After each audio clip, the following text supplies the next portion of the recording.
Welcome to Grimoire Audiobooks, your portal to the most magical tales ever written. Today, we're diving into the fascinating world of Destiny Reversed, a Harry Potter fanfiction by the talented Chattypandagurl. Known for their compelling storytelling and unique takes on beloved characters, Chattypandagurl has captured the hearts of readers with their imaginative works that reimagine the wizarding world in new and exciting ways. Destiny Reversed is a masterpiece of creativity, weaving a gripping narrative where familiar destinies take unexpected turns. What happens when the choices of one character send ripples through time and space, altering the course of history as we know it? Get ready to explore a tale of friendship, sacrifice, and the profound power of second chances. This is part 1, covering chapters 1 to 14, where the foundation of this thrilling journey is laid. You'll meet characters you love in scenarios you've never imagined, with every chapter pulling you deeper into this alternate Harry Potter universe. Studio microphone disclaimer. This fanfiction is a transformative work based on J.K. Rowling's Harry Potter series. All original characters, settings, and trademarks are owned by their respective creators. No copyright infringement is intended, and this reading is made purely for entertainment purposes. So, sit back, relax, and prepare for a magical roller coaster with Destiny Reversed by Chattypandagurl at Grimoire Audiobooks. Don't forget to like, subscribe, and hit that notification bell for more magical adventures. Destiny Reversed by Chattypandagurl. One morning, Harry wakes up in a different world. His parents are alive, and Neville bears the scar. Things are different, and Harry starts to like that the weight of the world isn't on his shoulders. Neville may not be able to bear that weight. Full summary. One morning, Harry Potter wakes up in a different world. His parents are alive, and Neville now bears the scar. Things are different, and Harry finds that he's starting to like that the weight of the world is no longer on his shoulders. Unfortunately, Neville may not be able to bear that weight, and Harry has to make the decision about whether or not to allow an unprepared Neville to face the Dark Lord and complete the prophecy, or if he should accept the responsibility again and finish what he set out to do. Disclaimer: I don't own Harry Potter, unfortunately. It all belongs to the talented and now incredibly rich J.K. Rowling. Post HBP. One home. So you're back, are you? Vernon Dursley's sneer was unmatched in girth and wicked intentions, as if squinting his beady black pupils alone would cause his nephew to spontaneously combust. Weight shifted on one foot. It was hardly noticeable he was favoring his left leg until Harry's approach compelled him to straighten up and pull up his shirt sleeves. Harry sighed, taking his time as he pushed his trolley towards the fat man. His uncle seemed to be in an even fouler mood than usual, but maybe he was remembering the goblets that had bounced around on his head last summer when Dumbledore had come to thankfully rescue Harry. It had been quite a sight, his aunt and uncle's terrified faces, as fancy gold goblets bounced innocently around their heads. The slight smile the memory allowed him faded at the thought of Dumbledore. Sometimes he still thought he would turn around the corner and see the headmaster's crooked nose peeking out from behind a book. "Have a good year, Uncle Vernon," Harry said charitably. But Vernon's mind seemed to be on something else. His eyes narrowed, becoming almost obscured by the heavy bags underneath as his gaze settled on the two other people trailing behind Harry a little too closely for his comfort. Who are they? Harry turned around to look at his two companions. "Oh, these are my friends," he explained, eyeing his uncle warily. "Hermione and Ron." Vernon's face turned a rather unpleasant shade of purple at this introduction. "I won't be seen consorting with any more of your people." "No, I won't," he said firmly, glaring heatedly at Harry. However, the effect was lost on Harry. Compared to the numerous of monsters, both creature and human, he's encountered in his short lifetime, his uncle ranked fairly low on the fright scale.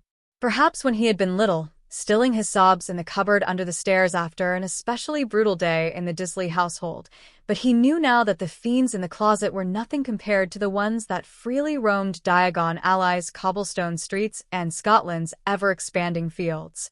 Vernon Dursley had never, for instance, met a Dementor and was forced to hear his mother's last words over and over again.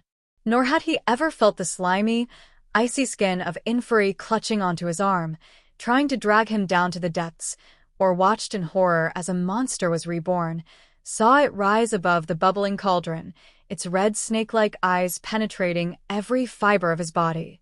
No, Vernon Dursley was hardly terrifying. "They'll be staying over," Harry informed him, unconsciously straightening his posture. "No arguments. Just bear with us until my birthday, and we'll be out of your hair for good. Let them stay, Uncle Vernon. It's the least you can do, after everything." Vernon puffed out indignantly, insulted that his freakish nephew felt so comfortable ordering him around. The nerve of that boy. "Why, the least you can do? You ungrateful brat. You should be appreciative of all we did for you. We fed you, clothed you, gave you a roof over your head, a bed to sleep in. You have no right to tell me."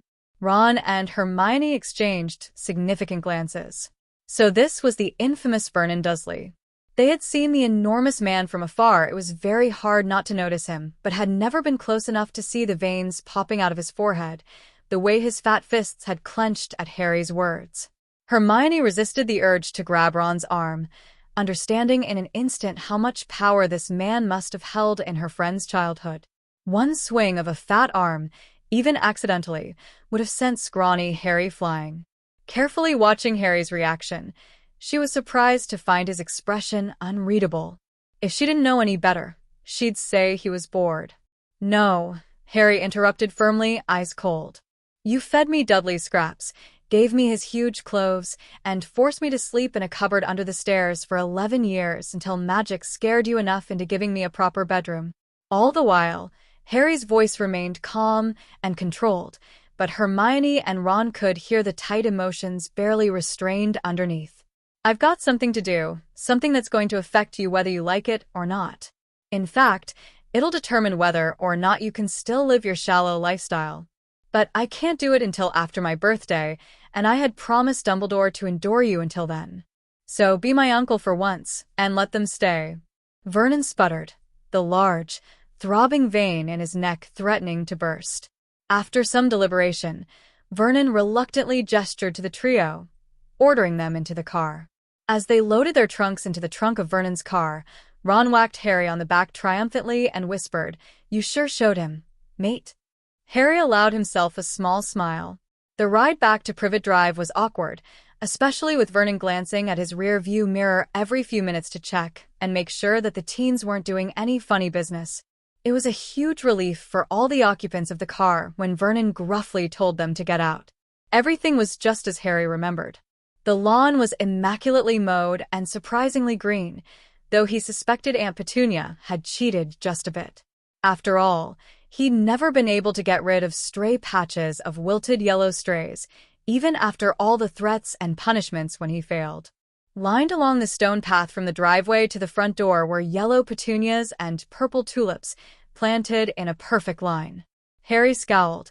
It was almost as if dirt was under his fingernails again, the scorching sun searing his back since Dudley had hidden the sunscreen. Home sweet home, he thought bitterly. But despite everything, it was his home, even if he was having a hard time recalling any fond memories inside the newly painted white picket fence. After they had gathered their trunks, Harry, Ron, and Hermione stepped over the threshold into the tense atmosphere of number 4, Privet Drive. Dudley Dursley, who looked like he'd rather be anywhere but in the presence of 3 freaks, desperately tried to blend himself in with the rest of the room, a feat made in vain, for Dudley's bulk took up about half the hallway. Petunia's lips were pursed disapprovingly, her beady eyes icy, but Harry could have sworn he detected some flicker of nervousness in the way her jaw twitched as Ron gleefully pointed at the light switch. To her right, Vernon placed an arm around his wife protectively, legs spread at shoulders in a defensive stance. Hello again. Despite his earlier rebellion, Harry was finding it difficult to stay vigilant. Under the Dursley home's bright fluorescent lights, which never achieved the perfect luminescence of Hogwarts lamps and heavy floral wallpaper, it was all just so painfully cheerful. "I won't be feeding 2 extra mouths," Petunia snapped, her chin raised arrogantly. Ron's mouth dropped slightly in disgust at Petunia's open hostility.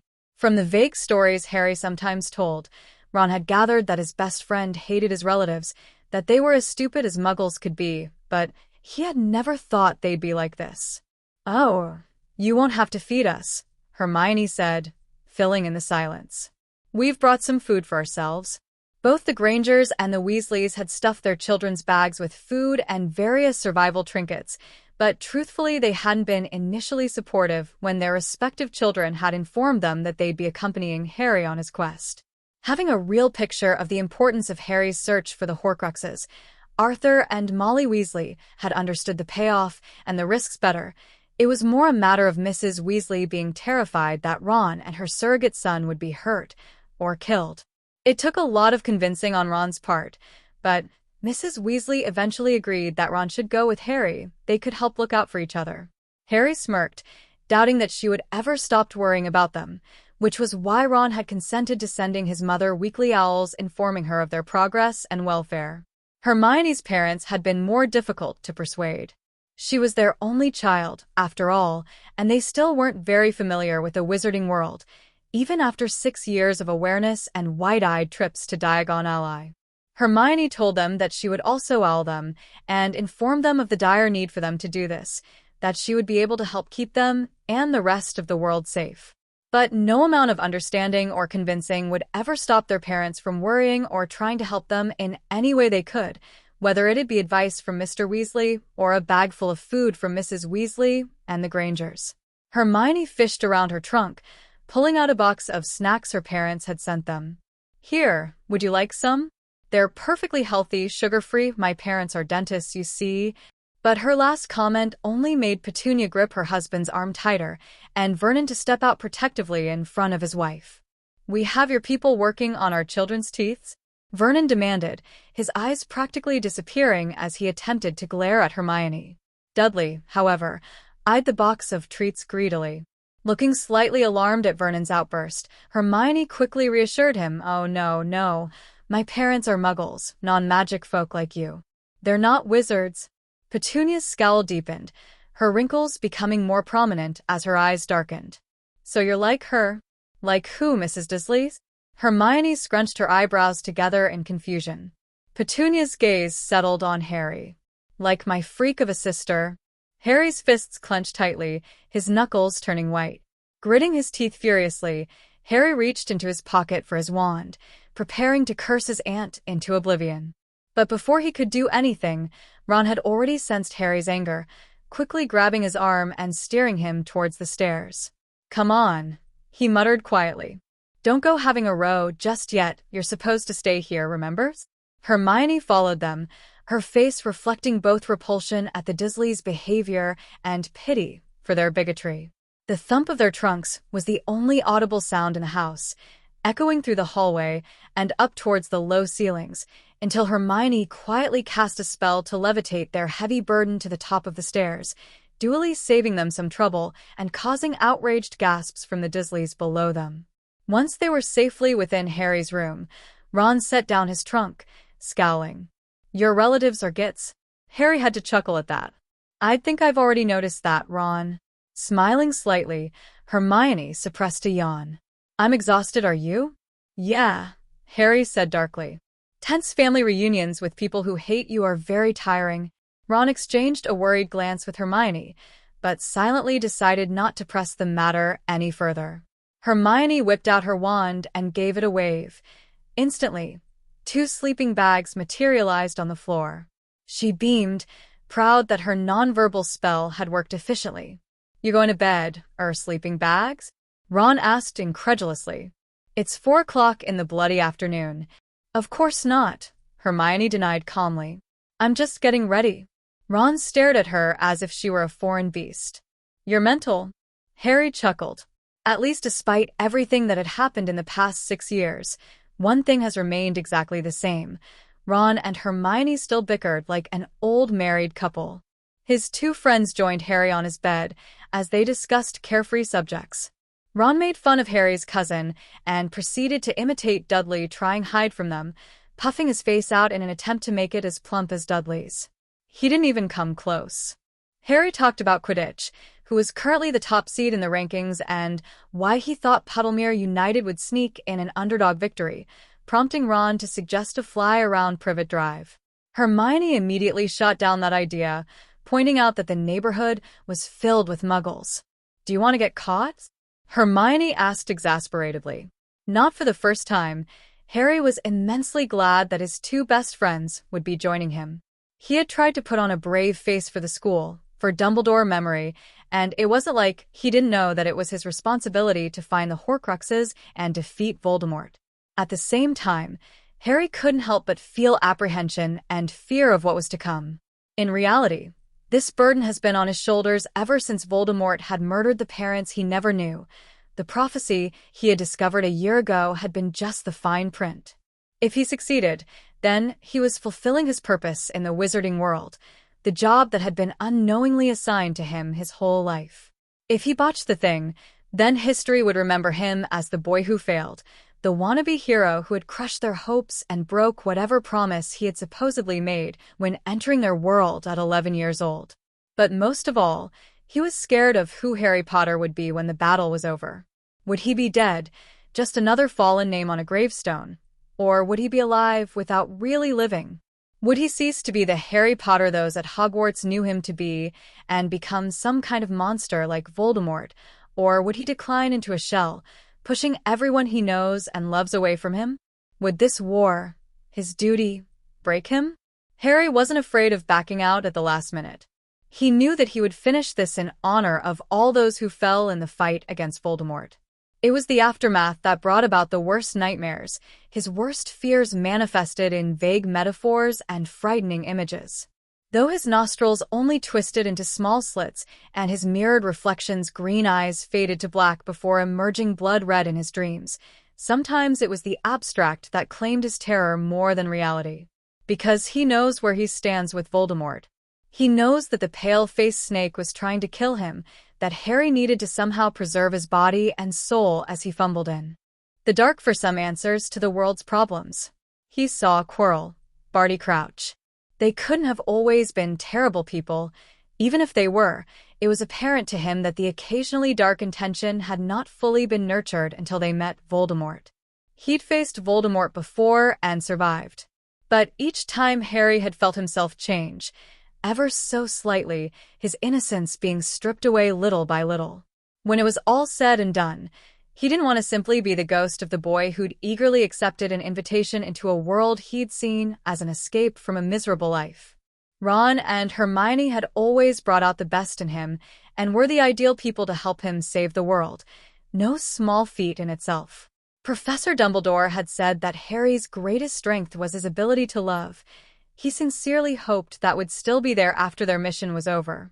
He smiled as he recalled their discussion about Ron and Hermione coming with him. He'd feared they would get hurt, but mostly where that would leave him if he had to carry their bodies back, limp and heavy like Cedric had been. To spare them from pain, but also to selfishly prevent himself from witnessing their destruction.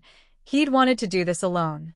However, they were stubborn buggers, and Harry was grateful for that. Not surprisingly, the Dursleys hadn't bothered them at all, and the sky outside was soon streaked with blue and orange, the clouds dispersing into wispy lines in the air. Harry watched the dust linger in the streak of light by the window, breathing in the stuffy air of a room that had presumably not been vacuumed or even stepped in since last summer. Though he found himself missing the Scotland sunset, his four-poster bed with red curtains and heavenly soft pillows, this room didn't feel out of place. The springs in the mattress were more prominent, sure, and he feared that if he laid on his bed he would send dust bunnies flying, but for some inexplicable reason it still felt like home. His eyes drifted, peeking at the bed under heavy eyelashes. Suddenly the annoyance of springs poking him whichever way he turned no longer seemed important. Exhausted, Harry didn't bother to brush his teeth or change in pajamas. Taking off his glasses and setting it on the nightstand in one fluid motion, he collapsed on the bed, drifting asleep as he heard the rustling of sleeping bags and a drowsy hoot from Hedwig. Unlike most nights recently, he fell asleep easily. Sighing in satisfaction, he allowed himself to become immersed in the satisfying quiet of slumber. Harry. Harry, wake up. The pillow was soft. He never wanted to wake up. Murmuring into the pillow, his face squashed comfortably against it. He wished he was better at nonverbal magic, so he could shut the curtains with a single unspoken spell. Just a few more minutes, Hermione. There was a slight pause. Who's Hermione? Your girlfriend? Harry was sorely tempted to roll his eyes. Of course it was Hermione. Who else could it be? It was too early in the morning, and he was far too groggy to accurately place the voice, but logically, it must be his bushy-haired friend. Definitely isn't Aunt Petunia, he thought. And the girlfriend dig was definitely Ron's idea. That must be why there had been a pause. Really funny, Harry said a little louder, making sure Ron could hear too. Bloody hyenas, you lot are. Seriously, let me go back to sleep. Don't want to be tired when we go down and face the wrath of the Dursleys. Dursley? You mean Vernon, Petunia, and Dudley? Harry scowled as he started to wake up, his mind picking up with increasing clarity the note of confusion in Hermione's voice. Joke's over. Yes, Hermione, those Dursleys. Why do you keep on calling me Hermione? Pounding a fist against the pillow, he forced his body to roll around and face her. Because you are. His tongue froze when instead of bushy brown hair forcibly tamed by a hair clip, there was a girl with flaming red hair sitting on the edge of his bed. But what really shocked him was the fact that she looked so much like the laughing pictures of his mother, amusement sparkling in her eyes. He rubbed his face, the drool off his lips, thinking he must be having another vivid dream, that this was Voldemort or his subconscious's way of punishing him. It wasn't his mother. He couldn't see squat, but he could make out her eye color, which was certainly not green. Quickly, Harry groped behind him for his glasses and wand, only to find himself reaching in thin air. Looking for these, the girl asked, holding both items in her hands. She had apparently gotten them from the bedside table on the other side of where it normally was. Harry snatched his possessions back, thrusting his glasses on and pointing his wand at the girl, whose hazel eyes widened in surprise. She didn't look dangerous. But Harry had learned firsthand not to judge a book by its cover, literally. The incident in his second year with the diary Horcrux was enough to make him wary of appearances. Harry, what's wrong? She bit her lip nervously, but she didn't take any retreating steps. Who are you? Harry growled, forgetting that he wasn't wearing anything but boxers. He stood up so that he was in front of the girl, at an advantage in an offensive position. His thoughts wandered to Ron and Hermione. Where were they? And where was he? This was definitely not in number 4 Privet Drive. The room was completely different. It was filled with wizard items, from live-action Quidditch posters to a bookcase full of volumes on spells and potions. Harry scanned the strange room with wild eyes, hoping that his friends were okay. The girl looked at his shirtless body with a wrinkled nose. Put on a shirt or something, Harry. I don't need to see all that. Hermione maybe, but for me, that's gross. Answer the question. Harry demanded sharply, making the girl jump. She squinted at him. You really don't know? Before Harry could utter another impatient demand, the door behind him swung open. Harry instinctively leaped to the side, allowing him to keep an eye on both the girl and the newcomer. But the person that strode in was the last person he'd expected. Harry had anticipated a Death Eater, Voldemort, Uncle Vernon, not. Sirius Black walked in breezily, ignorant of the tension in the room. He spotted the red-haired girl sitting on the bed and affectionately ruffled her hair, causing her to squeal in protest. Uncle Sirius, she whined indignantly, which only caused Sirius to laugh with aching familiarity. Uncle Sirius? Part of Harry's brain registered, but the majority of him was frozen stiff in shock, and the wind seemed to have been knocked out of him. Sirius was alive. He was here. It couldn't be. The laugh was Sirius's, the movements, the eyes. Harry's mind flashed back to that horrible day, and he felt helpless as the image of Sirius falling back and disappearing behind the veil consumed his vision. It felt like he was there all over again, his godfather's hand stretching out to him. His grip on his wand slackened, and it finally slipped through his fingers and onto the rug. Soft as the sound was, Sirius turned his attention onto Harry, tilting his head to one side as he quickly examined his godson's stiff posture, bulging eyes and twitching fingers, which were attempting to grasp the wand that was no longer there. Everything felt like jelly, his knobby knees fighting not to shake, to give any more weakness away than he already has. Merlin, what would Harry have given a year ago for something like this? To see Sirius again healthy, happy, and whole. He could feel his heart beating fast and hard against his chest, shifting nervously as he inferred that the other occupants of the room could hear it clearly. He shook his head, ridding himself of the itchy strand of hair that had fallen into his face. This wasn't real. He needed to accept that Sirius was dead. Why? When he had finally accepted that his beloved godfather was truly gone, would Sirius appear? He didn't think he could bear it if he lost his godfather for the second time, especially in light of Dumbledore's recent death by Snape's traitorous hand. It was funny, Snape had despised the Marauders, including Wormtail, but in the end, he had committed the very crime that rat had done, and murdered the man had that trusted him without fail, given him an undeserved second chance. It was decided. This Sirius was a trick, a ploy to weaken his defenses. It was a low blow meant to knock him off kilter and distract him from his mission. This was Voldemort's doing. And here's the birthday boy. Sirius boomed as he enveloped Harry into a familiar and comforting hug. Harry told himself to push this false Sirius away, to resist the urge to cling to his godfather forever. He would hear Snape's low, gravelly voice in his head as his resolve failed. Fools who wear their hearts proudly on their sleeves. He found himself welcoming Sirius's strong arms and his familiar scent, which not too surprisingly always smelled a bit like a wet dog. Wait, birthday boy. But his birthday isn't today. Better get changed then, Harry. Sirius slapped Harry heartily on the back. Everyone's waiting downstairs. Everyone? Harry asked, eyes narrowed in suspicion. However, the mistrust was missed on Sirius. Oh, don't worry, they're not all here yet. We're still waiting on Remus and your dad. I think he said something about getting some fire whiskey, becoming a man, and all, you know. Sirius grinned at him proudly. Harry felt his heart skip a beat at the mention of his father. Was this some kind of weird illusion where all the dead suddenly came to life again?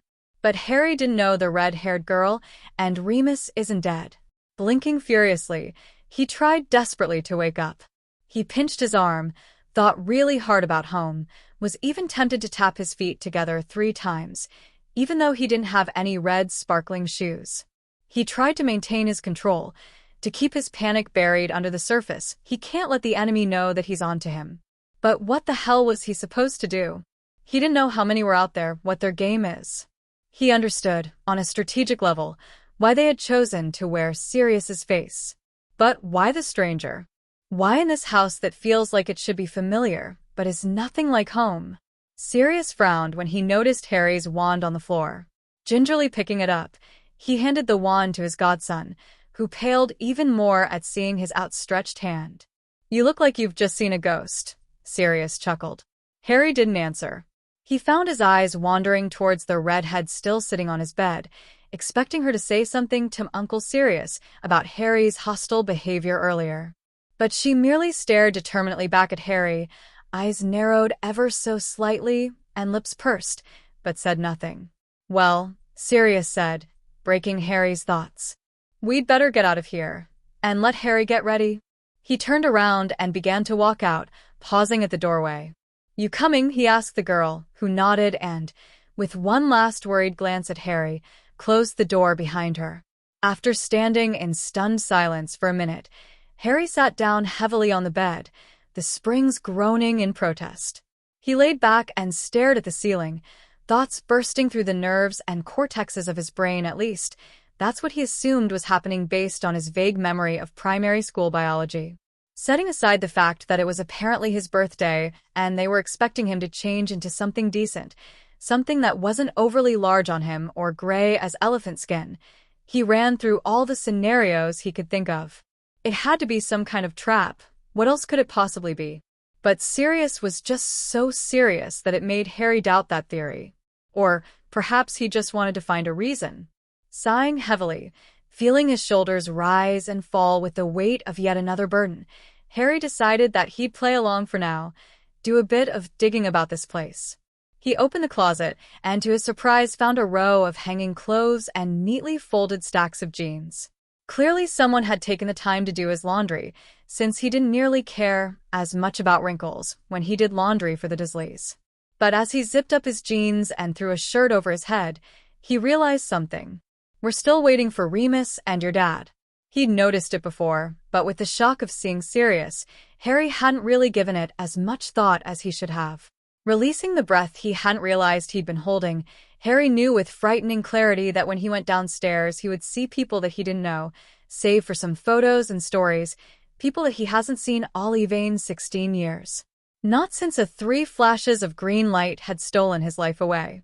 Downstairs in this strange house, Lily and James Potter would be waiting for the birthday boy. 2. Family. Harry didn't think he was ready to see his parents, especially if this was just an illusion the Death Eaters had orchestrated. Still, Harry wasn't sure how they could have gotten Sirius' personalities so accurately. Even if they did have Bellatrix, he'd gotten the impression that they hadn't known each other very well. Or maybe they did. He really hadn't known much about Sirius's time at Grimmauld Place, had he? Carefully, Harry pocketed his wand, keeping it in easy reach. Whether or not the people downstairs looked like family, he would be ready and wary of them. But what had confused him the most was the way the redhead had looked at him when she entered, almost as if there was something wrong with him and not the world. Still, why hadn't she said anything when she had the chance? He felt indifferent to his shaking hands.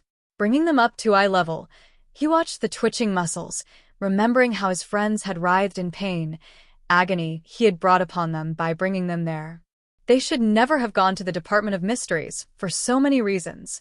He brought one hand to grip the other, trying to make the trembling stop, willing himself to calm down. After a few minutes, he noticed the shaking cease and wiped his wet palms on the unfamiliar jeans. Harry closed his eyes and dared to wish that Hermione and Ron would magically appear in front of him, so they could face this together, like they had planned. Here he was, by himself in this strange, yet somewhat familiar room, thrust into something he was not prepared to face. But isn't that what he had wanted? They didn't deserve to shoulder this burden, the one he was supposed to face alone. To be honest, he would prefer to face Voldemort than walk down those hollow stairs, past the place where a cupboard should be, and into a living room that probably would not contain the porcelain cat that always seemed to watch Harry with its frozen eyes wherever he went, reminding him of his freakishness. Exhale. He descended the steps slowly, freezing once when he heard Sirius's bark-like laugh.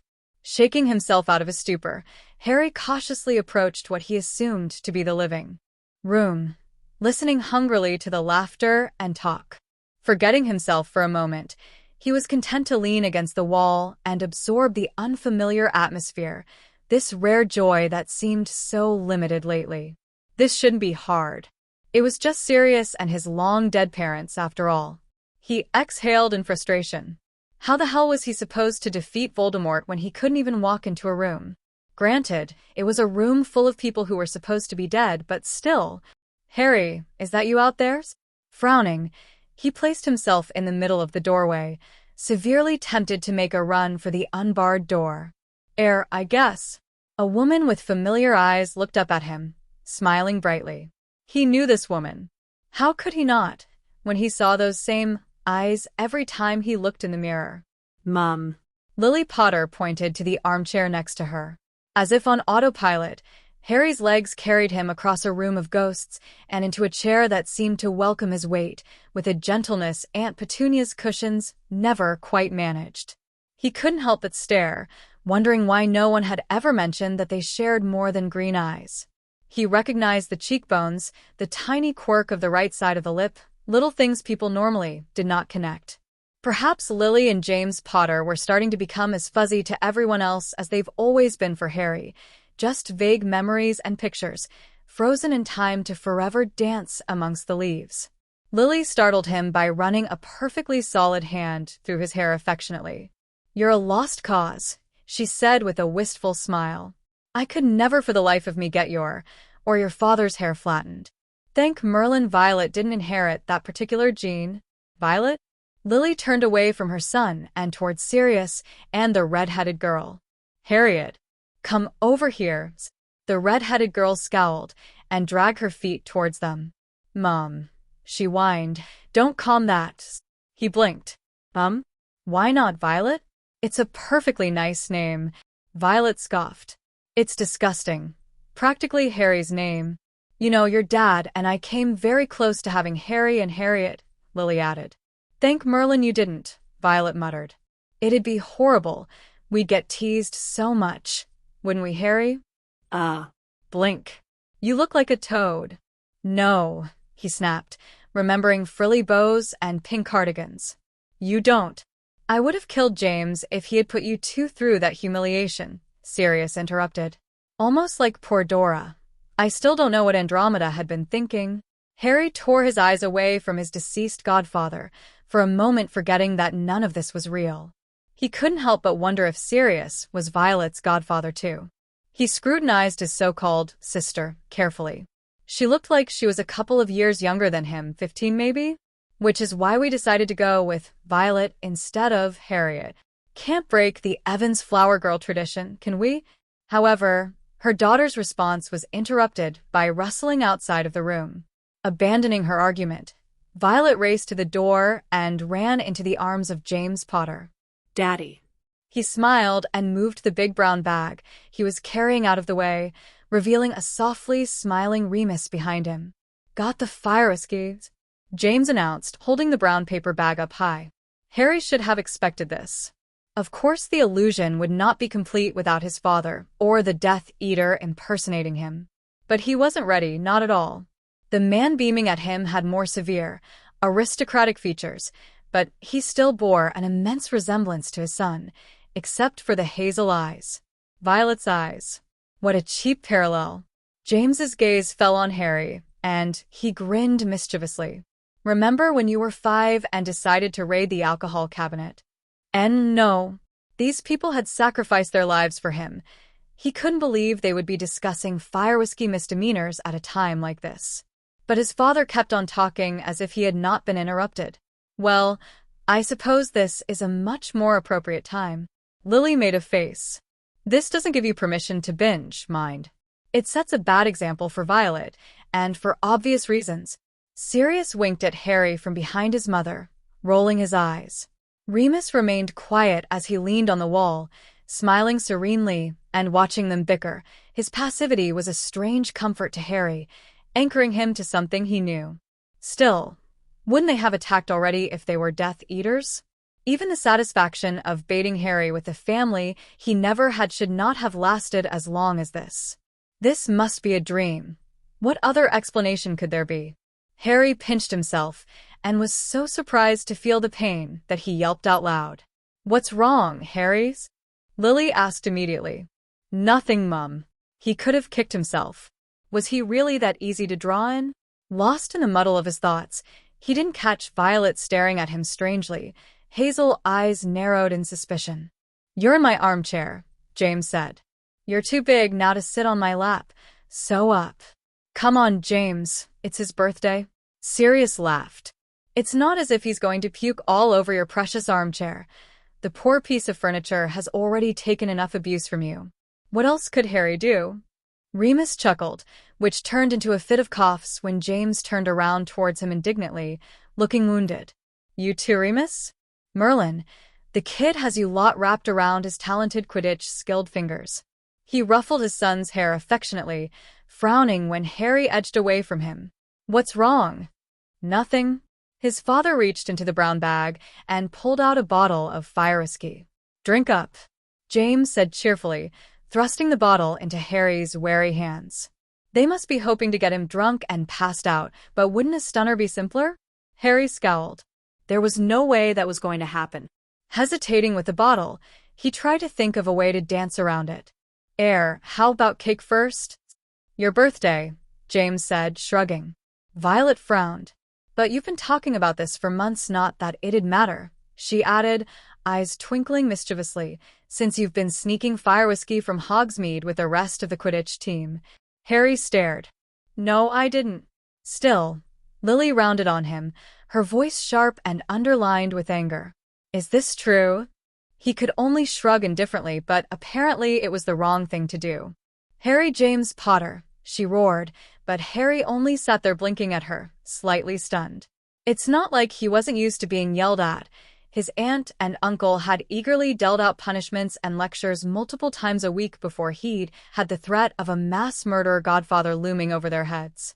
However, having the source of the yelling be your deceased mother was an entirely different matter.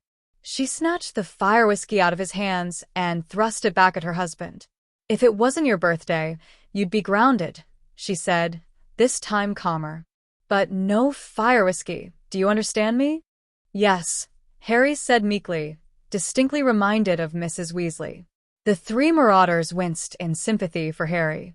Each and every one of them had been on the receiving end of one of Lily Potter's angry outbursts at least once before, every day for 3 years in James's case. He couldn't think. They must be Death Eaters, but their actions weren't making any sense. Despite his suspicion, Harry had to admit that they had done a good job.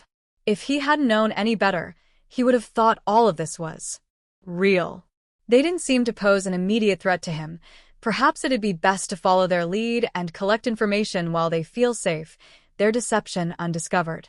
Still, he felt a stab of guilt about this plan. He had to admit that there was some selfish motivation for this course of action, but he refused to let that deter him. It seemed like a good plan. It didn't matter that it allowed him to see Sirius, alive and laughing, and Remus, younger and devoid of half the worry lines his real self had. Illusion or not, this seemed to be a much happier place. Harry wondered if the prophecy existed here. Lily went back into the kitchen to get the cake, casting Sirius and her husband warning looks. Don't you dare give him any fire whiskey, not a sip. I'll help you, Violet said quickly, following her mother to the kitchen.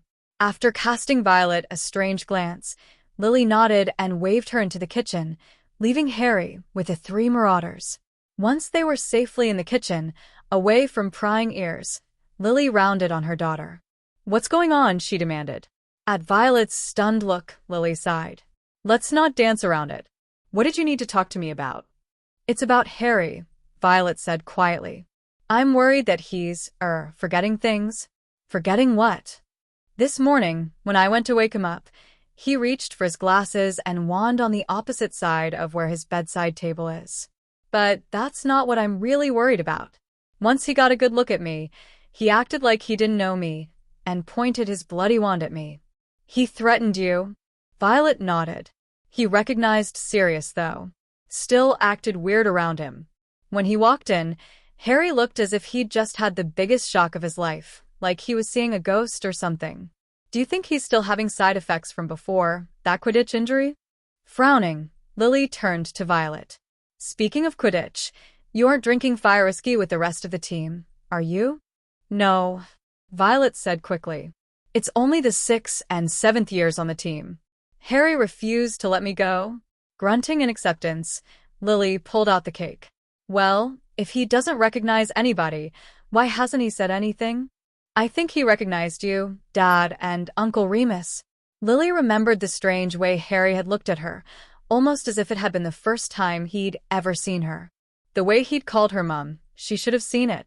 I'm not sure what's going on, but let's let him enjoy the birthday, and we'll take him to St. Mungo's for an examination tomorrow. Okay? Don't worry. Harry. Loud, agonized screams echoed from the living room, followed by James's frantic voice. Both women dashed back, cake forgotten, and arrived at a disturbing sight. Harry was on the ground, writhing in pain and scratching at his forehead brutally, a hoarse, animalistic kind of scream Lily hadn't heard since the old days, when Voldemort had overrun England the first time. Lily gaped at the sight, terrified when she saw the crimson blood trickling down Harry's face, thick and startling.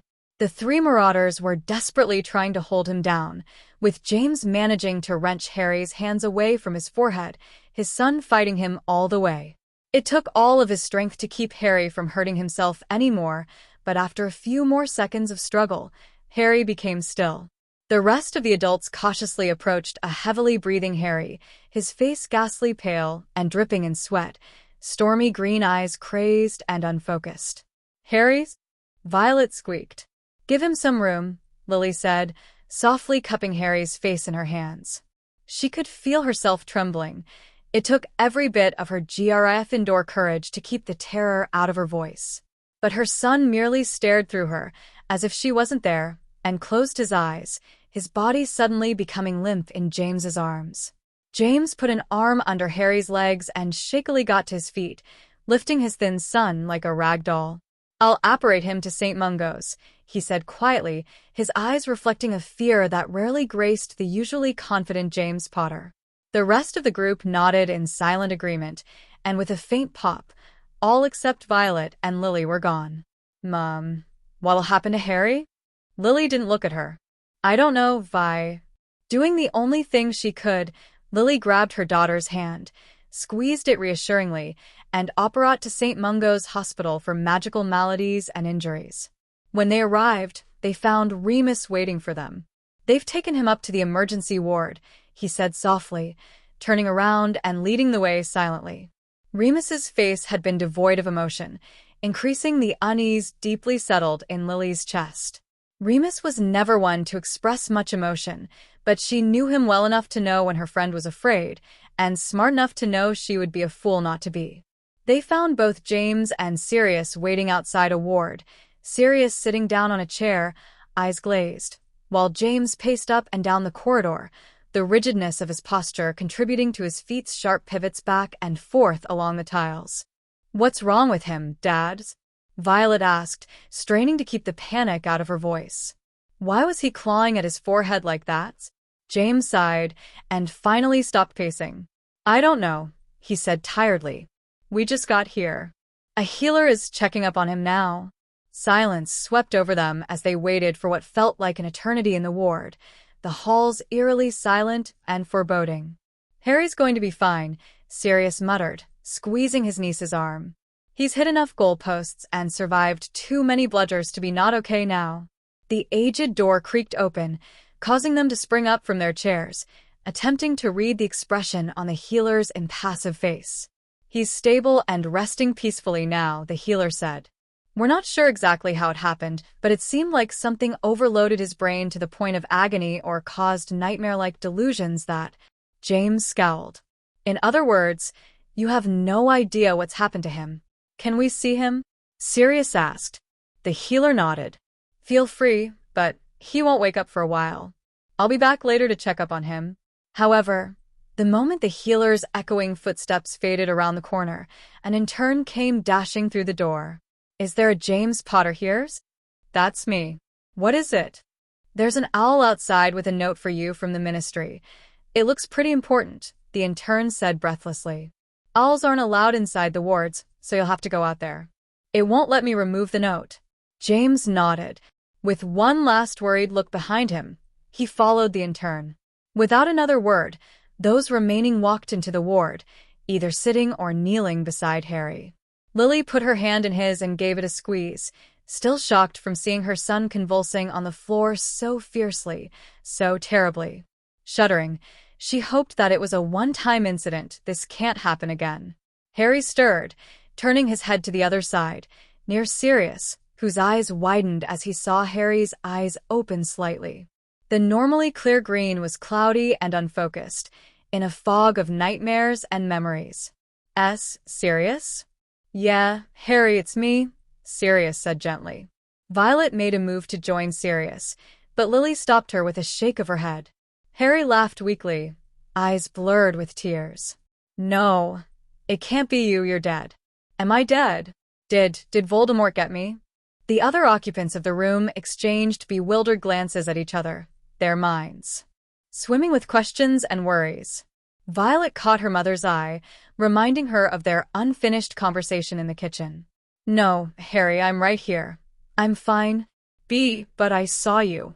I saw you fall through the veil," Harry murmured softly. "Veil? What veil?" But before he could question Harry further, Harry's eyes closed, and he fell back into unconsciousness. "Padfoot," Remus said. What did he say? Sirius sighed. I don't know. Harry said that he saw me fall through some veil, but that doesn't make any sense. Last time I encountered a dangerous piece of cloth was when my mother threatened to strangle me with the curtains. Just then, James returned, a piece of parchment clutched in his weary hands. What did the ministry want, James? Lily asked calmly. No need to alarm James yet with the strange things Harry had just said. Death Eater attack about 20 minutes ago. They want all Aurors to go in and help. He hesitated, unwilling to deliver the worst news. They say that Voldemort is there. Involuntary shudders chilled the room as the adults caught each other's eyes and avoided Violet's. Both Lily and Sirius got up reluctantly, but as Aurors and members of the Order of the Phoenix, they had a duty to try and help. Lily cast a worried look back at Harry, then met Remus's eyes. Don't worry, Lily. I won't let anything happen to Harry or Violet, Remus assured her. I'll be right here. Can you make my excuses? He couldn't leave them by themselves. Let's check up with the Order first, Sirius suggested.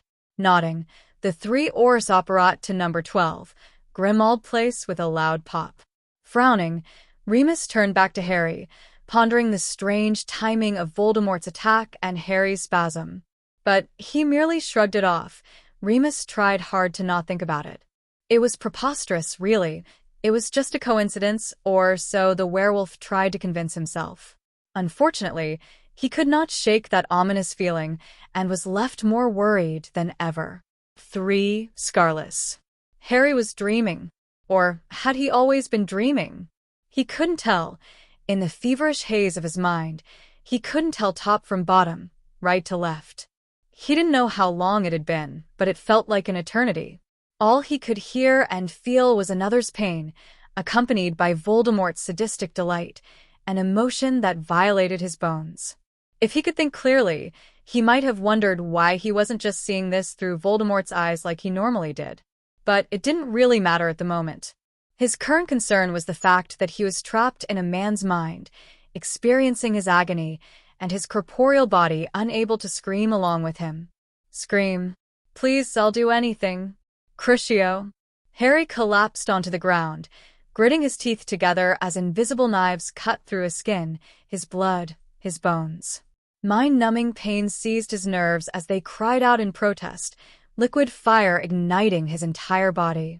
Viciously, he bit onto his lip, holding back the scream that was clawing its way out of his throat.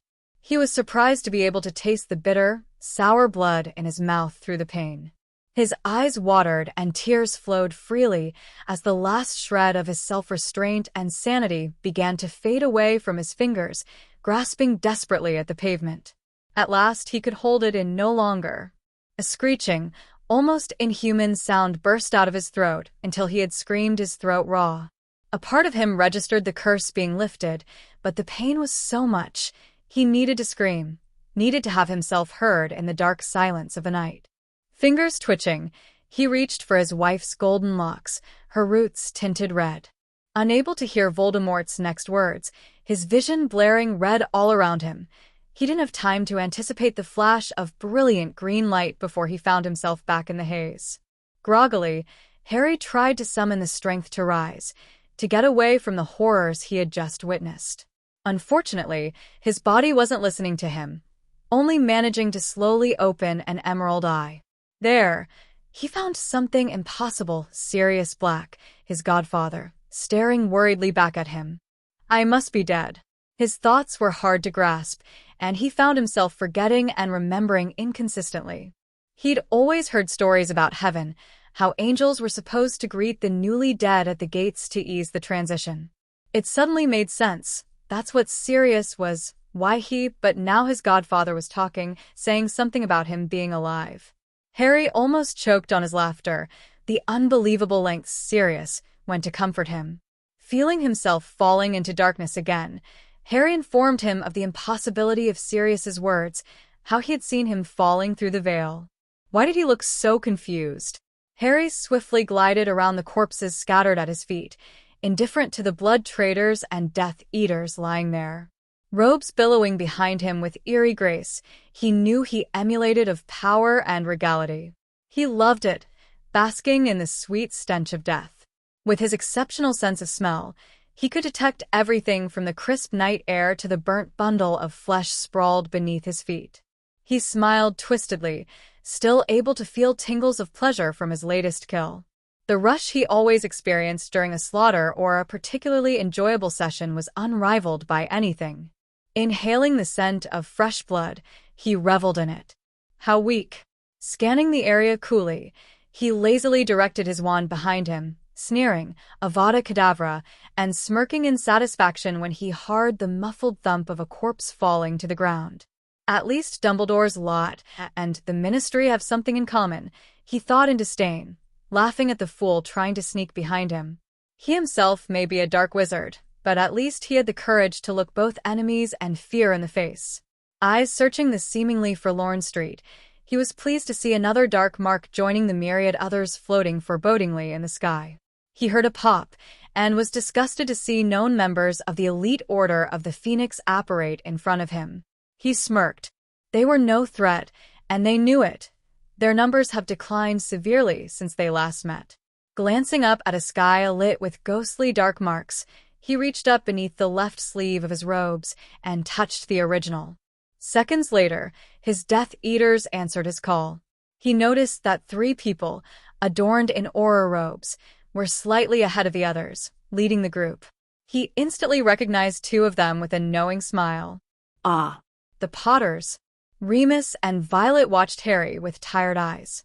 Despite the comatose boy's complete stillness before, his eyelids had briefly started twitching violently as his facial features contorted into an expression Violet really didn't want to know the cause of. Is Harry going to die? Violet asked softly. I'm sure he'll be fine. Are you sure? No, he can't die. Who's going to have pillow fights with me? Who's going to be annoyingly protective? Who's? Violet. Sorry, Uncle Remus. Remus smiled reassuringly. He's strong, Vi, like your mom and dad. He'll make it. Despite himself, even his own words couldn't placate his worries and, judging from Violet's expression, hers either. Remus closed his eyes, suddenly reminded of how death seemed to constantly surround them in these times. Every happy interval seemed to be broken by the crushed faces of someone receiving news of lost loved ones. But Harry won't die. He has to. Believe that, because he's only 17, full of promise and with so much ahead of him. He wanted so badly for this war to be won so that the next generation doesn't have to continue their fight. Too many lives have been consumed by this war, and he can't imagine Harry's generation only knowing fighting, death, and survival. He just can't. He won't. He knows too much about suffering to wish that upon anybody. Violet looked terrible. He knew how important laughter is, and she usually supplied it, but her solemn, blank eyes reminded Remus that no one is left unscarred. Then again, Remus thought sadly, this is an extreme occasion. She was holding it together extremely well for a girl whose parents had just left on a dangerous mission, leaving her to watch her brother writhe from an unseen force, unsure if he'll pull out of it completely intact. It wasn't fair. Her close friend's entire family had been brutally murdered by Death Eaters a mere couple of weeks ago. And now this?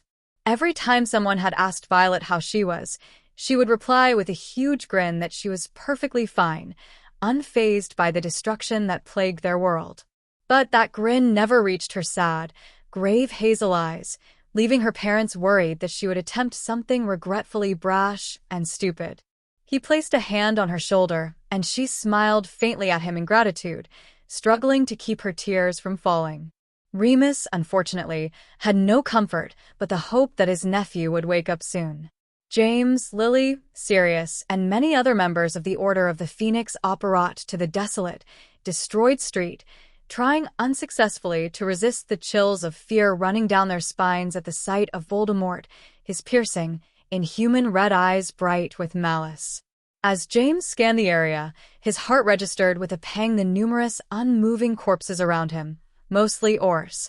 He recognized many of them, people he'd worked, trained, joked with. It made him sick to his stomach, but it always did. He turned his attention back to this abomination, hating that he'd made loss such a routine. Ah, the Potters. James unconsciously gripped Lily's hand tighter, recalling that moment 16 years ago, as they learned that either Harry or Neville would have to face a hard destiny. He would always be eternally grateful that Voldemort hadn't chosen Harry and feel inexcusably selfish for it, but the Potters annually visited the Longbottoms' graves even after all this time. They had sacrificed their lives for their son, just as James and Lily would have been prepared to do if Harry had been marked. He felt such empathy for Neville. From what Harry told him, the boy who lived didn't have many friends at Hogwarts and was detached from everyone else. Harry had grown up knowing that it could have been him bearing the scar, and was encouraged by his parents to make a point to greet Neville and talk to him. Harry had definitely made an effort, but according to him, Neville had difficulty opening up and barely spoke to Harry when he did. Now, standing in front of him, was the monster that had murdered Frank and Alice, leaving Neville an orphan. James was filled with rage. He gripped Lily's hand tighter. There was nothing more he'd like to do than make sure Voldemort died a very agonizing death. Unfortunately, that's not going to be up to me. It's Neville's burden. It didn't seem fair that Neville had to go through so much so young and lose what should matter to him most before he had it. And to imagine a 17-year-old having to face Voldemort alone. James didn't know what he'd do if that had been Harry's fate. He loved his family more than anything and would not have been able to stand it if anything happened to them. That's why he now stood at the front of the pack defying Voldemort's reign of terror. That's why he brushed aside accusations of being foolish and reckless giraffe indoors, knowing that it was what he wanted to do, that it was necessary. Seeing all he had, growing up just as Voldemort's power expanded made running away impossible. He ran his fingers over the smooth wood of his wand, reassured by the surge of magic underneath his fingertips. As expected, a swarm of Death Eaters apparat around their master, masked and prepared for a fight. "Ready, Prongs?" Sirius muttered from the corner of his mouth, his gray eyes fixated on a Death Eater standing next to Voldemort. James's eyes followed Sirius's gaze and recognized the distinct, psychotic confidence of Bellatrix Lestrange. Yeah.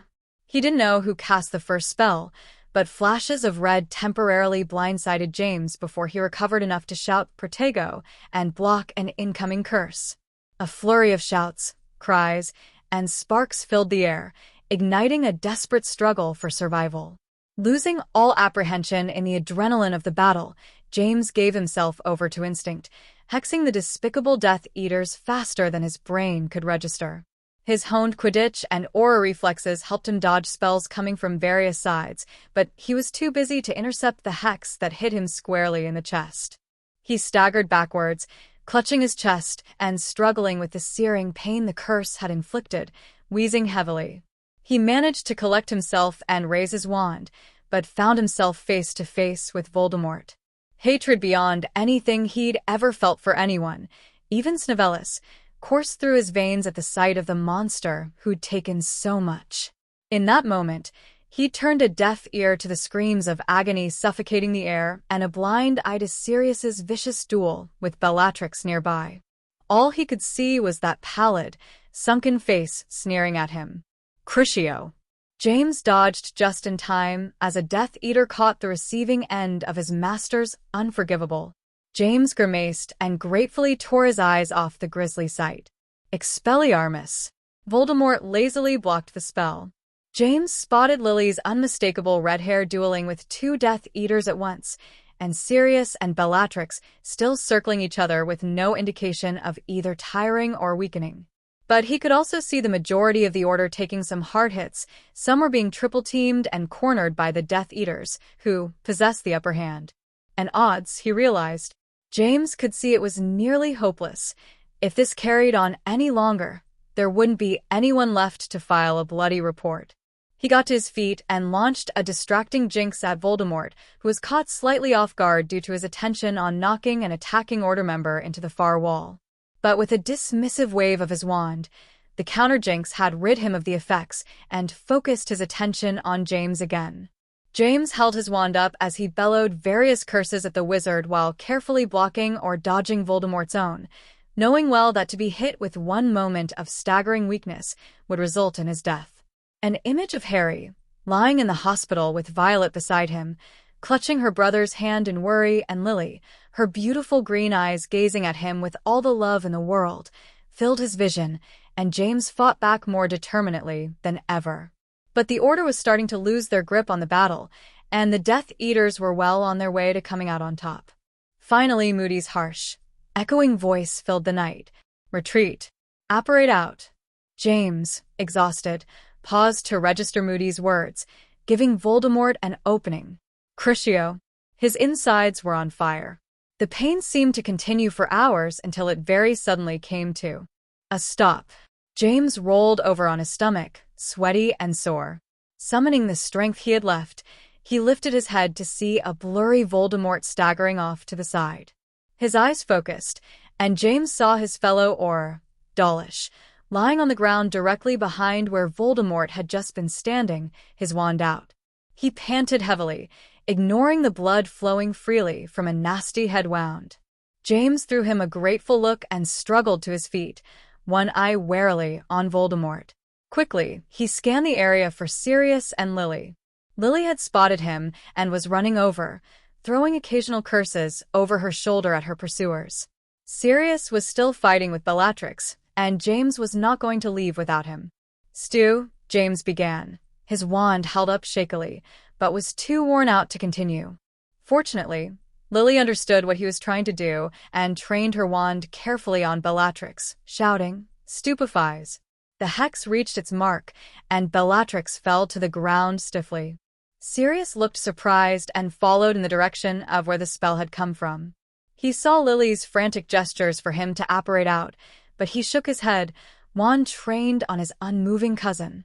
"Pat foot, get out," James roared, his voice cracking. Sirius glared reluctantly at Bellatrix's prone form, but disappeared with a pop. "Let's go," Lily said urgently, immobilizing another Death Eater coming at them. "I think everyone else has already retreated." "Dawlish," James said weakly, noticing that he hadn't left yet. Unfortunately, Voldemort had noticed this as well, and, infuriated at being attacked from behind and temporarily forgetting the Potters, turned to face the Auror. "Avada Kedavra," he hissed, eyes flashing, and the Auror's raised head hit the floor with a sickening thump, his hollow, blank eyes staring at the Potters. James, knowing that Dawlish's death would only buy them a few seconds, swiftly seized Lily's arm and apparat, taking them away from that nightmare. A second later, they arrived at number 12, Grimmauld Place, where nothing short of utter chaos was ensuing. People were running left and right, tending to the wounded or inspecting injuries. Healing potions and bandages flew through the air, the seriously wounded lying on stretchers to be carried up to one of the bedrooms upstairs for further treatment. Several others, only sustaining minor injuries, stood in solemn silence to wait their turn. A young, miserable-looking wizard was talking to various people, a charmed quill scratching on a piece of parchment in midair beside him. James recognized as the wizard responsible of keeping track of who had made it back, who was greatly injured, and James closed his eyes, who hadn't made it. Judging from the mournful expression on his face, there had been many casualties or seriously wounded. Dawlish's empty, dead eyes filled James's vision, and everything caught up to him. His knees felt weak, and he began to feel the after effects of both the unforgivable and the strain from the battle. "That's what I get for dueling the most feared wizard alive," he thought humorlessly. "James." Lily wrapped her husband's arm around her shoulder, alarmed when she'd felt him slump slightly beside her. "We need to get you to a Mediwitch." No, there are others worse off," James said, shaking his head ruefully. "I just need to sit down, that's all." "Prongs." The Potters looked up to see a relieved Sirius striding towards them, completely ignoring the protesting Mediwitch attending to his Bellatrix-inflicted wounds. "Where the bloody hell have you two been?" Sirius demanded loudly. "I operate here, and didn't see either of you for minutes. I thought Voldemort had done you in."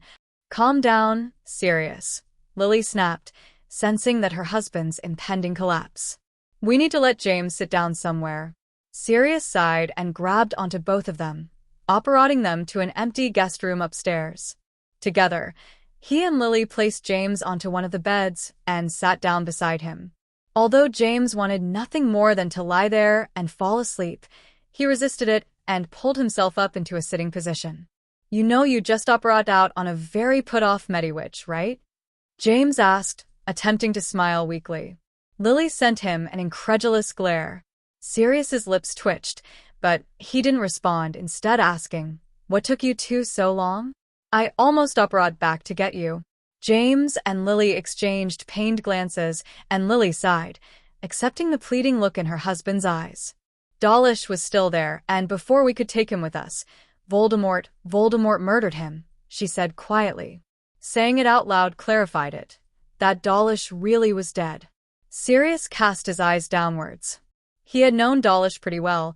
He was a decent person and a damn good or. "Oh bloody hell," Sirius said suddenly, realization dawning on him. "What are we supposed to tell his wife and kids?" "Gina's an order member too. Someone has to tell her," Lily said quietly, horrified at the thought of breaking the news to her. "How are you supposed to tell someone that their husband was dead?" "I'll do it." Both Sirius and Lily turned around to face James, who had a tired, resigned expression on his face. "You don't have to," Lily said softly. "We can just tell that bloke downstairs with the list, and he can tell her."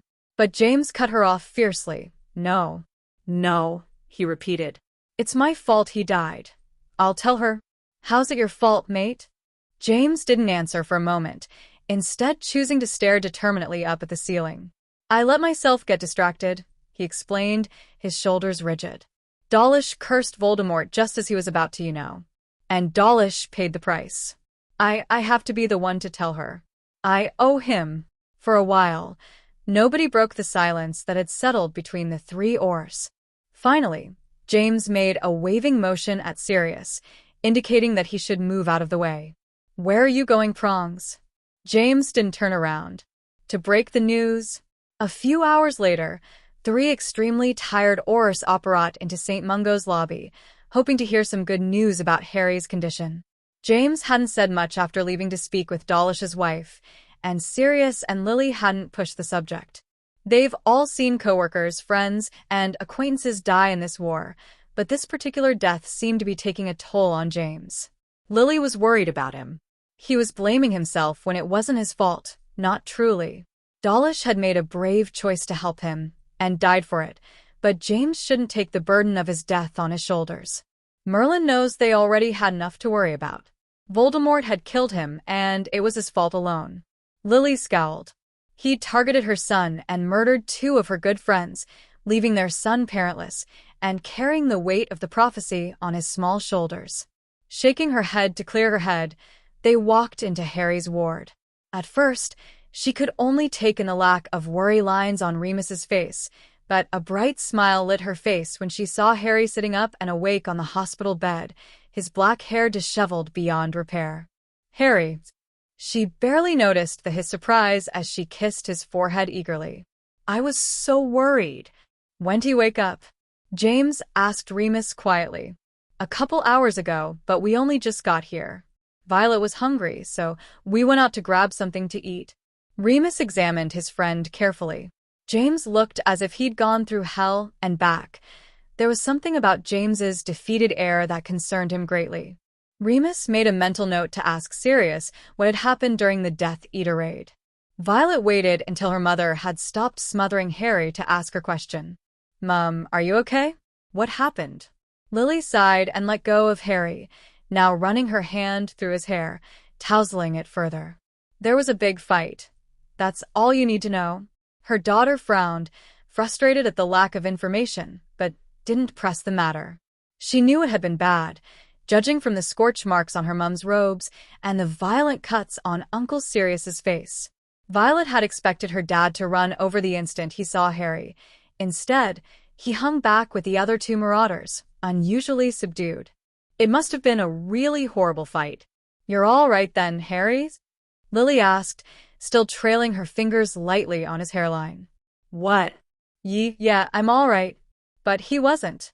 He wasn't exactly sure what he was right now, but it sure as hell wasn't all right. Having spent a good chunk of the day in a coma, where his thoughts had been hazy and dreamlike, he had expected to wake up with a worried Ron and Hermione hovering over him, debating whether or not they should whack him with a stick in an attempt to wake him up. Harry frowned. He had thought the connection would have ended when the battle was over, but it seemed that Voldemort's elated happiness could last for quite a long time, especially when he went for some stress-relieving muggle hunting afterwards, knowing the Aurors and Order were too preoccupied tending to their wounds to even attempt to stop him. Harry glanced over at his father and felt a guilty knot in his stomach. Of course, he hadn't been the one to perform the unforgivable on his dad, but he had seen it all through Voldemort's eyes and had, in a way, been there when it had happened. He knew it was illogical, but he had felt Voldemort's pleasure as he tortured his dad, and he couldn't even think about it anymore. Instead, his thoughts wandered to when he'd actually woken up from the coma. It had really hit him in that moment, as he jolted up from his laying down position and took in his surroundings, Remus sleeping on a chair next to his bed, and a familiar red-haired girl he had at first mistaken for Ginny. Merlin, do I miss her? Harry thought with a pang, sitting on his other side, that this really wasn't a dream. He really was stuck in this world. Well, either that or he was going clinically insane. Harry started to panic. His parents were alive, and he had a sister. He frowned. He didn't really know how he felt, but he wasn't reacting to his parents as strongly as he had when Sirius had waltzed through the door like nothing had changed, like he hadn't died. He met his mother's concerned gaze. He didn't know them. He supposed he unconditionally loved them, or at least their memories. He didn't love them like he loved Sirius. To him, Sirius was real, more than a faint memory or a story he had heard. Honestly, the only emotion that registered with him was shock and wonder that they were alive, but those feelings were nothing compared to the heartbreak of seeing Sirius again. Nevertheless, it was overwhelming to see his parents, dead of 17 years, in front of his very eyes. It was uncomfortable, yet comforting to feel his mother's hand stroking his hair, not caring that she was making it messy. Harry was torn between wanting to hold on to them and never let go, a privilege he had never experienced, and running away as fast as he could. He was scared. How was he supposed to act around them? He had no idea what they were like, what they did for a living. The only sure fact was that they were still in the Order, like they had been before they died. Looking at them now, tangible and skin, Harry could see the strong resemblance strangers were always reminding him about. His father's face, his mother's eyes, he saw reflections of them in the mirror every day. Unsure of what exactly he was feeling right now, relieved, worried, disbelieving, elated, sad, suspicious. Whatever, Harry struggled to control his emotions and the understandable impulse to run over and hug Sirius in an unmanly way without caring at all. He was alive, and that's all that matters. Instead, he turned his attention to his still throbbing forehead, rubbing it gently. Frowning, Harry suddenly realized that his scar seemed to be absent from his forehead, but no, it couldn't be.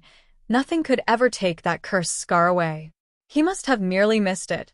Carefully, Harry trailed his finger along his forehead, making sure to cover every single place, and failed to find it. The scar, Harry murmured. Scar? What scar? Lily asked as she looked Harry over. Then, looking satisfied, she turned back to her son. There's no scar here. A few cuts, but no scar, I think. Can I get a mirror? He needed to see for himself that it wasn't there. A scoff came from his other side. Harry turned around and saw his sister looking incredulous. You just wake up from a coma, and the first thing you ask for is a mirror? Way to be vain, Harry. Violet. Lily snapped, shooting her daughter a stern look. She took her wand out and, with a wave, conjured up a mirror, handing it over to him. Harry studied his own reflection carefully, eyes wide. Was it really gone? But if it was, how could he have seen those events through Voldemort's mind? He was connected to him because of the scar. It didn't make any sense at all. Good, you're here. How long before we can take him home? James asked quietly. The healer sighed. We can't seem to figure out what's wrong with him, but we'd like to keep him a little bit longer for further examination. Other than that, there's no reason to keep him here. Lily turned to James. What do you think, James? Instead of answering, James focused his attention on Harry, whose eyes were pleading with him not to leave him at St. Mungo's. Feeling resigned, James answered, "We'll take him home." The healer frowned somewhat disapprovingly, but didn't say anything else. "All right, but if anything like this happens again, take him straight here. If you'll come and sign the release forms, he can be discharged." Harry sighed in relief. He really hadn't been looking forward to staying in St. Mungo's any longer. Frequent visits to Hogwarts' hospital wing hadn't made him very fond of white, sterile environments. Still, he couldn't help but wonder if going home was any better. Well, we'll just have to see what happens. 4. Surprises. Rays of sunlight filtered through the window of Harry Potter's room as he began to stir. Groggily, he opened his eyes, blinking fiercely as he adjusted to the morning light. Not bothering to put on his glasses, Harry laid there in that unfamiliar bed, staring up at the white ceiling, smiling in amusement when he saw a somewhat blurry wizard poster of England's national Quidditch team. Bludgers flew about, thanks to the beaters, and the seeker executed an impressive loop to avoid one before speeding off to chase the snitch again. Chasers passed the ball to each other and took turns throwing the quaffle into the goal hoops, which the goalkeeper adamantly attempted to save. Harry watched the live-action poster for a couple of minutes before directing his thoughts back to his dilemma. Last night, everything had been muddled and confusing, leaving his thoughts a jumble of theories and suspicions. The only thing he knows for sure is that he doesn't have the liberty of showing weakness, especially in this unfamiliar environment. Something has to be done. He needs answers, not guesses and speculation. Sirius and Remus were definitely out, they were all a part of this. But who could he trust? Closing his eyes in frustration, Harry cast his mind around, trying hard to think of some solution to all of this. Finally, he found himself staring in his mind's eye at a pair of twinkling blue eyes behind half-moon spectacles. Dumbledore. But the bubble of hope immediately burst when Harry remembered that the headmaster was dead. But if his parents and Sirius were alive, surely Dumbledore would be as well? It'd be the best place to start. Dumbledore was an incorruptible man, and if he can't help Harry, nobody can. Ron and Hermione. But he wasn't sure where they were in all this. Harry knew he had to get in contact with them, see for himself whether or not they were his Ron and Hermione, and not the Ron and Hermione of this place. Instinctively, Harry pushed on his glasses and made a move towards where Hedwig would normally reside. When it became clear that there was no cage or snowy white owl, Harry realized that this must be some sort of ripple effect. Hagrid had gotten him Hedwig. He supposed he would have gone school shopping with his parents instead of the Hogwarts gamekeeper. He sighed. Looks like he'll have to contact his friends through another way. Harry turned around sharply, grabbed his wand from the bedside table, and pointed it threateningly at the gray owl stationed at the corner of the room, who had hooted loudly to get Harry's attention. Cautiously, wand still pointing at the bird, Harry moved towards what was apparently his owl, surprised that he hadn't noticed it yesterday. But then, he had been more concerned about the fact that Sirius and his parents were alive than what had been in his room. Air. "I've got a message for you to deliver," Harry informed the owl as it happily perched itself on his arm, leaving his right hand free to write. He figured that Hermione would probably be in France or somewhere else on vacation right now, so Ron would be the better bet if he wanted a quick answer. Ron. "I've got to talk to you. Reply back quickly. Harry." He scanned his brief note and deemed it satisfactory. If this was the Ron he knew, then he had a plan.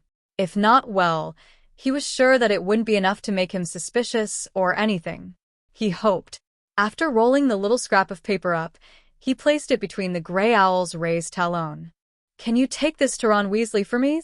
The owl hooted and flew up into the air, though it paused in front of the window. "Oh, sorry," Harry apologized, opening the window for it. He paused for a moment to watch it glide through the sky, hoping that it'd reach its destination and bring back an optimistic note. Harry glanced at the clock, noting the early hour. Maybe, with luck, the rest of the house's inhabitants, he tried not to think of them as family, would be asleep for a few more hours. His resolve strong, he took the time to change before searching every drawer, nook and cranny of his room for the Marauder's map. After a few minutes of incessant, frustrating searching, Harry gave up. He even tried to summon it, but it was nowhere to be found. Dumbledore was most likely at Hogwarts, pacing in his office, taking care of order business or finding the Horcruxes. Like I should be doing, Harry reminded himself. But not before I figure out what the bloody hell's going on. The Marauder's map would let him know for sure if Dumbledore was at Hogwarts. He'd even take McGonagall. At least she'd be able to give information on the headmaster's whereabouts. Still, even if Harry had seen Dumbledore on the map, he'd still need a way to get into Hogwarts. He didn't have his operating license yet, but he'd managed it at the cave. He shook the image of the headmaster's pain out of his head. That didn't happen here. Suddenly panicking, Harry dove his hand into his jeans pocket, searching for what he should have known wouldn't be there. After all, he's never worn these clothes before. A surge of anger forced him to clench his fists, attempting to reel in his emotions. He laughed bitterly. Wasn't that what Snape had told him, before he fled like the traitorous, greasy bat? Harry sighed. Really, he shouldn't be angry that he had lost the false Horcrux. But it was a constant reminder of the sacrifices people have made for him. Damn it! He reserved the urge to kick something for the real bad guys, not some poor desk. No, he'd save it for Voldemort, Bellatrix, and Snape. Harry focused his energies again on finding a way to get into Hogwarts. His mind drifted back to the apparition idea, but Hermione's scolding voice in the back of his mind rose to the surface. No, Harry, I've told you 1,000,000 times. Hogwarts, a history specifically says that nobody can apparate in or out of Hogwarts. Merlin could use Hermione now, but Hermione isn't here.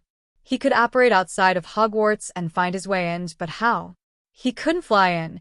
He'd only seen the wards down when he and Dumbledore had returned to Hogwarts on broomstick. If he simply knocked or yelled at someone to open the gates, he wasn't sure anyone would hear him in the vast property. Sending a letter would take too long, and who knows how long it'll take Dumbledore to respond. Harry probably wasn't on his high-priority list now that he was no longer the boy who lived or the chosen one. He silently cursed the Daily Prophet and all of the blind leaders of the Ministry, especially the Minister of Magic. It still made his blood boil that they had the nerve, after Dumbledore's death and treating them both like crap, to ask him to be their poster boy, to support the bumbling, misguided ministry. Expression contorting in disgust as he thought about the labels he had detested, he wondered wistfully what it'd be like to just be Harry. He quickly shook those thoughts out of his head, marveling at how off track he could get. After a few more minutes of deliberating, there was really only one thing that would work: Floo powder. The Potters must have Floo powder somewhere.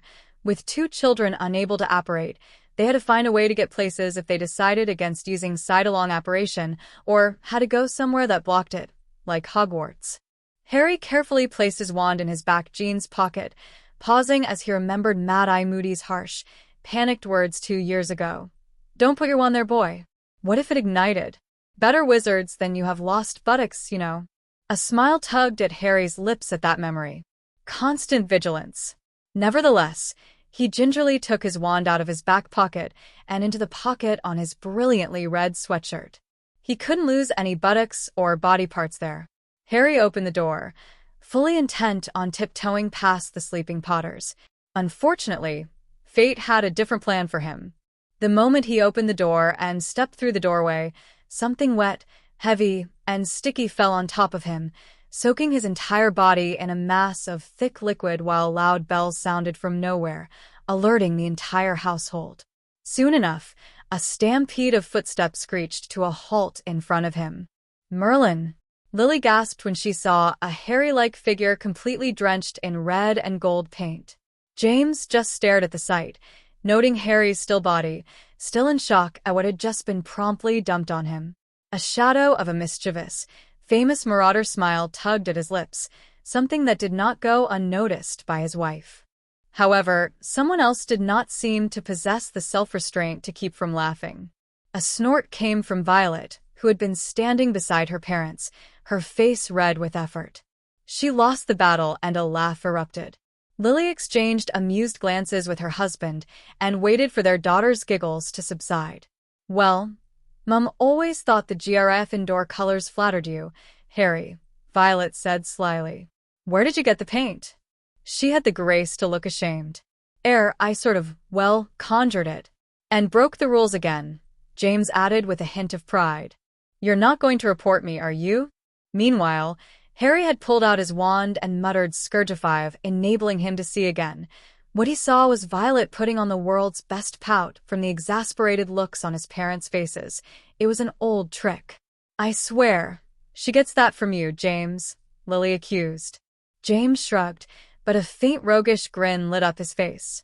Well, that and my good looks, he informed his wife in a light, teasing voice, breaking out of the solemn mood that had possessed him the night before.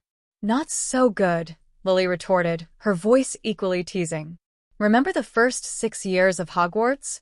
James winced. Painfully. Harry realized that his mom was talking about the years she had loathed James Potter, when he'd been a big-headed, egotistic prick who had asked her out every day. With a grimace, he remembered his fear that his father had actually forced his mum to marry him against her will, a fear that Remus and Sirius had been quick to quash. Still, in the back of his mind, there had always been a sliver of a doubt. Then Harry realized that his plan to sneak off to Hogwarts was ruined.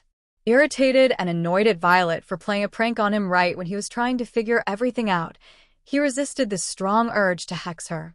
Great. Unless he could somehow get everyone else back to sleep, he would have to wait for the next opportunity. Well, that or Ron's returning letter. Why do you have to dump paint all over me? He demanded angrily. What's next, pots and pans? Violet looked taken aback at his outburst. You've never minded before, she said quietly. But she shrugged it off and continued in a stronger voice. Everyone was all depressed and stressed out from yesterday. I figured some laughter was needed. Sorry, but it really was a tame prank, you know, she burst out suddenly, hazel eyes defensive. Harry sighed. Fine, he said rather begrudgingly. Well, he'd better get into the swing of things here, if just to avoid them carting him off to an insane asylum. Maybe he could coax some answers out of them. It was the most he could do right now. Why don't you remove the enchantment you have on the doorway, Violet? Lily prodded gently. Okay. Violet ran back to her room and grabbed her wand, rushing back to where the rest of her family was waiting. She waved her wand above Harry's head and muttered some incoherent words. Suddenly, 2 bells and 2 empty cans of paint appeared out of nowhere and came crashing onto Harry's head. Harry. Vision becoming blurry, his head spinning around in circles, Harry staggered and fell to the ground with a mighty thump, blacking out, but not before he had one last thought. Looks like there's another marauder in the family. I'm really sorry. Violet apologized over and over again, looking genuinely stricken. I didn't mean for everything to fall on you, really. Harry grumbled, one hand on his head as he glared furiously at her. His mum had removed the large lumps on his head, but he was still nursing a massive headache after the healing. Harry was seriously convinced that someone really wanted him to fail. A loud clang sounded as plates were placed in front of the 2 teens, the teeth of their forks sinking deeply into the pancakes. Harry was surprised to see that their breakfast had been made without magic. But then, Lily Potter was a Muggle-born, so maybe he shouldn't be surprised that she had decided to keep some of the traditional normalcy her sister so desperately clings onto. He ignored Violet as she dove straight into her breakfast, instead choosing to watch his parents interact with each other. Figuring that his chance today to seek out Dumbledore was pretty much shot, Harry decided the best thing to do now is lie low and gather information on this end. Lily was busy flipping over a pancake, smiling contently. James swooped in behind her, gently pulling back her flaming red hair and kissing the nape of her neck. James, she admonished playfully. What? He asked, the telltale smirk betraying his innocent expression. James seemed to be in a much more cheerful mood after Violet's prank. He had to admit that the practical joke had garnered the effect that Violet had wanted, albeit at Harry's expense. Nothing. Lily grazed her lips with his and, forgetting their children's presence, deepened the kiss. Harry wrinkled his nose and turned to face Violet, who was staring at her parents with an expression that mirrored his. Ew. That reminded Lily and James that they weren't alone. After blushing furiously, they returned to cooking. But Harry smiled, Any doubts about his parents' relationship were wiped from his mind. They both seemed to be very much in love, and even if they were imposters, this fact still comforted Harry somewhat. After all the cooking was done, the adults sat down with the kids, and they passed around the maple syrup and poured tea into their eager cups. The conversation was subdued in respect for what had happened the night before, although Violet did try to press her parents for information numerous times throughout the meal. Harry heard tapping sounds behind him, frowning as he turned around to pinpoint the source of the noise, a tawny owl with what looked like a brown pouch, and a Daily Prophet. Harry leaned back, fumbled with the latch for a few seconds, and opened the window for the owl, which hooted its gratitude and thrust the wizard newspaper at James. After placing a canute into the little brown pouch, James took the paper from the owl and gave it a little nibble of his pancake before it went on its way back into the clear, blue, cloudless sky. James conjured his glasses from nowhere and put them on, opening up the paper and intently reading the front page, frowning deeply. "What's wrong, Jam?" Lily suddenly putting a hand over her mouth and gagged. Her eyes widened in alarm as she dashed to the bathroom, where distant retching sounds echoed into the hallway. James stared in the direction where his wife had gone, looking extremely worried. "You two aren't feeling sick, are you?"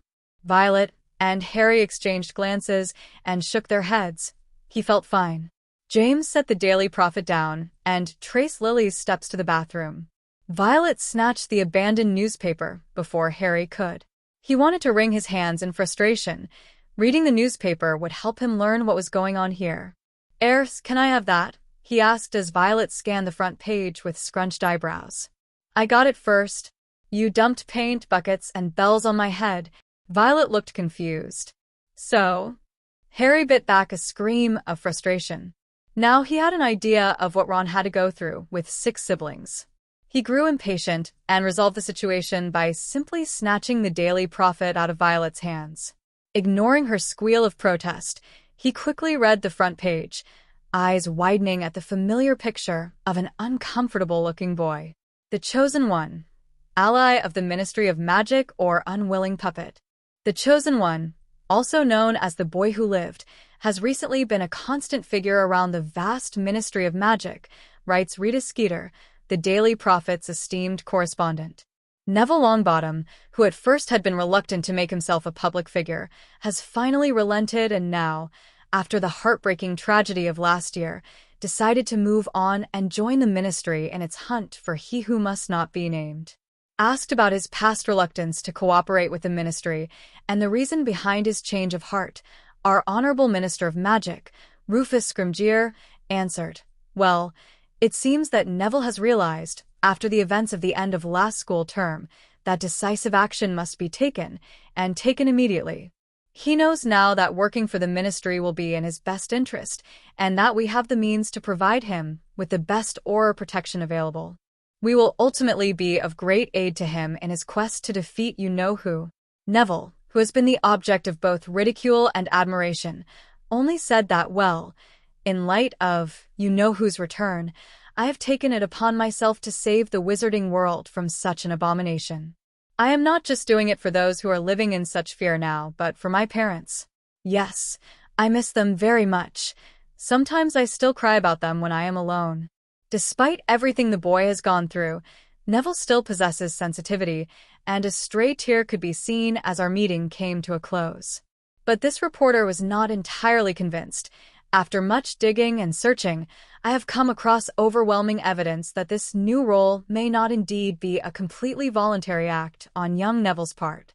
For instance, an irate Violet reclaimed the paper before he could finish the article, but Harry didn't care. His brain was still spinning from the recent hoard of information he had just received. Neville was the boy who lived? That means the prophecy does exist, just in the form of Neville Longbottom. Their roles had been reversed. His stomach sank at the thought of shy, timid Neville facing everything he had faced in his life. Having your parents being tortured into insanity was bad enough, but to have Harry's life, to know that there was someone out there trying to kill you, he just couldn't imagine it. He frowned. Neville's arrogant quote in The Prophet had not sounded like him at all. But then Harry remembered that Rita Skeeter had been the one who had written that article. She had probably used that bloody quill of hers and twisted Neville's words, or perhaps invented them completely. He couldn't believe she was still writing. But then, if she had never investigated Harry, why would Hermione go looking for blackmail? Nevertheless, Harry noted that Neville had taken a completely different path than he had, choosing to be the Ministry's poster boy. He wondered what else was different. Before his thoughts could go any deeper, a loud pop sounded. Harry immediately pulled out his wand, pointing it in Sirius Black's face. "It's okay, Harry, it's just me," he reassured him, gently pushing the tip of Harry's wand down, away from his godfather's face. Harry let out the breath he had been holding and relaxed while Violet got up and hugged Sirius, asking if he was okay. "I'm good," he replied, then pausing, adding under his breath. "Sort of." Violet cocked her head to one side. "What's wrong, Uncle Sirius?" He gave her a small smile and shook his head. "Nothing. Just thinking about yesterday and a certain four-timing ex-girlfriend who I've wasted a precious year dating." "Oh," Violet said, her face falling. "I'm sorry, Uncle Sirius." "Four-timing?" Sirius sighed dramatically. "You heard right. Aubrey had 3 other boyfriends. Bad luck. Padfoot." Lily and James stood in the doorway, both wearing sympathetic smiles. "I'm so sorry, Sirius," Lily said gently. "I'd really thought she was the one." "Really? I didn't." James rolled his eyes in exasperation. "You're cursed, Padfoot. I really think you are. You just don't pick the right people." Sirius slumped in his seat, looking defeated. "I know. Look at everyone else, eloping and marrying left and right. And being an Order member and all, my chances of something happening are pretty high. I'm 37, for Merlin's sake." Upon seeing Violet's ashen expression, Lily glared at Sirius in warning. At last, Sirius had sobered up and was now scrutinizing Lily carefully. "You don't look well, Lils, you all right?" Lily muttered something about an upset stomach, but Sirius saw the suspicious blush creeping up her cheeks, the defensive way one hand rested on her stomach. "Hold it," he said, mouth gaping. "My future godchild isn't in there, is it?" "What?" Harry was absolutely stunned. What other curves was this place going to throw at him? James was the first to recover. You're Pete pregnant," he stuttered, looking caught between a mixture of elated happiness and extreme anxiety. "I think so," Lily said quietly, fidgeting under everyone's gazes. I didn't want to say anything until I was sure." With that, she glared heatedly at Sirius, who had the grace to look ashamed. "Oh no," James said, suddenly looking tired and withered as he collapsed heavily into a chair. Her face fell. "This isn't good news?" James's raised his head, casting his wife an apologetic glance. "No, it's great news. It's so dangerous now." Apparently, confusion was contagious. This whole day has been strange. Were all these events, all these differences supposed to do something? There must be some purpose, unless he was just imagining all this. But as hard as he tried, Harry just couldn't believe that everything was too real to be an illusion. He drummed his fingers on the table in a comforting beat, appearing to be in thought about the newest Potter when he was really examining Sirius carefully, watching him for any little tiny out-of-character reaction. He didn't find any. Everything about him, from the way he scrunched his eyebrows to the confident way he carried himself, was all completely and utterly Sirius Black. The room was silent for a moment, but for Harry it seemed to drag on for an eternity. The only sounds he could hear were the rhythmic drumming of his fingertips and the ticking of the clock next to the cabinet. Tick-tock, tick-tock. Harry flinched as a chair screeched across the floor. James had gotten up and embraced Lily, murmuring words of apology in her ear. "I'm sorry, Lily. I'm happy. I really am. I'm just worried." She smiled sadly. Sirius coughed. "I hate to be the one to break this up, but Scrimgeour wants all Aurors to come to the office to discuss last night. He's apparently under the impression that he's still the head of our department. Want to know how Dumbledore's secret order found out about the massacre?" He scowled. "I don't see what he's so upset about. Everything was going to hell by the time we got there." This intrigued Harry greatly. Why would he be so against the Order of the Phoenix? "Because it was started by Dumbledore," Violet explained. And he's never liked him, has he? Scrimgeour's the kind of person who likes to hold a tight leash on everything. Dumbledore founding a secret order purely made for fighting Voldemort and the Death Eaters implies that the Ministry isn't doing a good job. So basically, he's a little baby who's insulted when the older kids help. Duh, Harry. Oh, right, Harry said, realizing that Rufus Scrimgeour was the same everywhere. Then it hit him that Violet had called Voldemort by his name, not you-know-who or he who must not be named. He couldn't help but have a little respect for the immature prankster for not giving in to the fear. But then, perhaps she had just been raised that way.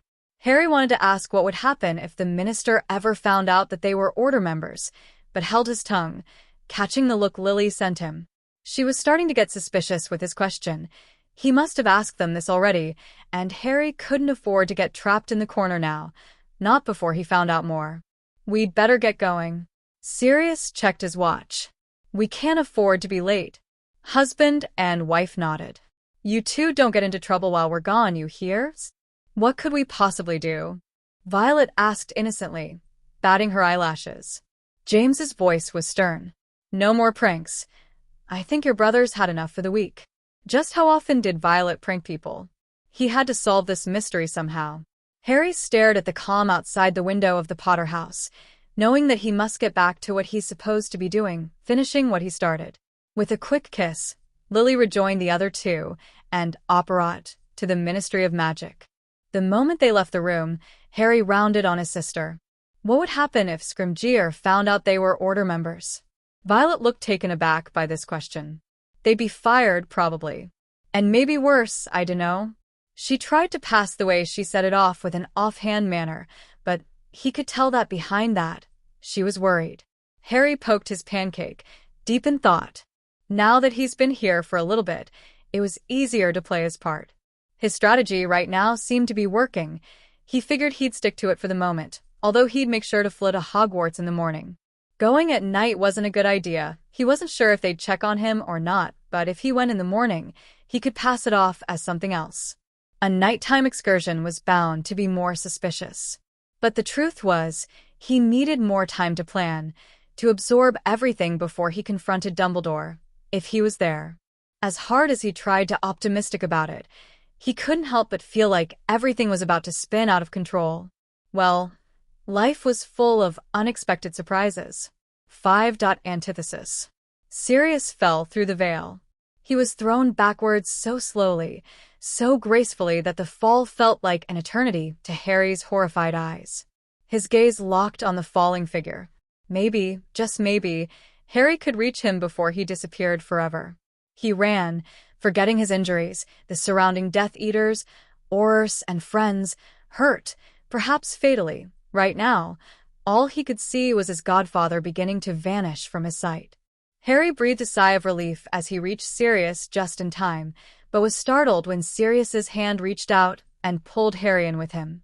They tumbled through layer after layer of pure white cloth, the silk brushing against Harry's cheek with deceptive gentleness until gradually, the color began darkening. They soon found themselves surrounded by an assortment of gray swirls, the color tone varying the further along they got.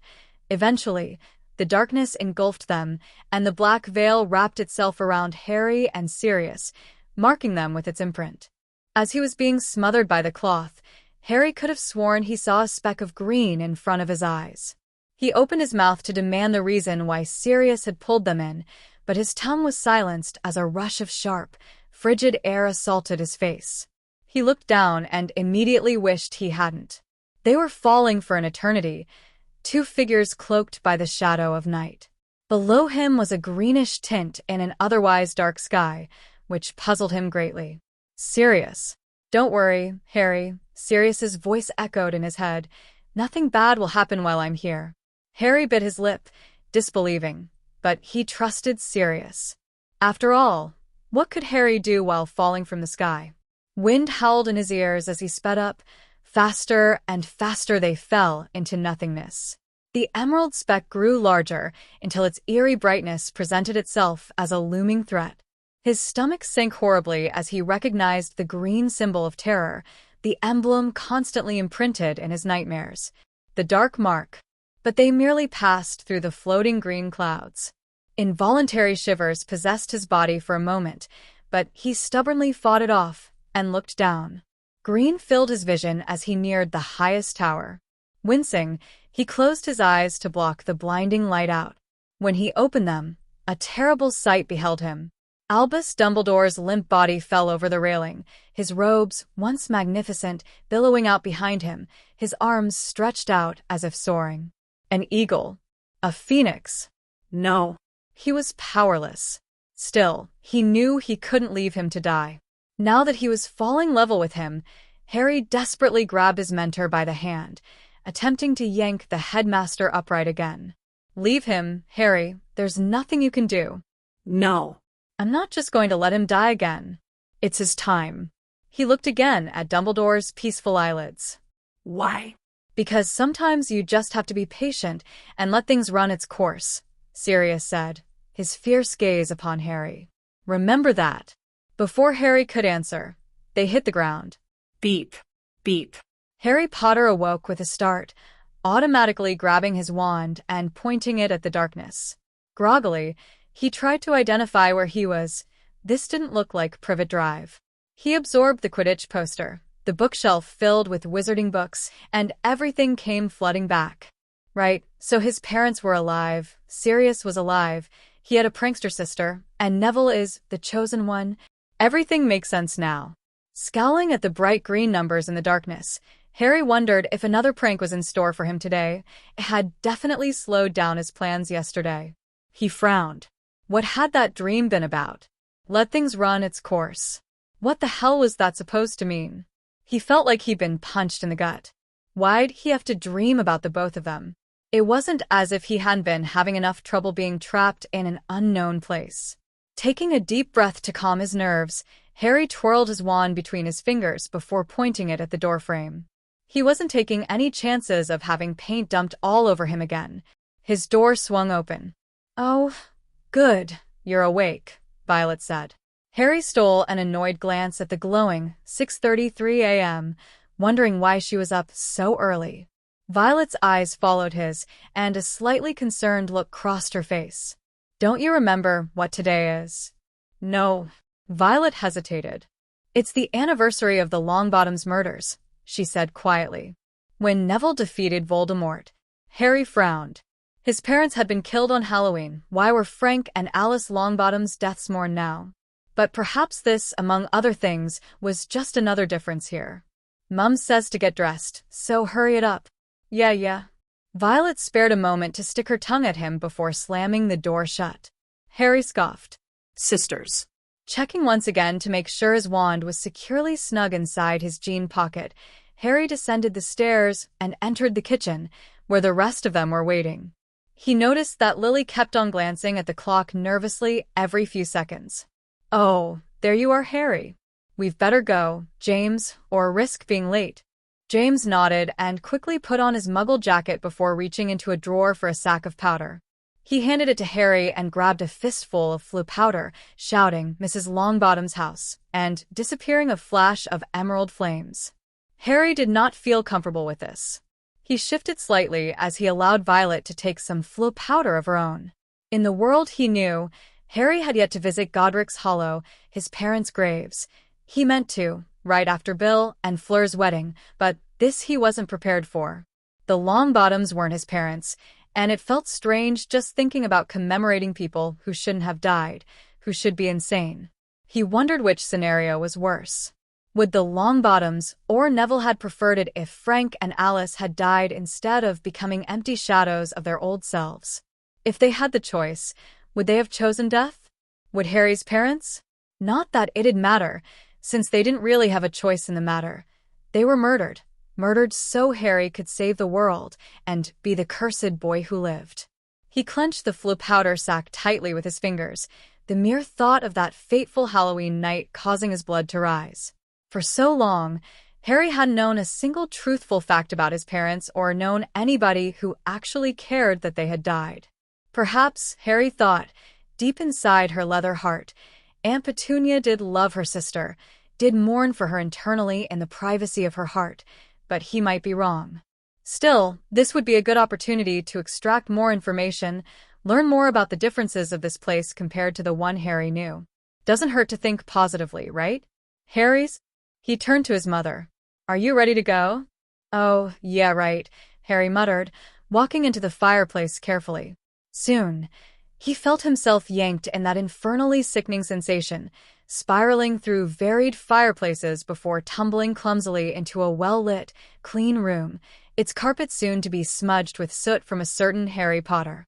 A slightly familiar woman came rushing over to him, pushing him away from the carpet and onto the safe marble floor. Don't ruin the carpet, she snapped, muttering a cleaning charm on both Harry and her precious rug. Irritably, she adjusted the large black vulture hat on her head, waiting for James's arrival.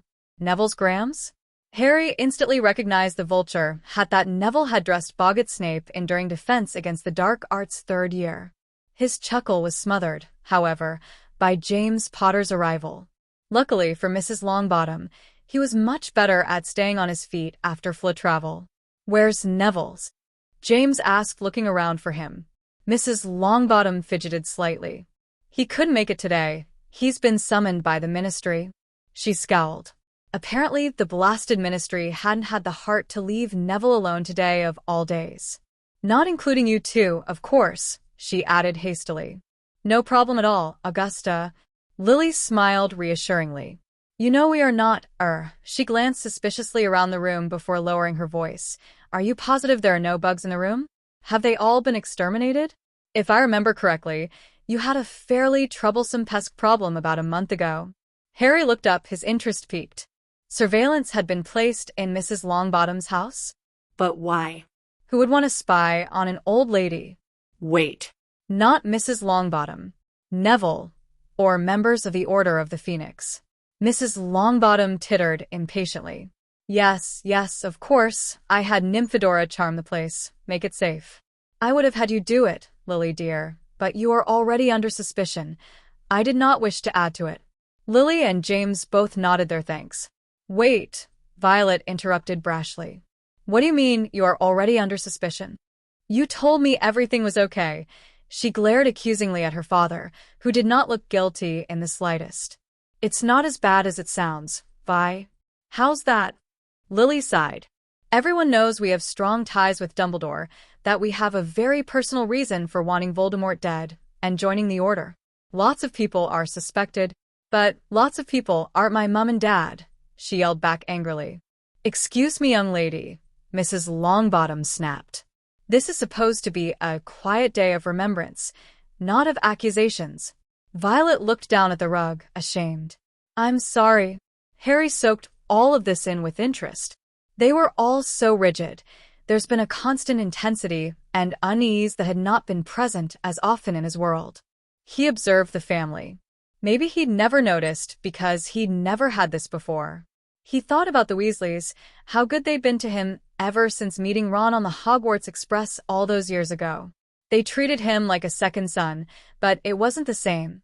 Just as each family member had a dynamic with another, Harry found himself understanding these people more every second he spends with them. They already have a previously established relationship, and he's taking advantage of that. Well, best we get a move on then, Mrs. Longbottom said gruffly. Why couldn't we have just met there? Violet asked meekly. James took her hand as they ventured outside. The cemetery's really close to August, Mrs. Longbottom's house, and we'd felt that this year we should walk there together. Oh. They walked along the breezy London streets in silence, hugging their scarves closer to their bodies as the howling of the wind grew stronger, as if wailing for the Longbottoms' loss. It was an unusually cold day, Harry noted, fingering his cozy red and gold GRIF indoor scarf. He had deliberately stayed in the rear of the group, where he was free to his thoughts without interruption. This was just so depressing. Harry had an inane urge to kick, fight, do something, take action, act brashly, act upon that GRIF indoor recklessness and courage. But something was holding him back. Perhaps it was that dream, stored in the back of his mind as a red flag of caution. Maybe it was hearing Sirius's voice in his head, warning him against petulant action, advice Sirius himself had not heeded. Diving straight into action is what costs Sirius his life. Harry was not going to let it take his. No, not before he finished what he started. Not before he defeated Voldemort. Harry blew hot air into his palms, rubbing them together to warm up his hands. Why the hell was it so cold? It's summer. It's supposed to be warm. How strange. Something caught Harry's eye. A sliver of wood peeked down from underneath James's sleeve. So he has his wand out and ready for an attack, Harry observed. Was the danger even more escalated here? Must be. As they neared the cemetery, shouts also seemed to be echoing closer. A game of soccer raged, both parents and coaches yelling out encouragement and support for their respective teams. Mrs. Longbottom angrily muttered something about the nerve, disrespect for the sanctity of the dead. Harry couldn't help but agree, just as the soccer players couldn't help that the field had been built next to a cemetery. Blame the politicians. The old, rusty gate creaked as it swung open of its own accord to meet them, but as he passed through, something got caught in his hair. Frowning, Harry picked it out and briefly glanced at it. The leaf was rather big and rather ordinary, if not for the small heart-shaped hole in the middle. Shrugging, Harry carelessly tossed it aside, letting it catch a breeze and float away. The noise coming from the soccer game had quieted, but Harry figured the match must be over. He supposed that was a good thing, considering why they were there. Reverence. No one else was there. Harry kept on glancing suspiciously behind him or toward every swaying branch, every snap of twigs, and every crunch of gravel beneath their feet. One can never be too careful, especially these days, especially in this place. Harry never liked cemeteries. He hated them. When he was little and dragged reluctantly someplace by the Dursleys, they would pass by a little graveyard in Surrey. It had been horrible for little Harry, who couldn't help but wonder if his parents were trapped somewhere, their revolting corpses decaying into dust, as Uncle Vernon had so eloquently put it. Good riddance, he had added none too quietly, as if their deaths had merely been an afterthought to him, just one of those anonymous people on the news instead of his sister and brother-in-law. Well, at least for these strangers, most people would feel pity about their situation. Not for the Potters, however. No, Uncle Vernon just didn't give a shit about those particular in-laws.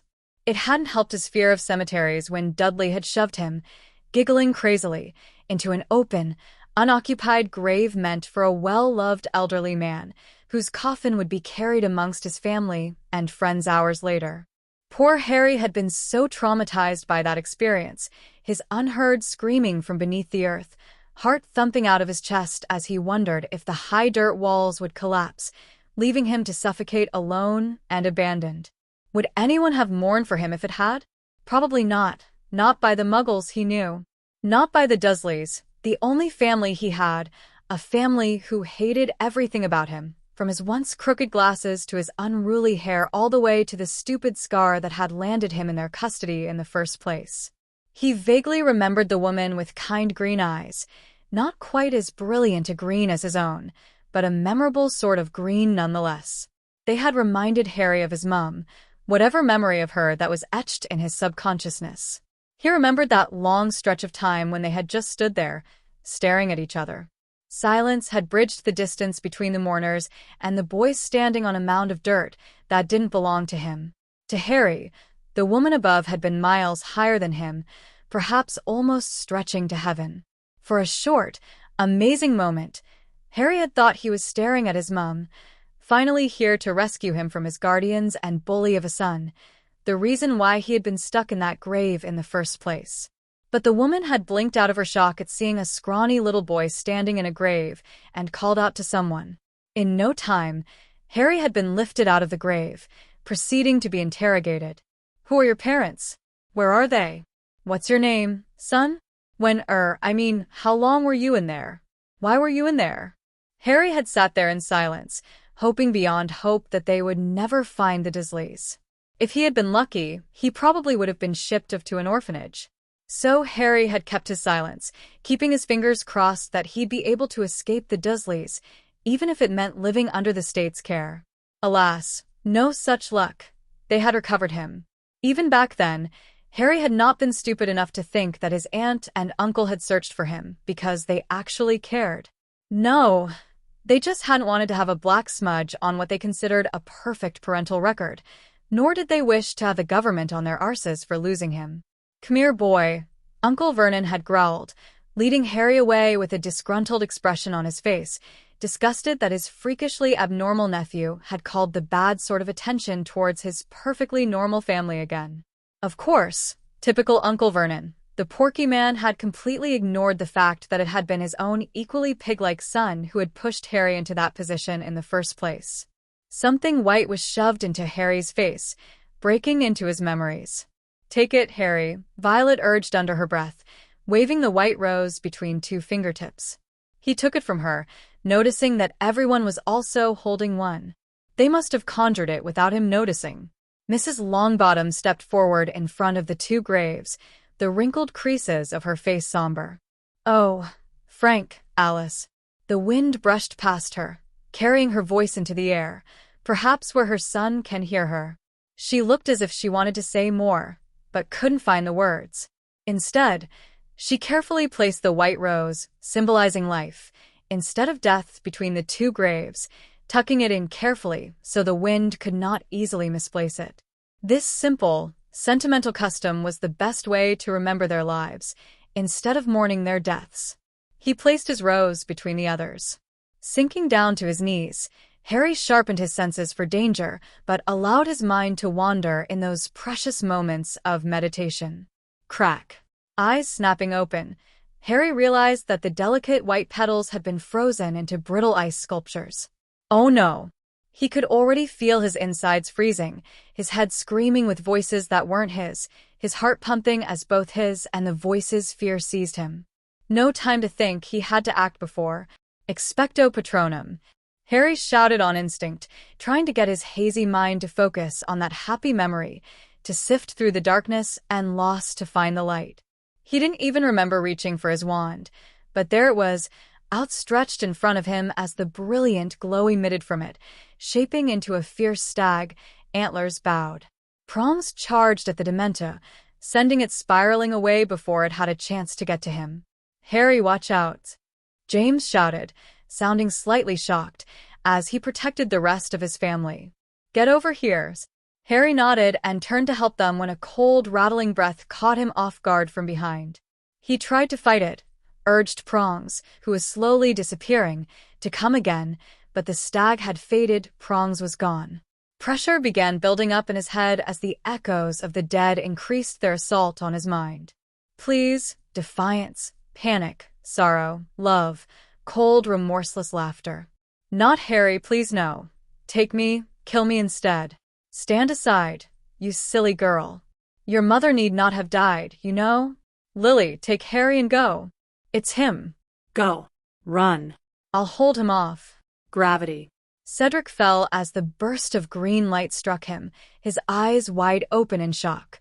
Sirius, caught in mid-laugh, disappearing gracefully behind the veil. Professor Dumbledore, pleading with the potion's master, his eyes no longer twinkling but caught between fear and anticipation for the next journey, his body falling over the edge of the tallest tower to face it before it met the ground. A single voice broke out amongst the chaos. "Expecto Patronum." Another joined it, making Harry's ears ring as two silver figures plowed down the remaining Dementas. He didn't know how much time had passed.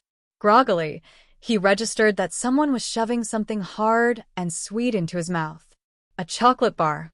Harry sat up as soon as he had bitten into the candy, realizing that he was lying on a park bench, still inside the graveyard. Violet sat on the ground cross-legged, hugging her knees and shaking. Whatever the Dementors had made her see, it must have been bad. She looked a sickening ashen color, with permanent shock etched on her face.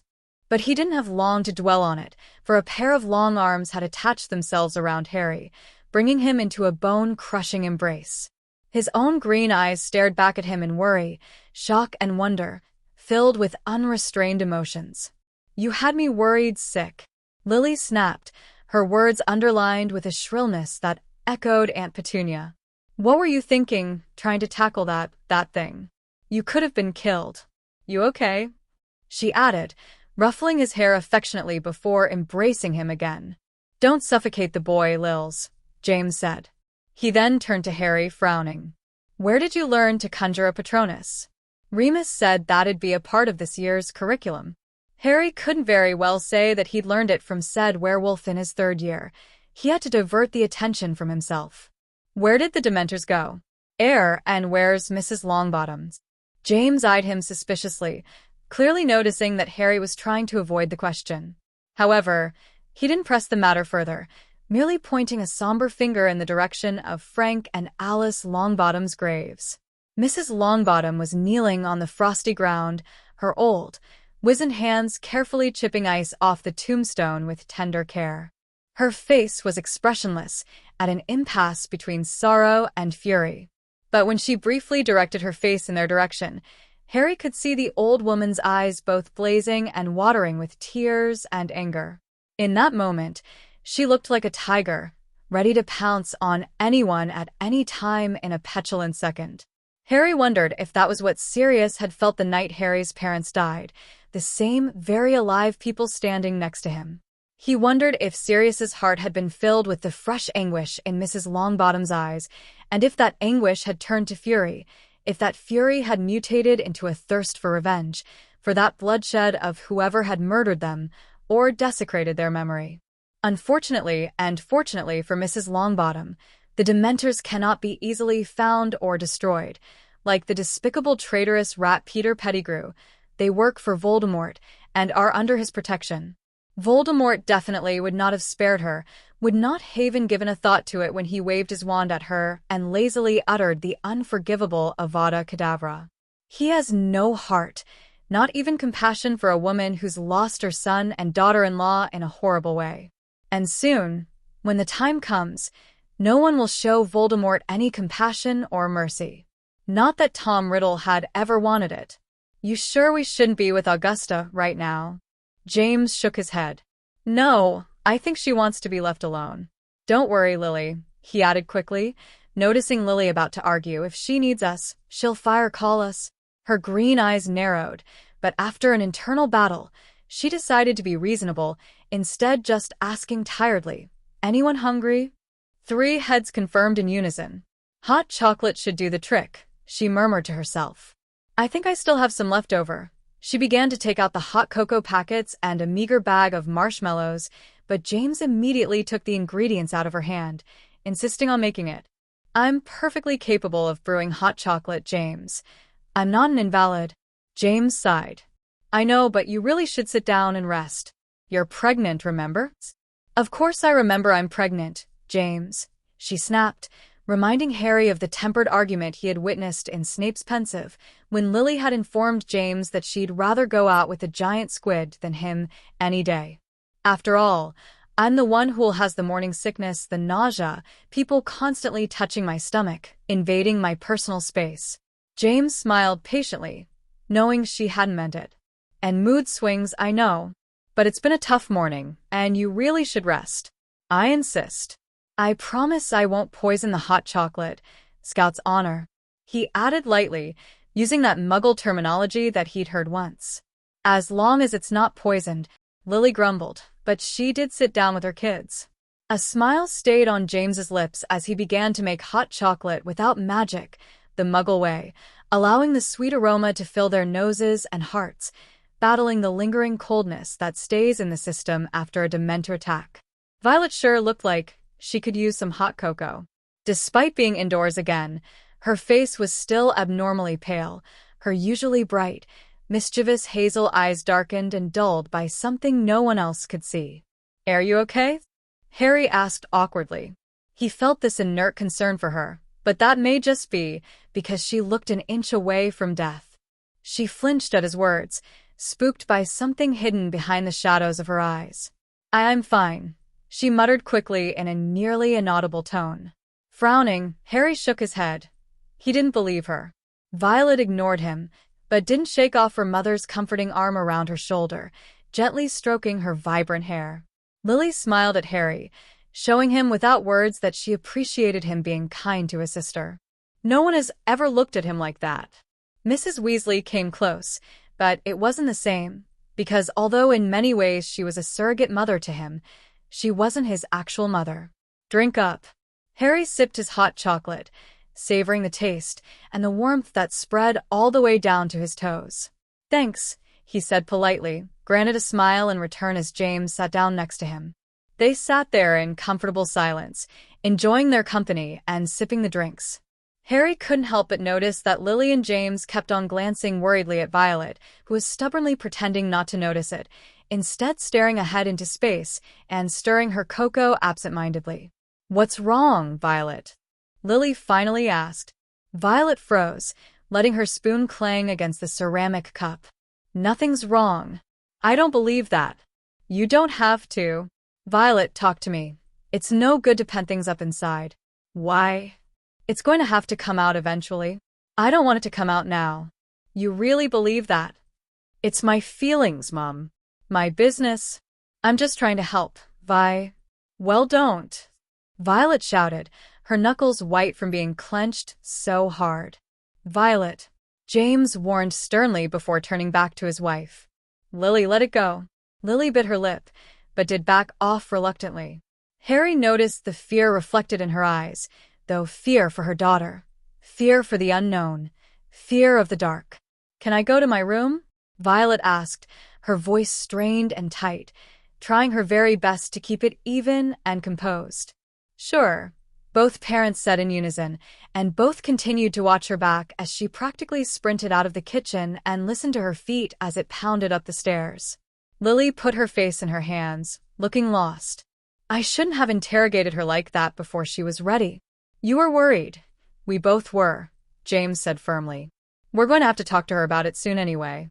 "Do you know what's bothering her, Harry?" "What?" Harry asked, surprised. "No." James sighed. "It's probably still the same thing, Lily. And with school looming closer, it gets harder." Lily finished, nodding in understanding. Harry was confused. What were they talking about? "Hey, Harry, do you think your mom and I can have a word alone? I know you want to be informed about order stuff, but this is classified." "Oh, yeah, sure," Harry said distractedly, quickly getting up to retreat to his room. However, before reaching it, he paused at Violet's door, carefully listening for any signs of life inside. It was completely silent. He resisted the urge to go in and continued on down the hall.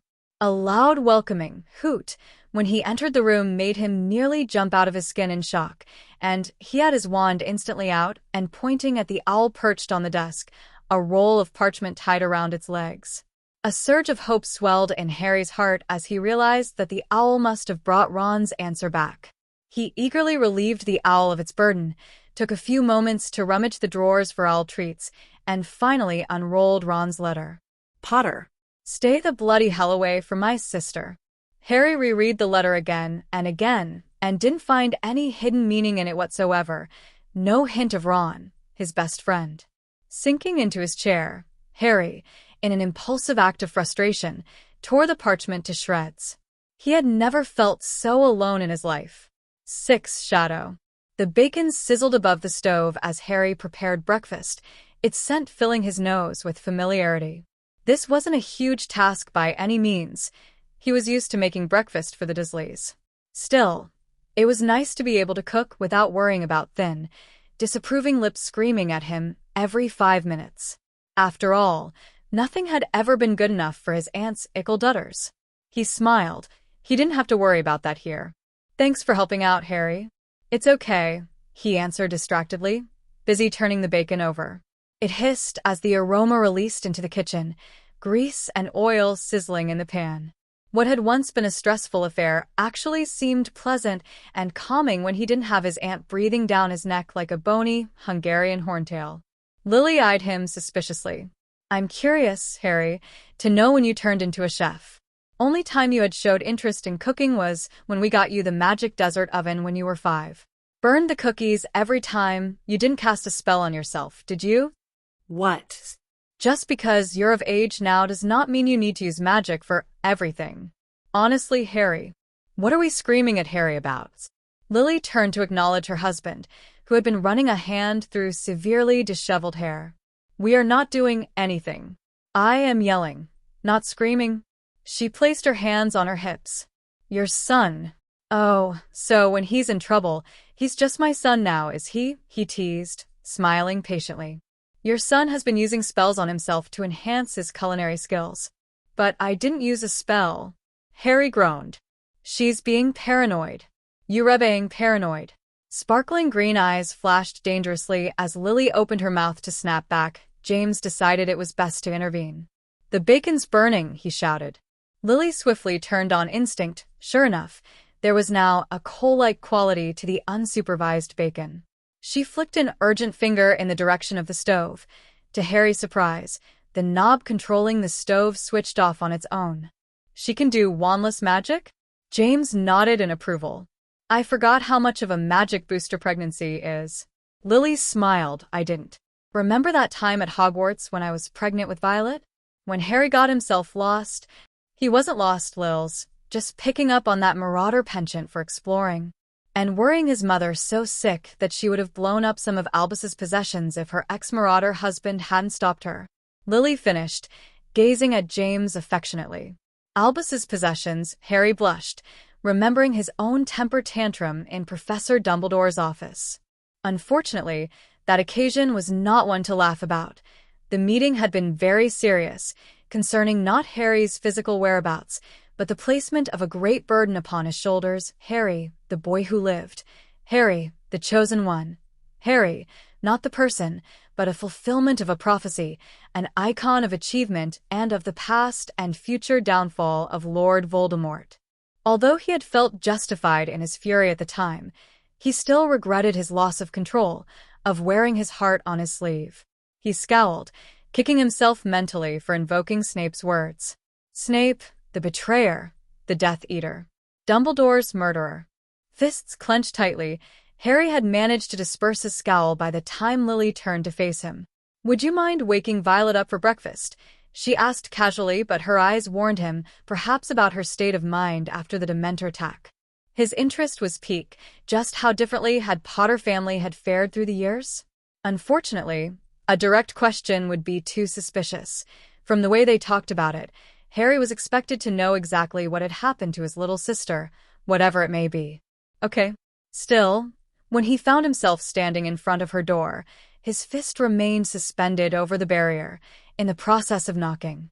Instinct took over, and he put his ear against the door, wishing he had a pair of extendable ears on him. As hard as he tried, Harry couldn't hear anything, but he didn't really know Violet. He had no way of knowing whether or not his was a good sign. Either way, he still had to wake her up, so he gently turned the knob, prepared for whatever he may face in there. The room was dead silent. The lump under the covers indicated that Violet was still sleeping, but it unnerved him that he couldn't hear her breathing. Harry shook his head. He'd roomed with 4 snoring boys for the past 6 years. It was more than likely that his sense of a normal breathing pattern became incredibly distorted because of Ron and Neville in particular. Ron. He winced at the thought of his best mate. He'd never wanted them to accompany him, to willingly walk with him toward certain death. Yet Harry felt their absence most profoundly. It didn't feel right not to have them here. It was hard to accept that the 2 people who would never abandon him weren't here, not to laugh at his mistakes or spur him to research. No matter how hard he'd tried to push them away, they stuck to him. Harry smiled. Like fungus. Violet? Wake up. Harry poked the lump. No response. Come on, breakfast's up. Frustrated, Harry unraveled the blanket's layers to reveal a mass of auburn hair. Wake up. He frowned. There hadn't been a single reaction. By now, Harry had half a mind to just let her sleep, but considering how she'd holed herself in her room for the past week, he knew it was time to reappear. Harry hated not knowing.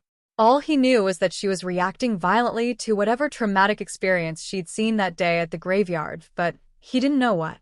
But he of all people knew what it was like to dwell on the past, to regret and mourn until he'd become so self-involved that he forgot what he was missing. He didn't know her, but he felt obligated to give her a reality check. After all, Ginny had told it to him straight during that really low time in his life, when he had believed that Voldemort was possessing him. He'll always love her for that ability to know exactly what a person needed. Ginny had known that he didn't want pity, sympathetic apologies, or something to soften the blow. No, she had known exactly what Harry had needed, something that he himself hadn't even been able to see. It was an innate feeling, built into him despite the years at the Dursleys, despite the loneliness. She wasn't real. She wasn't really his sister, but he felt compelled to try nevertheless. Moving closer to the lump, Harry panicked briefly, fearing that she died. But as he inspected her closer, he realized with a sigh of relief that her skin was still warm, that she was indeed breathing, if just very quietly. Surveying her room carefully, he tried to look for something that would help get her attention. Quidditch posters adorned the walls, from the Tornadoes to Hogwarts' own GRIF indoor house team. Intrigued by that particular poster against his will, Harry found himself moving closer to the red and gold picture. Harry saw himself zooming around the picture, scarlet robes billowing out behind him, and eyes narrowed in concentration as he chased after the snitch. As poster Harry flew to the front, he caught a glimpse of the B'Seeb embroidered on his robes. Apparently, the fact that he was captain had not changed here. Poster Harry caught the snitch with a triumphant grin before letting it go again, giving it a good few seconds head start, and tearing after it. He examined the rest of the poster to find some familiar faces. Katie Bell was attempting to score on Ron, who deftly saved the first shot, but missed the second one, scored by Violet. Reminded of why he was there, he reluctantly turned away from the memoir of his favorite sport and looked around the rest of the room. There were definitely some alien girly touches to the room, especially the numerous moving snapshots of family and who Harry assumed were friends. Something drew him to slowly approach these moving visuals, if only to understand Violet better. A picture of the Potters, smiling in front of the Hogwarts Express, stood confidently on the nightstand. Lily's eyes were brightly watery, and even James looked on the verge of tears, but proud tears at that. A very young-looking Violet was smiling brightly into the camera, barely able to conceal her excitement. Harry, who was around 13, looked as if he was trying to appear bored with the family picture. However, the ghost of a grin tugging at his lips cancelled out his attempt. Despite himself, Harry felt a similar on his face. He looked at another photo on the dresser, surprised to see a recent picture of Violet and Neville, arms around each other in the backdrop of what looked like the GRIF indoor common room. They were both laughing and looking like they were having a grand time, but Harry could see the shadow in both of their eyes. There was one picture, however, that was not proudly displayed. He would have missed it if he hadn't been looking at the picture of Violet and Neville. One was turned down so that only the backing was visible, leaving the framed picture to be suffocated by the dresser. Curious, Harry had been about to lift the picture back to its rightful position when he was filled with a sudden sense of doubt. This picture was hidden away from sight for a reason. Curiosity had always gotten the best of him. It didn't look all that remarkable to him. It was just a picture of Violet and another girl, apparently baking something, though it didn't look like they were getting much baking done. Rather, complete chaos and a massive food fight were getting underway. Violet had the bowl, and she was flinging huge amounts of batter at her friend, who was trying to defend herself with a pan in front of her face. Occasionally, the friend would grab stray batter clinging to the counter and walls and throw it back at Violet until they were both thoroughly covered in batter, flour, and sugar. Harry smirked. They looked like they were having fun. But why would Violet hide this picture? Something, a hint of magic in the air, attempted to answer his question. He stared at her dresser, sensing something amiss there. He hesitated for a moment before tentatively opening it, blushing furiously as he was bombarded with the sight of bras and underwear. He almost gave up on that nagging feeling right then and there. He'd only been sent to wake her up, not invade her privacy. But he knew that this wasn't right. Though he could feel his face practically burning up, instinct and doubt inclined him to search more thoroughly. He gently pushed her clothes aside, only to find several empty and full potions bottles at the bottom of the drawer. Feeling apprehensive, he picked up a bottle and read the large letters in the front. Dreamless sleeping potion. Strong dose. Near the bottom was a warning label. Warning. Extensive use of this product for more than 4 times consecutively without healer supervision or a counter potion to counteract the negative effects of this product may result in an addiction or serious harm. Advised to use 3 times a week at most. If any suspicious side effects occur, contact your healer immediately. Harry froze. So this is why she was out cold. Extensive use of this product for more than 4 times consecutively may result in an addiction. This doesn't bode well for Violet, especially since it's been more than 4 days since the Demento incident.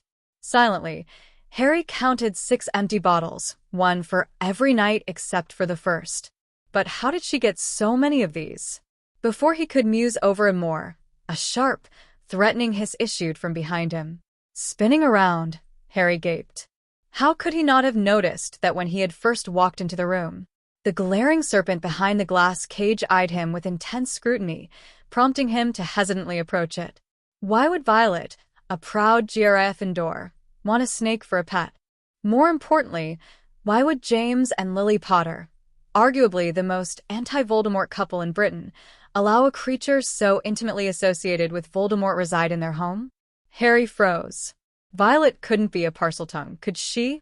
No, that's impossible. There's no way she could have gotten that ability. Well, there was one way to find out.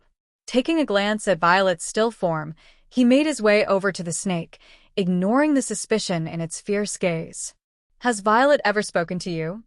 The snake seemed taken aback, and its razor eyes, so like Voldemort's, expressed wariness. You speak the ancient language of the serpents. Yes, but I only found out I could a few years ago, Harry admitted. Can Violet speak the noble language as well? Flattery always worked. No, she cannot. But you've never spoken to me before either, and yet here you are, speaking in my tongue. He decided to change the subject. Why were you hissing at me? You were invading my mistress's privacy. I was worried. She is taking a potentially dangerous potion. Harry could have sworn he saw a flicker of concern in the snake's otherwise expressionless eyes. Is there anything I can do to help? It asked finally. You could help me wake her up, Harry suggested. No biting, though. The snake nodded and inclined its head at the top of its cage. After he'd removed the ceiling of the snake's small habitat, all he had to do was stand back and watch. He wasn't exactly sure what it planned on doing as it slithered out of sight beneath the covers, but whatever it was, it worked. Harry had to clasp his hands over his ears as a high-pitched scream filled his ears. She must have been terrified, but he couldn't help but smile, feeling a slight vindication for Violet's earlier prank. Violet immediately leapt out of bed and, upon seeing Harry, seized his shoulders and hid behind him. Harry, she shrieked. There's a spider or something in my covers. I felt something slide past me. Get it? Harry frowned. Snakes and spiders didn't move or feel the same. Apparently, Violet had stronger arachnophobia than Ron if she was convinced her own pet snake was a spider. Relax, Vi. It's just your snake, Harry reassured her, pausing as he realized that he'd used her nickname. But he didn't have long to ponder it because a very hard punch sent a throbbing pain through his shoulder. Ow. Harry complained. What did you do that for? For scaring the living hell out of me? Sorry, but you weren't waking up. Which reminded him, oh, and I found this lying around. He waved the dreamless sleep potion in front of her face. Care to explain this? Violet's expression immediately hardened at the sight of the potion. That's none of your business. It becomes my business if you're addicted to these things, Harry countered, pointing at the warning label. Or, did you not bother to read it before chugging it for 6 nights straight? Violet's lips twisted. Leaning close to Harry, he could see her eyes change from mischievousness to absolute viciousness. You keep my secret, and I'll keep yours, she growled. But there was a hint of hurt in her voice that paused his tongue. But Harry looked at her in confusion, slightly worried. What secret was she talking about? Was it concerning this place's Harry, or him? Listen, he said, trying to pacify her anger. I'm sorry, all right? I was just worried when you wouldn't even respond to anything. I'd thought you died. The fury dissipated from her face, morphing into apologetic regret. Sorry, Harry, I didn't know. Harry sighed, reining back in his emotions. It's okay. Just promise me that you won't take this stuff anymore, or I'll tell Mum. He bit his lip. He knew he probably won't be here much longer once he finds out a way to get back to his own world. Though he was reluctant to get close to these people, it seemed that he was still managing to do a good job of getting to know them. Damn. Mind getting out of my room before I change, you prats? Violet asked with a hint of her usual mischievousness. She laughed heartily at his expression. Rolling his eyes, Harry left the room feeling as if he'd helped her in some capacity and closed the door softly behind him. But the moment she heard the door close, Violet's smile disappeared. Tap. Tap. Let the owl in, will you, Harry? James asked without looking up, thoroughly engrossed in the Daily Prophet. He obliged, but he couldn't hide from himself the slight leap of hope that Ron, Hermione, anybody familiar had told him, saying that they too were confused, that they didn't know what was going on, or even better, that they didn't know what was happening. But he recognized the owl immediately, and unless a member of the Hogwarts staff had been transported here as well, the envelopes the owl carried would be purely business. And sure enough, the barn owl dropped one thick envelope in front of Violet and held the other out to Harry, who stroked the owl's head affectionately. He felt a sudden pang of nostalgia for Hedwig, missing her familiarity. She'd been his first friend in the wizarding world, after all. Hogwarts letters. Violet immediately tore hers apart. Harry too opened his, albeit a bit more ceremoniously. Inside was the usual letter, but with an additional paragraph at the end. Due to recent events and possible Death Eater threats, we understand if you choose not to attend Hogwarts School of Witchcraft and Wizardry this year. This decision is at your discretion. However, please keep in mind that this decision will affect your education in the future, and though you are welcome to come back after the war is over, we recommend that you learn as much as possible about defending yourself. Thus, our curriculum this year will emphasize self-defense as well as counter-jinxes/curses. Please be sure to owl with your decision as to whether or not Hogwarts shall expect you come September 1st. Professor Minerva McGonagall. Headmistress. Headmistress? Harry mused, but it means that Dumbledore's dead here too. His heart sank. Could this get any worse? He was hoping that Professor Dumbledore would be able to help him here. It looks as if he's really was on his own after all. There aren't any reliable people Harry can turn to now. McGonagall might, but really, how could he be sure? He'll just have to rely on himself for now, and pick up information on the way. As Dream Sirius had said in that one disturbing nightmare, sometimes you just have to be patient and let things run its course.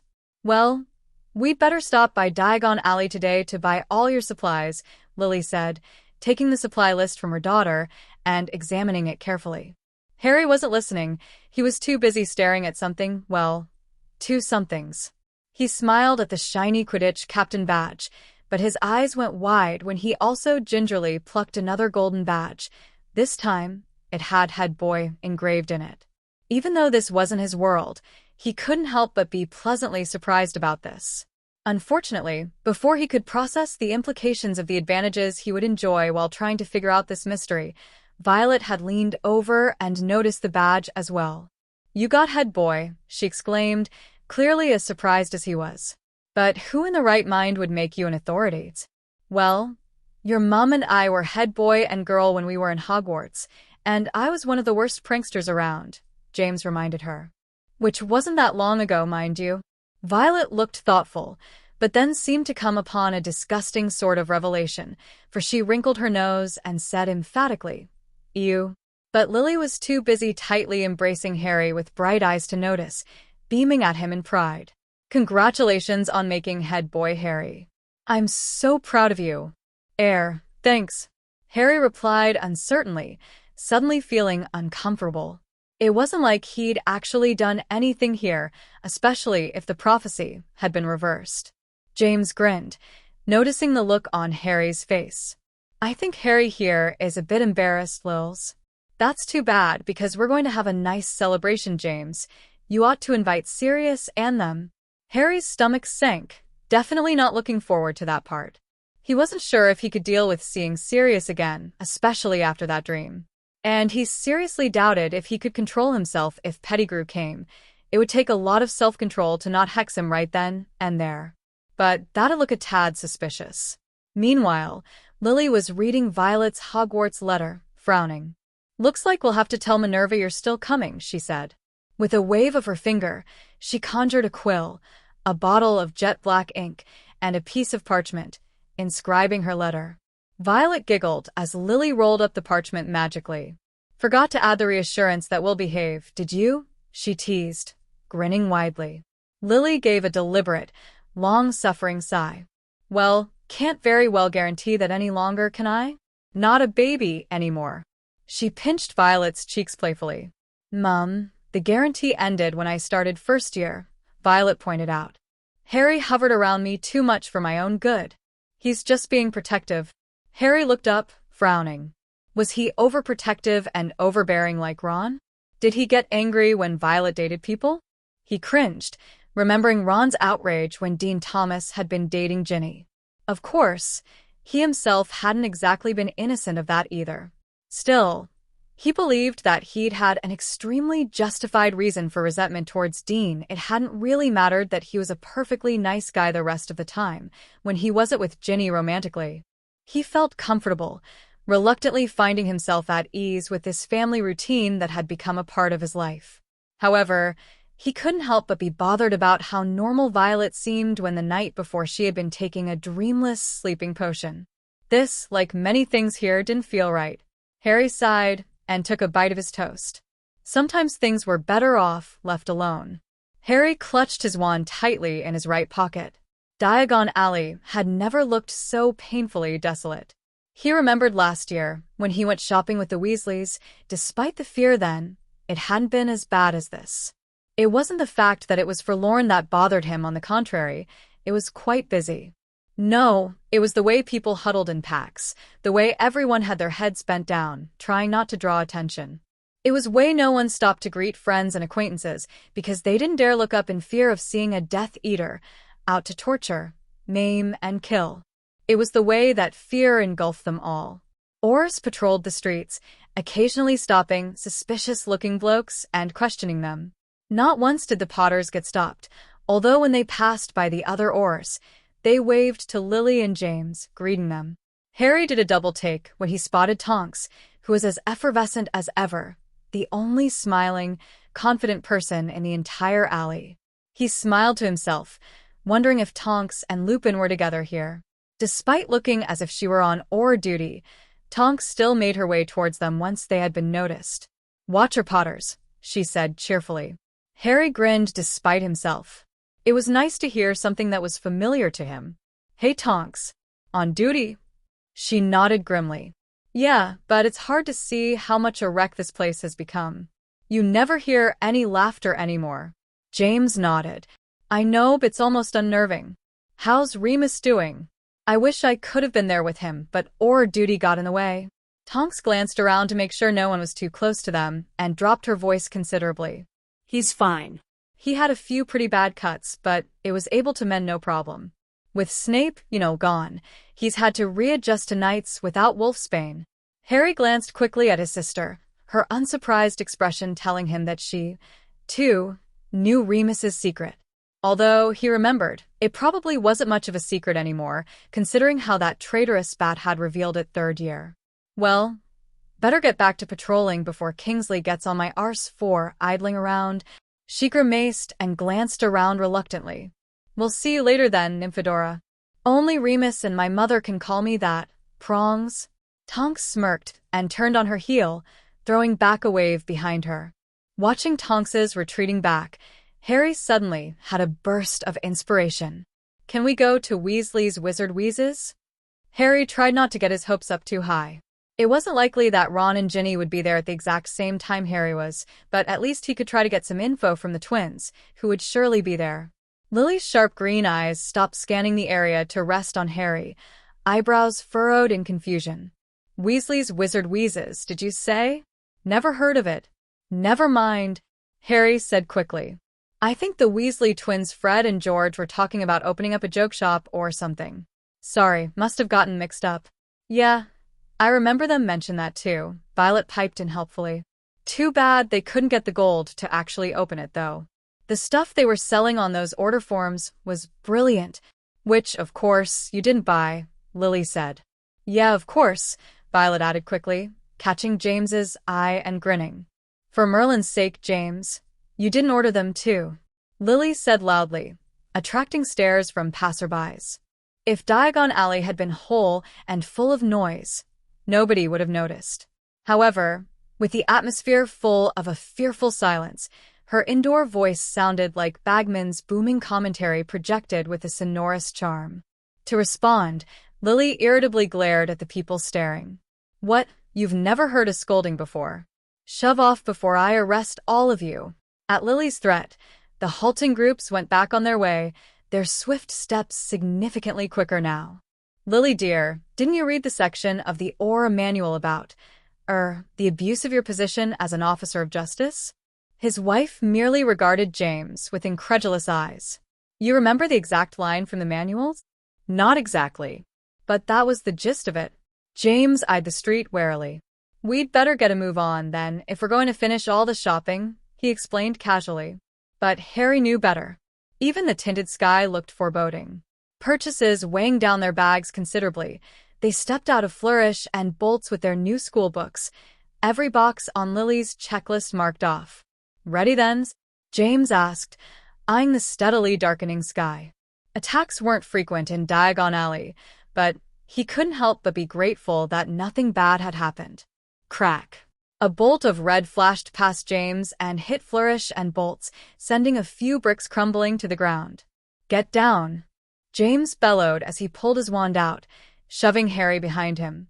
We have to get to the ministry for backup, Lily said urgently, sending a stunner in the direction of the approaching hooded figure. James swore loudly, torn between getting the severely needed reinforcements, helping the screaming shoppers fleeing in terror, and ensuring the safety of his children. But before they could decide what to do, a powerful dust cloud swept them up, separating the Potter family. James cried out in pain as he was thrown into a wall, the bricks groaning in protest. He fell to the floor hard, but struggled to get up, wand out and attempting to blink the dust out of his distorted vision. Luckily, his glasses had managed to stay on the bridge of his nose. Protego, he muttered, trying to buy himself some time while his vision sorted out. As the blurred figures became sharper, James found a masked Death Eater fruitlessly trying to break his shield. James grinned, feeling a rush of adrenaline pumping through his veins. Despite their inhuman masks, it was only a man beneath the dark robes, a man who was in the way of him finding his family, an obstacle. Well, he won't be one anymore. Accio Harry. Harry's stomach lurched as he felt himself lifting up from the ground and being summoned towards the voice. Suddenly, the spell dropped him down abruptly. Ouch, he muttered, extending the wand clutched in his hand towards the shadow above him. Sorry, big brother, but seeing as you were an unconscious lump of a log, Violet apologized, giving him a hand up after putting a shield around them. How many? I dunno, maybe 20s? 20? Just for Diagon Alley? Yeah, but not in this area. Lot of M's scattered to chase down people and trash the shops, I guess. Suddenly, the shield faltered, its bright light flickering until it died away. Harry turned to ask what happened when he noticed Violet's ashen expression. The only time he had seen her like that was... Harry felt it too, prickling at the back of his neck. Without thinking, he spun around and sent prongs out to chase the lone Dementor away. As the slight mist cleared, Harry was able to see 3 Death Eaters headed their way. Stupefy. Harry saw the returning curses coming. He pushed Violet to the ground as a cutting curse sailed above their heads, scrambling to get back on his feet again. With the blink of an eye, the Death Eaters operate right in front of them.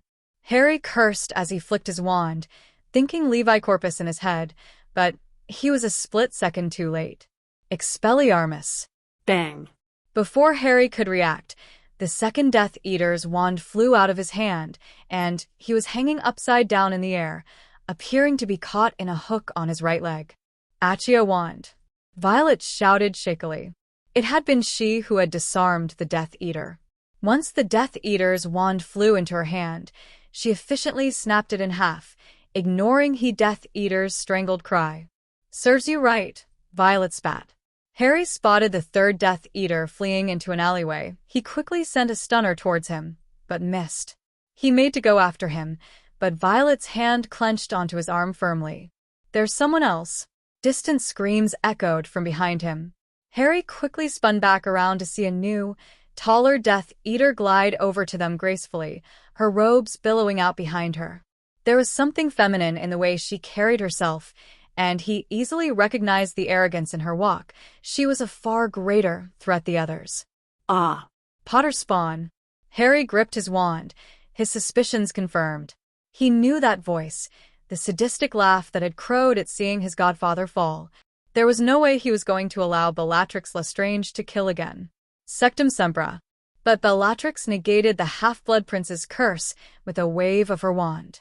"Tisk, TSK, baby Potter, I can read your moves like an open book. Weak and emotional, like your interfering parents and cousin of mine." He hated that stupid falsetto baby voice with a passion, but he also knew that she was lying. He had been working especially hard on his mental shields ever since he got here, and he hadn't felt anyone reach too far into his mind. Maybe she had gotten past his defenses for a single spell, but no further. He smiled. Expelliarmus. Protego. Stupefy. Impedimenta. Defindo. Harry shouted, one after the other in quick succession, his feet moving on their own as he maneuvered past the light of her spells. His last curse hit Bellatrix squarely in the chest, slowing her movements before Harry sent a cutting curse directly at her. Bellatrix recovered from the spell in time to lessen the lethal slice of magic aimed towards her face. Still, Defindo had cracked her mask down the middle, the lingering magic finishing the curse with a touch of melodrama. Her mask split into two equal parts and delicately fell off her face, kicking up stray dust as it hit the ground. Bellatrix Lestrange? Harry saw Violet's shocked, angry face out of the corner of his eye. A cruel smile twisted Bellatrix's sunken features, the sadistic glint in her eyes negating any kind of beauty she may have retained. He frowned as he felt Violet's feet shuffle beside him, surprised at the charge of magic surrounding her. His sister had most likely never met Bellatrix. If she had, she would have recognized her distinct voice immediately. Where was this rage coming from? Bitch. Violet sneered as she threw her own cutting curse at Bellatrix. But she wasn't focused, and her target was able to dodge the spell with ease. Did I make little Potter mad? You're not going to throw a tantrum on me, are you? Perhaps chuck a stuffed animal in my direction? Bellatrix's lips curled as she soaked in the desired effect she was having on Violet, who was practically boiling with rage. Levi Corpus. Harry thought while Bellatrix was distracted. Bang. Harry turned around and sent Violet a warning look. After he had disarmed Bellatrix, Harry demanded, "Why are you lot here? Looking for some fun, were you?" His fingers were itching to cause her pain, but he suppressed the urge. He wasn't going to sink to her level. "You'd like to think that, wouldn't you, baby Potters?" He didn't like her tone. Her carefree arrogance suggested that she was in charge, that they were at her mercy, and not the other way around. Feeling unnerved, he forced himself to stay cautious, to keep his ears open to approaching footsteps and dangerous spells. "Maybe the blood's rushing to her head too fast," Violet suggested coldly. "Can I fix that?" "No." "Please, Harry?" she asked again, though her steady steps towards Bellatrix meant that she didn't really care for Harry's permission.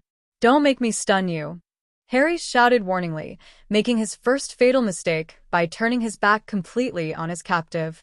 Violet's eyes widened, and she had already shouted the incantation before Harry had time to react. "Crucio!" Violet screamed, sending Bellatrix backwards and knocking away her wand yet again, which she had recovered using wandless magic. Harry had about 1.5 seconds relief. When he had attempted that curse on Bellatrix out of vindicated fury and grief, it had only thrown her backwards because, according to her, he had to like causing pain and watching others suffer for the fun of it. But his relief suddenly turned to horror as he witnessed Bellatrix writhing on the ground, her muffled screams and long, yellow fingernails tearing at her own flesh. He turned to Violet, who wore a satisfied smirk, eyes glinting with the same look Bellatrix's had possessed only moments before. He didn't know why he did what he did.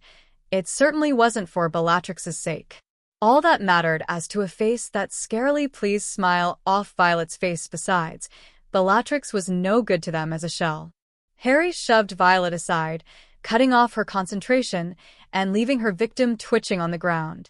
But as his eyes trained back on her, he was disgusted to find that after panting a little and wiping the blood trickling down her chin, Bellatrix seemed unusually unfazed.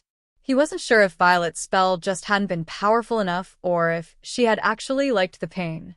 Sure enough, she was beginning to rise, grinning mockingly. Just as he had been about to stun her, he felt someone push him from behind. "Why did you stop me?" Violet demanded, her face contorted in anger. "Later," Harry said, ignoring Violet's incoming protests and preparing to stun Bellatrix when something red shined in the corner of Harry's eye. "Move," he ordered, shoving her once again out of the way of incoming danger. Disorientated, Harry couldn't see anything. Then he realized that there was red smoke all around them. "Stupefy! Stupefy! Stupefy!" he shouted, shooting them in random directions. There was no way he was going to let Bellatrix go now. How many more lives will she take? But most importantly, Harry wanted to see Sirius's murderer brought to justice. "Where are you? Damn it." Gaze fiery, he turned to Violet. "If you're going to mess things up, help me get her again." Violet nodded timidly, all fire and arrogance gone. Together, they randomly sent stunners into the blood-colored haze. But it had completely blanketed itself around them. It was starting to feel almost solid.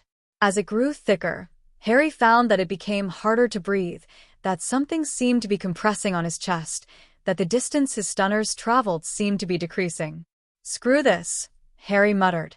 Reducto. His spell gave them a clear path out of the eerily opaque area, but by the time they got out, all trace of both Bellatrix and the stunned and hanging Death Eaters was gone. Harry swore loudly, not caring who heard. How could she have gotten away? How could maniacs like her run free, while people he loved had died? His fists clenched, he angrily turned to Violet. "What the bloody hell is wrong with you? You just let her get away. Can't you control your tempers?" He remembered his own anger in Dumbledore's office, how he had thrown and kicked and raged. He remembered how empty he'd felt when all the damage had been done. "Why?" he asked quietly, suddenly too tired to feel bad about the hint of tears welling in Violet's eyes. It faintly reminded Harry of first year, when Ron's comment had made Hermione cry, though this was an entirely different situation altogether. You don't know who she is, do you?"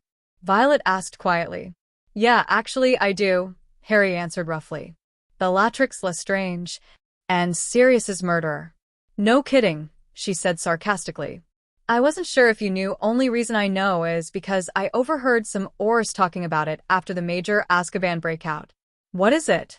Harry interrupted, irritation rising again. Bellatrix Lestrange. She was one of the people who tortured Mum and Dad after Neville defeated Voldemort. Mum was pregnant with me, but that didn't stop them.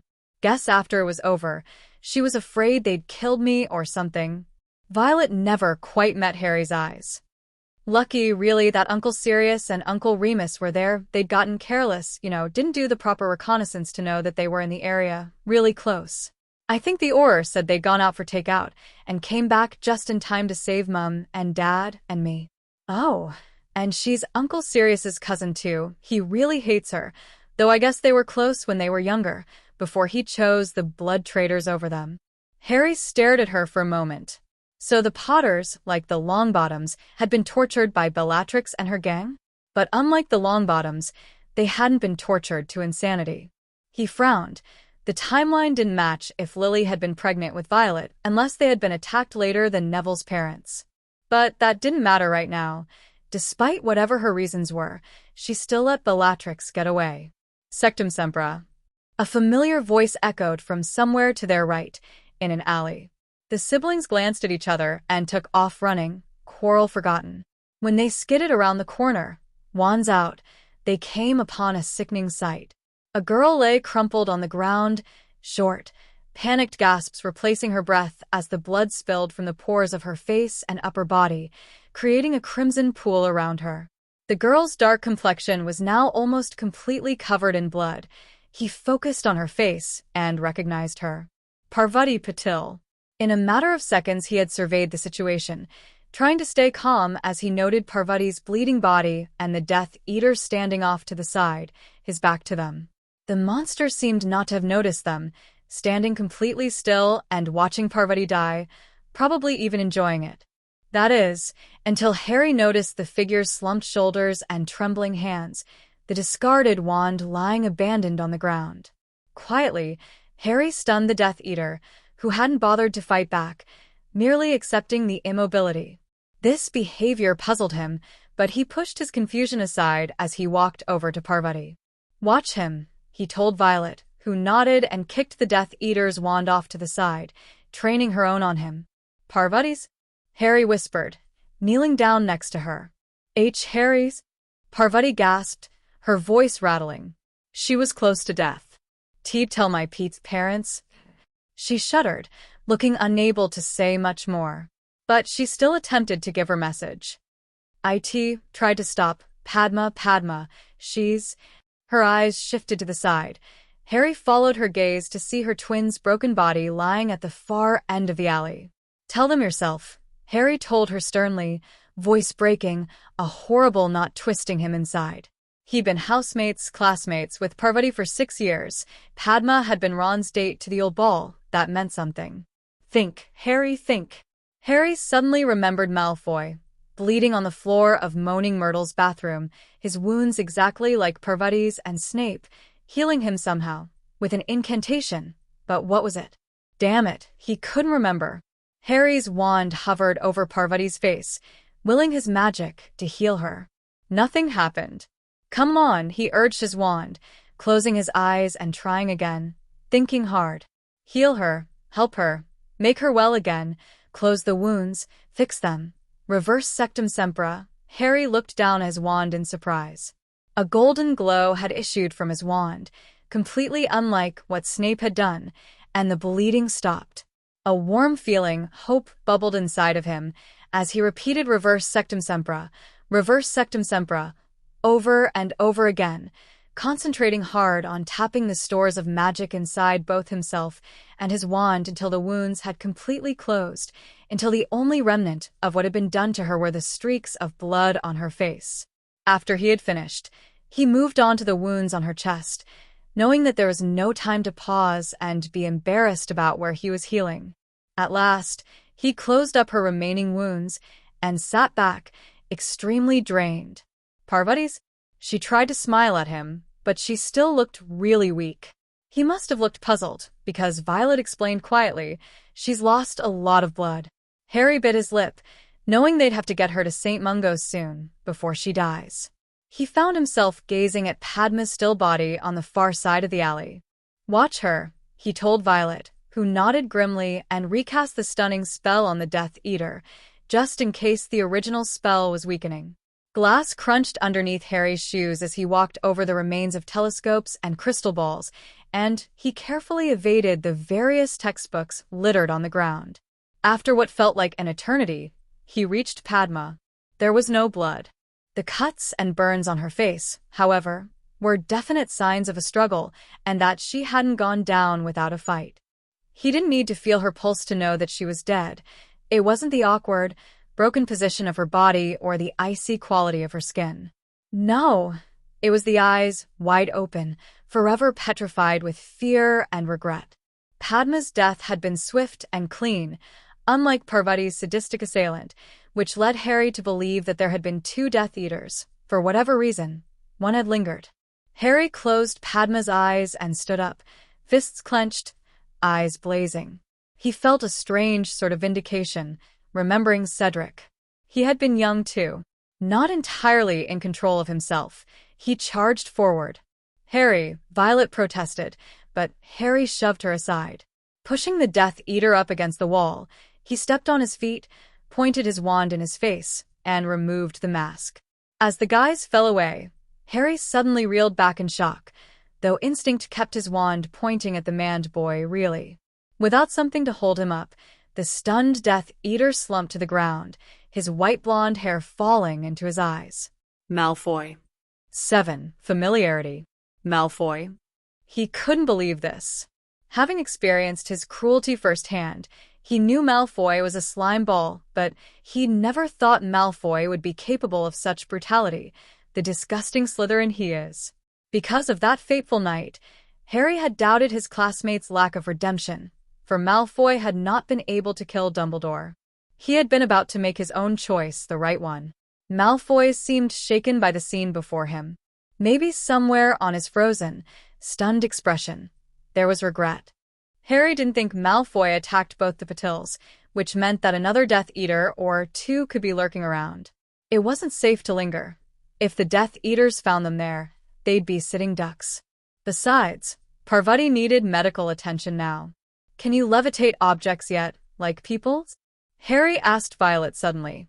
She seemed surprised at first by the brisk, hard tone in his voice and shook her head. "Just say locomotor and the object you want to levitate."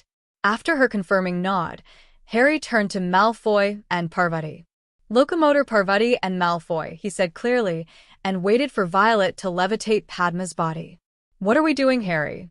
There are Death Eaters out there. Ours, too.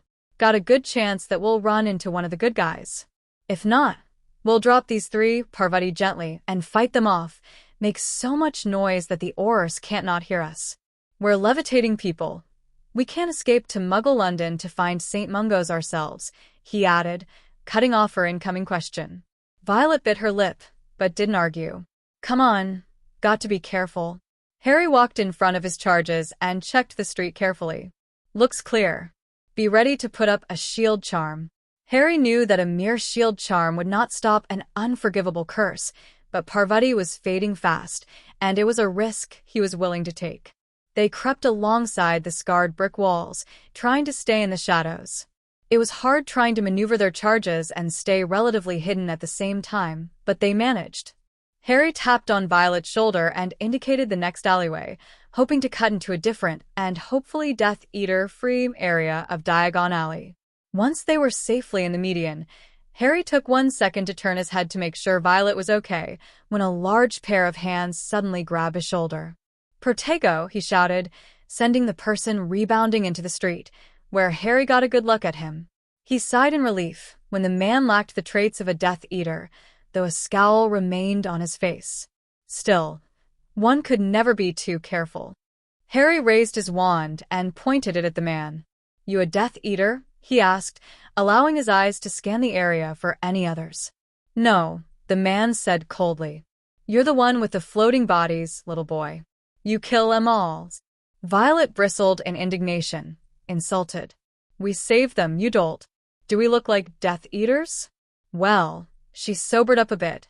She was already dead. "That one's barely alive, and the one in dark robes is a Death Eater we found at the scene." "Who are you?" "Or," the man said warily, casually standing up. "Prove it," Violet demanded, carefully putting down Padma's body and pointing her wand at him too. He scowled at her, as if unable to comprehend that this insolent little girl wasn't listening to an authority, especially if they were allies. He pointed to his robes, which had the Auror crest emblazoned on it. While one hand was doing that, the other was casually drifting to his pocket. "Expelliarmus!"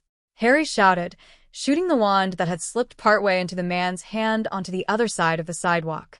"Stay where you are," he roared as the man turned to retrieve it. Unfortunately for him, he didn't stop. "Stupefy." The man crumpled to the ground. "Keep an eye on them," he told Violet, going over to examine the man more carefully. He began examining the inner pockets of the robe, looking for some identification of some sort. "Ah," he thought as he picked up an ID. However, he frowned, realizing that the face in the picture didn't match the man lying on the ground. "Bloody hell," he muttered, realizing that they'd almost been tricked. This Death Eater obviously wasn't being too cautious if he hadn't changed the picture on the ID. Could no one be trusted here? Guess they can't just rely on finding someone who looks like an Auror anymore. They'd have to find someone that they recognized, like Kingsley, Tonks, or his parents. Harry involuntarily ran a hand through his disheveled hair, brushing some dust into his face. His fingers flexed involuntarily, irritated with the situation and his helplessness, his reliance on dumb luck. He deliberated for a few seconds about what to do with the Death Eater. He couldn't just leave him here. There was no telling whether or not he would come after them again, and letting him rejoin his mates wasn't an option. Harry sighed. Looks like they've got another one in tow, then. Crunch. Stupefy. The red beam rebounded back at Harry, which he dodged easily. Impedimenta? Harry bellowed, sending sparks in the rough location of the voice. Run, Violet. With a flick of his wand, he re-levitated Parvati and Malfoy before running right on Violet's heel, shouting various curses behind him every few seconds. They raced up the dark alley, the aged bricks surrounding them seeming to stretch on forever. Harry felt his own exhaustion from maintaining the levitation, but he couldn't leave them there, not with their pursuers right behind them. Even through the adrenaline, Harry could hear the stampeding footsteps advancing on them. Damn it! They were vulnerable in this narrow area. Thinking fast, Harry quickly flicked his wand at claustrophobic walls around them, sending the bricks crashing down in a huge cloud of dust. Harry held his breath as long as he could until they cleared the dust. He almost thought that they were out of the danger zone. Almost. Just as they finally reached the end of the alley, a flash of numerous dark robes blocked their way, at least 4 wands aimed in their direction. Anticipating what was going to happen, Harry shouted Protego, manipulating the shield to appear further up, in front of Violet. Following his lead, Violet placed a shield of her own to strengthen their defense. A blindingly red blast of various stunners came their way, ricocheting off the combination of their 2 shields. Harry was trying to think, how are they going to get past all of those Death Eaters, especially handicapped with their charges? He had half a mind to drop them all there and save Violet and himself. He really wouldn't mind leaving Malfoy behind, but he remembered Padma's vacated eyes and Parvati's failing condition. No, he could not leave them in the hands of these people in good conscience. The shield's faltering. Protego! Keep redoing it. Harry shouted back, his throat aching and ears throbbing from the shrill of spells hitting the shield. For what seemed like forever, it had become an exhausting exchange of spells bouncing off the shield, which kept on being reapplied. Even though they had ceased levitating their charges long ago, Harry felt both magically and physically drained. He wasn't sure if his endurance would outlast that of the more numerous others at the end of the obscure alley. Finally, the spells stopped coming. Harry allowed his arm to rest at his side, but kept his senses ready for quick action if needed. All of his muscles ached in protest of the constant spellwork and battles. He doubted that he and Violet could last through another barrage of spells. Slightly in front of him, Violet, too, was breathing heavily, her legs shaking slightly. She looked like she was going to collapse any second. Put your wands on the ground. A loud, booming voice echoed in the alley. I repeat, put your wands on the ground. You put your wands on the ground. Harry retorted, unsure if they could even distinguish his words through his hoarse voice. He knew his comeback was a little childish, but honestly, he was too tired to think of anything better. Like hell he was going to disarm himself willingly. What a bunch of sodding idiots. The boom was back. Identify yourselves. Harry frowned. These guys sounded like Orcs, but then again, so did the stunned lump lying on the floor, and he ended up being a Death Eater. But still, could all those people be Death Eaters in disguise? Well, better be safe than sorry. Identify yourselves. A pause. Harry could practically hear their impatience as the still air broke with the vibrations of the sonorous spell. The Dark Wizard Catching Task Force orders you to identify yourselves immediately or face the consequences. Why can't they just say Ors? Harry found himself wondering somewhat deliriously. His head was starting to throb, but he needed proof. Would it hurt if he gave away his name? It's not like Voldemort wanted Harry's head on a platter in this world, place, whatever. Still, the risk was high that retaliation would come. We're Hogwarts students. Harry looked at Violet sharply, but she merely gave him a look clearly stating that she knew what she was doing. At least he hoped she did. Harry listened closely to her words, prepared to jump in if needed. We were shopping for school supplies and got caught up in this. She turned around to Harry, hesitating, unsure of what to say next. Guess she didn't really know what she was doing beyond that point. Harry narrowed his eyes in the direction of the supposed Aurors as more footsteps advanced towards them, probably reinforcements. We found 2 girls in an alley. The Death Eaters had already gotten to them. One's dead. Harry continued loudly, careful with his words. He got Violet's attention and tilted his head at their 2 Death Eater prisoners, trying to get her to block them from view.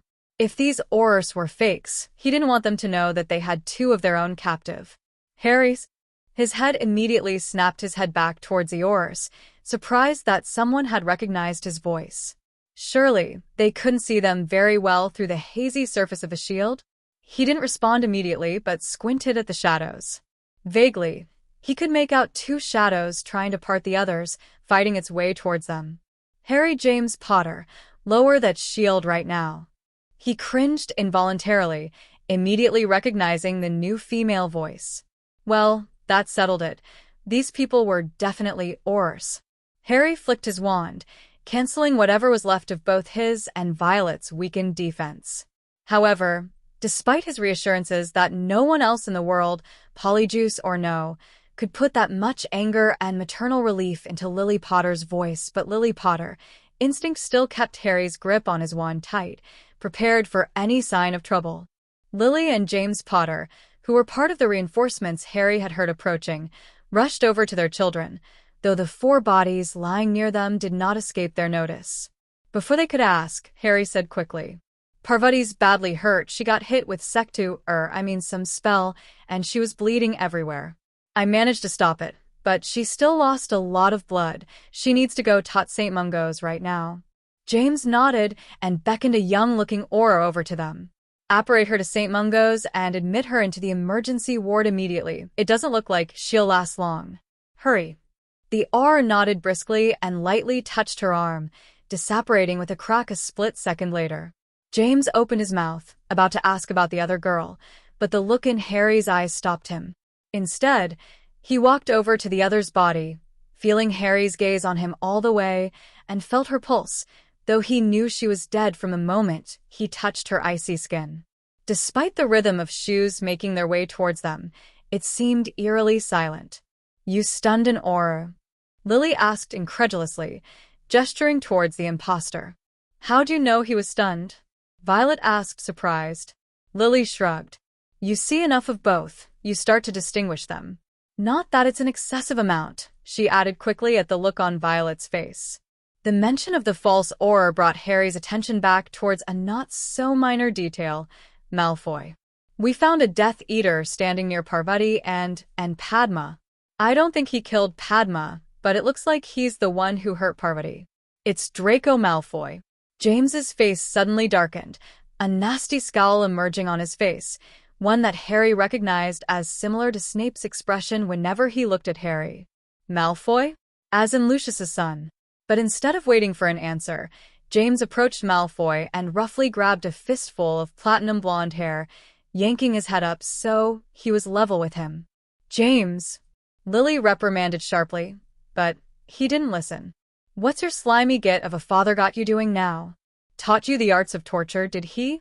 You and I both know Voldemort wasn't just out for some random fun. What was he trying to do? Damn it, answer me." "Potter." He's stunned, the booming Auror reminded him. "We've still got possible Death Eaters around, and we've wasted enough manpower on this. Bring him and the other to H-Cube, interrogate them there. It's not safe here." He scrutinized Violet and Harry's fatigue and wounds before adding, "Take the kids too, they can get patched up there. Lily, it's up to you, we could use the manpower, but if you feel like you've got to take care of your children, Lily nodded. "Thanks. But if things really get bad, owl us." The Auror nodded. "We will."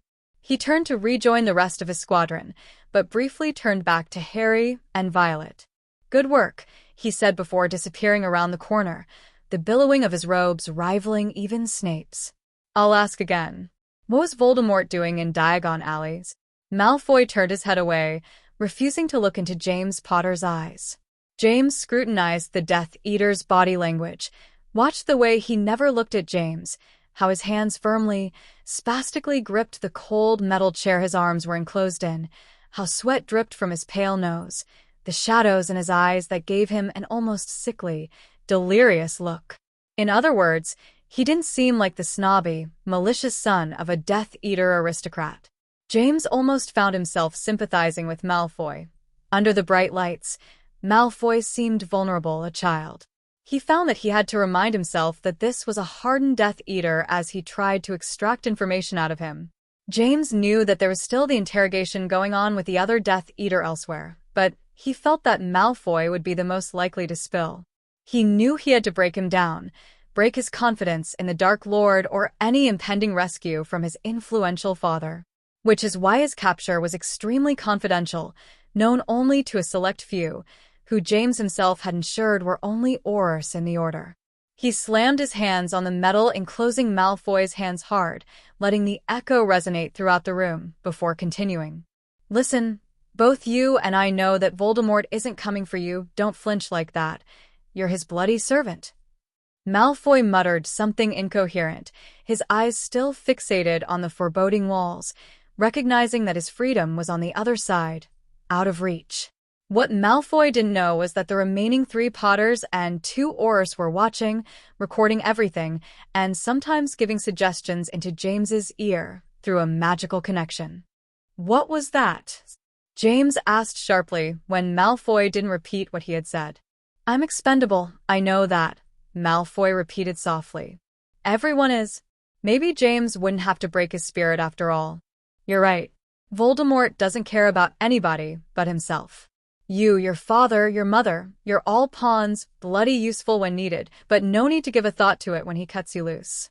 If anything, he may have a man make sure that you never talk. James let his gaze rest on his pallid face for a moment, willing him to look up. When he saw a person's eyes, it's a lot easier to tell whether or not he's getting to them. Malfoy's breath became hitched, and James caught some uncontrolled gasps, though the kid seemed to be trying his best to get it under control. We can help you, give you protection, give your family protection. That's what you're worried about, isn't it? James added. Malfoy's rigid movements at the mention of his family gave away exactly what his dilemma was. Death Eater or not, this was still a scared teenager in front of him, and it was a delicate balance James needed to walk. You can't help me. But the desperation in his voice indicated that he wanted them to. We're not getting anywhere with this. Kingsley Shacklebolt's voice rang in his ear. Move on to the 2 girls. See if there's any remorse. If so, then we have something to work with. James frowned. True, but what if that causes him to close up? Then we'll start over. Tonks and I are willing to stay as long as possible to get that information. I second that. James, if this goes on too long, I'm taking the kids home, Lily said, joining the conversation. James took a moment to agree with his wife's statement before turning his attention back to the interrogation. It'd probably be better if Harry and Violet leave soon. He didn't want them to see if he had to resort to extreme measures, though certain of them are off limits. Despite the fact that Aurors are allowed to use unforgivable curses on prisoners, James had made an oath to never do that. If he did, what good was it? It'd make him just like them and lower him to the barbaric levels of the Death Eaters. When the good guys, the justified, starts using unforgivables, the lines get blurred, and who's to say that the thrill of their use won't get to people's heads? What will happen to the cause, to the morality they were supposed to protect if the Aurors essentially became a group of Ministry Death Eaters? There was a certain moral line that they had to draw to differentiate themselves from the dark, and James refused to cross it. Let's talk about the Patil twins, James said suddenly, hoping to catch Malfoy off guard. He got the desired effect. Malfoy finally met eyes, and a deep, nasty scowl crossed his face, the first aggressive sign he had shown so far in the interrogation. Let's not, he snarled, the vulnerability gone. You don't get a choice, James retorted coldly, adjusting his techniques to Malfoy's mood swing. I don't have to talk to you.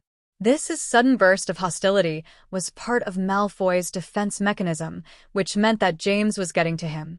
Normally, the best time to get information out of someone is to throw them off kilter and anger them so much that they just spit the answer right in your face. Unfortunately, especially with the better-trained Death Eaters, that usually isn't as easy as it is in Muggle cinema. But the clear instability of Draco's current emotional instability and the fact that he probably has had less practice with interrogations than the more experienced Death Eaters, that technique may just work with the kid. Did you kill Padma Patil? Malfoy looked away again. No. I can't tell if you're lying or not unless you look at me. Piss off. Not an option. What about Parvati? Did you perform a spell on her, torture her? No, Malfoy said, gritting his teeth together hard while his balled fists shook involuntarily, as if trying to squeeze the memory out of them. Now I know you're lying to me. I don't like liars, Malfoy. Makes you untrustworthy. You're the bloody, untrustworthy one. Malfoy screamed, sending spit flying onto James's right cheek. James cocked one eyebrow. Really, he said calmly. Why am I untrustworthy? Malfoy took a deep breath in attempts to control his breathing. So the mini Death Eater did have some interrogation skills after all. I have a right to a counsel, he said at last. James leaned forward until he noticed the kid shrinking back a little. This isn't some inane case out of a history of magic textbook, Malfoy.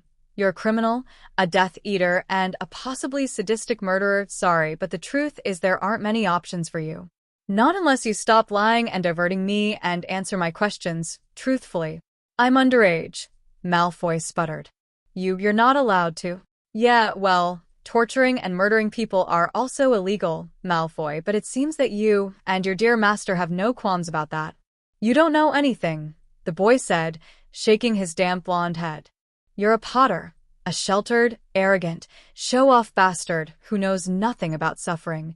James suddenly found his wand half out of his pocket.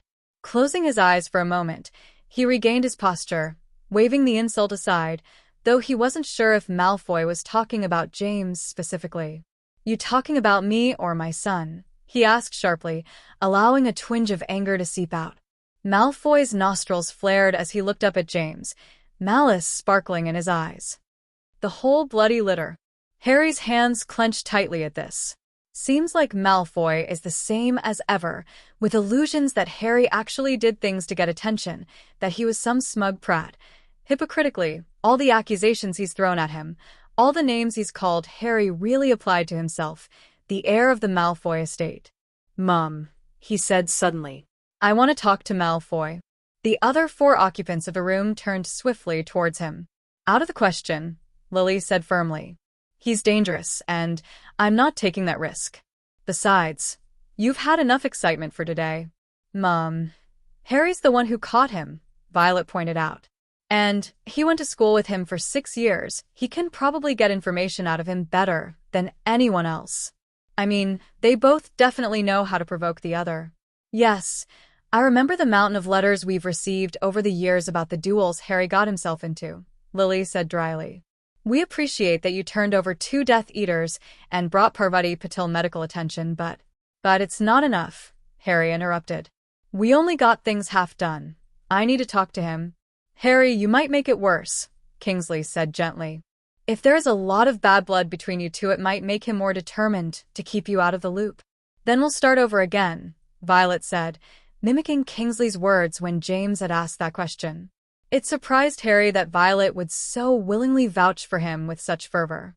If anything, he'd think that she would want to come in with him, but it seemed that she only wanted to help Harry get his request. We'll do nothing, Lily insisted, maternal authority in her voice. And how do you know what Kingsley said to Dad anyway? Tonks raised her hand, accidentally sending her pen flying into the opposite wall. I thought they would want to be involved with the interrogation too. They've proven themselves enough. She beamed at them. Lily sighed. Too tired to fight this, she pitched the idea to James, trying to channel a great big enobe into his brain. If the interrogator rejected Harry's idea, then it'd definitely be the last word. James, Harry wants to question Malfoy. Okay. What? Well, they have history, bad history, I know, but still history, so he knows how to talk to him. Come on, Lily, you know how manipulative Harry can be sometimes. I am? Remember the Christmas guilt trip a few years ago? Sure. Well, there you go. I think it's worth a try. I'll stand in, wand ready. I wouldn't let him in if I thought it'd endanger him. Lily wanted to strangle her husband. How could he be so thick as to put their son in there with a Death Eater? Merlin, why hadn't she listened to the maternal instincts that had told her to drag Harry and Violet out of there before anything could come out of Harry's request? She had half a mind to do that now, despite the avid protests that were sure to come, but she also thought James was partially right. Maybe this could really help shed light on what Voldemort was doing in Diagon Alley. Kingsley Tonks? Lily asked desperately. Do you agree with this? Both did. Don't worry, Lily. You know James won't let anything happen to Harry while he's in there, Tonks reassured her. She was not convinced. However, Harry was already crossing the room to where he saw James enter the room. He tried turning the knob like usual but found that it was stuck fast. How do I get in? Password, Lily answered, though the tone of her voice indicated that she had no intention of telling him what it was. However, Tonks was willing to share that bit of information, and Harry stepped into the interrogation room. It was rather foreboding, he decided, and was definitely not a friendly environment, which would have to do in order to serve its purpose. In the middle of the room, James stepped a few good feet away from Malfoy before extracting his wand, keeping it pointed at the blonde before stepping back to Harry. Don't try to push him too hard, Harry, he warned. Make sure your wand is safe where he can't take it, and step back immediately if you feel like you're in danger. Don't make it personal, but you can use it if you feel it's to your advantage. Remember, just get the information. Don't gloat or anything. Harry nodded, wondering if the Harry of this place actually was a slight braggart. Okay, James said, a shadow of worry lines creasing his face. Just remember that I'm right here. Your safety is first priority, okay? He frowned as if he were second-guessing his decision, so before he could, Harry nodded and walked over to Malfoy, pulling up a chair, spinning it around, and sitting so he was level with the blonde. Harry wasn't exactly sure why he was doing this. Maybe it was that innate urge to take action coming over him again, or the fact that he could get a lot of useful information from this. Maybe it was an additional instinct to gain trust from the people of this place, just in case anything went wrong.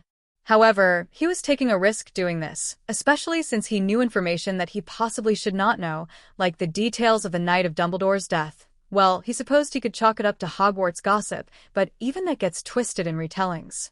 Actually, he had no idea if the stuff he knew even happened here, but he had to take a chance if he was going to get anything useful out of Malfoy. The prisoner in question was staring at him, looking slightly confused as to why an ex-classmate and rival was talking to him. Harry rested his arms on the chair backing, looking straight into those gray eyes. After a few seconds' deliberation, he raised his feeble mind shields in an attempt to keep anyone from looking through his mind while he was distracted, and lowered his voice, so only Malfoy could hear him. On the tower, you lowered your wand. You weren't going to kill Dumbledore. Why? Malfoy's neutrality dropped immediately as his mouth fell open slightly, his eyes widening in fear and surprise. Then he seemed to come to himself, instantly shutting his mouth rapidly, the clank of his teeth grinding together echoing slightly. His face closed off, and he narrowed his eyes suspiciously. I don't know what you're talking about, Potter. You know exactly what I'm talking about, Harry pressed further, encouraged by Malfoy's negative reaction. Was Malfoy always this bad a liar? If I weren't stuck in this chair, I wouldn't hesitate to curse you, he sneered, trying to get the upper hand back. Harry smiled dryly. I don't doubt it. So, you going to tell me if you were going to take Professor Dumbledore's offer for help or not? Harry made every attempt to make his voice calm and casual, almost as if this were a conversation about the weather. He figured Malfoy was rattled enough. He just needed a dose of reality. Plus, if Malfoy got worked up, Harry might too, and there'd be shouting, and any slips that are extremely likely come out would be really bad. Malfoy regarded Harry warily. I would never take anything from muggle-loving scum like Dumbledore, he said half-heartedly. You didn't even try, Harry pointed out, frowning. I figured Snape or someone would have trained you better than that. What happened to the kid who broke Harry's nose on the train 6th year? He tried not to flinch at the memory, not exactly one of the best moments for either of them. Harry cast his mind around to find a way to get an answer for something that would benefit both the Aurors and Harry's desire for information on the current situation. Well, no matter what Malfoy said, it had looked like he wanted to take Dumbledore's offer that night. He noticed James looking at him strangely, probably wondering why they were talking in such low voices. However, James didn't say anything, so he probably trusted that Harry was making some progress. He wished he were. "Why'd you kill Padma?" Harry attacked suddenly, watching his reaction closely. First, he needed to see if his suspicions were right, that Malfoy really hadn't killed Padma, or if he at least felt regret about it. As expected, Malfoy stiffened. "I didn't." "Okay. Okay? That's all you're going to say, okay? I believe you. You believe me?" Harry frowned, peeved. "You know, repeating everything I say is getting annoying. Do you want to be incriminated?" Malfoy couldn't hide his surprise, and as much as he wanted to, there was a glimmer of hope in his eyes. It sort of made sense, since James had been trying to intimidate the information out of him before. Harry suspected that he hadn't responded to that tactic because Voldemort proved to be a much more menacing entity than James Potter. A couple of hours in a cell with an aura were nothing compared to 10 seconds under Voldemort's Cruciatus curse.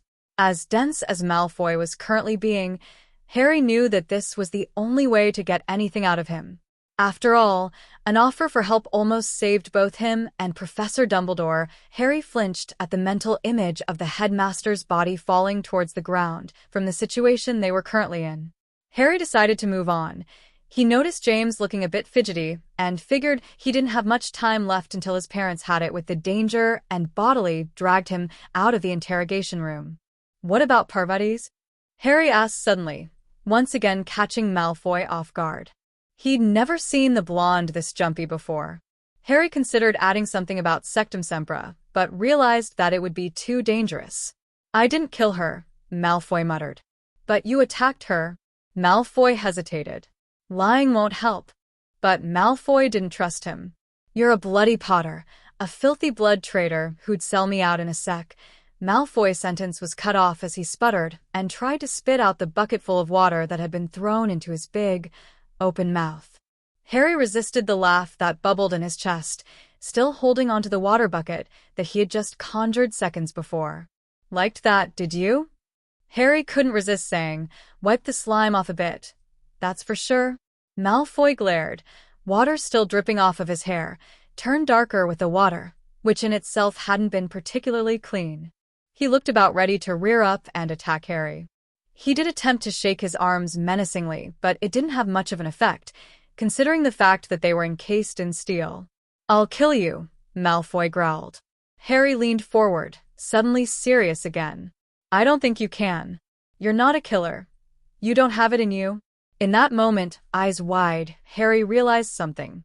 "You're nothing but a common bully, Malfoy. Nothing but another Dudley Dursley. Only difference is that Dudley had his fists and big friends to rely on. You have Daddy's pocket change." Somewhat expectedly, Malfoy attempted to launch himself from his chair, but only made it about an inch forward.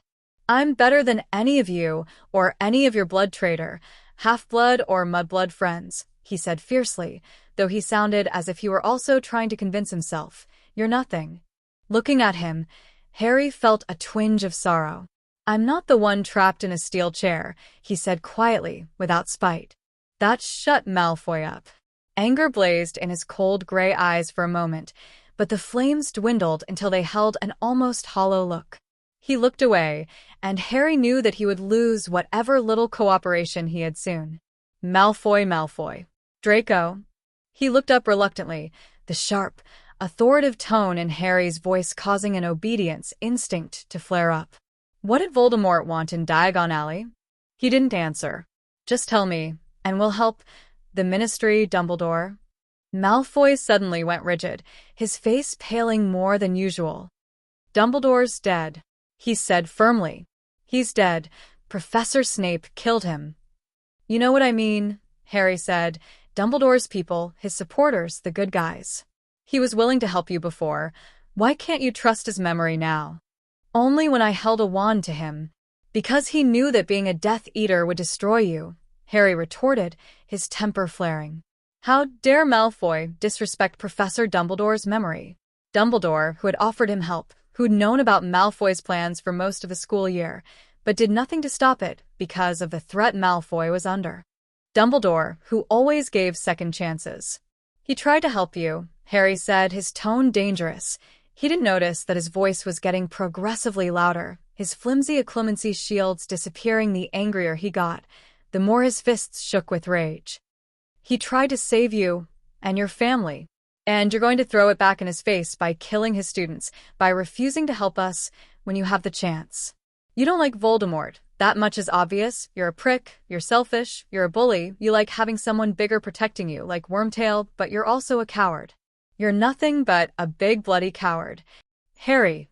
James suddenly grabbed Harry's arm and dragged him across the room. That's enough. Looking tired and stern, they left an unusually quiet Malfoy behind, shutting the steel door behind them and reactivating the magical wards. Immediately, Harry was assaulted by Lily, who looked torn between lecturing and embracing him. She compromised by squashing him in a bone-breaking hug while snapping at him all the while. You promised you'd keep control in there, Harry. I thought Malfoy was going to bite your nose off. Congratulations, Harry, a deep voice said from behind Lily. What? Harry asked, confused. Everyone else looked angry beyond belief at him, despite the fact that he felt something had come out of it. What, exactly? He wasn't sure, but something. Kingsley had been the one who had spoken, with Tonks smiling in approval next to him. You laid the seeds for a deal to be made, Tonks explained, noticing Lily's confused glance. Look at him. I think your words really hit him hard. So are you going to use Veritasrum on him? Wait. Why didn't you use it on him in the first place? Harry asked. He's a minor, James explained. We're not allowed to use it on him without parental consent, and well, I doubt that'd work out. We're not above the law, Harry, and I refuse to sink down that low. That saved my life once, remember? I alone was spared of the team because I wasn't willing to use the Cruciatus on a prisoner, who broke out later and unfortunately got revenge on the others. Harry had to agree. Malfoy's trust in them would be destroyed beyond repair if they did that, especially if he knew the law, which he probably did, considering who his father was. Enough of this, Lily ordered. You're all tired, it's been a traumatic day, and you two are going home now. No arguing, young lady, she added as Violet opened her mouth to protest. And you're going to keep Harry's part in this off the books, she added to Tonks, who nodded. After saying goodbye, the Potter family turned to leave when a voice stopped them. Before you go, Harry, how did you know the details about Albus Dumbledore's death? Kingsley asked. Harry stiffened, but he realized that he was just asking out of curiosity, not suspicion. Gossip, Harry replied simply, as if that was all the explanation needed. Summer holidays gone by fast, hasn't it? Harry blinked. What? His mind had been on the lack of information he had found about this place.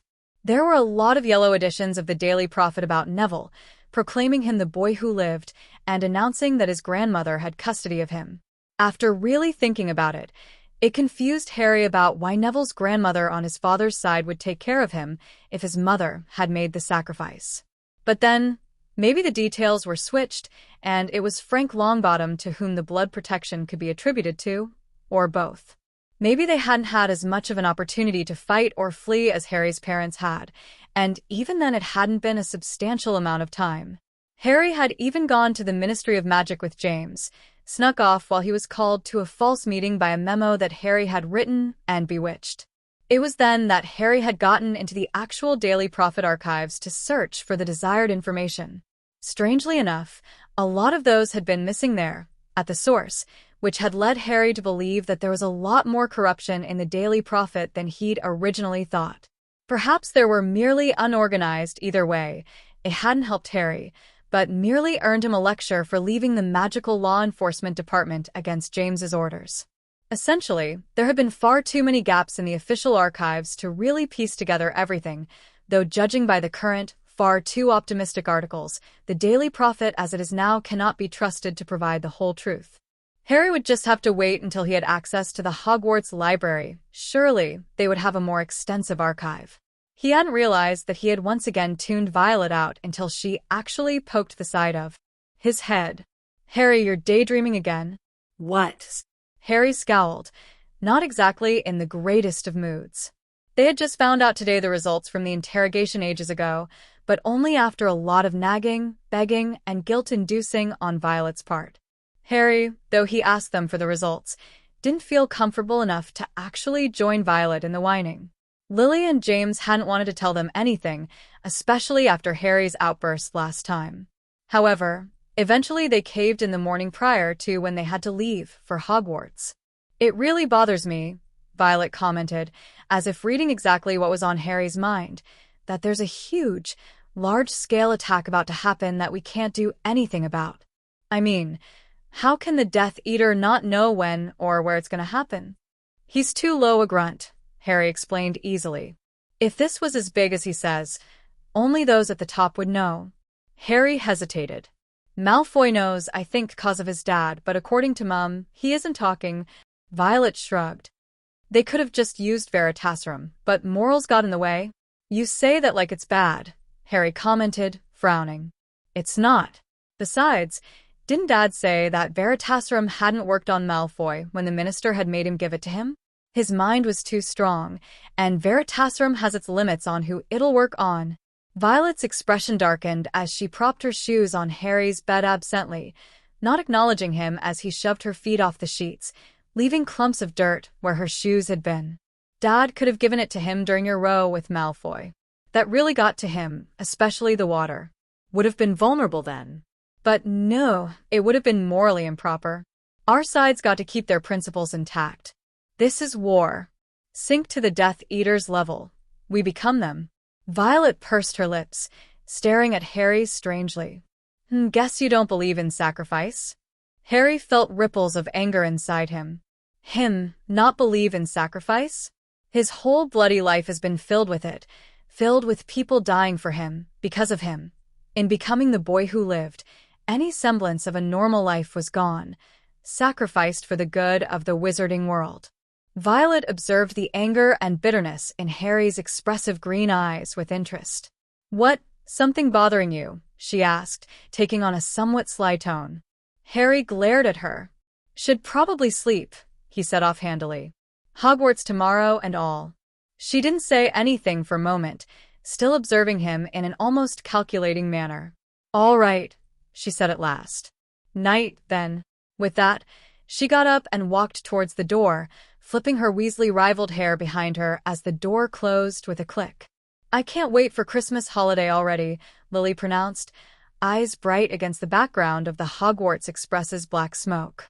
"I think pregnancy's made you emotional, dear," James said sweetly. "Usually we can't wait to get rid of these two." Violet scowled playfully. "No Christmas presents for you, then?" James smirked. "Likewise.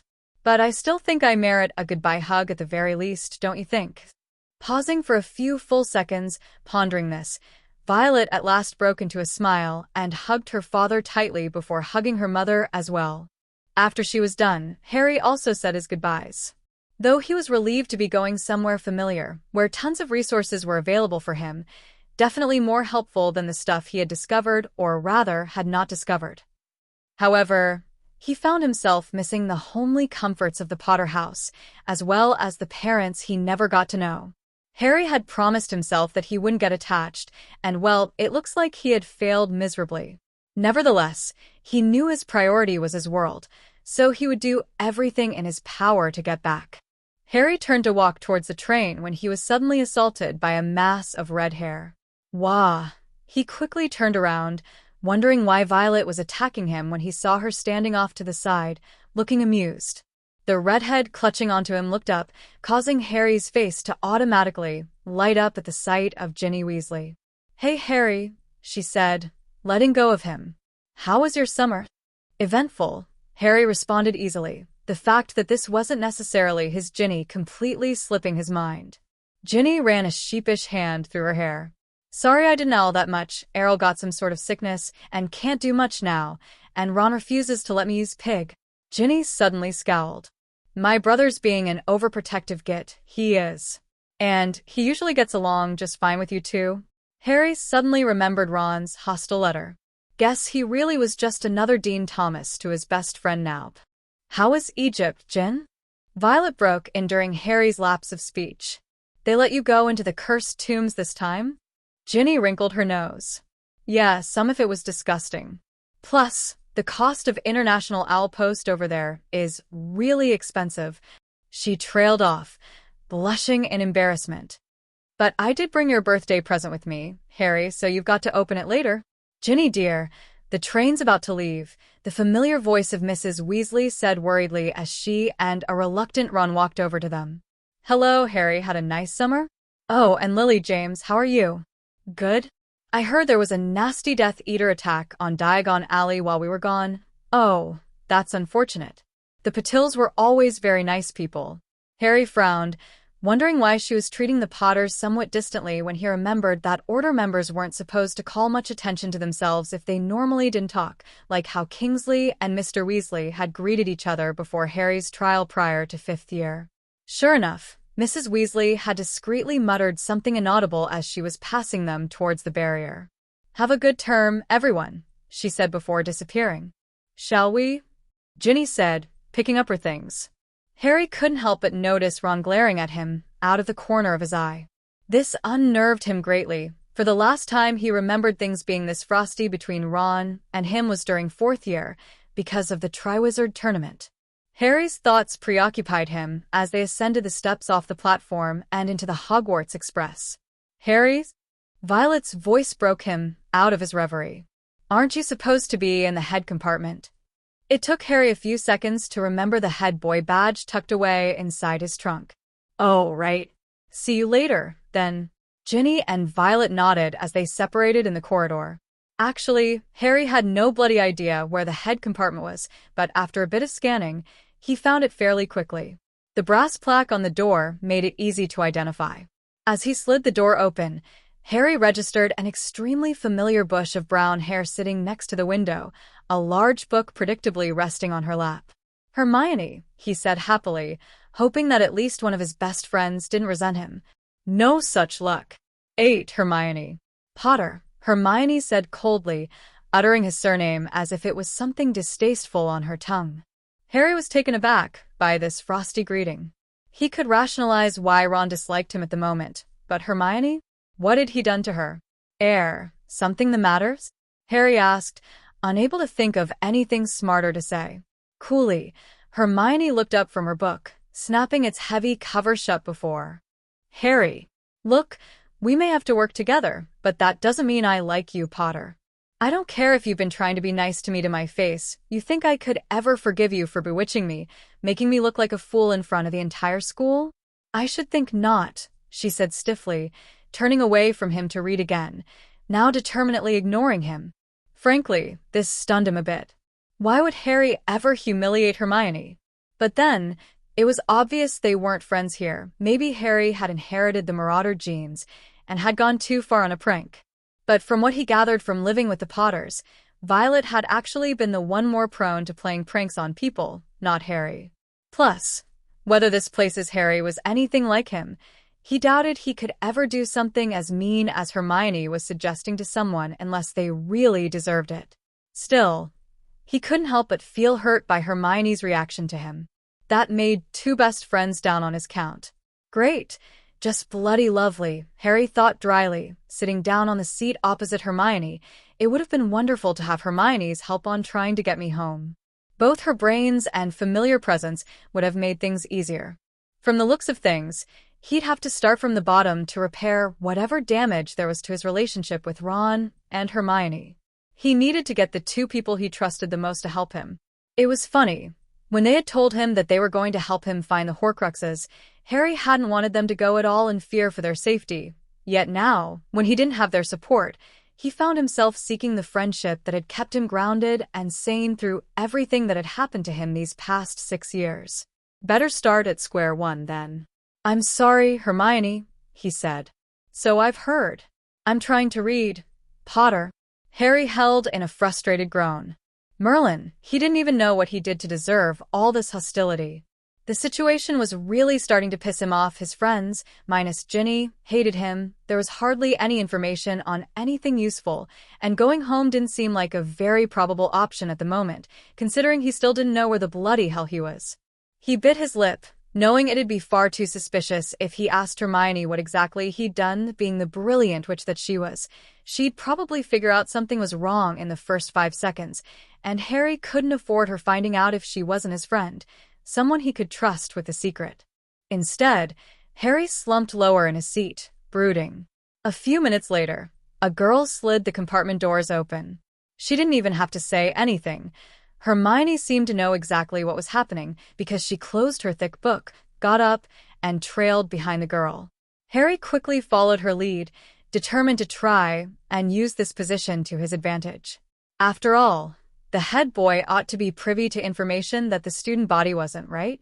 Oh well, at least he'd actually be doing something. Plus, the head boy and girl have to do a lot of things together, right? Set schedules and all that. Maybe he could slowly gain Hermione back as a friend, or at least try to coax some information out of her about Harry's standing in Hogwarts. Find out who he can trust, what was going on, etc. Harry grinned, realizing that one positive aspect of all this was that he was no longer a celebrity, the famous boy who lived. The corners of his mouth suddenly fell, realizing that it was now Neville, shy, self-conscious, unconfident Neville who bore that title. Harry made a note in the back of his mind to seek him out. Out of everyone, out of all the friends and teachers Harry wanted to talk to, Neville was at the top of his list, a necessity, considering that he was technically in Harry's shoes. He remembered with a tinge of nostalgia the adventures he, Ron, and Hermione had experienced throughout their years together. But knowing Neville, did he even have friends to help carry him through everything? Potter, will you pay attention? Hermione's exasperated voice broke him out of his reverie. Harry blinked. What? Sorry, he added after seeing Hermione glare at him. It didn't have much of an effect. He'd already been subjected to it on various occasions for the past 6 years. Several of the younger prefects sniggered at seeing the head boy get snapped at by the head girl. We were talking about the passwords, Hermione explained, not bothering to hide her irritation. Okay then, what are they? Hermione didn't even have to glance at the prompt she'd been given. Wronski Feint for Gryffindor, Abracadabra for Ravenclaw, Hippogriff for Hufflepuff, and Pure for Slytherin. Got it. Harry nodded, making sure that he paid more attention as the meeting went on. But really, as time progressed, Harry couldn't see any reason for his momentary jealousy 5th year when Ron had received the prefect badge instead of him. It was tedious work. It took much of Harry's will and respect to his world's Hermione to keep him from nodding off, especially since he had more important things he could be doing. Finally, it was over. Thank Merlin, Harry thought silently, allowing himself a sigh of relief. Hermione motioned for Harry to follow her back to the head compartment, where they started drawing up schedules for the corridor patrols. Harry decided immediately that this was nothing more than distracting busywork. However, it did give him an opportunity to try and become friends with Hermione again. So, how was your summer? Harry asked, recognizing how lame it had sounded as he gave Pansy Parkinson double astronomy tower patrol. Hermione didn't even look up. It was fine. How was yours? She added after a long pause of consideration. Eventful, he said vaguely. Did you go to France again? Harry winced inwardly when he realized his mistake. Yes, actually, how do you know that? Hermione asked suspiciously, eyes narrowed. Heard it around, Harry answered, waving his hand dismissively. Hermione pursed her lips, but let it go. Did you hear about the Diagon Alley attack? Grimacing at the memory of Padma's glazed eyes, Harry nodded. I was there. Pleased as he was that Hermione was responding to Harry's attempts, he'd rather not think about what had occurred that day. But Hermione's curiosity was piqued. You were there? Are you okay? There was an edge of concern in her tone that broke the frost that had previously occupied it. Harry nodded. Yeah, my sister and I had to fight them. My sister and I, he was really starting to get attached, wasn't he? You fought the Death Eaters? Hermione asked incredulously, reluctant respect creeping into her eyes. Once again, Harry nodded, though his thoughts were on Parvati's bleeding body, Malfoy's shaking hands. If only that Git had given them some information. Then, at least Padma wouldn't have died for nothing. We should probably finish the schedule, Harry muttered, not meeting Hermione's eyes. To help quench his thirst for vindication, Harry added a third astronomy tower patrol to Pansy's schedule. "Hang on," Hermione snapped, snatching the quill out of Harry's hands. "You don't get to suddenly decide to start a reconciliation and leave it like that. I think I deserve to know. I've been trying to read up on what happened, but the Daily Prophet hardly even mentioned it." Harry snorted. Since when did the Daily Prophet ever properly report things solely based on Truth? load of bull? Most of it was as swayable as a branch in the wind. Though he would rather not feel the guilty churn in his stomach for not reaching Padma earlier, Harry knew that this, perhaps, would help Hermione trust him, or at the very least help her not hold him in such contempt. "You know the Patil twins?" Harry asked, keeping his voice even. Hermione nodded. At this, Harry continued monotonously, "Padma died, and Parvati was badly hurt from a nasty spell. She's okay now. I think she's coming back to Hogwarts. We found them and brought them to the Oars." The compartment was completely silent, save for the rumbling of contact between the express and its train tracks. "Merlin," Hermione whispered finally. "Why?" Harry shrugged. "Dunno." "We know that Voldemort, don't flinch, had a reason for being there, but nobody knows why." Hermione's eyes were wide as she regarded Harry. "How can you be so calm?" she demanded, a faint accusation in her voice. Detecting her tone, Harry clenched his fists together in boiling anger. Hermione or no Hermione, she had no right to judge him, to assume that watching his classmate bleeding to death in front of him had meant nothing. He raised his eyes to meet Hermione's, who winced at the blazing anger in Harry's eyes. "Shut up," Harry said coldly, truly recognizing for the first time that this was a stranger in front of him. Hermione would never be so insensitive, so ignorant. "You weren't there. You didn't fight for your life, for Parvati and Violet's life. You didn't have to bring Padma's body back. So shut up." Just, desperately grabbing on to what was left of his self-restraint, Harry left, sliding the compartment door shut with a furious slam. Hermione was left with wide eyes, staring at the compartment door with eyebrows furrowed, a cold realization gripping her. She really didn't know. For the first time, Hermione Granger realized just how much her books had failed her. There was no volume thick enough to teach empathy. Meanwhile, Harry Potter was storming his way through the hallway, not registering the numerous greetings that were directed his way. His head was starting to hurt from constantly swerving his neck around to inspect the interior of each compartment, checking for Ginny. Finally, he spotted two redheads and flung the door open, sitting down next to a grinning Ginny. "Trunk?" Violet asked. "What?" Harry said distractedly, the aftereffects of his little outburst lingering. "Your trunk," Violet repeated slowly, as if speaking to a toddler. "Where is it?" Harry thought, then groaned before cursing loudly. He'd forgotten it in the head compartment. Great. Now he'll have to go face fake Hermione again. Well, Harry thought after a second's musing, I'll have to see her the whole year. A scowl disfigured his face as he realized just how much he missed his Ron and Hermione. He supposed he could manage all this on his own. It's just that it would have been easier with them, though if this Ginny was the same as his, she could be of some help. But Violet, he would never tell. How are you supposed to explain his situation to someone who doesn't exist? Harry shrugged this question off, cooling down his anger in the process. He wasn't sure exactly why Hermione had set him off like that. Maybe he just wasn't used to her being so insensitive. She had always told Ron off for his lack of tact, but obviously this false Hermione had never actually had real-life experience. "Why does Hermione Granger hate me?" he asked suddenly. "She's still angry about that?" Dean Thomas asked incredulously. Harry blinked in surprise. He hadn't even registered his presence. Scanning the rest of the compartment, he recognized Demelza, Seamus, Parvati, who was looking blankly out the window, not even acknowledging Harry's rather noisy arrival, and a couple of Gryffindors that Harry knew were a year younger than him, though he only recognized them by face, not name. "You talking about last year?" Ginny asked, eyebrows furrowed. "But that wasn't even your fault." Yeah. "Remind me what happened again," Harry asked, carefully making sure that he didn't sound too ignorant. Violet narrowed her eyes at Harry. "How could you have forgotten?" she asked suspiciously. Ran into the head compartment door. Can't really think properly right now, Harry joked, grinning to throw Violet off. However, though the suspicion dimmed in her eyes somewhat, she still looked wary, and Harry began to feel concerned. Violet had been the first to see Harry when he initially arrived here, wherever here was, and though she's acted completely normal around him and never mentioned it again, he couldn't help but feel as if she was the one he needed to be the most careful around. He felt that, somehow, she suspected that Harry was not exactly the brother that she knew.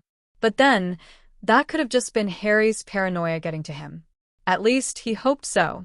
Well, you've always been really forgetful. I remember that time when you forgot to pack your wand before coming to Hogwarts, Violet said breezily, her voice completely casual now. Anyway, Hermione thinks you played a prank on her. Someone else did it and landed the blame on you. We don't know who it was, though. It wasn't me, she said indignantly at Harry's expression. You remember that muggle dream where you walk into school naked? Well, that's what happened to her, though whoever did it put some kind of charm on her, so she would think she was fully clothed when she wasn't. And being the conservative, stiff, bookish type of person she is, that was the one thing in the world that, well, you can imagine how horrible it'd be for her, for anybody really. Oh, was really all Harry could say to that. Why'd she think it was me? Someone left a note saying it was you who did it, Dean filled in. Harry frowned. Hermione's smart enough to know whoever did that wouldn't be stupid enough to tell her who did it. Dean shrugged. She needed someone to blame, and you were the closest thing. You know, I still can't believe you need us to tell you about it again. Didn't you say your ears were ringing for a week after that row with her, when she was screaming at you in the middle of the common room? Right, but I just needed another perspective, Harry said lamely. He really needed to work on his lying skills. One of the sixth years rolled his eyes. Whatever. Ginny made a sudden movement. Oh, I almost forgot. Your present, Harry. She brought out box covered in wrapping paper decorated with flying snitches. Smiling, he thanked her, feeling strange surrounded by these people, some he knew, and quite well, but they weren't the same as Ron, Hermione, Neville, Luna. Ginny's presence was the only thing that made this feel even remotely right. And even then, Harry caught Ginny's eyes, noting with surprise that they were different, more innocent. That's when he realized it. This Ginny had never been kidnapped and left to die in the Chamber of Secrets. She had never been manipulated and betrayed by someone she thought had been a friend. So, who was? Had the Chamber of Secrets even opened here? The mystery and danger of Hogwarts' dark corners, though he knew he loved every niche of that castle. Somehow, he felt that things would get better now that he was heading home. Open it later, Ginny said when Harry didn't immediately do anything with it. Okay, he said, carefully tucking the present into his coat pocket. Anyone watch the football championship? Dean asked, breaking the moment between Ginny and Harry, a sly smile tugging at the corner of his mouth. West Ham completely. No one knows who the bloody team is, Dean. Seamus interrupted, sounding absolutely exasperated. Harry had to smile too, remembering Dean's poster in their dorm. But Ireland's been flying really well, not surprising, since they won the World Cup before. And haven't since, Demelza retorted. Won't again neither. Want to take me up on that? Seamus asked eagerly, a mischievous glint in his eye. Don't think your mum would be too happy about you gambling, Harry added before he could stop himself. He remembered all too clearly the hostility he'd had to endure because Seamus's mother had thought Harry and Dumbledore lying loons. But instead of the hardened glare Harry had received fifth year, Seamus merely smirked cheekily at him. Me mum's not gonna find out, is she? Speaking of, where's Ron? Dean asked, looking around as if expecting Ron to just pop out of nowhere. I thought he was going to meet us. Ginny glanced at Harry surreptitiously. I think he wanted to go have a good snog with Lavender Brown. Demelza rolled her eyes. Typical Ron. You'd wonder how he saved all those goals, his head constantly in the clouds. She turned to Harry. Oh, I was watching Bulgaria play, and their seeker, Victor Krum, did this amazing move that's real famous now. Called the Krum, I think. How original, Violet commented dryly. Let's try it. Can't. Vive, it's not a chaser move. Violet raised her eyebrow. Guess it's yours, then, Harry. Harry nodded absently, wondering about this new information about Ron. Was he good friends with Harry? Probably not, since he seemed to have tolerated Harry snogging his sister before. Presumably, he hung out with Seamus and Dean if they were expecting him, but maybe it was more of the Quidditch crowd, not just a small group of friends. The Golden Trio, Harry thought, amused. Friends, but not as close as Ron, Hermione, and Harry had been. Then it clicked that Ron was still dating Lavender. 1-1, Harry thought, a grin erupting on his face. He couldn't believe the Ron here would actually put up with that for more than a year.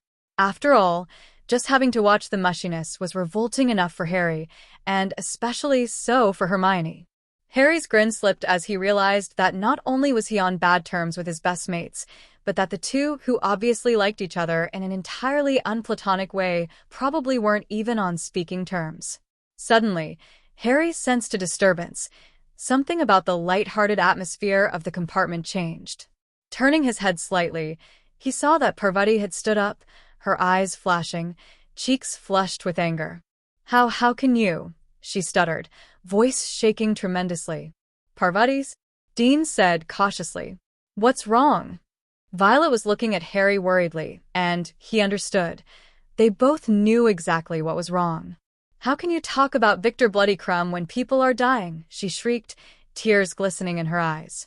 "When people are being tortured, all you can talk about is your fucking Quidditch. She's dead."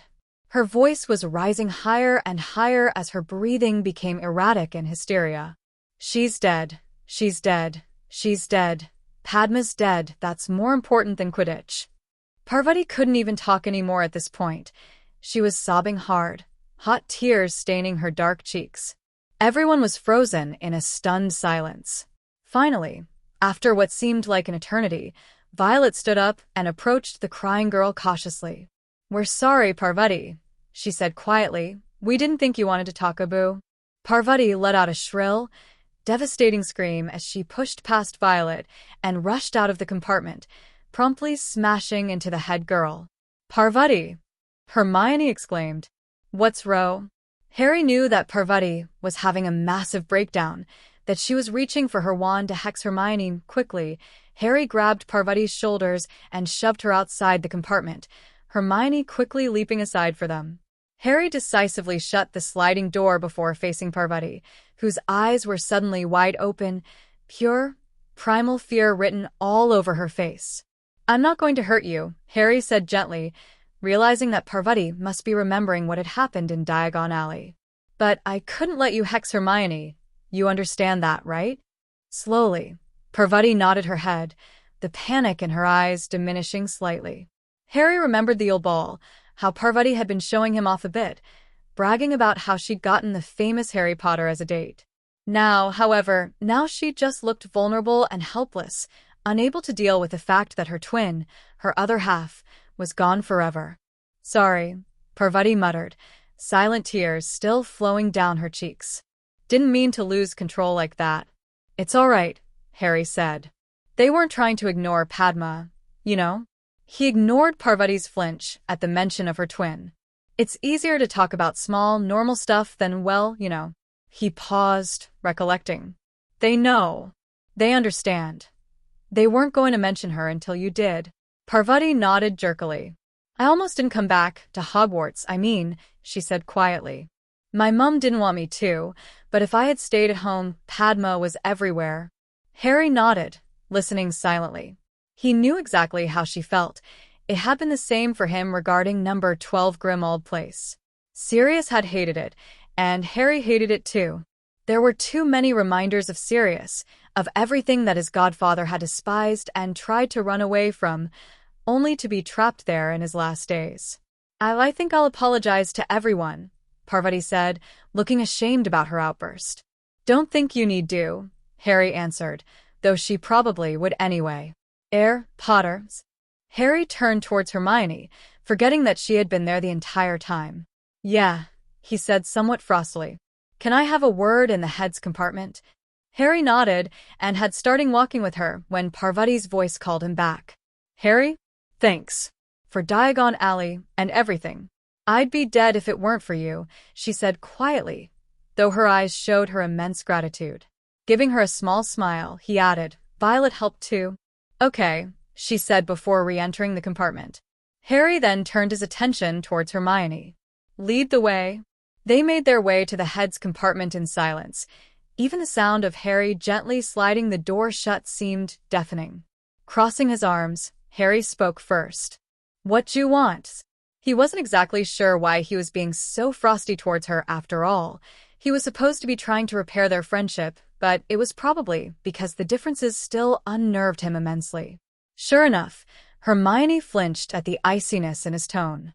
She looked torn, as if what she was about to do was hard enough as it is. "I'm sorry," she blurted out suddenly. "About yelling earlier." "I didn't." Hermione looked away, but Harry was surprised. Did she just apologize? If anything, he would have thought his current attitude towards her would have just set her off more. He really did not understand girls, not at all. Thanks," he said uncomfortably. "I'm sorry too, I guess. Listen, about the whole thing that you hate me for, I didn't do that." Hermione blushed furiously. "I think I always knew that," she said slowly. "Just needed to take it out on someone, I guess. Rather silly of me, isn't it? I mean, you've always been perfectly nice to me, even when others aren't." She trailed off, more embarrassed than ever, and maybe even feeling a little pathetic. She must not have very many friends, Harry realized, if she had never become friends with us, and everyone just thought of her as the bossy know-it-all and nothing else. "Well, I forgive you." "We okay, then?" he asked, offering his hand out to her. Hermione stared at his outstretched hand for a moment, then hesitantly shook it, a slight smile dancing on her lips. "Yeah," she said in a strange voice. "I guess we are." Harry grinned, feeling that, finally, he had made some progress here. Maybe hope wasn't lost after all. "Want to finish those schedules now?" She nodded, retrieving Harry's pile, minus half its original size, and handed them to him. You put Pansy Parkinson on Astronomy Tower Patrol 3 times. Smirking, he replied, "I know." Hermione frowned, looking disapproving for a moment before shrugging it off. Harry figured that Pansy had probably picked on her enough to wave her disapproval aside in favor of the mental image of Pansy huffing and puffing as she was forced to climb the stairs. Then, slowly but surely, Hermione began to laugh. It was hesitant, like she rarely got the chance to really laugh, to really smile, and wholeheartedly enjoy the benefits of friendship. Harry was surprised as tears of mirth flowed down her cheeks, unable to contain her laughter. His head hurt trying to figure out why she was laughing this hard. The thought of Pansy's upcoming patrol was amusing, but not that funny. He didn't think he'd ever understand the inner workings of girls. The Sorting Hat ended its song with a decisive snap of its mouth, regressing into silence amidst the usual applause. To Harry's surprise, the line of first years was preceded by none other than Nymphadora Tonks, whose pink spikes contrasted heavily with the rather pale, nervous-looking 11-year-olds. Despite himself, Harry felt a grin tug at his lips. "Who's that?" Hermione asked. "Nymphadora Tonks. She's an Auror, but I'm not sure why she's leading the first years," Harry replied, frowning. Much to his friend's shock, Harry had waved Hermione over to sit next to them as they entered the Great Hall. He couldn't help but remember how stricken and torn she had looked, as if wondering if Harry was playing a joke or not. It had seemed to take a lot of courage to accept the invitation, surrounded by people who have probably ridiculed her every year of her Hogwarts career. Gaining Hermione's friendship had been easy enough once they got over the initial hump, but Harry knew that Ron would be much harder. However, seeing Tonks, cheerful and effervescent as ever, lifted his spirits.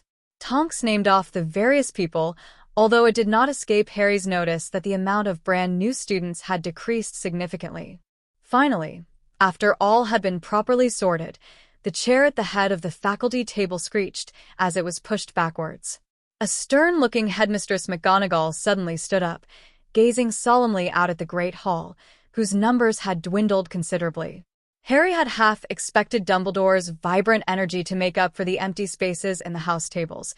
His loss became even more painfully pronounced when compared to McGonagall's disciplinarian air. "Welcome to another year of Hogwarts. I congratulate those of you who decided to come back this year," despite the dark times our world is going through. Remember that education is important for post-war, when all of this is over with. When the battle ends, we need young witches and wizards with refined minds and magical ability to carry our generation through the rebuilding. Therefore, I urge you to focus on your studies like never before. I guarantee you'll need them. A small smile tugged at McGonagall's lips. Although I dare say you'll find some brand of fun to balance things out. She then went over the basic rules, stressing especially on not leaving the grounds without permission and limiting nighttime wanderings for security reasons. McGonagall also said that any suspicious activity by a teacher, faculty member, or even a fellow student was to be reported to her immediately. Harry figured they couldn't risk anything like Malfoy's plan to happen again. "Eat up," Professor McGonagall concluded seriously as food appeared on gold plates on cue. Everyone immediately dug in, but Harry turned to Hermione. "Isn't this speech usually after dinner?" Hermione, who had been adding pork chops to her plate, looked up. "Yes, but that was with Professor Dumbledore, wasn't it? I suppose McGonagall just wanted to do things differently." Harry frowned, but didn't say anything more on the subject. However, when he looked back up at the faculty table, Professor McGonagall had disappeared. Must be order business, Harry mused, suddenly seized with a desire to figure out what was going on. He could get Ron and Hermione together under the invisibility cloak and find McGonagall with the Marauder's map. Except he didn't have the map or the cloak, and they weren't exactly best friends anymore, were they? "Merlin, Harry, eat already. Mum'll kill you if you go anorexic," Violet teased from across Harry. Harry scowled good-naturally, already slipping into the familiar comforts of Hogwarts against his will. Suddenly, he felt something brush against his leg. Looking over, he found Ginny smirking impishly at him as she interlocked their feet briefly, swinging them under the table. Ow. Dean yelped loudly as their combined feet accidentally knocked into his knee. Violet laughed, and even Parvati had a small smile on her lips, though it did not reach her eyes. Chuckling lightly, Harry dug into the delicious Hogwarts food, glad to be back at his true home, where his thirst for information would surely be quenched. Harry allowed a groan of frustration to escape his lips as he scanned yellowed editions of the Daily Prophet, only to mentally kick himself in the arse when he realized how dangerous being noisy was. After all, he hadn't seen his invisibility cloak in this world, and it'd be too suspicious if he suddenly went up to Dad and asked about it. So here he was, noxing his light at every creak and squeak. He supposed he would have to just go to the library during the day. Surely no one would look in too closely on what he was researching? He felt completely blind without his invisibility cloak and Marauder's map. Hang on. Fred and George were going to hand it down to Ron, weren't they? If they hadn't given it to Harry? Scowling, Harry pushed away thoughts of his difficult best friend out of his mind. With Hermione, it had been fairly easy enough to start the beginning of a friendship, but he suspected it was because she hadn't had very many friends to begin with. It made Harry sad to think of Hermione, alone for 7 years save for her books. Suddenly, something caught his eye. Husband and wife Oris attacked at home. Eyes hungrily soaking up the information which he already knew, Harry realized that there had been something that Violet had not told him. Perhaps she didn't know either. At first, the Oris found no trace of H.Potter, the young son of the couple, and for a while he was believed to have been taken captive by the Death Eaters. Although the suspected Death Eaters were apprehended by Oris, the Potters had been incapacitated at the time, therefore unable to reveal the whereabouts of their son. He was later found hidden in their bedroom closet, the scene of the crime. Healers have confirmed that the young Potter is unresponsive due to shock. They believe that he may have witnessed the brutal torture through the slits in the door. They are now considering performing an extensive memory charm on him in order to wipe the memory away. This is an extremely controversial procedure, for it could cause permanent loss of short or long-term memory. Harry put the newspaper down, not wanting to read more. Did Neville see his parents tortured? Harry wondered, horrified. Is that why he's always forgetting the password? I always thought. Obviously, this Harry had a better memory than Harry's Neville if he's got good enough grades to make head boy and remember Quidditch strategy. Shaking his head, Harry carefully placed the edition back into its proper place, yawning. It was getting late. Much as he liked to keep on reading, It probably wouldn't be good if he fell asleep in class. Deciding that he'd tackled enough for today, Harry dimmed his light, carefully checking around the corner before proceeding his way cautiously out of the library and back to the GRIF indoor common room, knowing the fat lady wouldn't tell on him for coming back late. However, what Harry didn't realize was that someone watched him leave from behind a stack of dusty tomes. 9. Icebreaker. Potter, I'm not going to do your potions essay for you, Hermione said, positively exasperated. Harry looked at her pleadingly. I don't want you to do it for me, just fix it up a bit. That's cheating, Potter, Hermione retorted stiffly, looking uncomfortable at the thought of breaking the rules. That's editing, Granger, Harry mimicked, grinning widely. He missed bickering with his friends. It bothered Harry that Hermione still wasn't comfortable with calling him by his first name. A couple of weeks into the school year, and she still called him Potter.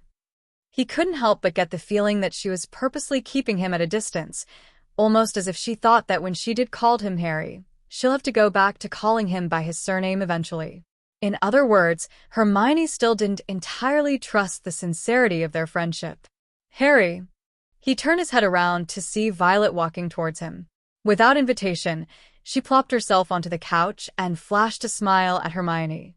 Hey, Granger, she said easily, her voice friendly. Hello, Potter, Hermione said, a twinge of surprise in her voice. Call me Violet, the redhead said.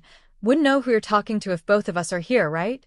I suppose, Hermione answered, blinking at Violet's outgoing manner. Violet turned towards Harry, suddenly scowling. Did you forget? Harry raised an eyebrow. Forget what? Sighing in exasperation, Violet mimed wringing her brother's neck. Quidditch tryouts, you moronic captain. When aren't they? Oh, Harry said. He'd completely forgotten about Quidditch in light of everything that has been happening. Oh, Violet mimicked, clearly ruffled about this. You forgot to set tryouts, and all you can say is, oh. Do you realize how much we need Quidditch now, with half the school gone? Need a little friendly competition to keep people from killing each other in the hallways? Harry grimaced, remembering that massive Hexfest the day before. The target was a Slytherin boy whose father was suspected to be a Death Eater, one who supposedly murdered Hannah Abbott's mother. Harry remembered Hannah leaving school after finding this out the previous year, but it looked like she had decided to come back, perhaps seeing that boy had made her want to seek revenge.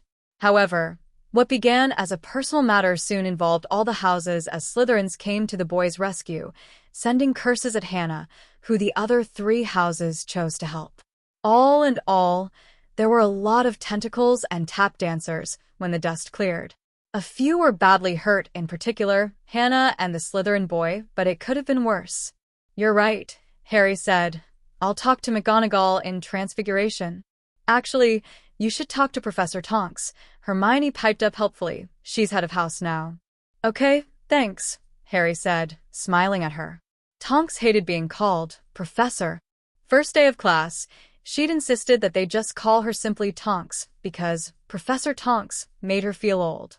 Like Tonks could ever be old. The pink hair would see to that. Glancing across the room, Harry noticed Ron hunched over a desk, pen twirling between his fingers as he scrunched his features together in concentration. Must be harder to get by without Hermione's editing, Harry thought wryly. Briefly, he flirted with the idea of going over and boxing Ron in the ears for being an insufferable prat, but decided that it wouldn't help him any. If he didn't approve of Harry going out with Ginny, then beating him in a fist fight would only make things worse. Ron has been giving Harry an extraordinarily hard time, more so than he had for Ginny's past boyfriends. Harry should know. He was the one Ron had complained to. Perhaps it was because Ginny was much more serious about Harry than she was for Dean or Michael, who could be considered to be brief, experimental flings. In fact, he still remembered vividly the confrontation the second day of school. His jaw still throbbed. Harry, is everything okay? Snapping out of his daydreams, Harry returned Ginny's gaze. Yeah, fine, he said distantly. Once again, he felt the flirtatious butterflies he had become accustomed to last year whenever he looked at Ginny. There was an immense urge to just snog her, to see if her kisses were the same, but contrary to popular belief, Harry Potter does possess some self-restraint. So instead, He settled for holding her hand, savoring the warmth of her deceptively little palms. They walked down the hallway in comfortable silence, listening to the bustle of the students surrounding them, although it was quieter and less chaotic than it had been less than a year ago. "You're different," Ginny commented, her brown eyes serious.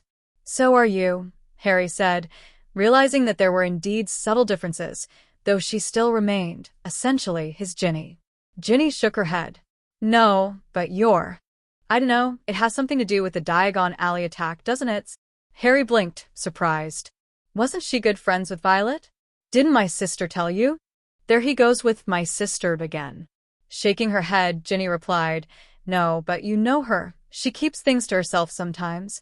"Yeah," Harry said distantly, unconsciously rubbing her hand with his thumb. Oi.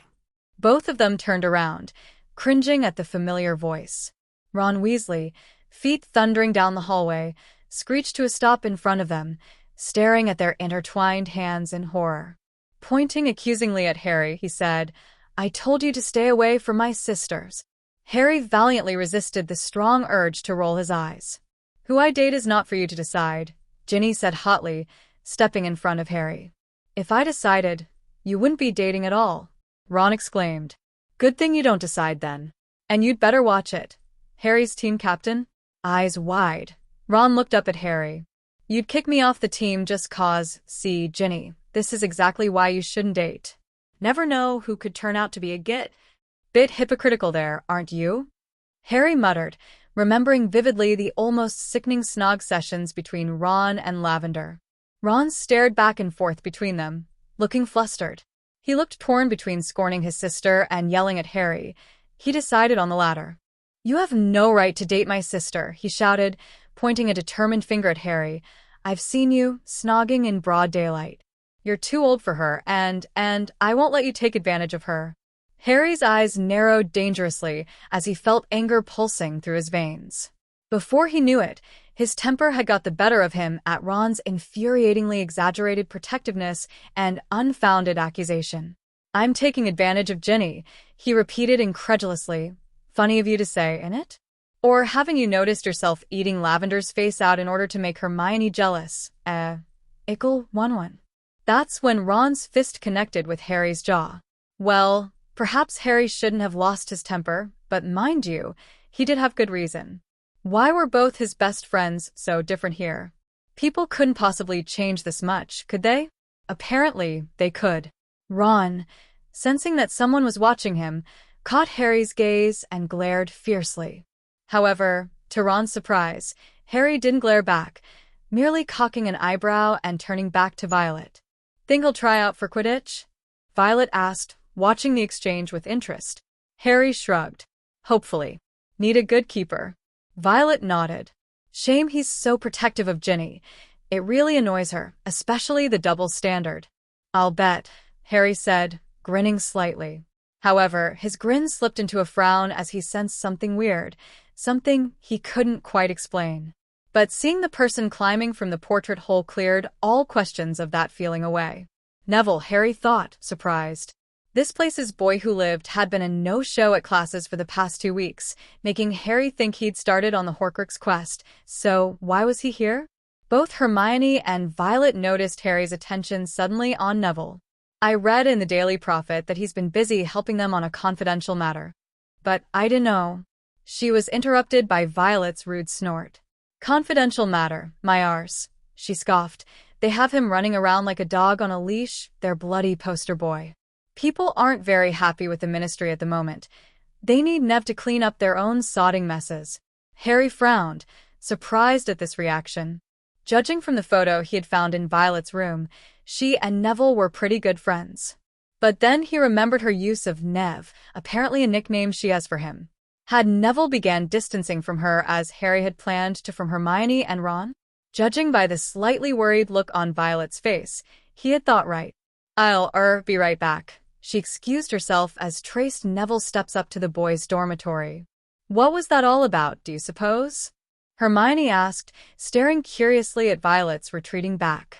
When Harry turned to look at her, he noticed a disapproving frown on his bushy, haired friend's face. Not very appropriate to chase after him to the boys' dormitory, don't you think? Harry stared at her incredulously for a moment before groaning loudly. Get your head out of the gutter, Hermione, he said, irked for some reason about the thought of his sister being inappropriate. Oh, Merlin, he was starting to sound like Ron, wasn't he? Hermione blushed furiously. My head is not in the gutter, she protested, and I'm not saying... Smiling involuntarily at the flustered expression on Hermione's face, Harry got up.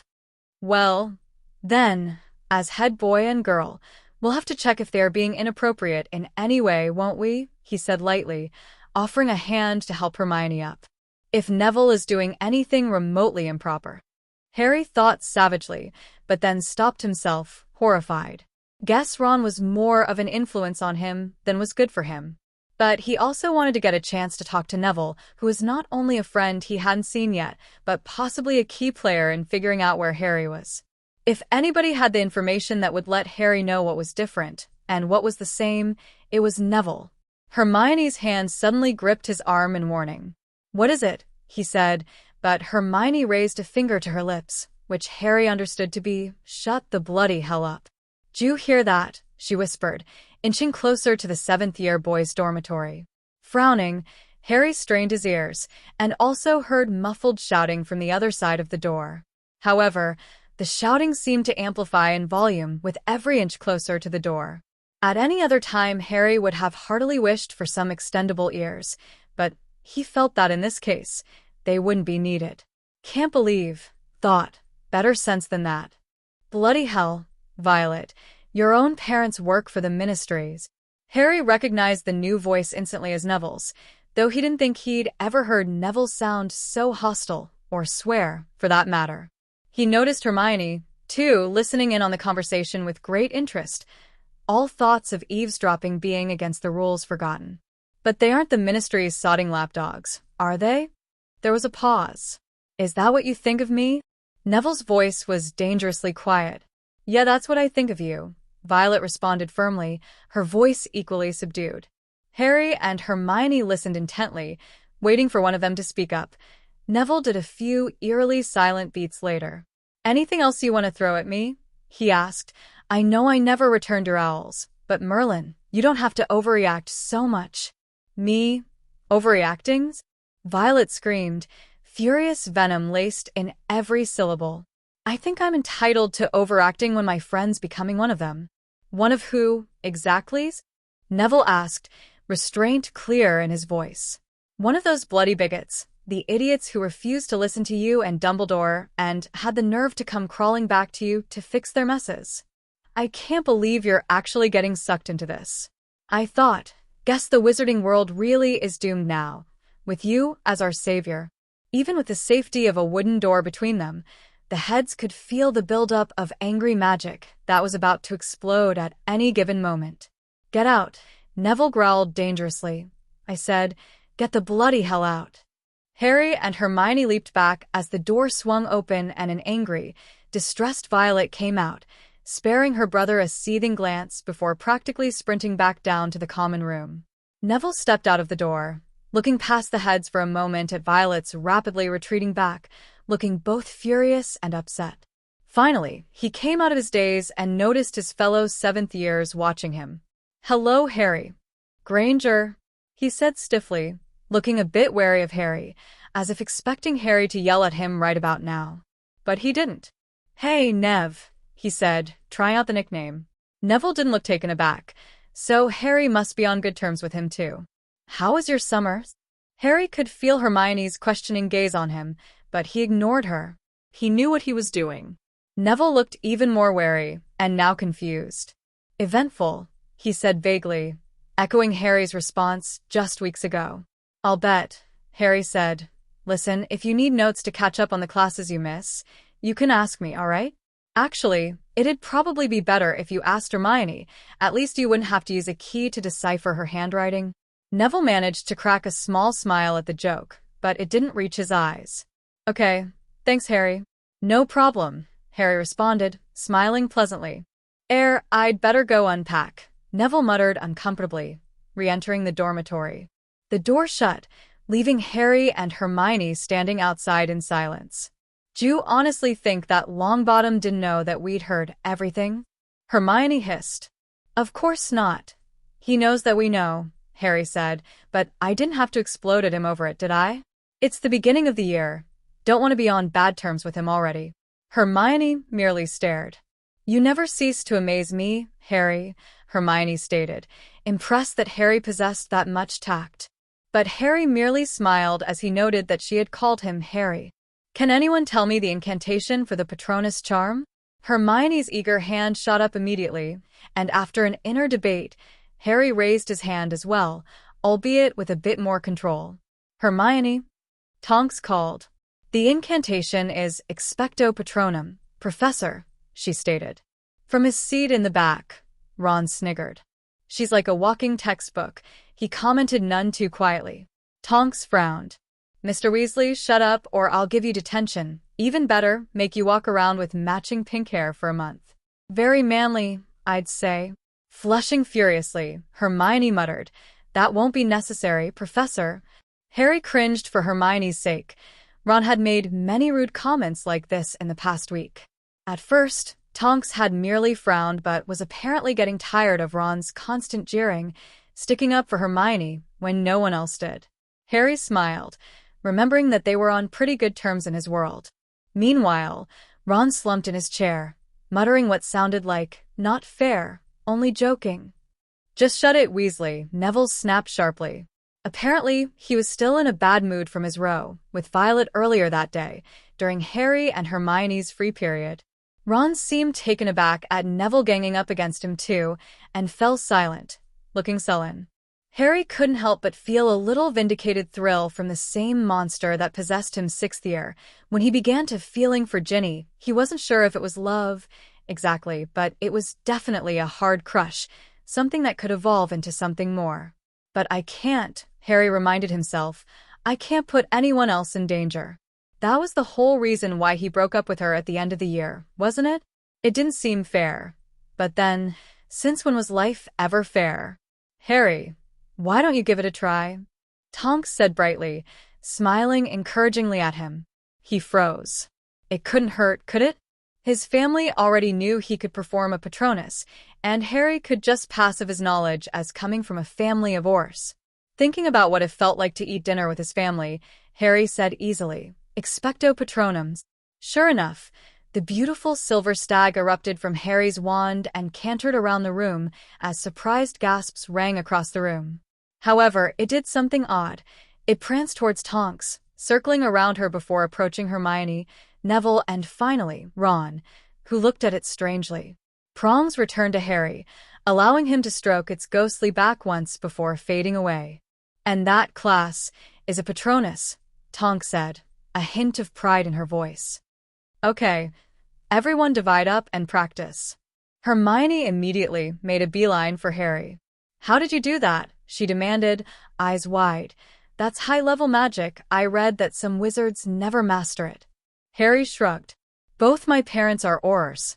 Luckily, Hermione seemed to accept this explanation. Then her expression changed. Will you teach me? She asked, almost timidly.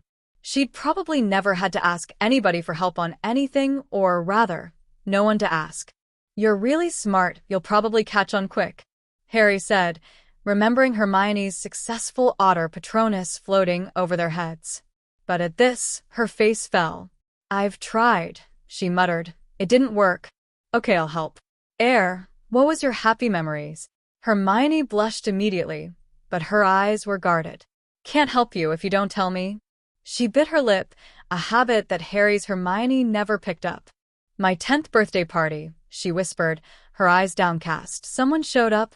Harry couldn't help but feel an aching sadness for Hermione. Had his Hermione felt this kind of isolation in the Muggle world too? Before Harry could comment, several others in the class were approaching them. Harry, mate, how do you make that Bambi thing? Dean asked, ignoring Hermione's presence as he had for the past couple weeks. Bambi? Harry repeated, raising his eyebrows in amusement. What's a Bambi? Ron whispered loudly. A cradle robbers? It was all Harry could do to keep his temper reined in, and his fist held back from returning the punch Ron had dealt him. That prat. He wasn't this overprotective in Harry's world. Not even to Dean, at least he never punched him. Ginny's a year younger than Harry, Hermione said, her voice determined even as it quavered, and she can make her own decisions without a babysitter. Ron spun around to turn his attention towards her, looking peeved.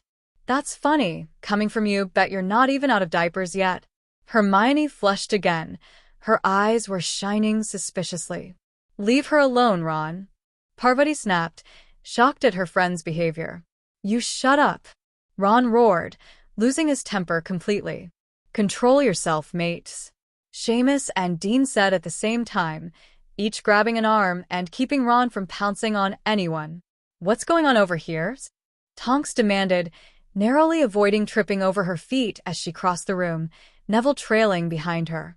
Nothing, Tonks, Harry said quickly. If Ron got detention for this, he'd definitely find a way to link it as being Harry's fault. Tonks looked suspiciously at Hermione's teary eyes, Harry's neutral expression, and Ron angrily shaking his friend's grips off his arm. However, she let it go. Get back to your Patronus before I conjure, dunce, hats for you lot to wear, she said warningly as she led Neville back to where they had been talking before. You okay? Harry asked Hermione, awkwardly. He'd never been good with crying girls. She let out a reluctant sniff. I'm fine, Hermione replied, wiping her eyes with the sleeve of her robes. Let's just do the Patronus, okay? So Harry practiced with Hermione as they tried out various happy memories. The longer they kept on going, the more Hermione's Patronus began to take a more solid shape. But when she did succeed in conjuring a silver otter, Hermione refused to tell him what memory she had used. Soon enough, the period was over, with only Harry and Hermione conjuring a successful Patronus. But as everyone packed their bags and filed out of class, Tonks called him over to her desk. Go on without me, he told his friends as they lingered to wait for him. Wondering what this was about, Harry approached Tonks's desk tentatively, the fact that Neville was also standing there not escaping his notice. Harry noticed Tonks flicking her wand surreptitiously, casting a nonverbal spell. He figured it must be the silencing charm, but he had his wand at the ready just in case. Harry suddenly remembered that he was supposed to ask about Quidditch tryouts, but he refrained from asking now. This upcoming conversation looked more important than that he'll ask later.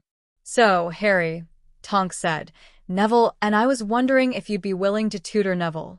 It wouldn't be too hard, just the Patronus and dueling practice. I do it myself, but I've got a lot of stuff I need to do for the order outside teaching. Your dad tells me you're an excellent duelist, and you definitely held your own against the Death Eaters in Diagon Alley. I think it'd be good for the both of you. How about it? Harry glanced up at Neville, who was watching him unflinchingly. He couldn't tell from his expression if Neville actually wanted Harry's tutoring or not. Well, he'd been the one who enjoyed the DA meetings the most, so maybe. Okay, Harry said. I'll do it. 10. Conflict. Violet's squeal of joy unceremoniously interrupted Harry as he finished off another sentence, splattering a bit of ink on the table as she embraced her brother enthusiastically. You finally did it, she declared happily. What? Harry asked, confused. Quidditch tryouts, you prat. It's about time. Oh, right. Harry said tiredly. He had a potions essay of grop-sized proportions due the next day, not to mention his first lesson with Neville in a couple of hours. After being bombarded by various Quidditch hopefuls asking for tips on making the team, Harry was officially exhausted. Not only that, but his increasingly less frequent visits to Hogwarts' daily prophet archives haven't been especially fruitful either. Violet's smile fell as she cocked her head at him quizzically. You don't look so good. Neither do you, Harry retorted. It was true. Despite her excited girly squeals before, her eyes carried subtle dark bags beneath them, and there was a slight clumsiness in the way she stood. But Violet merely stuck her tongue out at him. Girls only like you because you play Quidditch, athletic magnetism, and all. Don't look very macho to me, she teased, pinching Harry's bony arm to emphasize her point. Harry scowled playfully. What a blow to my masculinity. Violet smirked. Indeed. She glanced over at Harry's half-finished essay. Egg. Name and explain all the natural elements involved in a dreamless sleep potion? Good luck with that. Violet peered closer. Actually, mandrake root has nothing to do with it. Jasmine's more like it. How'd you know that? Harry asked suspiciously, remembering his discovery of Violet's unhealthy habit of taking dreamless sleep potions just a month ago. I'm good at potions, Violet said breezily, refusing to acknowledge Harry's narrowed eyes. That essay shouldn't take you that long. But then, potions has never been your strong point, has it?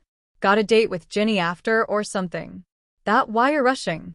Actually, Harry said, recognizing the sudden strain in their conversation. I'm tutoring Neville soon, so I'll have to hurry up to make it on time, won't I? Violet froze, hazel eyes angry as she remembered her row with Neville 2 days ago. Why would you be tutoring him? She asked coldly. Tonks asked me to, Harry responded with a shrug. So he'll have the necessary skills to run around as the Ministry's pet monkey? No, Harry said, becoming increasingly frustrated with his sister's attitude. So he'll have the necessary skills for the final battle, for finding the whore. Harry stopped abruptly, cursing himself for almost letting that piece of information slip. Surely this Harry didn't have access to that information.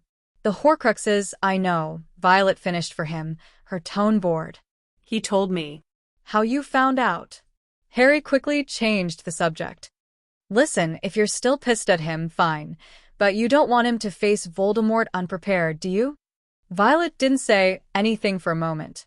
Have fun with your essay, she said stiffly before retreating up the girls' dormitory. Harry turned back to his homework, wondering why she didn't just talk to Neville if it bothered her so much. Girls are so moody, he thought, shaking his head. You're late, Harry. Sorry, Neville. Potions essay got the best of me. Glad I dropped it then, Neville commented, his voice pleasanter than it had been lately. Harry, however, could hear its strain. Harry nodded and scanned the room, pleased to see its appearance similar to when they had used the room of requirement for the DA good. Looks like all the books and equipment are here. Harry thought, making a brief mental note of the cushions, dark arts detectors, and numerous books. So, Neville said awkwardly, breaking the silence. What are we doing? Patronus, I think, Harry said. You'll want to have that down as soon as possible. Neville nodded solemnly. Guess you're right. Harry wondered if he too heard his mother's screams when the Dementors got too close. Harry had never felt so awkward in Neville's presence before. Neville was completely different here. His eyes were hard. He swore. He hurt his friends with his words, but he seemed much more lost and vulnerable than the Neville Harry knew. Actually, despite his prickly exterior, this Neville lacked the confidence Harry's Neville had gained over the years. Neville had never been good with pressure, and having the fate of the world on his shoulders definitely didn't help. The only real improvement this Neville had over the other was the lack of his trademark clumsiness. Harry, should we get started? Snapping out of his thoughts, Harry nodded distractedly. Why don't you try it so I can see what you've got so far? Neville nodded mechanically, squeezed his eyes shut, and said firmly, Expecto Patronum. An extremely thin shield of silver mist surrounded Neville. However, despite Neville being much older than Harry had been when he began learning, the feeble Patronus Neville conjured was much weaker than Harry's first try. Good start, Harry lied. Neville frowned, his expression suddenly icy. That Patronus was bloody awful, Harry. It's been that way from the start.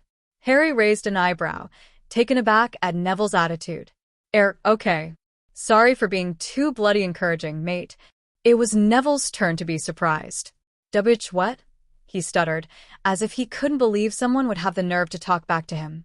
Violet must be one of few who can sort of get away with it, Harry mused. You heard me, Harry responded loudly, peeved at Neville's attitude. Stop being such a damn baby, it's getting old. A flash of outrage crossed Neville's features, making Harry wonder why everyone's personalities were so different just because Harry wasn't the boy who lived. Neville had been so eager to join the DA and loved it, yet this Neville was only reluctantly allowing Harry to tutor him as a last resort. Surely he'd want to defeat Voldemort, the monster who murdered Neville's family and left him an orphan. No. The monster who murdered Harry's parents made Harry an orphan. Merlin, everything was so different. It almost felt as if Lily and James had never died. that they'd always been there, that Violet always existed, and that Sirius never fell behind the veil. He could almost believe that Neville had never been passive, Hermione had never had any friends, and Ron had never been Harry's best mate. "Do you really want to learn this?" Harry asked. "'Cause if you don't, might as well stop now so you don't waste my time." Neville narrowed his eyes, his only response being a very forced expecto patronum, which produced a Patronus weaker than the previous. "Your memory wasn't happy enough," Harry informed him. "Well, what the bloody hell do you want from me?" Neville fumed, his face quickly turning red in frustration. "Why don't we pluck a jolly memory from your head if I'm so inadequate?" Struggling to keep his expression calm, Harry asked, "What was your memory?" "I'm not telling you." Harry desperately wanted to tell Neville to shove his wand up his 2-year-old arse, but managed to reel that desire in. However, he did mutter, "This was a complete waste of my time." "And what would you rather be doing now?" Neville demanded fiercely, flying around the Quidditch pitch for the 100th time. "Forget we're in a damn war? Snogging your girlfriend? Snogging another girl?" "I would never do that to Ginny," Harry snarled, the desire to break Neville's jaw growing stronger. "But what have you been doing with my sister? If you hurt her, I swear I'll—" "Do what, Potter?" "You'll do what? Fly around me in circles? Bat a bludger at me, you overprotective son of a—" The force of Harry's right hook sent Neville sprawling on the ground, nursing a swollen, cut lip. Neville stared at the sticky blood on the finger touching his lip, accessing the damage. Harry stood over him as both boys glared at each other, breathing hard. The tense silence ticked away until Neville kicked Harry's legs from under him. With a furious "ow," Harry joined Neville on the carpet, struggling to regain his dignity and rein in his desire to strangle the chosen one then and there, Voldemort or no. Neville also seemed to be having trouble controlling his self-restraint. However, instead of doing something violent, he spoke with deadly fury in his eyes. "I've told you before, me and Violet are just friends." Friends. "As in a bloke and a girl who hang out and don't snog the living air out of each other. But then, what would you know about that?" That said, Neville picked himself up and silently made his way to the door, making sure to shut it as loudly as he could on the way out. "Okay, everyone but chasers clear out." Harry quickly noted everyone who dragged their brooms on the floor as they walked off the Quidditch pitch. Players who were sloppy with broom care almost always were sloppy flyers. Though there was still a decent amount of people hoping to get on the team, Harry was extremely relieved to note that their number was substantially smaller than it had been in 6th year, when a group of non-GRF indoors had tried out. Wincing at the mere memory of the utter chaos that ensued, Harry sincerely hoped that this time around, the tryouts would be a bit more orderly. And to be honest, there wasn't really that much choice. Most of them were decent, some were painfully horrible, but only about 4 proved themselves to be exceptional or worth looking at. Ginny and Demelza, whose flying ability did not surprise Harry, had a definite spot on the team. Dean was a consideration, but once again, Harry already knew he was a good flyer, though not better than any of his original chasers last year. What was a pleasant shock was Violet, who proved to be an excellent chaser. She seemed extraordinarily at ease in the air, despite the pressure of the tryouts, almost peaceful, like how Harry felt when he flew. But then, it really shouldn't be a surprise. After all, James Potter was a chaser when he was in Hogwarts, and she, like Harry, must have the Quidditch genes. After telling the rejected chasers to clear the pitch, Harry gave his final for the quaffle to pass around rapidly in the air, paying close attention to which 3 worked together the best. All 4 were good flyers, but if the group he assembled couldn't work as a team, then the whole season was shot. As he watched them play, it became clear that Dean was the one who had to go. He tended to be a bit of a ball hog, whereas the 3 girls seemed to fly as one. Harry's shrill whistle signaled the players to get back on the ground, awaiting his judgment. He really didn't like cutting people, especially if he personally knew them. Would Dean become a bit frosty with him like he was the year before? Ginny, Violet, and Demelza, welcome back. Dean, I'm sorry. You flew really well, but you'll be on the reserve team. Dean blinked, looking dazed. You're demoting me? But I was on the team last year. Demelza was on the reserve. I thought we were mates. Harry cringed inwardly, never being one who liked personal conflicts, but kept a neutral expression. She flew better than you. Eyes flashing in both anger and disappointment, Dean stomped off the pitch, pushing past a rejected third year as he went. He'll get over it, Ginny assured. He always does. Demelza grimaced. I wouldn't have thought he'd be so angry, though. Harry sighed and clasped her shoulder. Don't think on it too much. You did fly better than him. You deserve the spot. After that, they moved on to the beater tryouts, where Harry brought back Jimmy Peakes and a new sixth year, Terence Chamberlain, who Harry recognized as being in his compartment on the train. By the time keeper tryouts rolled around, the crowd of onlookers had increased, though this time it didn't surprise Harry, nor did he worry about Ron's nerves. It would seem that this Ron had enough nerve to go around that, and a dangerous lack of tact. However, Ron did look a bit worried. Harry couldn't help but notice the furtive glances that came his way, as if Ron believed Harry would be petty enough to cut him from the team just because he disapproved of his relationship with Ginny. Well, Harry was seriously considering cutting him just for that punch Ron had delivered. But Ron was a good keeper. It just wouldn't be fair. Besides, Harry knew he'd just feel guilty about it afterward, so might as well prevent it while he had the chance. As Harry watched each of his chasers take their turn trying to score on the keepers, he couldn't help but notice that, despite whatever Demelza said about Ron's head being up in the clouds, he seemed to possess much more self-confidence, which enabled him to concentrate on the quaffle. The result of this new development was a very good GRIF indoor keeper. And, fortunately or unfortunately for Harry, Ron outsaved the rest of the hopefuls, proving himself to be the undeniable choice for a return to the position. Thanks to everyone for coming today. You guys all flew really well today. Ron, you've got the position. Ron nodded, looking pleased but trying not to at the same time. Soon, all the rejected players and spectators returned to the castle, eagerly discussing the coming Quidditch season or moaning about how Potter should have picked me. I'm better looking than any of them anyway. Harry looked around at his assembled team, proudly noting how many familiar faces there were from his team last year. It eased his nerves, made him feel less like a stranger intruding on their lives. Let's start by doing a couple of laps around the pitch, Harry said brightly, ignoring the loud groans of everyone who'd been on his team before. It's only the first practice, Captain, Violet pointed out, scowling, and a couple of laps usually means loads of laps till you drop out of the bloody sky. In it? Harry smirked. She knew him too well. Got to whip you lot into shape, don't I? Get going. Harry watched 50 laps go by, glad to find that Quidditch was still the same, even in this place. However, when Ginny decided enough was enough, she really did drop out of the sky, sending Harry into a panic and streaking after her into a dive, pulling up when he saw her feet gently skimming the grass and smiling sweetly at him, completely conscious. Noticing the other players looking at her in envy, Harry decided that 50 laps were good enough.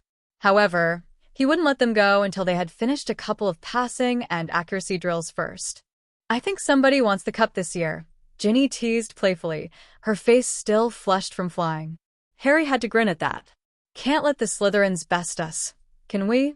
No, McGonagall would murder us, Ginny said, smiling. She'll be sneaky about it, though. No one'll ever know. Yeah, she'll wait until all of us graduate. Make it look like an accident. The Aurors will find us all mauled by a tabby. They looked at each other, futilely resisting the grins erupting on their faces before breaking into laughter. It really wasn't that funny, Death, but when it's all around, threatening to choke and consume you, what else can you do but laugh?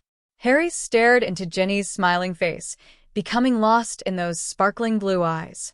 Before he knew it, his lips were seeking hers, accepting the warmth they gave.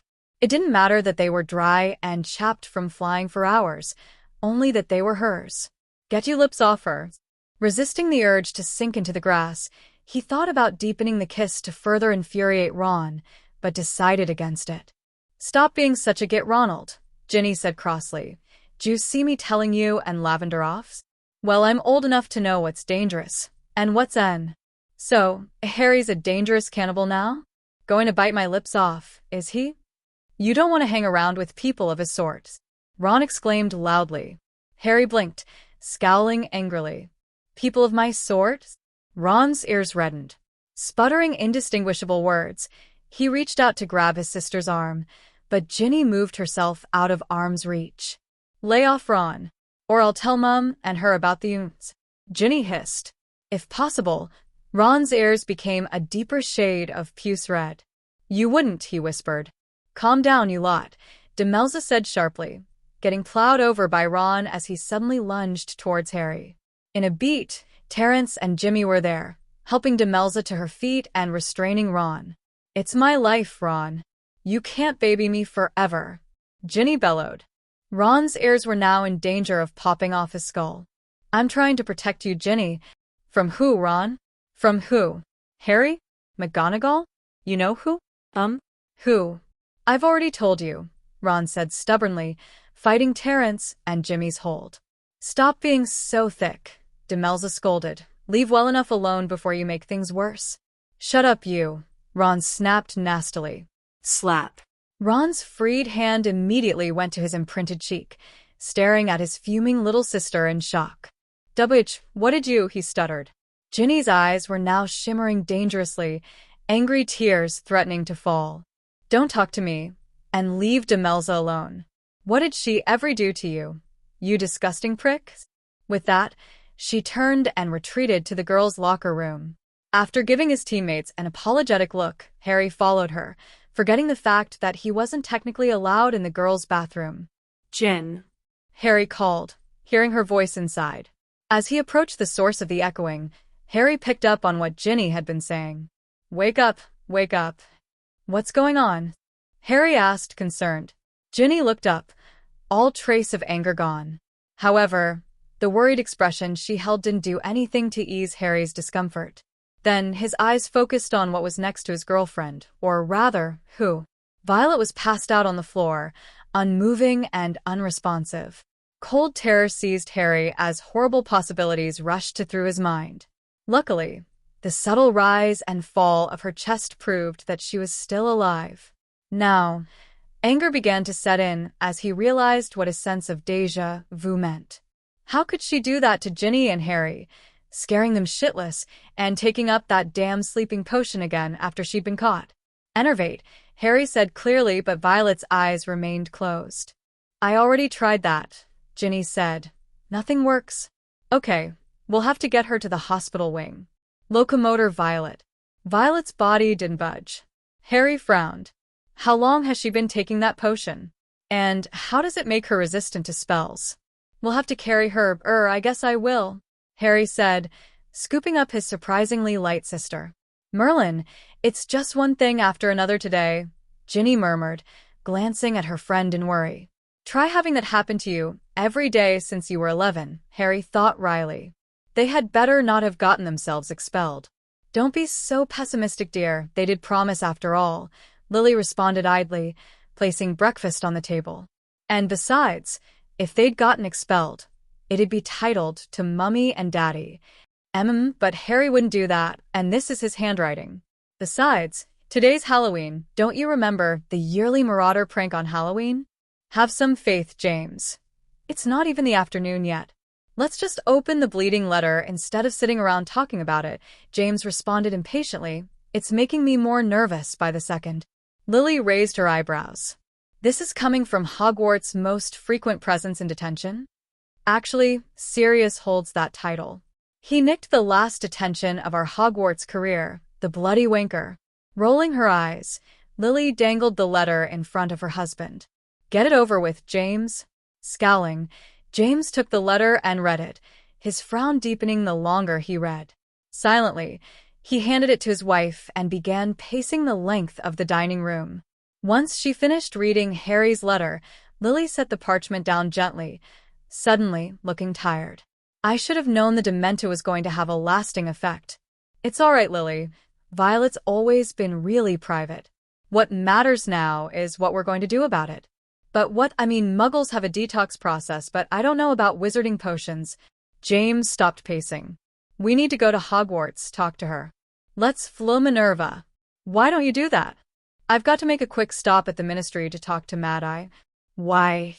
James asked suspiciously, eyes narrowing. Lily stood up, placing her hands on her hips and attempting to look as menacing as possible. I'm asking him to extend my active duty time, see if I can take maternity leave later than I was going to. And why would you want to do that? I want to fight, James. I need to fight. I can't just sit around and do nothing. James frowned, but his eyes pleaded with her. You're not doing nothing, Lils. You're pregnant. Do you really want to risk both yourself and the babies? Lily grabbed the scruff of James's shirt and yanked it down so he was eye level with her. That's a stupid question, James. Of course I don't want anything to happen to us, but if I can stay on duty for a week, maybe 2, how many lives will benefit from having one more Auror helping them? We're not exactly numerous anymore, James. Not since all the murders. And how many will die because of your liability? James shot back, suddenly angry. I'm sorry, Lils, but it's true. You being out there can be as much of a danger to all of us as a help. Her green eyes sparkled dangerously. Are you calling me incapable? I'm just as good an Auror, maybe better, than all of you big, strong men in the Force. Unfortunately, she couldn't finish her rant, as James's lips had swooped down to capture hers, effectively silencing her. Nobody thinks you're incapable, James said quietly, but everyone knows you're pregnant. They, men and women, will be looking out for you especially, maybe at their expense. Someone might not be able to concentrate, and a Death Eater could sneak up on them without their knowing. All right, you've made your point, Lily said sharply, though her eyes softened. 1 week, James, just 1 week. How do you think I'll feel if someone we know dies and I wasn't there to try to prevent it? James sighed deeply, knowing how stubborn his wife was. But he also knew how very capable a fighter and mother she was, and he'd have to trust that she knew what she was doing. I'll flo Minerva. You pop in to talk to Mad Eye. If he asks my opinion of this, tell him that I gravely disapprove. Lily planted a quick peck on his lips. See you later, then. Grinning, James kissed the subtle bump of Lily's stomach and said, Bye, baby. Despite herself, Lily had to roll her eyes at her husband's antics, preparing to flow to the ministry using the special network attached to their fireplace. The British Ministry of Magic. Instinctively holding her stomach protectively, Lily stepped into the emerald flames, feeling herself spinning around and around until she landed gracefully on the other end. She never liked this room. It was too gloomy. So she dusted the remaining ash off herself while heading towards the door so that when she opened the door to the atrium, all remnants of flow travel would be gone. Lily Potter, she said, presenting her wand. After the secretary did a quick check, determining that she was indeed Senior Auror Lily Potter, she handed Lily her ID. Though Lily fully intended to go straight to Mad Eye and then get back home so she and James could go to Hogwarts together, something bothered her. Her finger hovered over the elevator's control panel, about to press the button that would get her to Auror headquarters. She wasn't exactly sure why. Maybe it was her maternal instincts kicking in, but she felt like this was the right time to ask again about what Draco Malfoy knew about his master's upcoming plans. Draco had never felt so much pain in his life. Panting heavily, he struggled to push himself off the floor, to hold on to whatever shred of dignity he had left. Look them in the eye, his father would say if he were here. But he wasn't here, and it was just Draco and the 2 bastards torturing him. Light side my arse, he thought bitterly. So much for holding the moral high ground. His efforts to stand up were in vain, as another dose of the cruciatus threw him back on the ground, his screams clawing out of his hoarse throat. Damn you, Potter, Draco thought as the curse was lifted off. Damn your hero complex. If Potter hadn't intervened, if he hadn't come to save them, Draco wouldn't be in this situation, being kicked and thrown around like a rag doll for who knows how long. He didn't even know how long he had stayed in this dreaded cell days, weeks, months, years. It was all the same to him. If only Potter would have minded his own business, stayed concerned with saving himself and his sister. But then, Parvati Patil would have been dead. He coughed violently, blood speckling the ground. Draco rested his face on the cool ground, savoring the momentary numbness. Just kill me already, he thought tiredly, lacking the energy to shout at his aggressors anymore. Suddenly, a swift kick to his ribs made Draco curl into himself, attempting to protect his body in any way possible. What's you-know-whose plan? What is he planning to do next? The kicker asked, his voice hard. We can make it stop, you know, the other said, his tone a mockery of mercy. It doesn't have to hurt like this. Just tell us, and we'll stop. Merlin, did he want it to stop? Draco was sure that if he hadn't been subjected to toughening sessions similar to this by the Dark Lord's top Death Eaters, he would have cracked long ago. The Aurors seemed to take his silence as a no. Have it your way, then, one said, making a slashing movement with his wand. Draco groaned when he heard the crunch somewhere in his body as his body fell from the wall it had been sent into. He could feel his own blood smearing on the wall behind him, but he took no notice of it. Already there were spots in his vision. The advancing men seemed to become more and more out of focus. Finally, Draco thought in relief, wanting the darkness of unconsciousness to take him away from the bloody room with these evil good guys. Unfortunately, they weren't done with him yet. Not so fast, Crucio. Draco's body was again assaulted with millions of knives, effectively waking him up as his nerves were on fire. He had always thought that if you were subjected to the Cruciatus curse long enough, you'd build some sort of resistance or at least some numbness to it. That theory was disproved the hard way. With each dose, everything only hurt more. Draco tasted blood in his mouth, on his lips. If he kept this up, he'll bite his tongue in half. Unable to contain the screams in his raw throat, he let it out, every second of agony feeling like an eternity. Then, the pain stopped. At first, he just laid on the ground, unable to move. For a horrifying moment, he thought all of his nerves had been fried, that he had become trapped in an immobile body. But his fingers twitched impulsively, scratching the unforgiving floor as though it was still under the Cruciatus. With whatever concentration he had left, he made his fingers stop and then closed his eyes while waiting for the next dose, which never came. As his senses began to tune back into reality, he caught snippets of very angry yelling. Bloody hell do you think you're doing? Don't understand. A necessity. The prisoner wasn't talking. The prisoner is a minor, a 17-year-old kid. A Death Eater. Please just think about this. There's nothing to think about. How would your wife feel if she knew you were willing to torture a child, Williamson? Think she'd feel safe having you hold your daughters? That's completely different, Williamson said, sounding frustrated. We're just doing our jobs. Doing your job means being above the Death Eaters, an example. You've lowered yourself to their level. Look at the state of him. He looks like he's just spent weeks as Bellatrix Black's new wind-up toy. Ma'am, the other Aura said, his voice straining to be polite to his superior officer.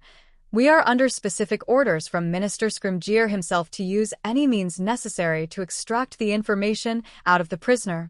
Draco Malfoy, Proudfoot, that's his name, not the prisoner. Meaning no disrespect, ma'am, but please don't try to bloody humanize everything. This piece of shit would have done the same to us if he had the chance. It's our humanity that separates us from them. Draco finally found the strength to open his eyes to see his defender. At first, he had thought for a brief, wonderful moment that it had been his mother, but the unfamiliar voice scratched that option out. The first thing that caught his eye was bright red, which he distinguished as someone's hair.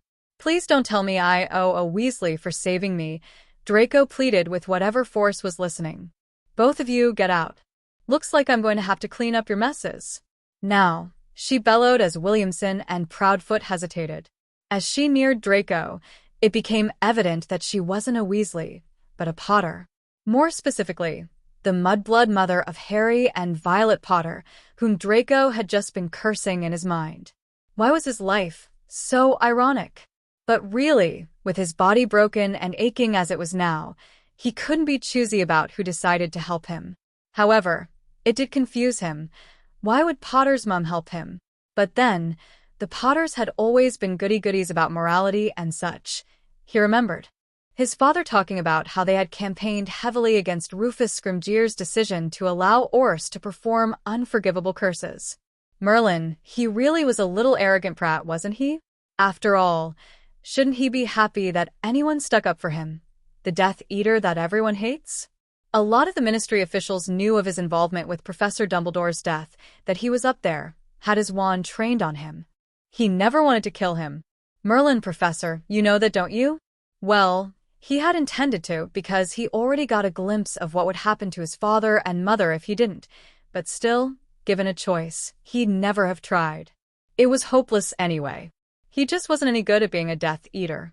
He'd never been good enough. Just a spineless bully, like Potter had shouted at him during his initial interrogation. He didn't deserve to live. He didn't deserve to be helped. Draco wished that those Aurors had accidentally, or even purposely, killed him today. It's not like it would have been a loss to the world. Listening to himself, Draco never felt more pathetic and miserable in his life. Not even during 6th year when he showed his weakness to an equally pathetic ghost, crying over the bathroom sink like some little wimp, a 1st year in a 6th year's body. He hated himself, yet didn't want, nor felt worthy of, pity. So when Lily Potter knelt down to examine his injuries, he shied away from her, not wanting her help. He just wanted her to go away, let his dignity completely disappear in peace. However, she misinterpreted his reaction. "I'm not going to hurt you," she reassured him gently. "I just want to have a look at these injuries." Even though Draco knew she only wanted to help, he could help but feel extremely violated. He made a point not to let anyone see him as vulnerable as he was now, as pathetically broken. Lily Potter's fingers were gentle as she surveyed the extent of the damage, and he could feel her concern radiating off of her. It must be bad. Those bloody bastards, she muttered to herself, turned into Scrimgeour's cronies. It was all Draco could do to keep from sighing in relief as he felt various healing spells begin cast on his wounds, lifting the lingering agony from his body. Finally, after what seemed like an eternity of healing, he had been sufficiently healed. "I wasn't able to heal everything. Looks like we'll have to get you to the hospital wing." He meant to thank her. Really, he did, but his bitterness had possessed his speech. The light sides not so high and mighty on the morality scale. Now are they? Draco winced inwardly, knowing what her reaction probably was. Disgust at how ungrateful he was after she'd saved his arse. However, when he built up enough courage to meet her eyes, there wasn't disgust, but pity in them. How he hated pity. They made a mistake, a wrong judgment. However, those of us on Dumbledore's side, we make a point to try. Nobody's perfect. We'll falter in trying to stay above people like Lord Voldemort, please don't flinch, but the difference between us and them are that we keep trying. Draco made no answer, but this got him thinking. Maybe if he did this, he wouldn't be so useless and pathetic after all. If he was awful at being a Death Eater, if he didn't have the ability to kill, if he no longer blindly believed their cause, then why stay? They were all a bunch of sadistic, unhygienic, and thoroughly dirty-mouthed group, the lot of them. Well, except for his family and Professor Snape, though his personal hygiene is debatable. The Dark Lord was going to kill him anyway, if he ever got out, as punishment for getting captured. He didn't want to die. There's really no point in going back. Maybe if he helped Dumbledore's side, he could save his own skin. Maybe he can somehow make up for Professor Dumbledore's death, which would never have happened if he hadn't schemed to let the Death Eaters into the school. "The Dark Lord's planning an attack," he said hoarsely. Lily Potter turned sharply towards him. "What?" she said. "An attack on Hogsmeade. It's supposed to help him so it'll be easier to hit Hogwarts." She smiled, and there was something akin to pride and triumph on her face. "Thank you. This'll help save many lives." "When is this supposed to happen?" "Halloween night." Her smile dropped, and the color drained out of her face. "What is it?" Draco asked, a sense of dread and worry washing over him. "What day is it today?" Lily Potter looked at him, eyes wide and serious. "Halloween." 11, Halloween. Violet still wasn't speaking to him. At least, not since she found out that Harry had written to their parents, informing them about her potion abuse. Apparently, she hadn't taken too kindly to him, tattling on her like a rat. Harry couldn't be blamed for getting a little angry at this remark, could he? Well, perhaps his choice of words could be debated. He could have been a little bit more sensitive. Maybe he shouldn't have spoken at all. Yeah, probably.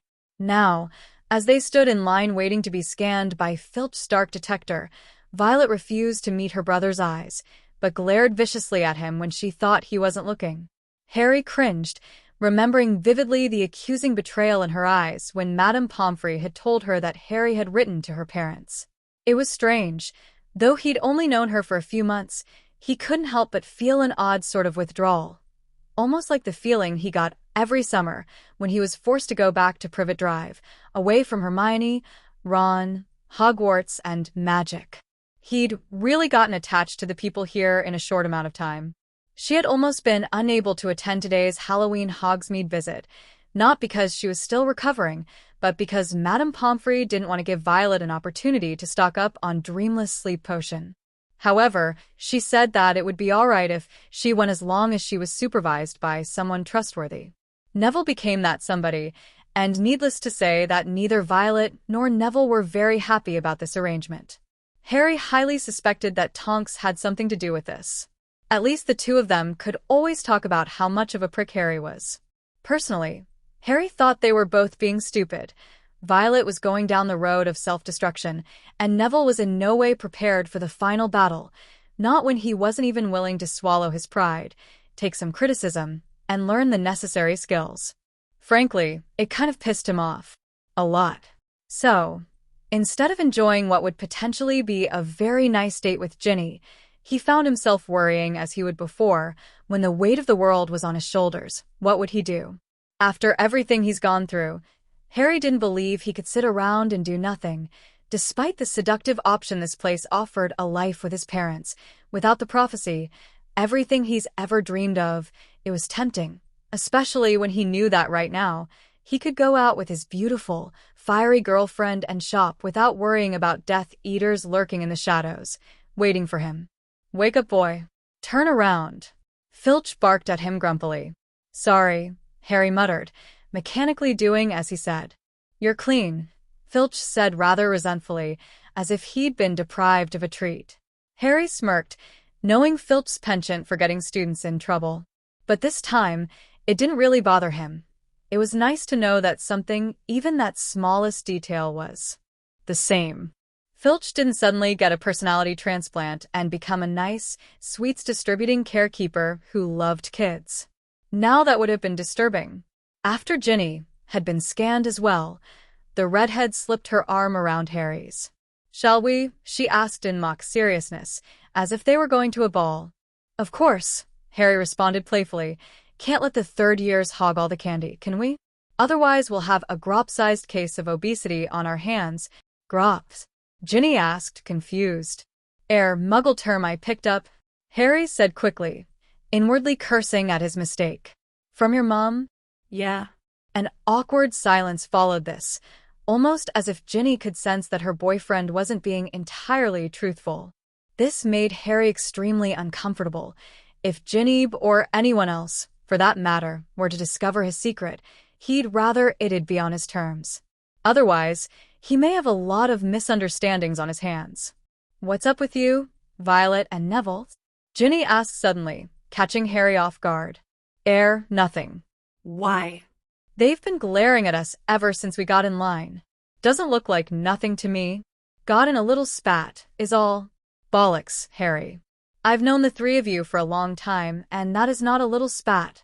"I don't want to talk about it," Harry snapped, wishing Ginny would just let this go and enjoy the Hogsmeade weekend with him. Ginny frowned, but didn't press the matter any further. Their wind-swept faces red, the couple made their way to Honeydukes, and once they left, they were both in a considerably better mood. Ginny was smiling now as she acted as if she were about to eat her cockroach cluster. "Reckon we should give this to Ron?" she suggested, eyes dancing mischievously. Harry nodded in response, his stomach doing a flip as he recognized something of his Ginny in this one. Ginny regarded him with a strange look on her face. "Harry, you okay?" Yeah, just fine." "Let's go to 3 Broomsticks for butterbeer, shall we?" "Okay." As usual, the 3 Broomsticks was crowded with both students and teachers alike, laughing, talking, and drinking, temporarily free of worries concerning the war that was raging on outside of their little haven. As Harry and Ginny joined their ranks, Harry wasn't surprised to find Ron and Lavender there as well, snogging. However, Ron apparently had some sort of Harry radar, because he looked up the moment they stepped in and glared fiercely at their held hands. Oh, honestly, Ginny said, clearly exasperated with her brother's consistent immaturity. I'll grab us a table. Apparently Harry always did the paying. 2 butterbeers, please, he said to Madame Rosmerta. Coming right up, Han, she said, rapidly exchanging 2 bottles for Harry's galleon. Enjoy, it's a lovely day. Harry looked out the window. It was a nice day, actually. Earlier it had been windy and slightly overcast, but now the sun was shining merrily, and this made Harry smile. The last time there'd been this good of weather had been at Professor Dumbledore's funeral. Thanks, Harry, Ginny said, sipping her butterbeer and smiling at him. Then, she did something Harry didn't expect. She leaned in and pecked Harry on the mouth with her sticky and delicious lips.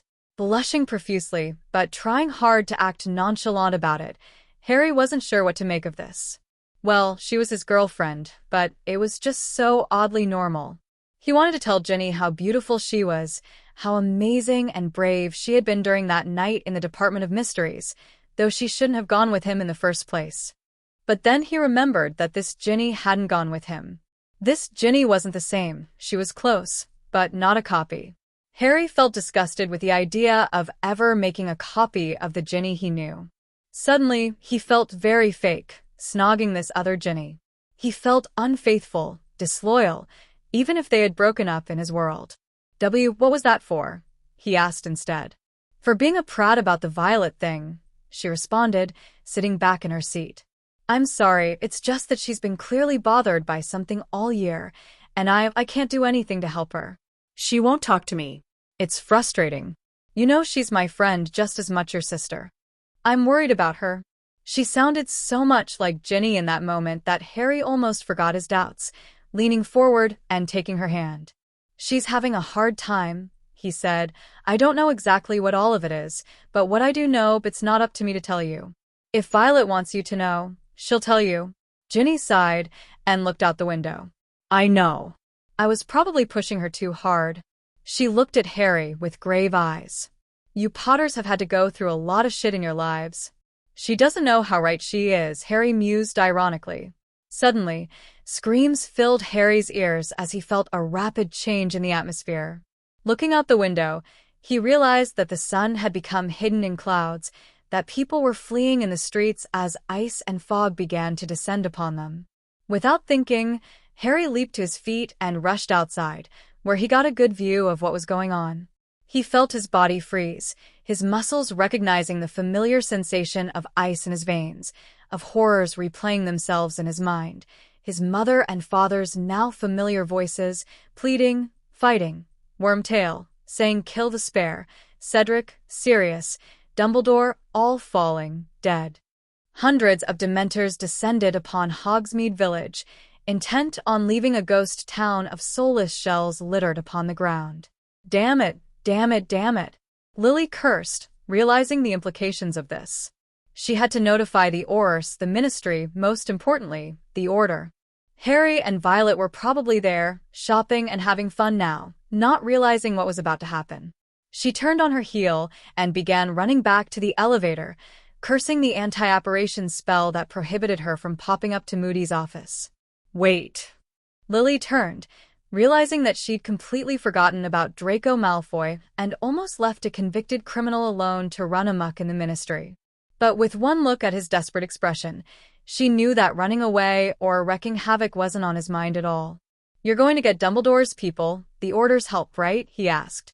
Lily nodded slowly, unsure where he was going with this. Can I go with you? She opened her mouth, the words absolutely not on the tip of her tongue, but she retracted them, thinking about this. He looked sincere enough, and he had given her the information. Perhaps he truly wanted to help. Perhaps she was going soft, feeling particularly maternal because of her pregnancy. But no time for musings. They were running out of time. Sighing heavily, she waved her wand, binding him by magic to her. He couldn't go anywhere by himself now. He was now magically bound to follow her everywhere she went until she released the spell. Come on, she said, and began to run, Malfoy trailing behind her. Thinking quickly, Lily also used wandless magic to make him blend into his surroundings. There, she thought, now we can get there quickly.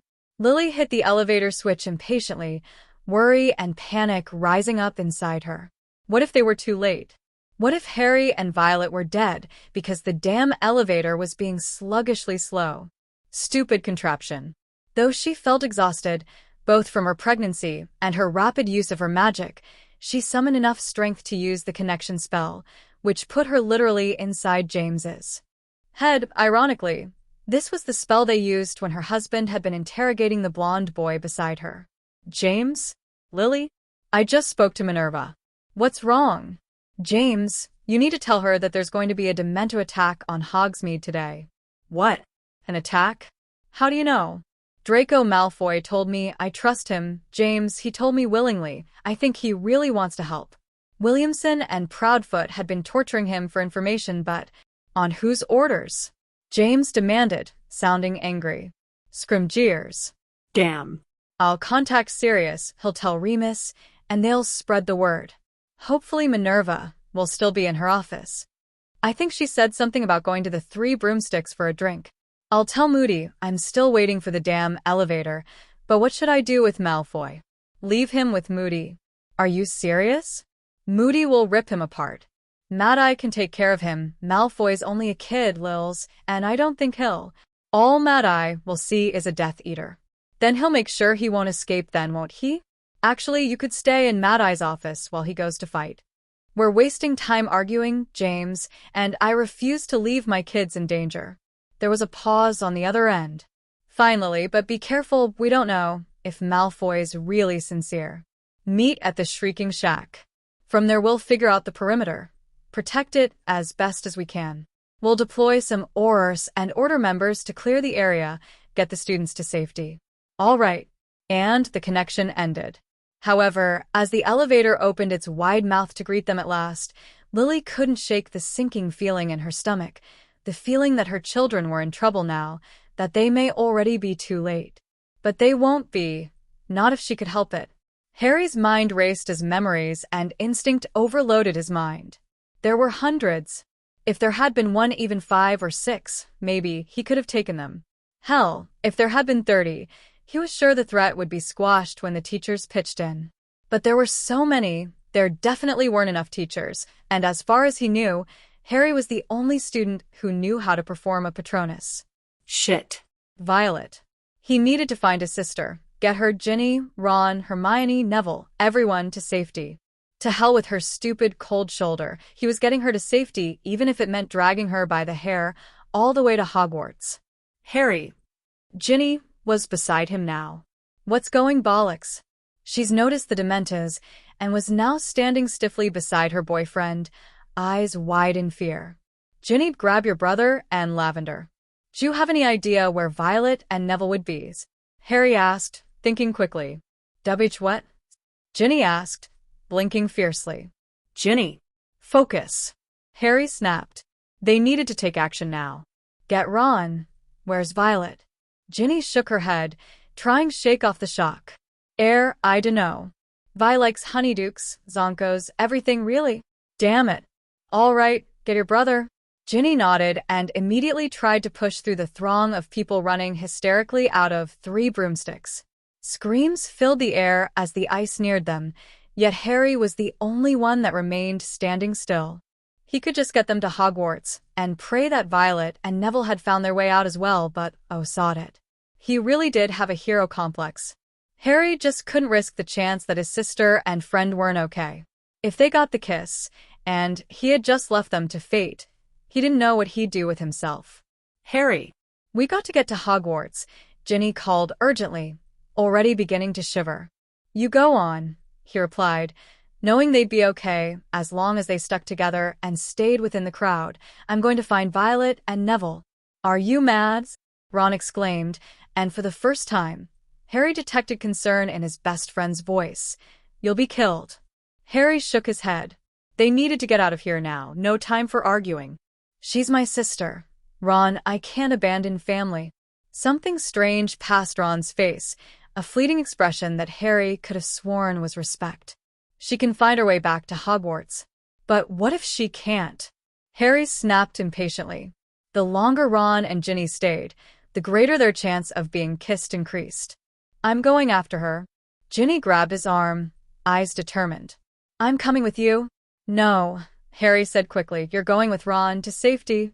Such fire blazed in Ginny's eyes that Harry was convinced that she was one and the same with his Ginny. He recognized that determination, that drive. It was the same that Ginny held that night when they went to the Department of Mysteries.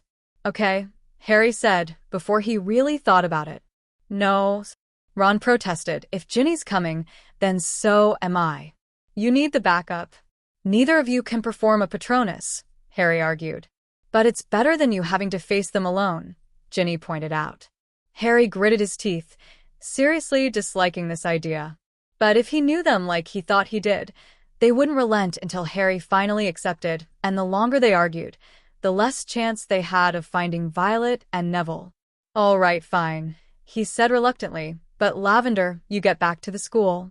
Lavender hesitated, feeling obligated to stay with Ron, but afraid to risk her life for people she barely knew. It's all right, he reassured her. Go. You can't help here. It may have been a little harsh, but it worked, and Lavender didn't seem to mind. After good luck and one last worried glance at the group, she joined the throng of fleeing students, eventually disappearing into the crowd. After making sure she was safely under the cover of the crowd, Harry beckoned to Ron and Ginny to follow him. Together, they snuck towards danger, checking shops as they went, but didn't find anyone still inside until almost a block down, where a small group of third years were huddled together in the corner of Zonko's, white-faced and scared to go outside into the ice. Through the shop window, they could see the owner ushering the kids into the back room, all the while taking nervous glances behind him. They weren't too far from the crowd. Maybe they could help them. Harry entered the shop and found the jumpy shopkeeper's wand pointed at his face, but lowered it once he realized that they were just more students. Get in the back room, quick, he said urgently, opening the door wide for them. Listen, there's a big crowd heading back to Hogwarts now. A block from here. If you hurry, you can catch up with them. But the shopkeeper shook his head. Not enough time until those Dementors get here. Better hide than run in the open. He had a point. But Harry knew a quicker way to get back to Hogwarts. There's a secret passage in Honeydooks's cellar that goes straight to Hogwarts. Take that. It's close to here. The shopkeeper looked surprised. How'd you know that? Harry waved that aside. I just do. Look, it'll save all of you, so just take it. But I don't know where to go or what to do when I get there. Ron knows the way. He'll show you. The redhead turned around, an incredulous expression on his face. How did you know I knew that secret passage? Oops. My dad was prongs. Look, I just know, and you're going to have to trust me on this. Take Ginny and get them all to Hogwarts safely. Harry willed Ron with all his might to just go. He didn't want to risk Ron's life any more than he had to, even if he was a right bastard in this world. However, at his words, Ginny had opened her mouth, about to protest, but Harry cut her off. There are some things I have to do myself, Ginny. You can't come any further. Ginny, that same determined fire in her eyes, met Harry's eyes, but relented, knowing that further arguing would only hinder their chances of survival. Soon they gathered the third years and employees out, and they headed to Honeydooks, while Harry crept the opposite way, his senses on high alert for the telltale coldness. And he did feel it on his back. Turning around, he saw that 4 Dementors had swooped down on the group, bitter ice freezing them. The shopkeeper called out a Patronus that got rid of one, but the others easily squashed the weak silvery figure, encasing them in darkness once more. Suddenly, a flash of red broke away from the group. Ginny dodged the Dementors and began running down, calling wildly and sending random spells at them, trying to divert their attention towards her. "Jeet, Ginny, no," Ron called out, but he was smothered by the eerie breathing of the Dementors, now swooping down upon Ginny, who continued to send out spells towards them in vain.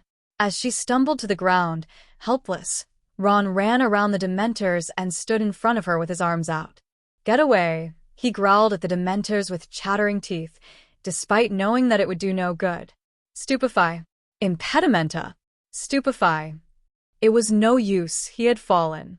But as his friend fell, Harry was running towards them, dark voices and images ringing in his head. However, His determination to save his friends overrode all of his nightmares as he thought nothing but that beautiful June day. He, Ron, and Hermione sitting beneath the old tree, carefree and without fear, expecto patronum. Prongs galloped out of Harry's wand, his silvery antlers bowed regally as he charged at the three Dementors, purity emulating off of him, and drove them away, relieving the darkness that had been cast over the group. The stag galloped back to Harry, allowing its warmth to wipe away the nightmares better than any bar of chocolate could.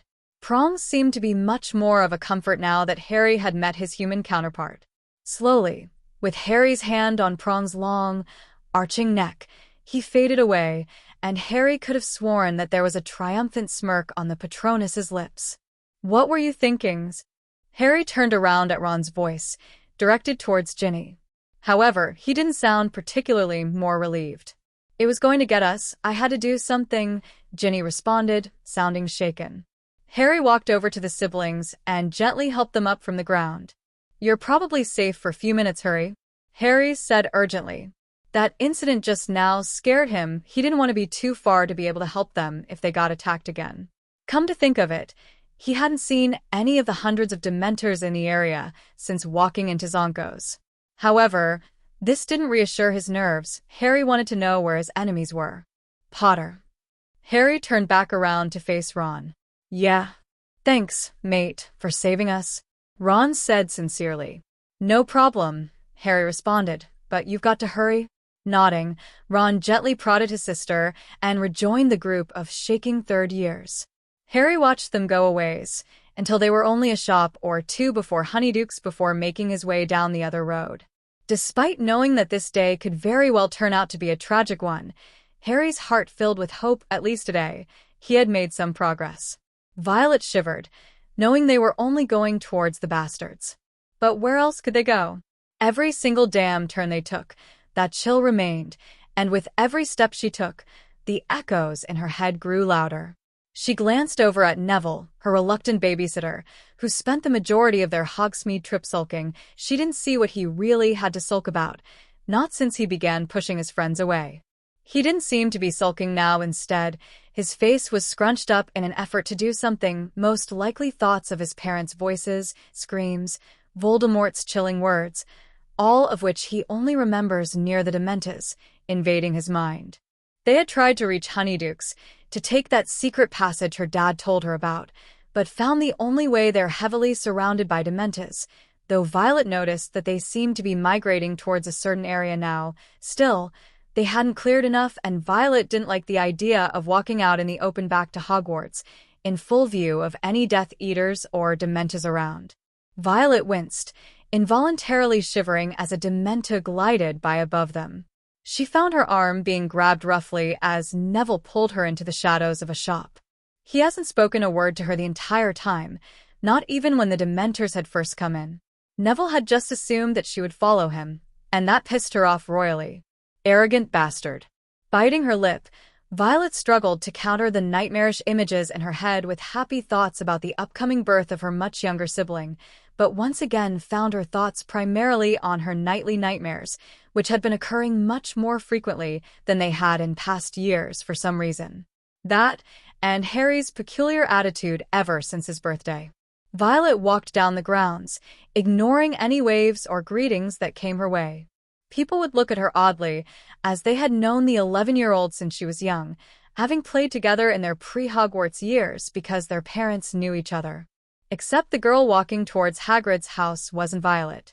At least, it was her body, but she wasn't in control. She would have no recollection of it afterward, but the memory, the feeling of her mind being violated and perverted would stay deeply inscribed in her subconscious years after it happened. Years after Neville Longbottom had saved her, with her brother figuring out the mystery, and Aurors and teachers in tow to help slay the snake. But she didn't know that now. All she knew was that something had invaded her, making it so that she had no choice but to approach the chicken pen and strangle them with her bare hands, blankly ignoring the bleeding cuts on her hands from the rooster's desperate pecks. She heard that seductive voice in her head, commanding her hands to muffle the rooster's choked cries against her school robes. Violet didn't like violence. She didn't like watching things die, She couldn't even watch when her daddy was forced to put down their pet cat, who'd grown sick with an illness that not even magic could cure, to put it out of its misery. Yet she did it, without feeling remorse, because she didn't even have the ability to feel anymore. She felt numb. She liked feeling numb. It made it better that what she was doing didn't seem so atrocious. Her fingernails dug deeper into the rooster's throat, and it gave one more strangled cry before it expired. Violet shook her head fiercely to get rid of the memory, but she could still hear the echoes of the rooster's last cry. Glancing over at Neville, she realized that his eyes were squeezed shut. He didn't make a sound, but she could tell by his expression that it was something horrible. Instinctively, with the comfort gained from their years of friendship, Violet put her hand on his shoulder, gently squeezing it. Neville's eyes snapped open at her touch, but he didn't flinch, nor did he shake her hand off. His shoulders sagged into her hand, showing a neediness that was usually hidden beneath his arrogance. Seeing her friend so broken and tired almost evaporated all of her anger with him, but she reminded herself that he was tired because he allowed the ministry to control his life and walk all over him. The people who slandered him were now using him to their advantage. "Come on, the Dement's gone," Violet whispered, the first word spoken between them the entire trip. Neville nodded silently, squaring his shoulders back into his normally confident stance. And so they crept in the shadows, occasionally having to stop or slip behind cover whenever they saw the shadows under their eyelids, the ghosts that would appear hazily in the real world. As they continued walking, Violet realized that they must be heading for a higher concentration of Dementors, because she kept on having flashes of memories, nightmares that seemed to come and go randomly. She felt weak, very, very weak as she lay on the cold, wet ground, water gently splashing onto her drenched ankles. Blinking, Violet tried to make out the figure that stood above her, the dark-haired figure. Harry, she called hoarsely, desperate for her big brother to come and save her. Maybe it was him. It looked so much like Harry. "Sure," the figure said, in a voice meant to be comforting. "It'll all be over soon." That chilling, eager voice wasn't her brother's. She tried to get up, but couldn't. "Don't bother, it's useless. You'll be dead soon anyway."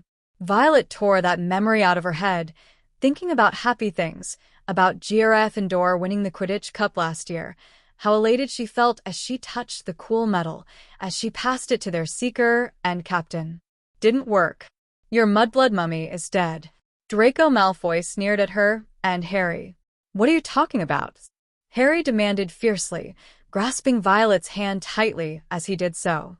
"Do you really think that anyone could survive the Dark Lord's wrath? Especially mudbloods. Tonight? What the bloody hell would you know about what was going on tonight?" Harry sneered, his disgusted expression tainted with fear in his eyes. Malfoy smirked. "I have my resources," Violet gasped, suddenly remembering Neville mentioning something, some dream about him walking down dark corridors. "The Department of Mysteries," she whispered. Malfoy glanced at her sharply, shocked. "How to know what you're talking about?" He recovered quickly, sticking his nose up in the air arrogantly.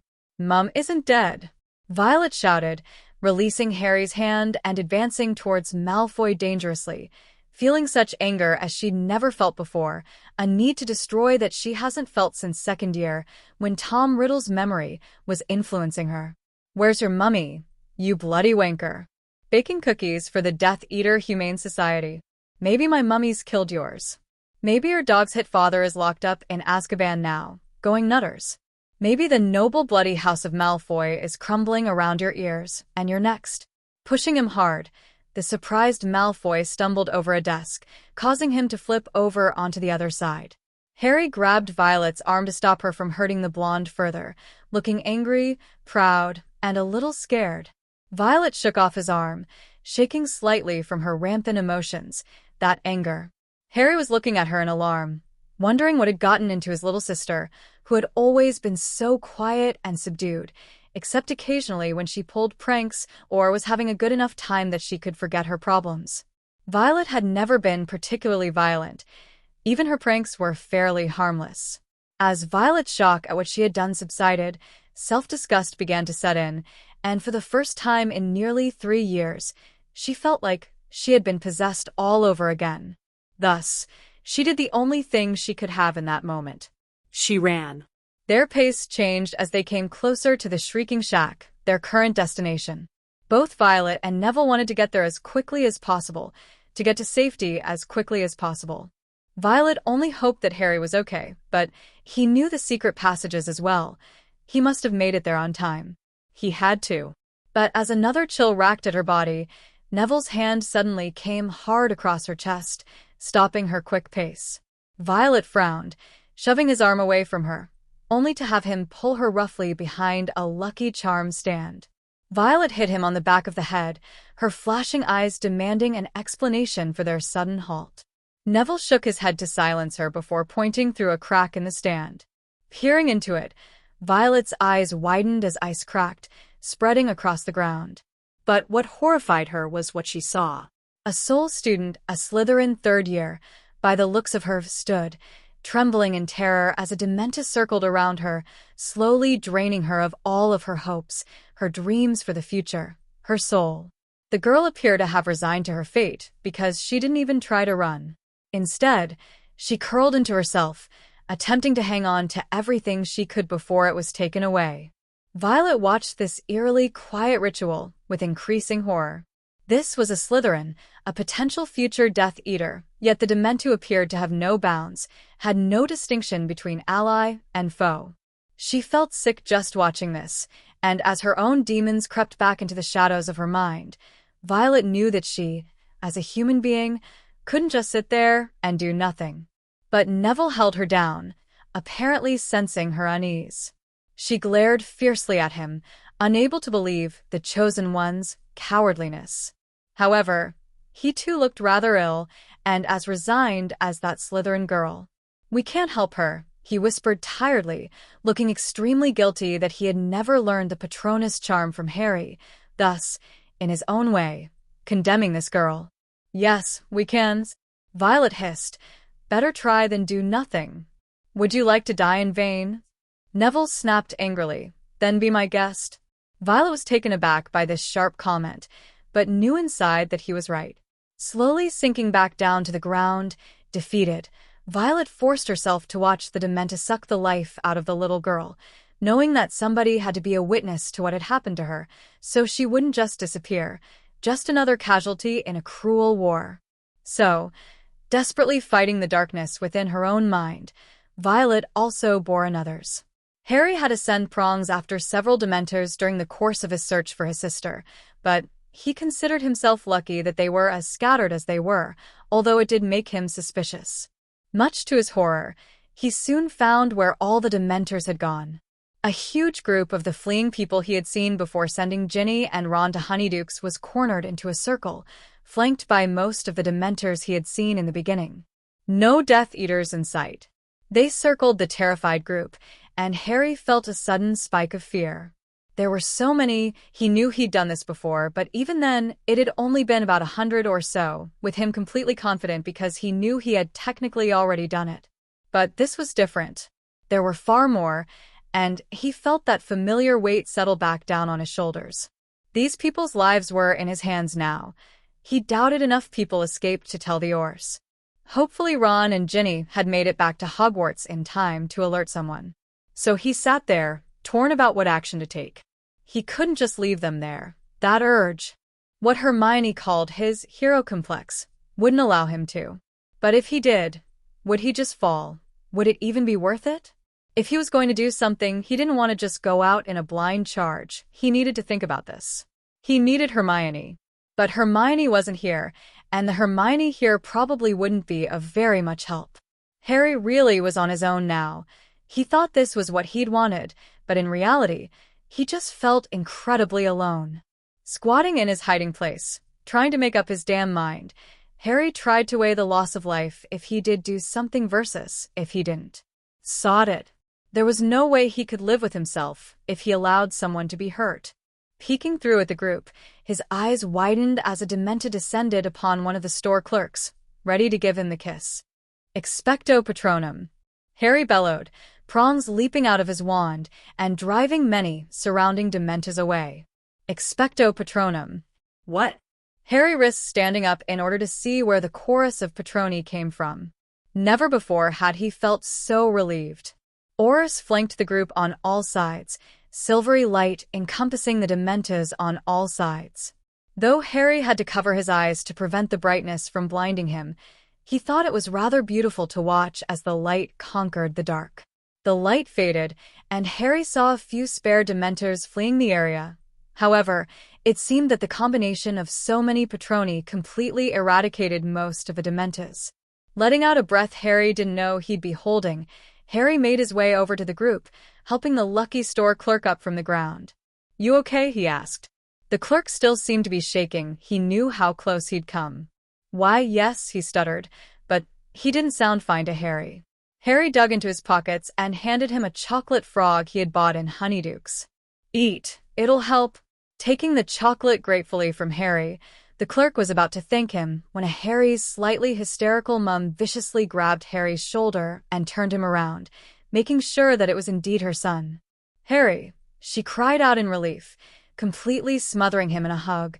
"I can't, you're okay, was that your Patronus?" Quite frankly, Harry had no idea what she was trying to say, so he merely nodded to answer her last question. Usually Harry wouldn't like people invading his personal space, but he didn't mind his mum squashing him.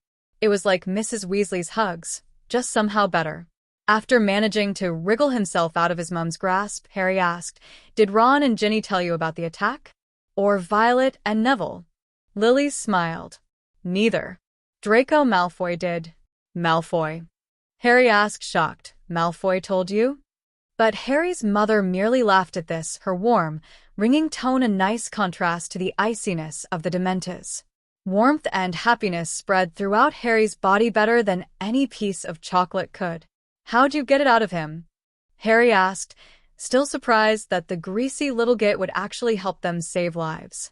There must have been something in it for him. He struck a deal, or something.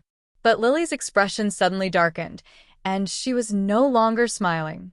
Instead, she looked as if she had just remembered something foul, something she still needed to do. "He wanted to prevent loss of life," she said finally, anger edged in her tone.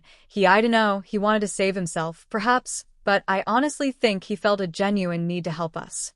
I know you don't like him, Harry, and that you have history with him, but you didn't see him. Scrimgeour ordered 2 Aurors to torture him brutally. I hope you'll never have to see the shape he was in, the poor boy. This was probably the first time anybody from the light side has ever referred to Draco Malfoy in such a sympathetic light. It surprised Harry even more that it came from his mother, who has already been hurt so much by the Death Eaters and what they stand for. No doubt she'd lost many friends in the First War. The only friends of his parents that Harry has ever met were the 3 surviving marauders, and even then, Harry quickly stopped his train of thought. He didn't want to think about Sirius falling through the veil again, or seeing Wormtail's pathetic face as he begged for mercy at Harry's feet. He should never have let him go.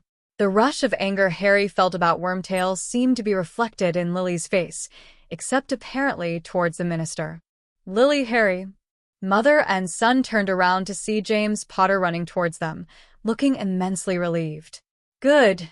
You've found him then," he noted, inclining his head towards Harry. "Where's Violet? Aren't they here?" Harry asked, panicking slightly. I thought they might have been here, or at Hogwarts." James shook his head. Moody said that a group of Hogwarts students and some storekeepers made it through a secret passage in Honeydukes with the help of a certain Harry Potter, who opted not to go back to safety with them, but go back and play the hero. "Was not trying to play the hero," Harry said resentfully. "I was trying to find Violet and Neville. I couldn't just leave them here." But his dad merely smiled, proud of Harry's actions as well as worried for his safety. "Did you find hers?" Harry shook his head. "No." "Are you sure she wasn't in the Hogwarts groups?" James nodded. Minerva did a head count of everyone who came back, and Violet and Neville weren't there. Seems that very few made it back to Hogwarts in time. Most were rounded up by the Dementors while they were fleeing. We still have to access the damage, but it could have been much worse if we hadn't had the warning even as late as it was, and if you hadn't helped them find that passage. Looking between both of his parents, Harry felt an odd sort of feeling in his stomach as both of his parents beamed at him, pride clearly presented in their faces. His parents have never looked at him in that way before, they never had the chance. "We really should go look for Violet and Neville," Harry muttered quietly, feeling suddenly uncomfortable with this intense attachment he felt in that moment. He liked that they were proud of his actions today, what many others would call stupid, brash, Gryffindor behavior typical of James Potter's son. Usually Harry would brush that criticism off as a compliment, but it meant so much more when it was reflected in his dead parents' faces. "Your parents would be proud of you, Harry."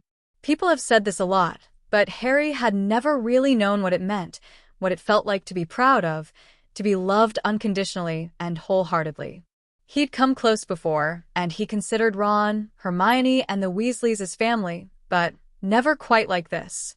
Not by people who could be gone tomorrow, as cold and dead as they are warm and alive now. Harry still didn't know where he was, or how they could be alive. All he knew was that they were, and he was not going to allow them to die again. Neville felt cold.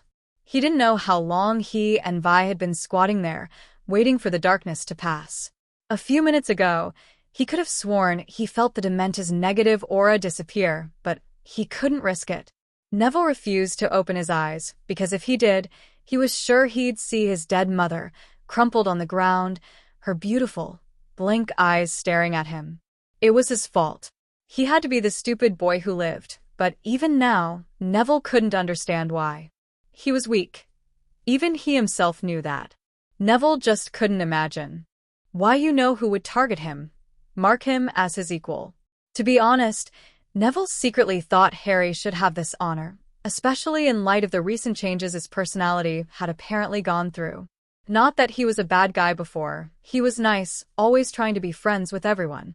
Actually, Harry seemed to be a lot colder now, more distant.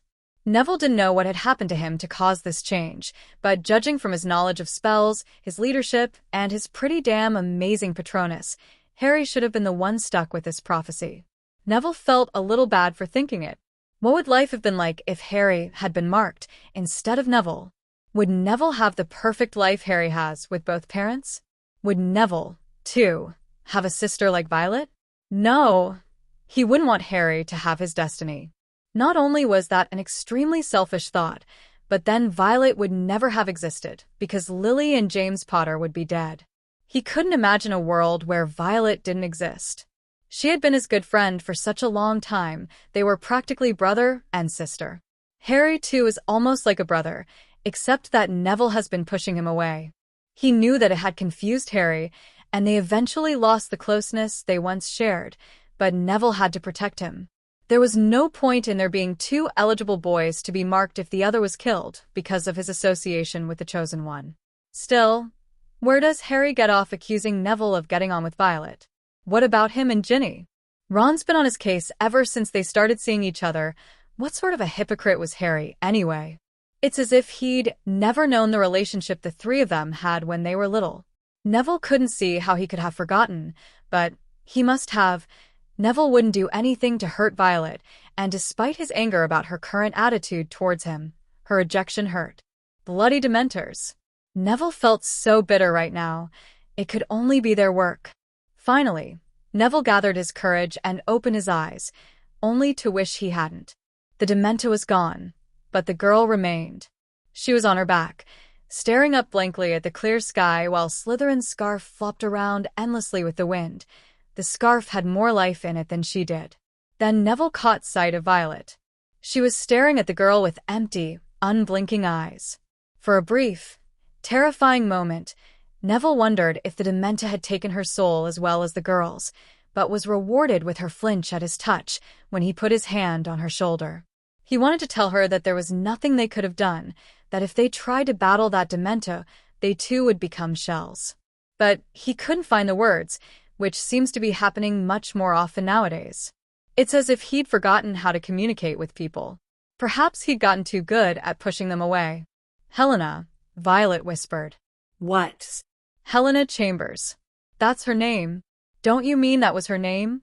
Violet turned towards him, and Neville was relieved to see life sparked back in her eyes, despite the angry fire being directed towards him. "She's not dead, not yet," she snapped, looking as if she dearly wanted to hit him. "Might as well be." But his companion stood up suddenly, kicking a nearby cardboard box fiercely. "Because you wouldn't do anything about it," she screamed at him. "What the fuck was I supposed to do?"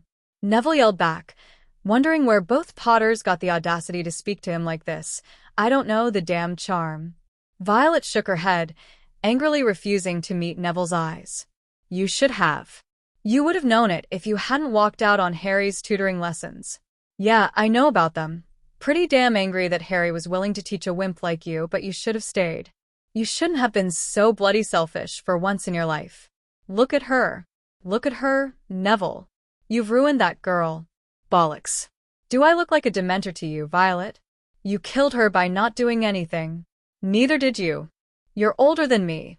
Harry was going to teach you it." Neville felt that scowl twisting his face, but he couldn't stop the words from spitting out of his mouth. "Well, hooray for Harry. Let's cheer for the real hero. Doesn't matter if his life's perfect, if he's never suffered. You should know suffering better than anyone else, Violet. You're still fucked up, always will be." Fury kindled in Violet's eyes as she stepped forward, each step deliberately dangerous. "At least I'm not the Ministry's pathetic little hound. How does it feel prancing about on their errands like a house elf?" "Oh, Master Minister, I is happy to do things for these."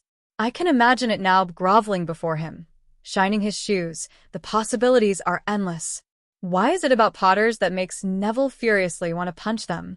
Violet's a girl. She's a girl. I can't hit girls, Neville thought to himself repeatedly, cringing at the thought of what Mr. and Mrs. Potter would do if they found out he'd hit their daughter, or worse, what Gran would say if she knew he'd hit a girl.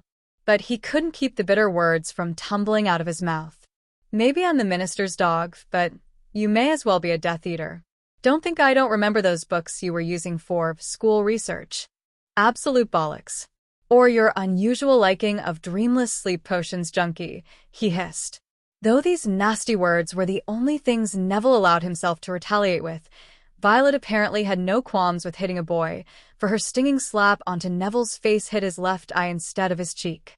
He recoiled from the force of the strong attack, but judging from the look on her face, she had been aiming for his eye.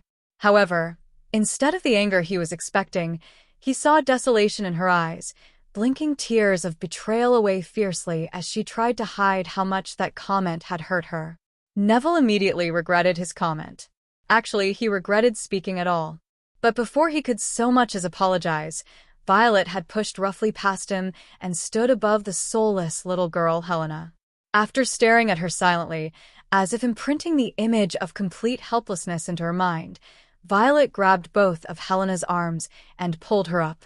Mechanically, the girl's feet synchronized with Violet's, allowing herself to be reluctantly led away. He knew what he should do.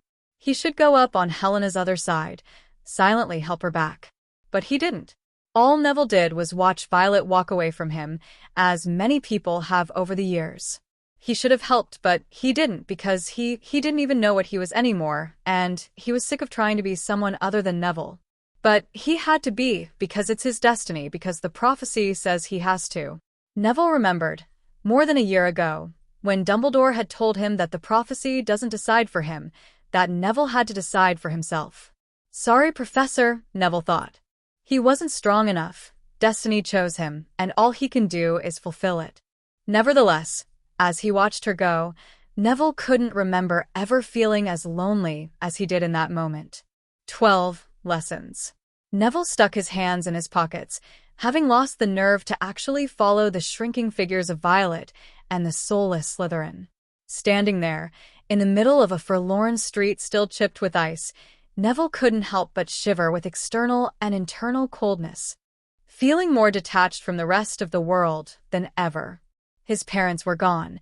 His Grams disapproved of his participation within the Ministry. Mr. and Mrs. Potter were equally disappointed.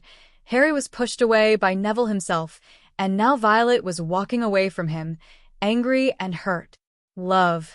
Dumbledore had said, love was what saved you, and it is what will ultimately destroy Voldemort for good. Neville's lips twitched. Love indeed. He wasn't exactly the golden boy of Gryffindor, despite what the Daily Prophet liked to print. That title belonged to Harry, it always had. Harry was the one who was loved, and even now, when he had become so distant, still he made new friends and kept his old. What was it about Harry that Neville didn't have? Love. What an odd thing to be considered a trait. More of an emotion, a state of mind than a personality trait that apparently would allow Neville to kill Voldemort. But then, killing isn't exactly a lovely thing to do or see for that matter. Sometimes Neville wondered if he had it in him to kill. Because that was what was expected of him, wasn't it? Killing was supposed to split your soul. Would Neville's be split, despite the good intentions and ultimately preferable outcome that would stem from Voldemort's demise? Knowing his luck, probably. Wouldn't it be ironic if Neville turned out to be the next Dark Lord? Neville laughed out loud, even though it really wasn't funny at all. His own laughter echoed back towards him, reminding him just how alone he was. Nobody else to laugh with him, or smack him on the back of the head for thinking such dark thoughts. How Neville wished he were 10 and innocent. Well, not exactly. He was constantly hounded by Daily Prophet reporters and the Ministry and such, but 10 was the last of those years, where he could have a haven, shelter from the outside world. A place where he could just be a kid, just Neville. Mr. and Mrs. Potter always welcomed him into their home for little playdates with Harry and Violet. At first, when they were really little, he and Harry would gang up on Violet until one particular incident caused her to cry, getting them in trouble.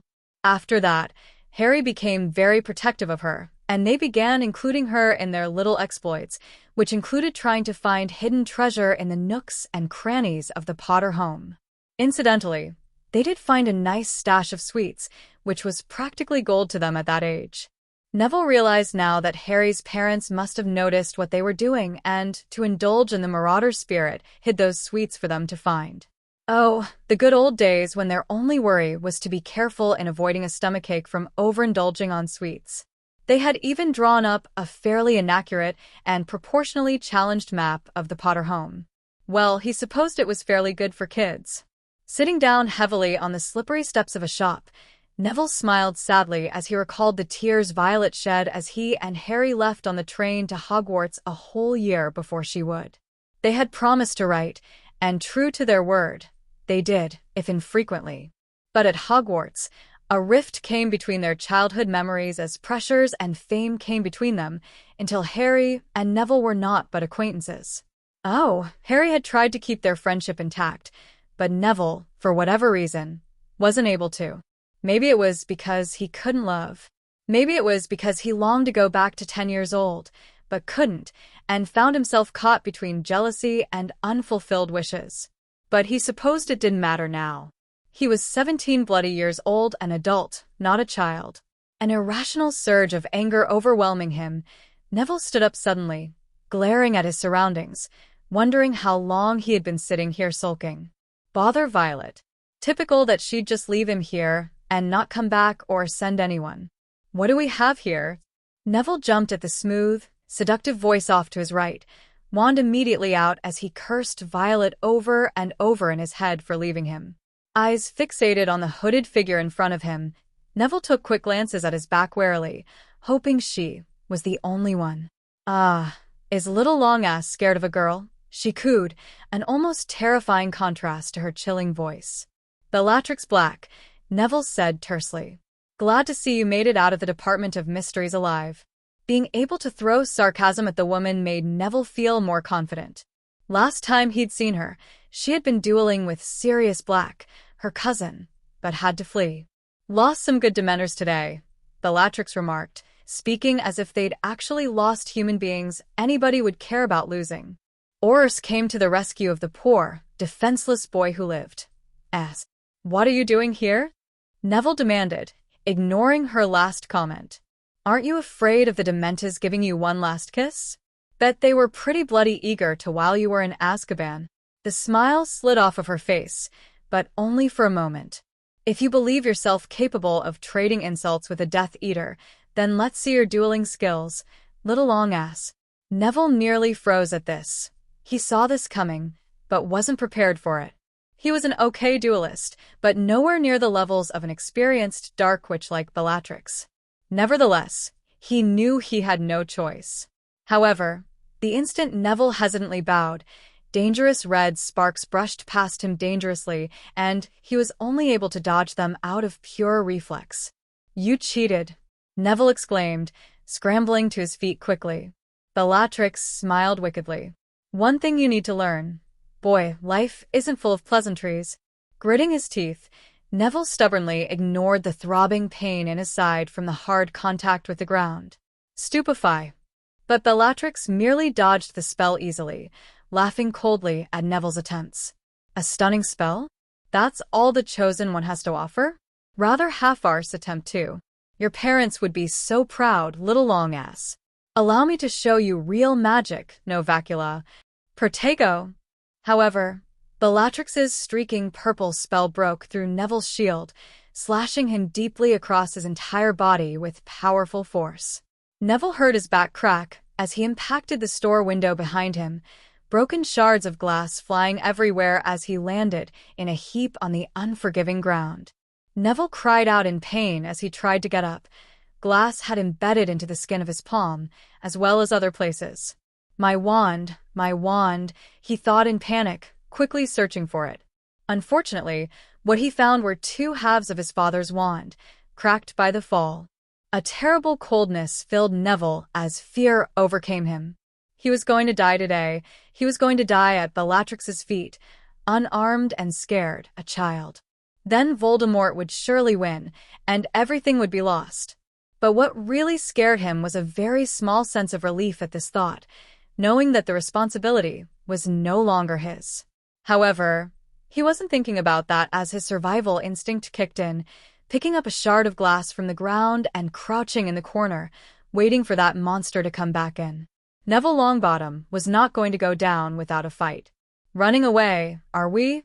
Bellatrix called as the deceivingly friendly bell announced the opening of the door. "Cowards, like your parents? Or are you so weak that you've already expired? Personally, I'm betting on that one. Talk all you want, bitch," Neville thought angrily, muscles tense as he waited for the opportune moment. Once Bellatrix's shoe came into view, Neville vehemently plunged the glass into her foot, causing the woman to shriek in pain before he followed it up with a slash at her wand hand, her blood staining the shard. Bellatrix dropped her wand in surprise, giving Neville enough time to slam a fallen potted plant into her stomach, fleeing out the door as fast as his injured body allowed him. "Neville!" Turning around rapidly, Neville felt immeasurable relief when he recognized Mr. Potter and a group of Aurors running towards him. "Bellatrix. Black. In. Shop." Neville panted, swaying slightly as he clasped a hand to his spinning head. "Probably lost too much blood," he thought airily. Mr. Potter nodded and gestured to the rest of the Aurors. "Go find her and be careful." As the rest of the Aurors sent precautionary stunning spells into the shop, Mr. Potter put a steadying hand on Neville's shoulder, leading him over to the next shop down, giving him the opportunity to sit down and rest, which Neville took gratefully. "Sir," one of the Aurors said, approaching them from the shop. "Black isn't there anymore. She must have operated when she heard us coming." "What the hell was she doing here?" Mr. Potter wondered aloud. "No other Death Eaters were in the perimeter. Report back to Voldemort?" Mr. Potter sighed. "We're going to have to assume that." He turned to Neville and asked, "What happened? And how bad are you hurt?" Head still spinning, Neville explained as best he could about the Dementus sucking the soul out of the girl, how Violet had left, and described his fight with Bellatrix, the dark spell she'd used, how he had been thrown through the window. Right as he mentioned this, Neville became all the more painfully aware of the sharp pain that still resonated in his whole body from that spell, like a persistent knife that wouldn't leave him alone. Is Violet okay? Did she get back all right?" Neville asked hesitantly, concerned about her against his will. Mr. Potter nodded. "Yes, she made it back with the girl you described.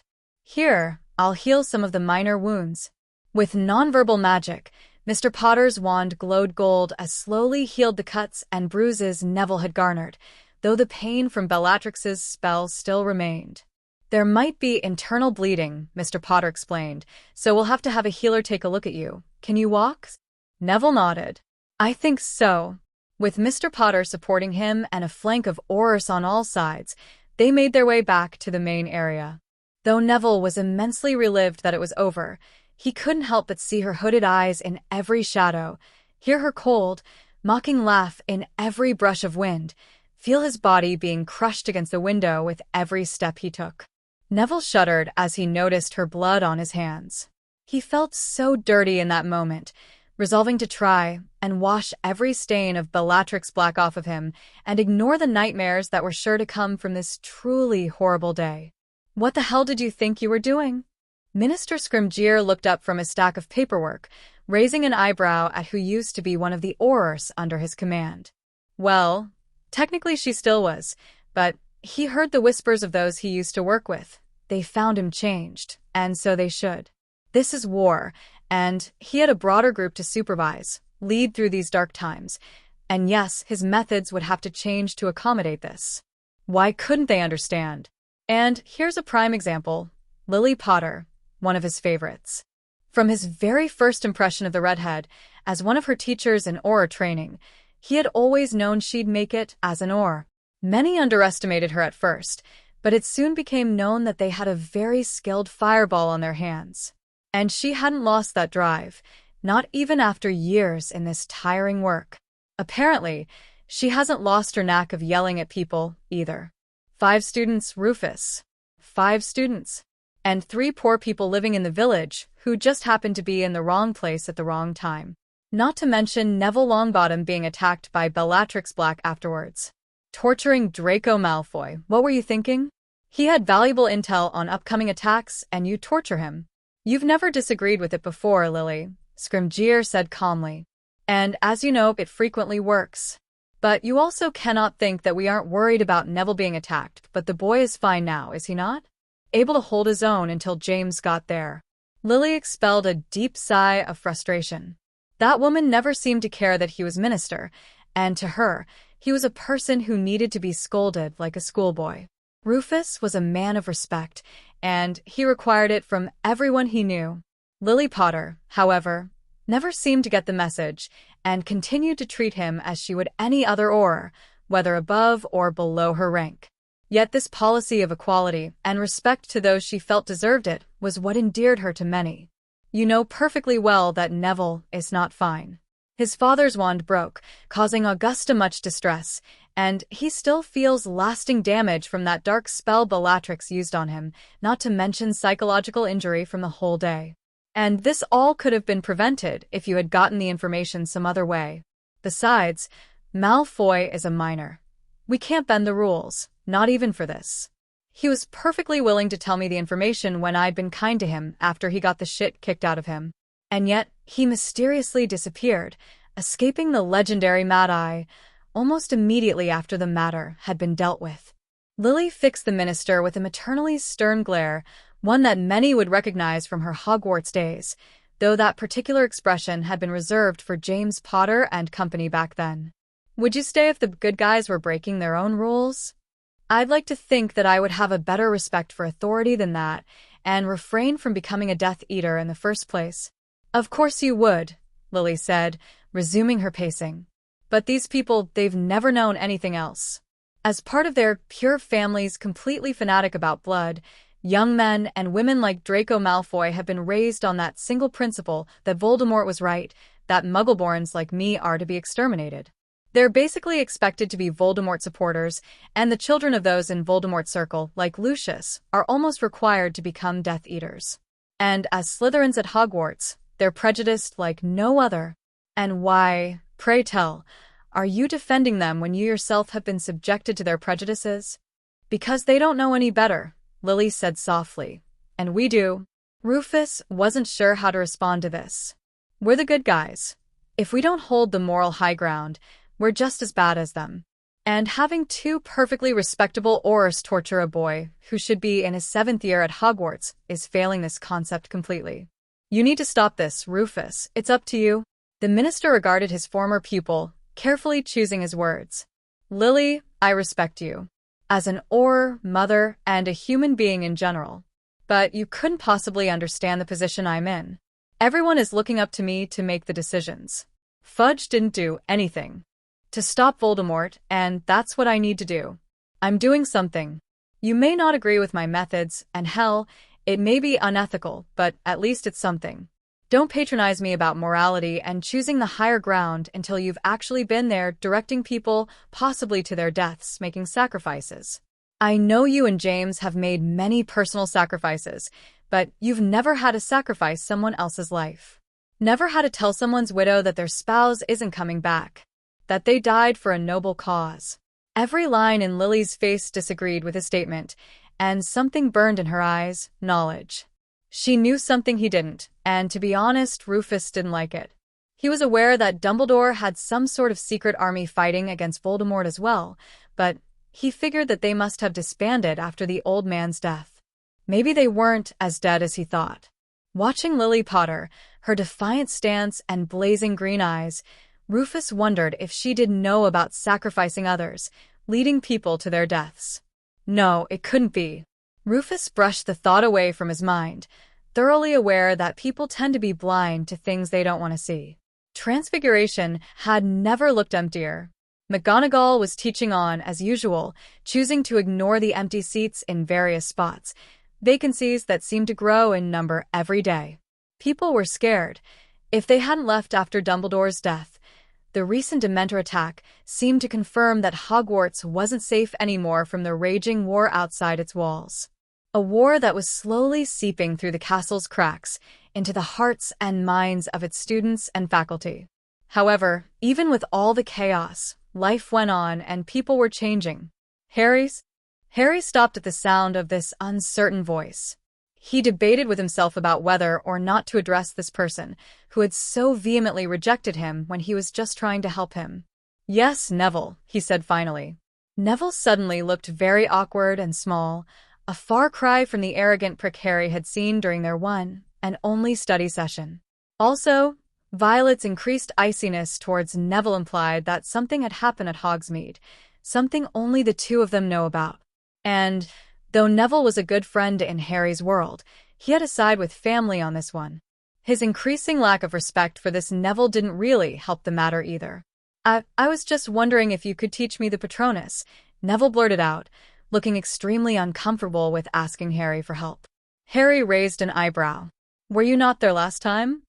"Of course I was," Neville snapped defensively. "I'm not stupid. Never said you were, though I was thinking it." Silence elapsed between them for a moment, and for a moment Harry thought Neville might lose his nerve and stalk off. However, the boy who lived surprised him by extending his hand towards Harry. "Listen, I don't want to row. Halloween. I could have helped, but I didn't, and because of that, somebody got hurt. So could you just teach me the damn spell?" Not exactly the nicest or most eloquent proposal, but it must mean something that Neville came up to Harry out of his own free will to ask for help. "Want to give me some specifics?" Harry asked. He had an inkling about what Neville was referring to when they had found Violet. Another girl was in her company, one with soulless eyes. All she said on the matter was that a Dementor had taken her soul. However, judging by the haunted, helpless look in Violet's eyes, there was much more to it. Not to mention his dad bringing Neville back to Hogwarts in pretty bad shape. He refused to say anything about it though, saying it was Neville's business. Harry was determined to find out what exactly transpired. That and he knew he couldn't refuse if someone came to ask for his help. Harry sighed in resignation. "All right, Neville. We'll give the Patronus another shot. Can we come too?" "What?" Harry asked, jumping in surprise at the two Weasleys approaching out of nowhere. Ginny caught Harry's eye, looking very serious. "We want to learn that charm. Back there, during Halloween, we couldn't do anything to help, and I don't like feeling that helpless." But Harry broke eye contact with her, scanning the room until they landed on Ron. Why would Ron willingly put himself and his sister in the same room with Harry if he hated him so much? However, Harry was proved wrong when Ron inclined his head towards his best mate, never saying anything about how close he and Ginny were standing. Could Ron have gained some respect for Harry, enough for him to approve of their relationship? "Oh, okay, Harry stuttered, taken aback at Ron's change of heart. It looked like Halloween did more than drive students away. It could be a bit like a defense club, Ginny suggested, grinning mischievously. Or we could pretend like Ron is taking remedial defense and needed all of us to help him. Uncalled for, Ron grumbled, looking put off. But it's so fun to take the mickey out of you, Ron, Harry laughed, getting caught up in the moment of friendly bickering foreign to this world's Ron. Ron did look slightly surprised at the ease in which Harry was speaking with him. But the puzzled expression slid off his face, and a grin took its place. You're one to talk, Potter, remedial potions, anyone? I'll have you know that I'm in NEWT potions, unless you were too blind to see we were in the same class for 3 months. Blind as a bludger, would used to say, Ron said reminiscently. Harry frowned. You weren't on the team when Wood was captain. I bloody well was. Ron replied indignantly. On reserve, but would let me practice during his last year here, prepare me for when he was gone and all. That bludger must have hit you hard last year for you to forget that. Oh, right. It did. Almost went nutters, Harry joked, covering up for his slip. Damn similarities almost convinced him that this was his Ron. Ginny rolled her eyes. I think Harry's head is thick enough to withstand a measly little smack from a bludger. Speaking of, we never actually got the Slytherins back for that offense, did we? Ron remarked, apparently taking Harry's lead and speaking very casually for someone who had been insulting and badgering Harry for the past 3 months. Harry shrugged. Tormenting Slytherins wasn't exactly high on his list of priorities at the moment. It's ancient history. Never mind revenge. With the topic dismissed, Harry finally noticed Neville, who had been standing there awkwardly, listening to their light conversation, torn between leaving and joining in. He looked so much like the Neville Harry knew that he couldn't help but feel a pang of sympathy for him. What day would be good for you for the lessons, I mean, he asked. Neville gave a start, looking surprised at the sudden shift of attention to him. I dunno. Any day, I guess. Nightly lessons are probably too hard. With homework and all, does every other day sound good to you lot? Harry asked, addressing everyone this time. Ginny glanced at her brother before turning back to Harry. Fine with me. Both Neville and Ron echoed her sentiments, Ron adding that they could start tonight. Wait, how are you going to nick a Demento? Ginny asked curiously. It's not like we can just bring one into the castle. But Harry already had an answer to that. Boggets. There's plenty Tonks or Professor. McGonagall should be able to get one for me. My Boggett is a Dementor, so I suppose I'll have to stay in its sight, so it won't change. We've got defense next, so I'll ask Tonks then, and let you know when and where. Everyone nodded in affirmation before parting ways, both anticipating and dreading the coming night. Over the next 5 weeks or so, they had a generally erratic schedule regarding Harry's lessons. Harry had forgotten about Quidditch, had boy duties, and the other commitments the others might have, so they weren't able to meet every other day, and were lucky if they could even find time twice a week. Especially so with the 7th years, whose NEWD classes became increasingly harder, and the school's generally low morale due to its decreased number and the concerns about the dangers of the war raging outside Hogwarts's walls. However, this somewhat reconstructed version of the DA did gain 2 new members sometime after the first meeting, Hermione and Violet. Hermione, who had been one of the few older students who hadn't been in Hogsmeade that Halloween day, was hesitant at first when Harry first approached her with his invitation. Her excuse was that she'd already mastered the Patronus, but after some persuasion, relented and agreed to go. Hermione helped Harry out with teaching the others, since she was the only other person in their defense class who could manage a Patronus. They'd moved on from Patroni a while ago, but Tonks was giving private lessons to anyone who wanted to master it. However, despite the efforts of both Harry and Hermione, none of their students produced more than vague shapes. For the first couple of meetings, they had a hard time keeping the Boggett from changing, but finally resolved it by having Harry meet it first, then back up and stand next to the person practicing. Sometimes it wouldn't work, and the Boggett would still change, so they would have to try again to keep it there. This made it hard to practice, but at least it was something. Violet and Neville didn't exactly help matters either with their deliberate attempts to avoid each other in the small room, and quite frankly, it was starting to aggravate Harry. They were making the draining meetings tenser than they had to be, and everyone else felt uncomfortable with their animosity, to which none of them were quite sure of the exact source. His sister actually approached him first before Harry could invite her, expressing a wish to learn how to prevent what happened to that Slytherin girl. She made slightly more progress than the rest, her Patronus possessing a bit more solid of a shape. Neville, too, made a lot of progress, and it seemed to Harry that his magic was a lot more focused and powerful. Dad had told him that Neville's wand, which had originally been his father's, had snapped in half during the Halloween incident, so he had gotten a new one. Harry thought it was rather ironic that the exact same thing had happened to his Neville. Tonight, however, big progress would be made, either with personal revelations or producing a corporeal Patronus. Bugger, Harry muttered as the boggart began to shift to a different form. Honestly, wouldn't it have learned by now that we want a Demento? Well, it's pretty stupid, innit? Ron pointed out, shrugging. It's okay though, not like my Patronus is going to show itself anytime soon. Harry shook his head. Don't worry, Ron, it will. And it would. If Harry remembered correctly, Ron's Patronus was a Jack Russell Terrier. About to step forward to intercept the boggart's change, Harry stopped cold when the boggart finished its change sooner than anticipated. Instead of a giant spider, Ginny Weasley's crumpled form lay on the floor, the angles of her body broken and her slashed face barely recognizable. Harry stared at Ginny's face for a moment, not noticing the sudden cease of movement in the entire room. Those wounds looked familiar, if not more fatal. Turning his head slowly, Harry saw Ron's reaction to his boggart's form. They had never actually seen Ron's boggart, always managing to get it changed quickly back to a Demento before the change could be complete. Even Ron seemed shocked that this was what he feared the most.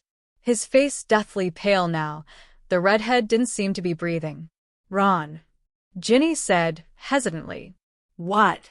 But before she could finish her question, Ron had turned around and stalked off, flinging the door open in his wake. Ginny made to go after him, but Harry stopped her. No, keep on practicing. I'll go. Hermione. Are you sure, Harry?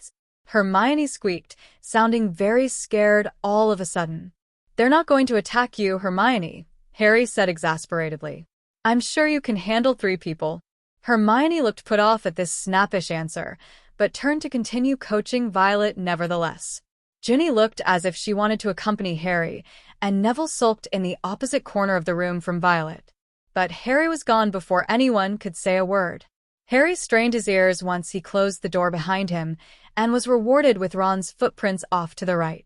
Clearly something was bothering him, especially if he shared the same boggart as his mum. Determined to actually learn something about this place, Harry started off on a brisk walk, knowing he'd catch up with his best mate. However, he didn't count on Ron quickening his stride once he heard footsteps behind him. Bloody hell, Ron! Harry cursed in his head as he sprinted down the hall after the redhead. Through long corridors and around sharp corners, Harry pursued him until finally screeching to a stop at a dead end, just a closed window and curtain. Peering suspiciously around, Harry tried to jog his memory. There must be some kind of secret passage or something here. But as far as Harry knew, there weren't. A flash of movement in the corner of his eye gave Ron away. A curtain?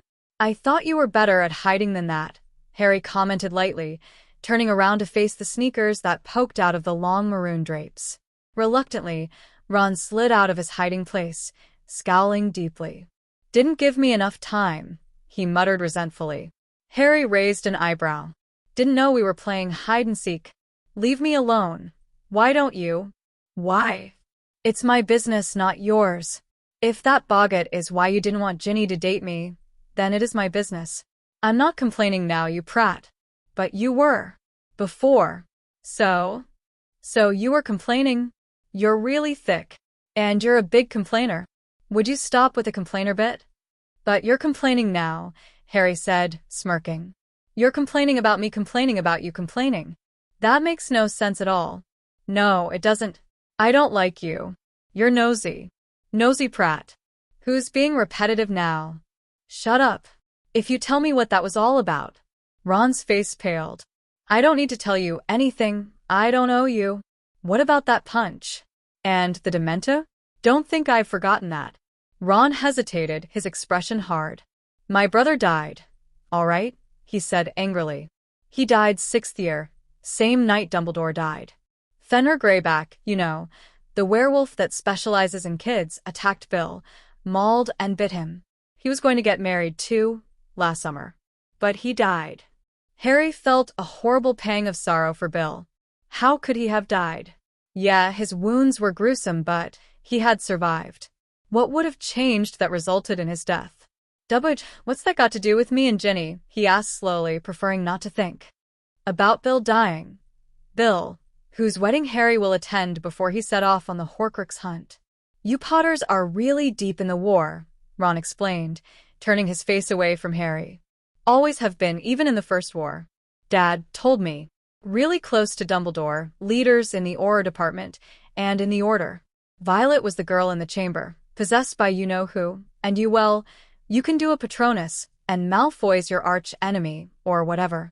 I didn't want Ginny to die because of association with you. Oh, Harry said weakly. That's it. And I thought you were a bit of a prat, but that might have been jealousy talking, Ron added. But then something else clicked in Harry's mind. Wait, did you say Violet was in the Chamber of Secrets? Ron turned back towards Harry, confused. Duh. They tried to keep it quiet, but you know how gossip travels here. It was a big thing, with you figuring it out, Neville, the teachers, and the Aurors going down there to kill that snake thing. He narrowed his eyes in suspicion. Don't tell me you forgot all that. Of course I didn't, Harry said quickly. Only wondered how you knew so much. Right, Ron said, but he didn't sound entirely convinced. Well, now that you know, do you mind not telling Ginny? I don't want her to worry, or anything. Don't worry, I won't. Get back to the lesson then. All right. When they entered the classroom again, some issues resolved, the tutoring lesson was able to move more efficiently, though Ron said he didn't feel up to having go with the boggart again, choosing instead to practice on his own, get his Patronus out without any threat. Actually, considering what happened, Harry decided to forego using the boggart for the night, instead focusing on his students producing a corporeal Patronus without a Dementor breathing down their necks. As the unusually quiet lesson came to a close, everyone said their goodnights and walked out silently. All except Neville. Harry's? Yeah, he answered tiredly. Do you mind staying a bit longer? I think I've almost got it. Harry looked up at this, not feeling tired anymore. You want another go at it? Okay. Are you sure? Neville asked hesitantly. He looked very small, as unconfident as his other self. I mean, with a load of essays and alls? Harry cut off his rambling. Don't worry about it. I've already finished all my work. Do you want it with a Dementor or without? Neville hesitated. With. You've got to be sure. I want the Dementor. All right then, Harry said. Do you want to discuss your memory with me? Not really.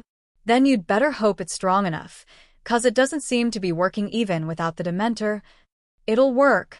Harry raised an eyebrow but shrugged it off. If you insist.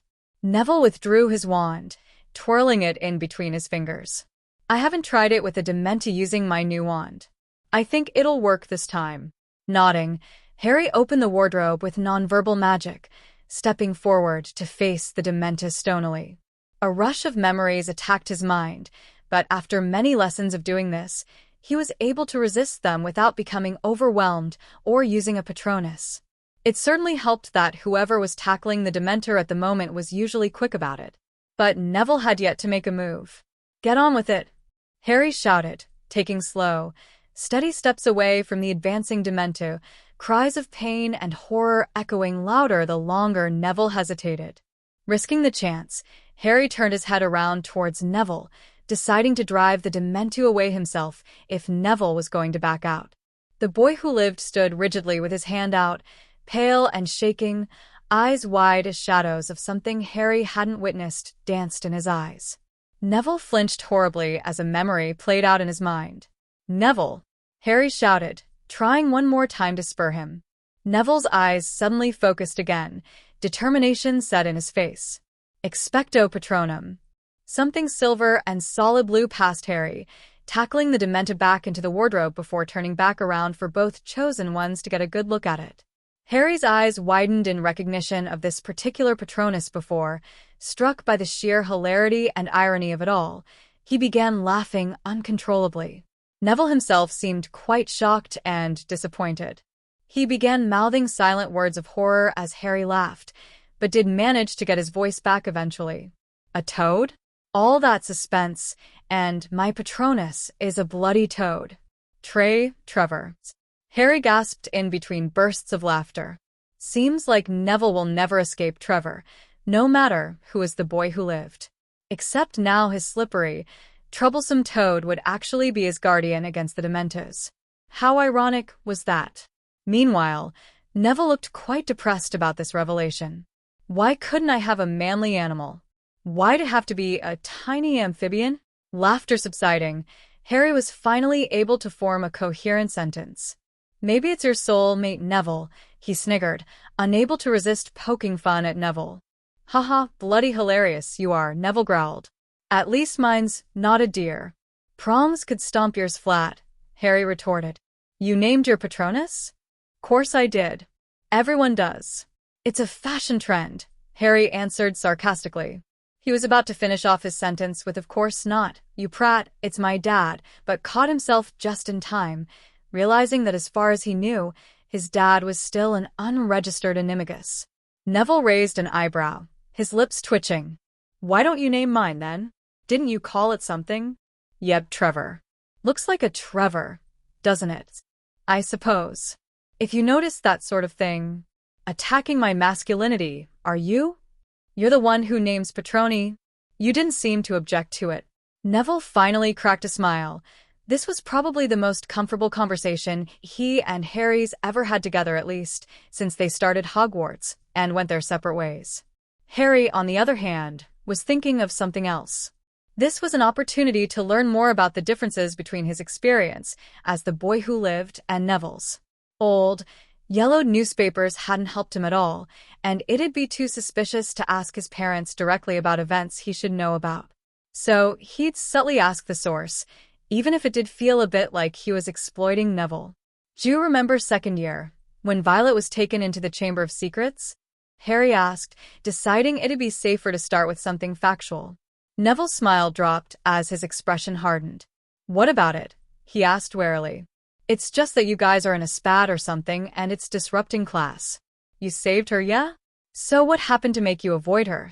That has nothing to do with the chamber, Neville noted in confusion, eyebrows furrowed. It has everything to do with the chamber, Harry said, attempting to sound wise despite completely making it up as he went along. Obviously your fight now is, some sort of manifestation of that event, he finished lamely. Neville looked at him, as if he'd gone nutters. Right. If you say so. Harry mentally kicked himself. Maybe he wasn't as good at bullshitting things as he thought. Sighing, he decided to just take the righteous route and be as honest and sincere as he possibly could. Look, it really is disrupting, what with you two constantly glaring at each other when I'm bloody while trying to teach. Not to mention I've had to endure Violet's brooding ever since Halloween. What happened? And while we're at it, the past few years too? Perhaps it wasn't the most subtle proposition, but whoever said Harry was particularly sly. Well, the Sorting Hat, but that was an entirely different. Why don't you ask her? Neville asked, interrupting Harry's musings. She's being pretty stubborn about not saying anything, Harry explained. Kind of like someone I know. He stared pointedly at Neville. It's not my place, Neville responded stiffly. If you want to know, she'll have to tell you herself. Harry recognized the familiarity of his words. He had said that exact same thing to Ginny that Halloween day, and he supposed he could respect that. Didn't help him much in the finding out area, but maybe today wasn't the best day to do it. Not when he hasn't built much trust with Neville yet. Okay, he said, reckon it's getting a bit late. Wanna head back now? All right. They both walked back to GRIF Indoor Tower together in silence, losing the momentary spurt of comfortable conversation they had achieved earlier. Harry glanced at Neville, noticing how his shoulders were no longer held arrogantly high, but slumped, as if in shame. He wasn't sure why, but He felt a rush of sympathy for this Neville, who had also become burdened with being the boy who lived, and yet doesn't seem to be able to carry it. At least Harry had Ron, Hermione, Ginny, Remus, the Weasleys, all these people who cared about and loved him. From what he could see, all Neville had was his Grams and the Potters, but he didn't seem to have Harry's family anymore, not Violet since Halloween, and probably not Harry for a long time. "What are you doing for Christmas?" Harry asked suddenly. Neville looked up in surprise. What? Not very Christmassy things. Grams is off somewhere, and I'm doing this Christmas auction thing for the Ministry." "Doing what?" Harry asked, his tone almost challenging. Sitting there, I guess. In the front, occasionally bid. The Ministry said they'd pay for anything I bid for. But I don't think I will. Doesn't look very interesting. Why don't you come spend Christmas with us?" Neville blinked. What? "With us. Me, Violet, my mum, and Dad. It'll be fun, loads better than what the Ministry wants you to do. But I told the minister that I was going. But not how long. Pop in, show your face, pop out." Neville hesitated, but there was a hopeful longing in his eyes that showed just how much he wanted to have a real Christmas with a family. And really, Harry thought, it'll be my first Christmas with my family. Why not share it together? After all, Harry knew exactly how it felt to be shunted aside, to never fully appreciate the holiday. 10 years with the Dursleys made sure of that. "I'll check," Neville said finally, "and you'd better ask your mum and dad. Don't want to just appear and ruin your holiday." "I will, but make sure you can come." "Okay," Neville said, smiling genuinely. "Maybe your mum will hide the presents from us and send us on a treasure hunt for them, like she did when we were little." Harry was at a loss for words, because he had no memory of that game. Draco Malfoy eyed the room he'd been locked in with distaste. It wasn't a horrible room, per se, it just reminded him of home, and what he'd lost since he joined the Death Eaters. Actually, he supposed that it was destined to be lost ever since his father joined the ranks of the Dark Lord. Now, the Malfoy heir found himself trapped in Dumbledore's headquarters, where the top members were no doubt discussing his fate below. He didn't like this feeling of helplessness, of having his life determined by others. Draco Malfoy, as a rule, made it a point to make people listen to him, whether it'd be by fear, cruelty, or respect. Normally it'd be fear or respect ever since he'd been branded with the dark mark, but he couldn't help but feel more alienated than ever. Whose side was he on? Nobody's.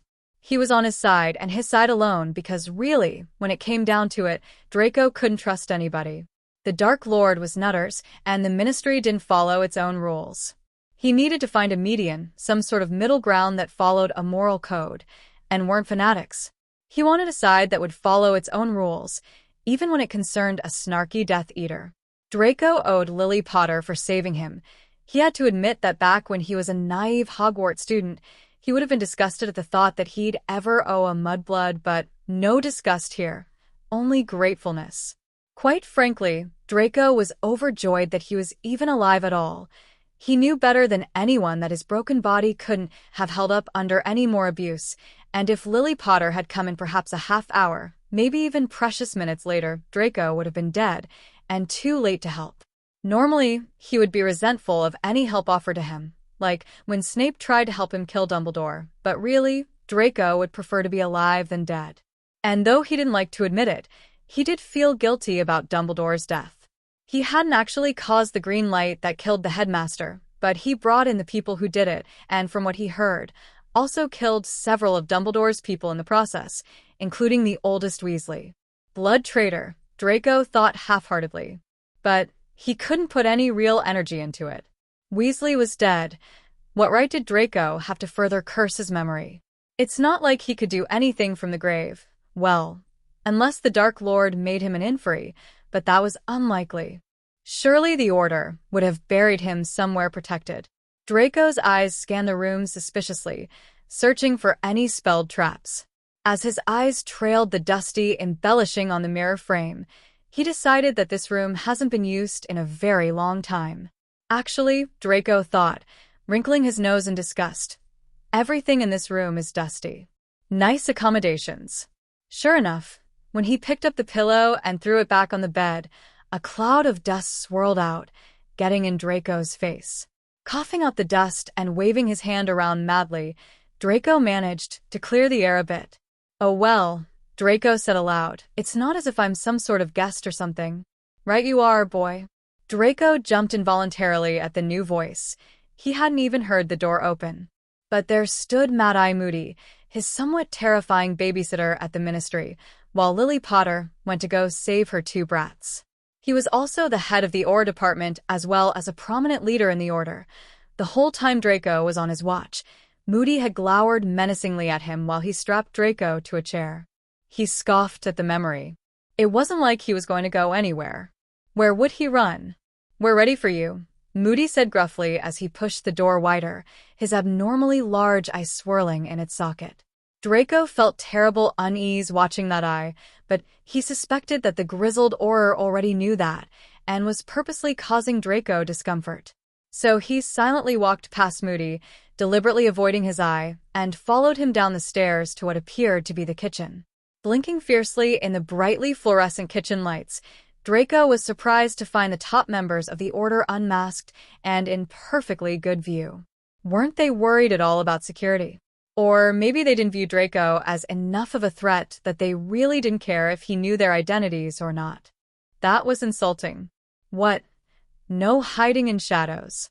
Draco drawled sarcastically. "I think that's your job, Malfoy," Sirius Black retorted easily, casually leaning back in his chair. "We could always obliviate your memory if you're about to say anything that would risk the Order," a deep-voiced man warned. Draco was confused. "Who am I going to say anything to?"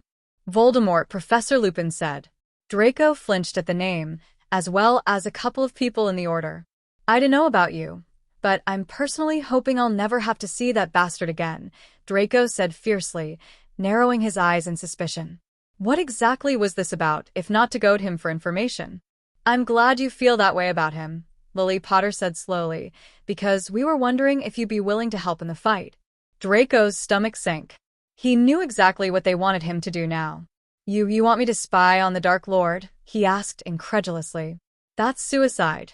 "Not if you're good," James Potter noted with a hint of bitterness in his voice. "James," Lily warned, giving her husband a silencing glance. "Draco, you could be a double agent." "You mean like Snape was?" "Yes, but without the betrayal," Lily said quietly. "I won't lie to you. It's a big risk. But with Snape gone, we haven't got that much information on attacks beforehand. But if you can manage it, if you're willing to, it'll be a great help for our cause in taking down that bastard." "That's one option. If you opt not to, we can relocate you to somewhere safe, away from the war, and obliviate your memory of this meeting and everyone here. And it'll be a very strong, deep obliviation to prevent anyone from extracting those memories from you." Sirius uncrossed his arms. "If you chose to become a spy for us, then you'll be attached with a spell that will kill you if you are about to reveal anything about the Order." "Is that possible?" Draco said weakly. "Seems like either way he'd have a big possibility of being killed." "It's a new spell, designed to prevent past mistakes," Professor Lupin said quietly. If I go into hiding," Draco said hesitantly, "can I take my mother and father with me?" Several people looked surprised at his request, almost as if they expected him to be selfish and go it alone. "Maybe your mum, but as for Lucius Malfoy..." James Potter trailed off. "Don't think he'd take our help, even if we did offer it, boy," Moody finished gruffly. "Best take what you've got, and get out of the war, while you can." "I can't just leave them there," Draco shouted, suddenly angry. What right did these people have to tell him to just abandon his mother and father? If it were anyone else, Draco would have no problem with this, but they were family, and you just don't abandon family. Sometimes he didn't like his father, but what teenager doesn't? His mother had gone to Snape to get help, and he resented that, but she only did it because she didn't want him to die. In a way, his father made him join the Death Eaters in order to ensure his survival in the new world the Dark Lord would build. It wouldn't be right to throw that all away and flee. "You're nothing but a big bloody coward." Potter's words echoed in Draco's mind as he recalled the iciness of that steel chair, the utter humiliation he felt when Potter dumped that bucket of water on him. He was not a coward, he was not. Why'd he even care what Potter thought anyway? It wasn't as if Potter's attempts at being a mini-Auror had any effect on him whatsoever. Well, maybe it did a little. Draco sighed heavily. Looks like he didn't have much of a choice. He couldn't just leave his mother and father in the middle of things while he went into hiding alone. Alone. It hit him very suddenly just how alone he was. No more Crabbe and Goyle. No more Slytherins crowding around him. No more mother and no more daddy's money to protect him anymore. He was really, truly on his own. And he would have to ensure his own survival in the new world, whichever it would be, on his own terms, without anyone's lending hand. For once in his life, Draco Malfoy would choose the hard road. All right, I'll do it. I'll be your bloody spy. 13 Christmas. Christmas holiday was looming closer while more and more students left, their parents dissatisfied with the security Hogwarts offered. Harry in particular felt that all the surprises there could possibly be had been exhausted, but he proved himself wrong as they neared the time when Neville would join the Potters for their Christmas holiday. Luna? Harry asked incredulously as a familiar blonde passed by him in the corridor. She paused at her name and turned around, chandelier earrings clinking at the movement. "Who are you?" she asked rudely. Harry gaped at her. This couldn't possibly be Luna. She had lost her airy manner, the radish earrings, everything that had made Luna uniquely herself. It was all gone now. How could this have happened? What possibly could have changed to make her so different? Now that he thought about, he really hadn't seen Luna at all in the 4 months he'd been at Hogwarts. Her presence had been particularly missed during Quidditch matches, but since Zacharias Smith had been commenting, he had merely assumed that McGonagall wouldn't give her that job anymore, even if her commentary last year was amusing. Luna Lovegood, right? Harry Potter. Read the Quibblers sometimes. Good stuff. Surprise flashed briefly in Luna's eyes, but her expression quickly hardened. It's all nonsense. I've been trying to convince my dad to print something meaningful for once, like hair products. Harry felt thrown off, immensely disturbed with Luna's new personality. To be honest, he'd always believed Luna to be static, rarely fazed by the perceptions and judgments of others. What had happened to Luna to make her so superficial, so completely different from the girl who'd willingly risked her life in the Department of Mysteries the previous year? Looking at the scowling girl in front of him, Harry realized the major difference between his Luna and this one. She wasn't sincere. Luna was brutally honest, a trait that Harry had admired in the end, though he had not when he'd first met her. Still, he hoped the real Luna was in there somewhere. "Is that all you wanted to say to me?" Luna demanded. She paused, deliberately tossing her eccentric hair over her shoulder. Harry couldn't help but blanch, but he caught himself quickly as she walked away with a painful imitation of swinging hips. "I was wondering if you'd like to join a defense club I've started," Harry blurted, remembering Luna's comment about how she had considered the DA to be like having friends. Suspicion flashed in Luna's misty eyes as she regarded Harry seriously for the first time. "What are you playing at? Going to steal my stuff, are you?" What? "Why would I do that?" "Because it's fun," Luna mimicked sarcastically, bitterness creeping into her voice. "Because stealing Loony Lovegood's things is just so ruddy amusing." Agitated now, Luna began fingering the air around her collarbone, as if reaching for a necklace of butterbeer caps that wasn't there. So it was the same Luna, but a Luna who was sick and tired of being picked on and having her things stolen, one who had completely changed herself in order to fit in with the rest of the girls in her year. However, judging by the fierce glare she gave Harry, her attempts haven't been working. "I wouldn't steal your things," Harry said, echoing his own words. "That's horrible that people do." Luna's eyes widened in surprise. "So, you want me to join your defense club, why?" Harry shrugged, trying to look nonchalant. "I like the Quibbler, and I'd think you'd be a good help, knowing about crumpled horned snorkack and all." "You know about the crumpled horned snorkacks?" Luna asked eagerly, eyes lighting up. "Dad and I went on an expedition to find some, but couldn't find any. Could have sworn we saw one, though." Harry smiled. That was more like it. Her voice wasn't as airy as it used to be, but he reasoned that she had become so used to being someone else that it would be impossible to instantly revert back.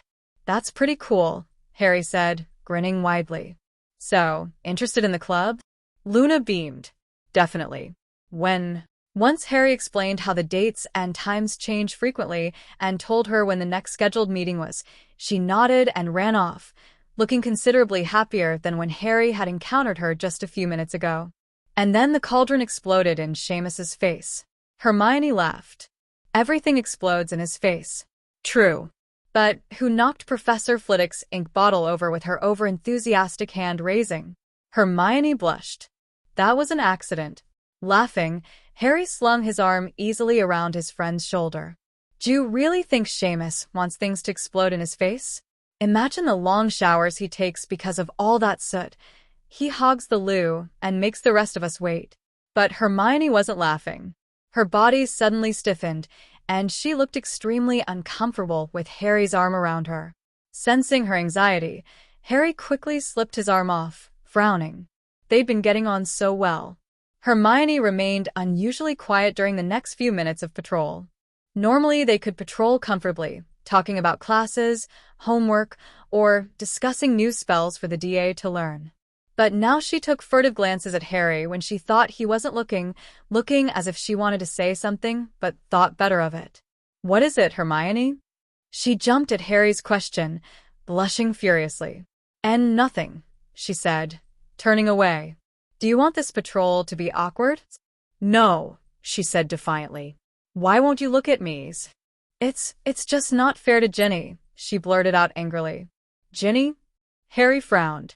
What's patrol got to do with Ginny? All of this, touching and everything.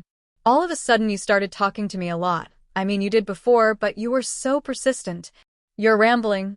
And I thought that maybe you needed my help on a homework assignment or something, but when you didn't, I don't know. But now your arm is around my shoulder, like I mean something to you, and I just don't think that's very fair to Ginny, being your girlfriend and all. Harry stared. Am I to maintain a 5 feet distance from you at all times? Don't be stupid, Hermione snapped. I just don't want to be your girl on the side. Gee, girl on the side? What the bloody hell are you talking about? He paused. Wait, you don't think I'm interested in you, right? Hermione narrowed her eyes. Thank you for informing me how undesirable I am, but yes. Why else would you have kept on talking to me, inviting me to the defense club and everything? Because you're my friend, Harry exclaimed loudly, unable to believe that Hermione, who was usually more in tune with how people thought, couldn't comprehend a boy actually wanting a friendship with her. I would never use you. I thought you were smart. I am smart, she snarled. It's all I have. Harry shook his head in disbelief. You've got friends, Hermione. You've got kindness and brains and bravery. I'm not very brave. You're in Gryffindor. That doesn't mean anything, she insisted. Everyone knows I should be in Ravenclaw. But she was brave. Even after nearly being killed by a troll, she still accompanied Harry and Ron to retrieve the Sorcerer's Stone, figuring out that potion's riddle. She endured insults hurled her way about being a mudblood, figured out what was petrifying the students, punched Malfoy, stood in the room with a supposed murderer, stood in front of Harry while exclaiming that Sirius would have to kill them too if he were to kill Harry. She wasn't in the graveyard with him the night Voldemort returned, but she was the one who'd caught Rita Skeeter and blackmailed her. She was there in the Department of Mysteries, fighting for her life and nearly dying in the process. Hermione was the one who pushed Harry to extract information about Horcruxes from Slughorn when he himself became distracted. She was brave. She just didn't know it yet. You know, Harry said, it's possible for people to like your company. I do. Hermione bit her lip, a habit her counterpart didn't share. So, you're not trying to cheat on Ginny? Of course not. Sorry for accusing you then, Hermione mumbled, looking down in shame. It's all right, he said, waving it aside. Glad you're so concerned about Ginny, I guess. Hermione smiled, but for a while they continued to walk in silence until she said, So, what spells do you think we should tackle now that everyone's got the hang of the Patronus? Simple spells first, Harry said, recalling how they'd done it in the original DA. You'd be surprised how many people can't produce a shield charm properly. Maybe do a quick review on Patroni every lesson, just have them summon theirs once. After that conversation suddenly came as easily as it did before, and Harry was able to relax into the comforts of friendship, while Hermione continued to be in a constant state of shock as it finally registered that she had a real friend on her hands. "I still cannot believe you invited him to spend the holidays with us," Violet grumbled. "Couldn't you have at least given me some advance warning?" "What would you have done if I did?" Sulk. Harry rolled his eyes. "Try to play nice, okay?" "I'll be nice if you will." Harry's eyes darkened, remembering saying something similar third year when he was told to be civil to Aunt Marge. Didn't really work though, considering he blew her up into a human balloon. "Just don't ruin Christmas for him." And me. Violet seemed to recognize the way his sentence hung off, as if he wanted to say something more. She scrutinized him for a moment, but shrugged it off. "I suppose I can resist brooding the whole holiday. But don't blame me if I become excessively, unmanageably cheerful," she warned. He grinned. "Rather a cheerful Violet than an evil one, I'd say." Scoffing indignantly, Violet punched her brother's arm. "Evil? You're one to talk. Don't think I don't remember when you used to pick on me, before you got all protective and shit." In answer, Harry merely waved his hand around, dismissing a topic he knew nothing about. To try and discuss it would be entering dangerous territory. "Besides," Harry said, "he's not even spending the whole holiday with us, just Christmas Eve and day. Shouldn't be too much torture, right?" "If you say so." Harry sighed, stepped off the Hogwarts Express, and onto a platform 9 3/4 littered with parents and relatives searching for their children. As head boy, Harry's duty was to stay behind until every single student left with somebody, so he took his time scanning the crowd for his own parents. Sure enough, his mother's bright red hair stood out prominently among the rest. "Hey, Mum," Harry said, placing his trunk in front of her. Lily Potter arched an eyebrow. "Do you expect me to carry that for you? Is it necessary to go over the I'm a mother, not a house elf rule?" Harry grinned. Course not, Mum. "Only want you to shine it up a bit. A head boy needs to have shiny luggage."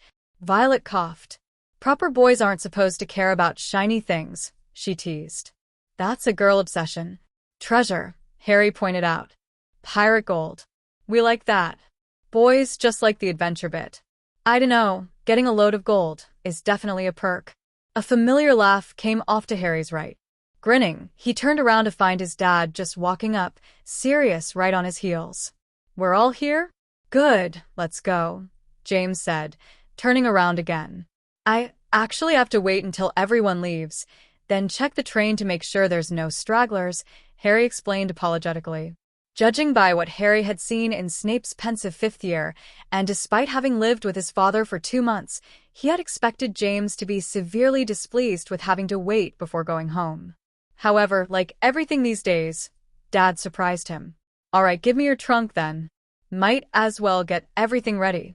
Do you want us to come back and wait here with you, or are you okay?" He took the trunk from Harry's shocked fingertips. No." James chuckled. "Guess it's wait in the car, then." "Oh yeah." Harry had forgotten that the Potters had a car. It was a fancy one too, if he remembered correctly. It was a better model than Uncle Vernon's, and that's saying something, considering the pride his uncle took in his car. "Harry," Hermione called, walking briskly towards them. "Come on, everyone's gone. We need to check the train, remember?" Blinking, Harry glanced around the platform. Everyone was gone. "That was quick," he remarked, eyebrows knitted together. But then he remembered that Hogwarts numbers have dwindled considerably ever since Halloween, and that a lot of students had gone home early in order to avoid a potential attack on the express. After a quick sweep down the train, magically opening each compartment, Harry and Hermione confirmed to the conductor that the express was completely empty. With a parting wave, the Hogwarts Express sped away in a trail of smoke. Together, the heads watched it go until it went around the bend, out of sight. "So," Harry said, "have a good holiday, Hermione." "Happy Christmas." Hermione smiled genuinely. "Happy Christmas to you too, Harry," she said, before doing something completely unexpected. Tentatively wrapping her arms around him, Hermione awkwardly gave him a hug. Surprised, Harry stood stiffly for a moment, but eventually relaxed into it, irrationally happy that Hermione was finally comfortable with their friendship. Well, maybe not completely, but it was a start. "See you at the start of term," Hermione said, smiling through her embarrassment at her show of affection. "Yeah, see you." With one last goodbye, they stepped through the barrier together, parting ways between the wizarding and muggle worlds. Dad stood, arms crossed, leaning against a pole. His eyes immediately brightened at the sight of his son as he pushed his weight off the pole and waited for Harry to match his stride. "So that's the head girl, eh?" James said, watching Hermione walk away with her family. "A muggle-born, I'm assuming? What's that got to do with anything?" James's eyes glinted mischievously. "Your mother was a muggle-born head girl in our day, you know. She was forced to spend a lot of time with me, but I know she liked it." He winked playfully. "Any romantic tension between the current heads?" What? Harry asked incredulously. Why did everyone think he fancied Hermione? "She's just a friend, that's all." Laughing, James held up his hands in mock surrender. "It's okay, no need to be defensive. Just wanted to check, make sure you weren't off snogging on patrols when you were supposed to catch the other rule breakers." Harry snorted. "Like you and Mum were off chasing Sirius during patrols." "Hold on, you weren't snogging on patrols, were you?" Harry asked, horrified. He really didn't want a mental picture of his parents snogging in a broom closet somewhere at Hogwarts. "Of course we weren't, being upstanding students at Hogwarts and all," James said, grinning with a nostalgic, faraway air. "Although we did catch Sirius snogging some Hufflepuff on our first patrol, which I was late for, but it was completely unintentional. I remember blasting the door open when we heard some suspicious noises, just to impress her. Imagine my surprise when we found my best mate." Harry had to laugh at that. It was nice to hear stories about a young, pre-Azkaban Sirius with laughing eyes and full skin. The boy he had been before Azkaban had made him bitterly broken. There were so many hints of that kid in the Sirius Harry had known, but he had been through so much, trials and suffering he didn't deserve. Thoroughly sobered now, Harry found that he couldn't participate anymore in the conversation. They were nearing the Potter's car now, to return back to the house he didn't grow up in, to the family he never had. The people Sirius was thought to have betrayed, people who knew that by Sirius's own words that he would rather die than betray his friends. His family. Harry remembered his first and only Christmas with his godfather. He'd celebrated Christmas with the Weasleys before, but Sirius was the closest thread he had to his parents, the lasting connection that severed that night in the Department of Mysteries. And even then, despite how much he cared about Professor Lupin, he'd never become as close to the werewolf as he had Sirius. But now he knows why Lupin never kept in touch, and he can't really blame him. When he originally saw Sirius that first day here, he'd been shocked. Harry had relived the pain of losing Sirius the first time, but it was that hope, that immeasurable, irrational hope that killed him. Maybe when Remus saw him, he recognized that last link to his best friends, but knows that he cannot deceive himself into thinking that Harry was James, that everything would be the same again. He was just protecting himself from hope after 13 years of loneliness and hardships unbroken by laughter, and Harry can't begrudge him that. They both had hard lives, Sirius and Remus. Just that glimpse of them at Harry's 17th birthday celebration, before it went all wrong, was enough to see just how powerful the Marauders' friendship was, how they kept each other strong through difficulty. Remus and Sirius were the same fundamentally, but they looked happier. Sirius's skin was no longer sallow, and Remus had a few less gray hairs. "You okay, Harry?" Harry jumped, snapping out of his thoughts. Yeah, sorry." Lost in my thoughts for a moment. Nervously, he glanced at his dad out of the corner of his eye and saw James's eyebrows furrowed in something almost like suspicion. No, it couldn't be. He was probably just imagining things. Concern, that's what it was. However, his momentary sense of unease completely evaporated as he stepped into the car, playfully pushing Violet to the other side of the car. "Who died and made you king?" she grumbled sulkily. "You were in my seat." "No, I wasn't." "Yes, you were." "No, I." "Do we need to strap you both to booster seats?" Lily asked sweetly. "No," they chimed. "Then play nice, like the big mature kids you are," James said, starting up the car. Violet and Harry looked at each other with raised eyebrows. "She's short," Harry pointed out, unable to resist the grin erupting on his face. This has certainly gotten him in a better mood. Who'd have thought arguing would be a good source of therapy? Violet stuck her tongue out at Harry. "At least I'm not an immature prat." Harry rolled his eyes. This was going to be a long ride. "Where are we?" Violet poked the side of Harry's head, as if searching for a missing brain. "Where we go every year, idiot, to get a Christmas tree. Better get a decent one this year, though. You picked one that was cursed to throw pine cones at anyone who tried to hang ornaments on it." Oh. "Well, how was I supposed to know it was cursed?" "When you find one you like, try to sense if there's any magical residue," Lily explained. "Then we can turn it over to Arthur. Let him know people are enchanting Muggle Christmas trees. Right?" Lily sighed. "Just find a tree that isn't dead, and we'll take a look at it." And so the search began.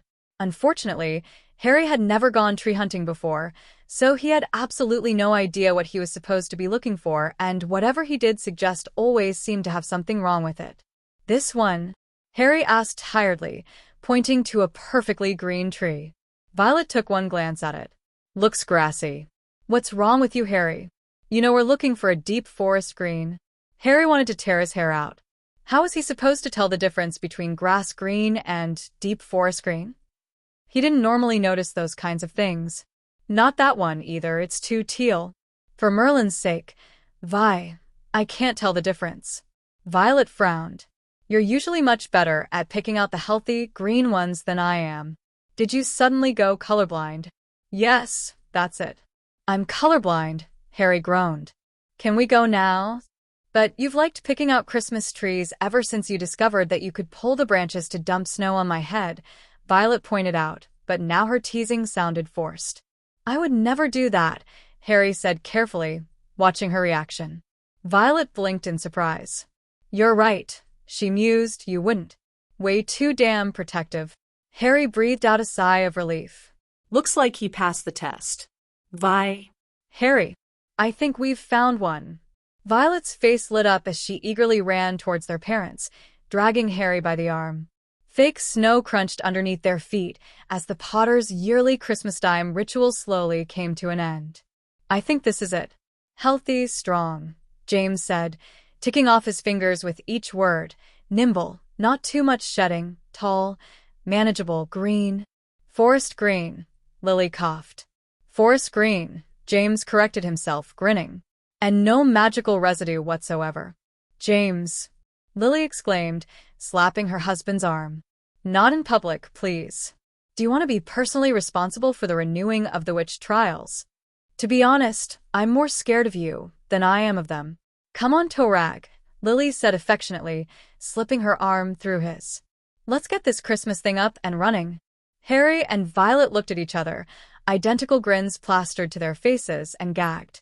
Soon, right after they had purchased the tree and brought it home, the decorating process began. They formed a Potter assembly line with Lily opening up the dusty boxes, handing each individual box to James, who gave them to Harry and Violet. Then they would open the boxes with their names on it and take their turn putting up their personal ornaments. It was a very interesting experience to put up 17 years' worth of memories up on one tangible media, especially to someone who had no idea what each ornament was supposed to mean, though they must have some kind of sentimental quality to them.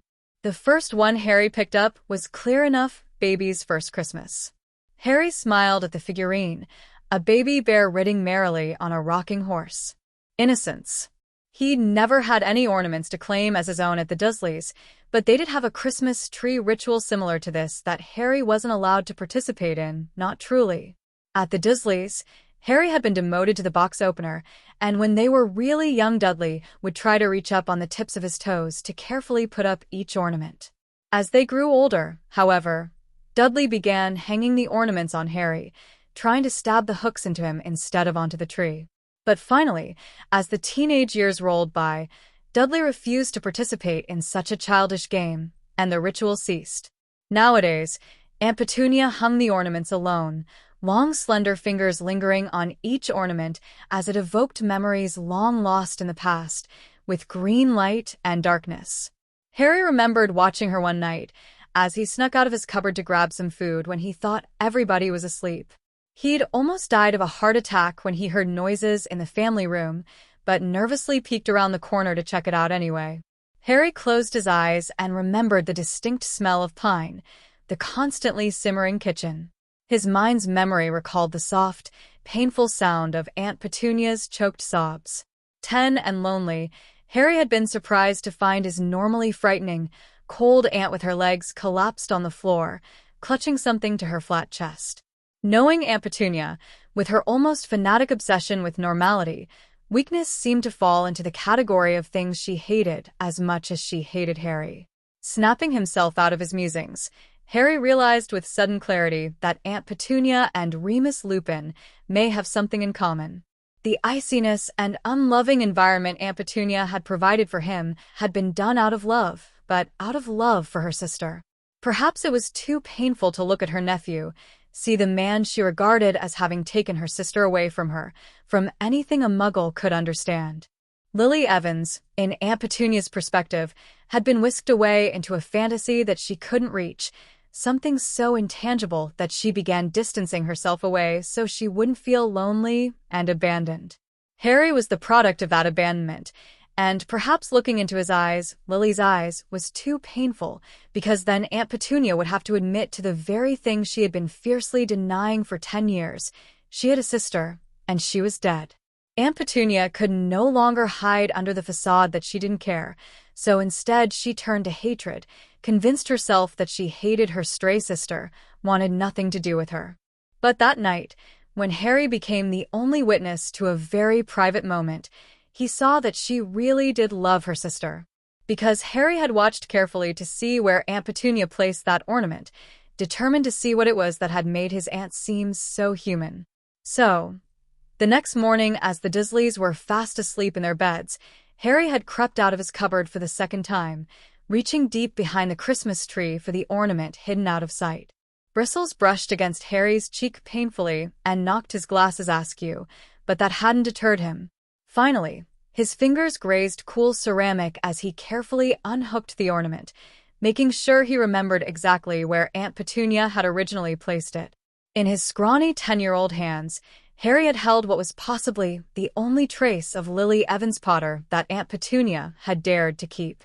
It was a simple white ornament ball, but it was decorated in such a way that made Harry unconsciously copy his aunt, gently brushing his fingers against the childish stick figures drawn onto the ball, like a memory etched into the mind.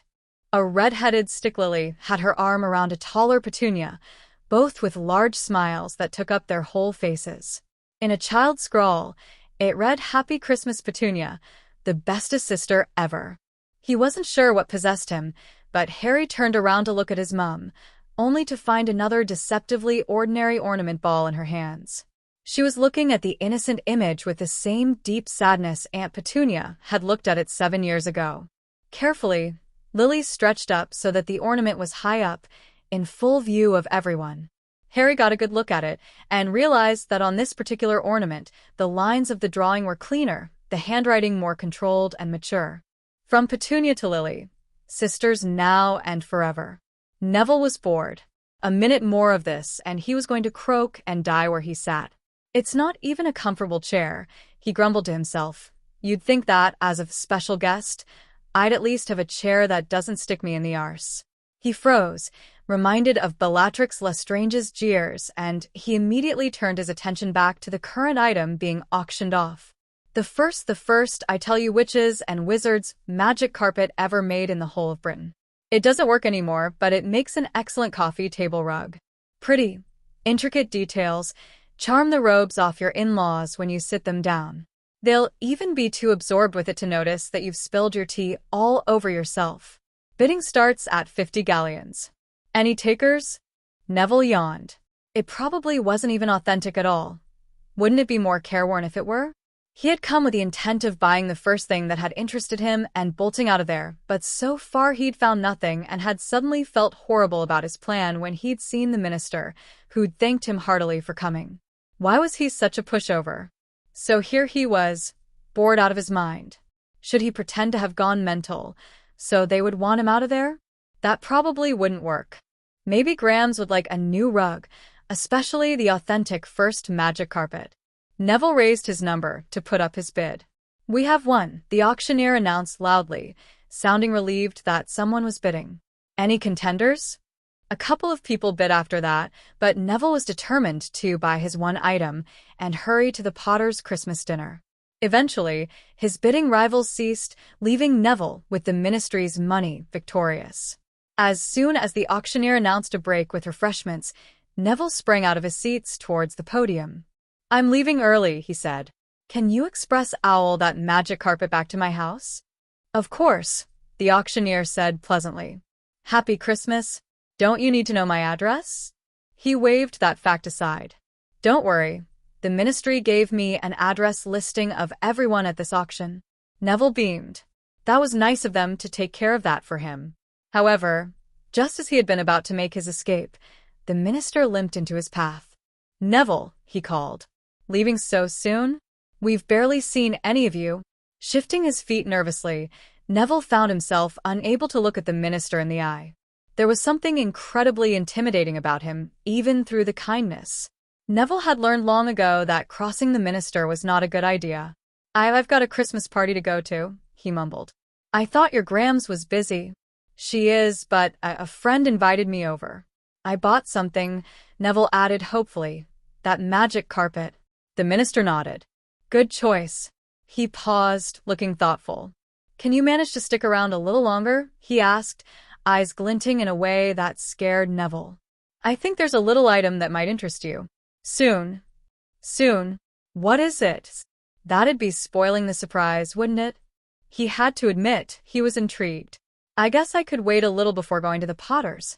"Oh, so you're visiting Lily and James," the minister said loudly. "I thought so. Rather close to them. Aren't you?" "Not really. We used to be, but—" Yes, I remember Lily talking about you and Harry going marauding around her house, back in the ancient days when I was head of the Aura department. I'm sure they'll understand, especially regarding this particular item, and in the Christmas spirit."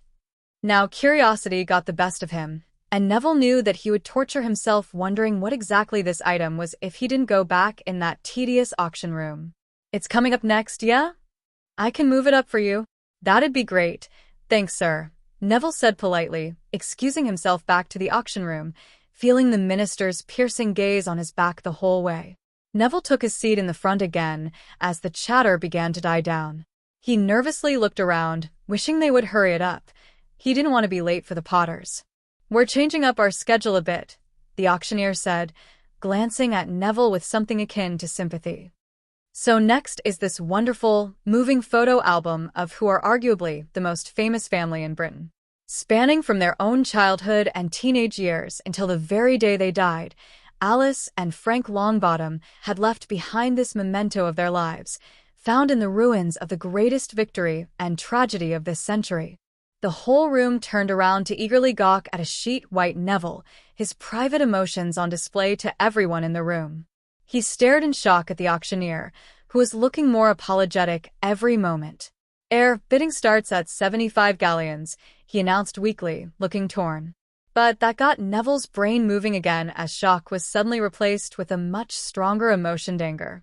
How dare the minister do that to him? That album belonged to Neville, for his own private comfort, not for a bunch of bloody aristocrats to bid on it as if it meant nothing, had no sentimental value. Neville's hands aggressively shot in the air, angrier about this than anything else in the world. "Little long-ass," Bellatrix jeered at him in his mind. "Running away, are we?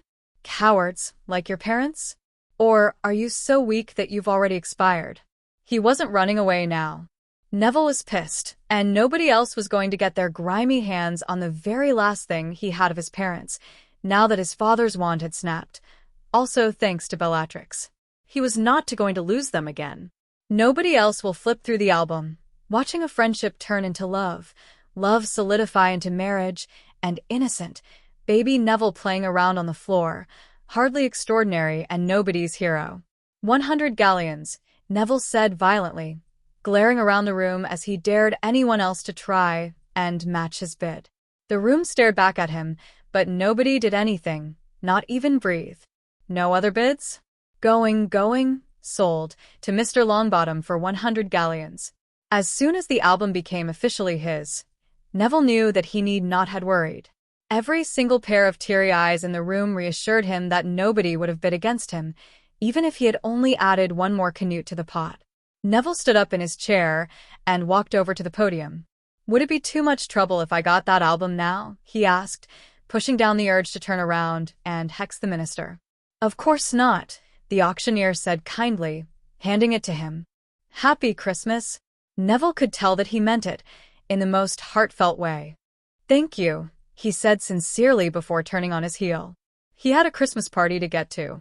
But once again, just as he closed the door to the auction room, the minister got in his way. I know you're upset, Neville. Piss off, Neville hissed, surprising himself with his own daring. That was low. This album should have been mine in the first place.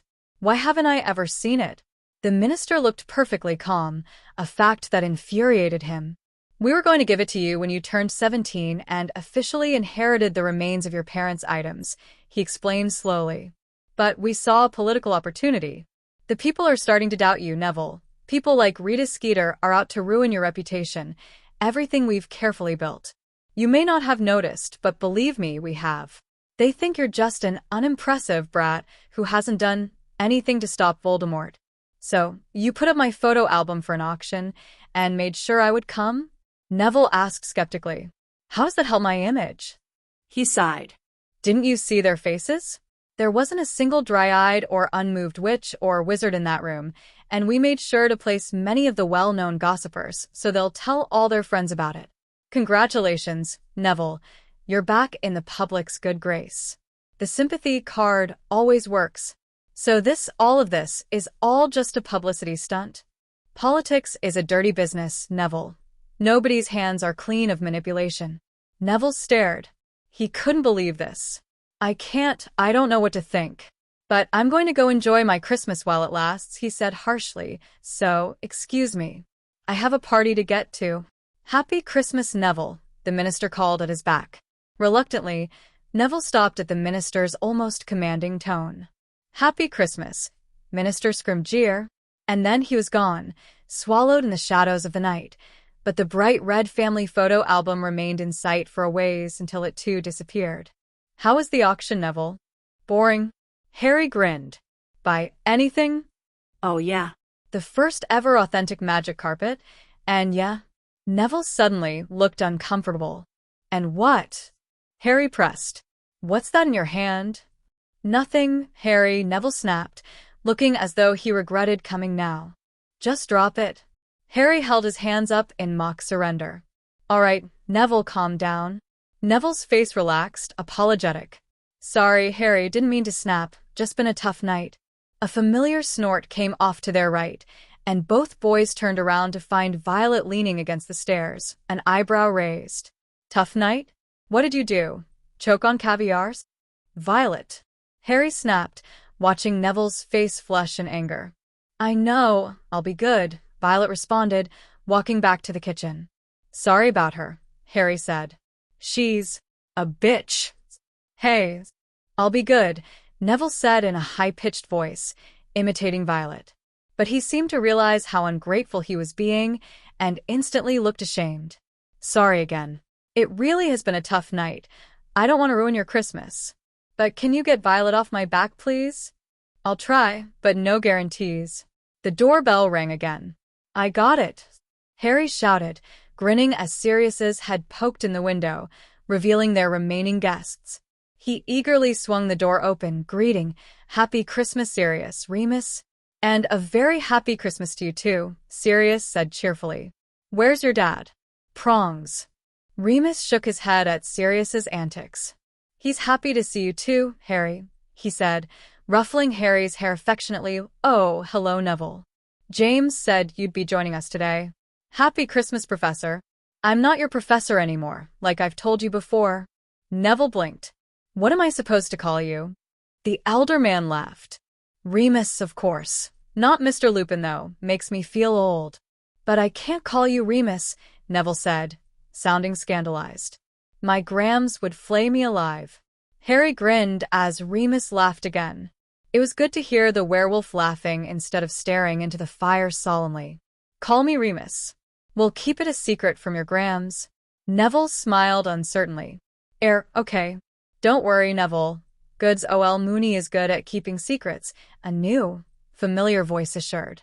Harry spun around in alarm, staring into the face of the third member of the Marauders' party. Harry thought in horror. No, he's not supposed to be here. He can't be here. He betrayed them. "Hello, Harry," Peter Pettigrew said merrily. "Sorry I missed your birthday. The ministry keeps us paper pushers busy, and they have the worst timing." "Dubbage what?" Harry stuttered, wanting nothing more than to rip the throat out of the man who'd sold Harry's parents to Voldemort. He should be a Death Eater, whimpering at Voldemort's side like the rat he is, not here all cheerful, about to celebrate Christmas with Harry's family. Peter laughed nervously. "You all right?" Suddenly, Harry didn't feel so spirited. Wormtail was here, a firm reminder of the threat that Voldemort still poses to the world. His presence told Harry that things definitely weren't right. Out of all the differences he's seen or heard about, Wormtail remaining an honorable member of the Marauders was what had completely thrown Harry off, knowing that someone should be on the other side of the door, locked out, instead of welcomed in like family. "I've got to go to the loo," Harry said quickly before making his escape. "He's acting rather odd today," Peter said as Harry took a sharp turn in the corner, trying to put as much distance between him and Wormtail as humanly possible. He felt sick, like he wanted to throw up the world. How dare he, Harry thought angrily. How dare he still be here, talk to the people he would have betrayed. Why he hadn't Avada cadavered Wormtail right there on the spot was a mystery to him, except that it would ruin everything. They trusted Wormtail, Harry and Violet's uncle, and would die for him. Sirius had made that perfectly clear that full moon night in third year. And Harry already had that connection with Voldemort on his birthday, what they regarded as a seizure, and if he just attacked his uncle, Harry would probably take the blame, since they don't think Wormtail did anything. But he had to warn them somehow. He was the only one who knew that a Death Eater was in their house. Before he could think up a proper plan, Harry collided into his dad, sending both Potters sprawling on the ground. "Enthusiastic for Christmas," as James joked, running a hand through his hair. He picked himself up and offered a hand to Harry. "Where were you running to anyways?" "To see you, actually." Harry sighed. "Here goes nothing." James crossed his arms and leaned against the wall. "About what?" Harry hesitated. "It's about Wormtail." James frowned. "When'd you start calling him that?" "It's always been Uncle Peter, since you were born. He's a Death Eater." Like lightning, James sprang up from his position on the wall and was stood directly in front of Harry, peering down at his slightly shorter son with deadly serious eyes. "What are you talking about? This is no joking matter." "I'm not joking." Slowly, James put both hands on Harry's shoulder, forcing him to meet his gaze. "You do realize how serious of an accusation this is, right?" Harry nodded. "Do you have proof?" Harry hesitated. Wormtail had worn short sleeves, with no mark in sight. No. "You've got to trust me, I just know. He'll betray us. He's been working with Voldemort since, I don't know, probably a year before I was born." "And how did you come across this information?" I can't say," he said lamely. "Because I'm from another freaking world. Harry, I'm an Aur. I won't expose your source. I just can't, okay?" Harry said, shaking James's hands off. "Please, you've got to believe me." James bit his lip. "It's not a question of not trusting you, Harry, but a question of how much I trust Peter. We've been friends since Hogwarts. He was there with us the night Voldemort murdered Frank and Alice. He was even our secret keeper after their murders, at great risk to himself because several top Death Eater were coming after us relentlessly, trying to finish what their master started. I trust you, Harry, but I trust him too. I'll look into it, but unless you have solid proof, that's all I can really do." Harry's stomach sank. He was tempted to argue further, but knew from the firm resolve in James's eyes that the subject was closed, and that it'd be no use trying to convince him further. But he must be a Death Eater. Harry couldn't comprehend a situation in which he wasn't. But a simple revealio would not expose the spell that was hiding his mark, Much stronger magic would be needed, and a genuine reason to suspect him necessary to convince his parents to conduct that search. Just a few minutes later, right before dinner was about to begin, Mum also pulled him aside. "Harry, if you're not feeling well, you need to tell me now before you have another seizure like you did on your birthday," she said sternly. "I'm not sick," he said loudly. "I'm worried that something's going to happen." Lily shook her head. "Harry, I'm fine," he snapped. "But if something happens, none of us will be." "Honey, Peter is our friend," Lily said earnestly, almost begging Harry to see sense. "Please don't ruin Christmas for Neville just because I think Wormtail's going to kill us all." Harry retorted angrily, frustrated that nobody seemed to be listening to him. "Do you really think I want to ruin my first Christmas?" "Harry," Lily snapped. Harry immediately shut up. "I don't know what's going on with you, but Dad and I can't help you with it unless you tell us what's going on." "Nothing's going on except that a traitor is in our house." Lily rubbed her temples in irritation. "Harry, please," she said quietly. "Don't bring the war into our home." Harry looked away. So that was why they were being so blind. They needed a break from the constant dangers of the world, even if danger was just in the other room. But this was his mother, and even though she had done so much for him by sacrificing herself, allowing him to leave, Harry has never had the chance to do anything for her, to repay her somehow. He wanted to show her that he loves her, even if it was a distant love like one you have for a mythical figure, the imaginary friend that you know isn't real. Now it's tangible. He knows her as Lily, not just the mother who saved him, the sister her own flesh and blood refused to acknowledge. He knew Mum. All right, he conceded with great difficulty. "I'm sorry." Lily's lips pursed, as if she knew that Harry didn't really mean it. And she was right. Harry's intention was to watch Wormtail's every move, keeping his wand in accessible range. Still, if she wanted to say something more, she did a good job of hiding it. "Dinner's ready," she said instead. Dinner was a rather tense affair. The tension sometimes cut when Sirius would make a joke or when Remus accidentally spilled wine all over himself, giving Sirius another punchline, another confused glance at the other occupants of the table. Neville was making a good effort to enjoy the holiday, but Violet still seemed to hold the grudge from Halloween. "Pass the mutton, please," Neville asked the heir. His avoidance of addressing her personally only seemed to infuriate Violet further. She smiled deceptively sweetly, but her hand slipped and poured some salt on Neville's lap. "Oops," was the only word she said to him for the rest of the evening. Harry tried to ignore the tension between him and his parents, instead attempting to focus his attention on covertly watching Wormtail.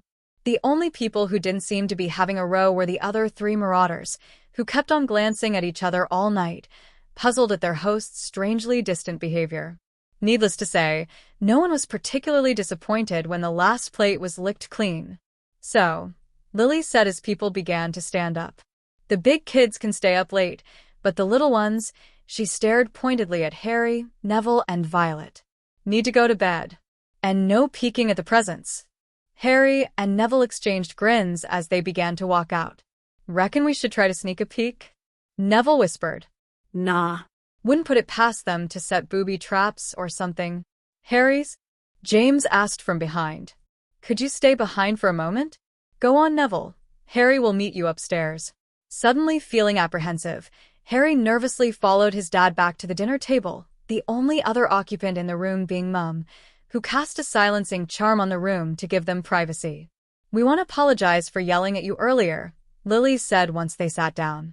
"But we were worried. You haven't been quite yourself since your birthday. I really didn't want to have to talk to you about this on Christmas, but judging from dinner, no one's going to have a very enjoyable holiday if this keeps up. This may be completely off base, but I have to ask it." James took a deep breath.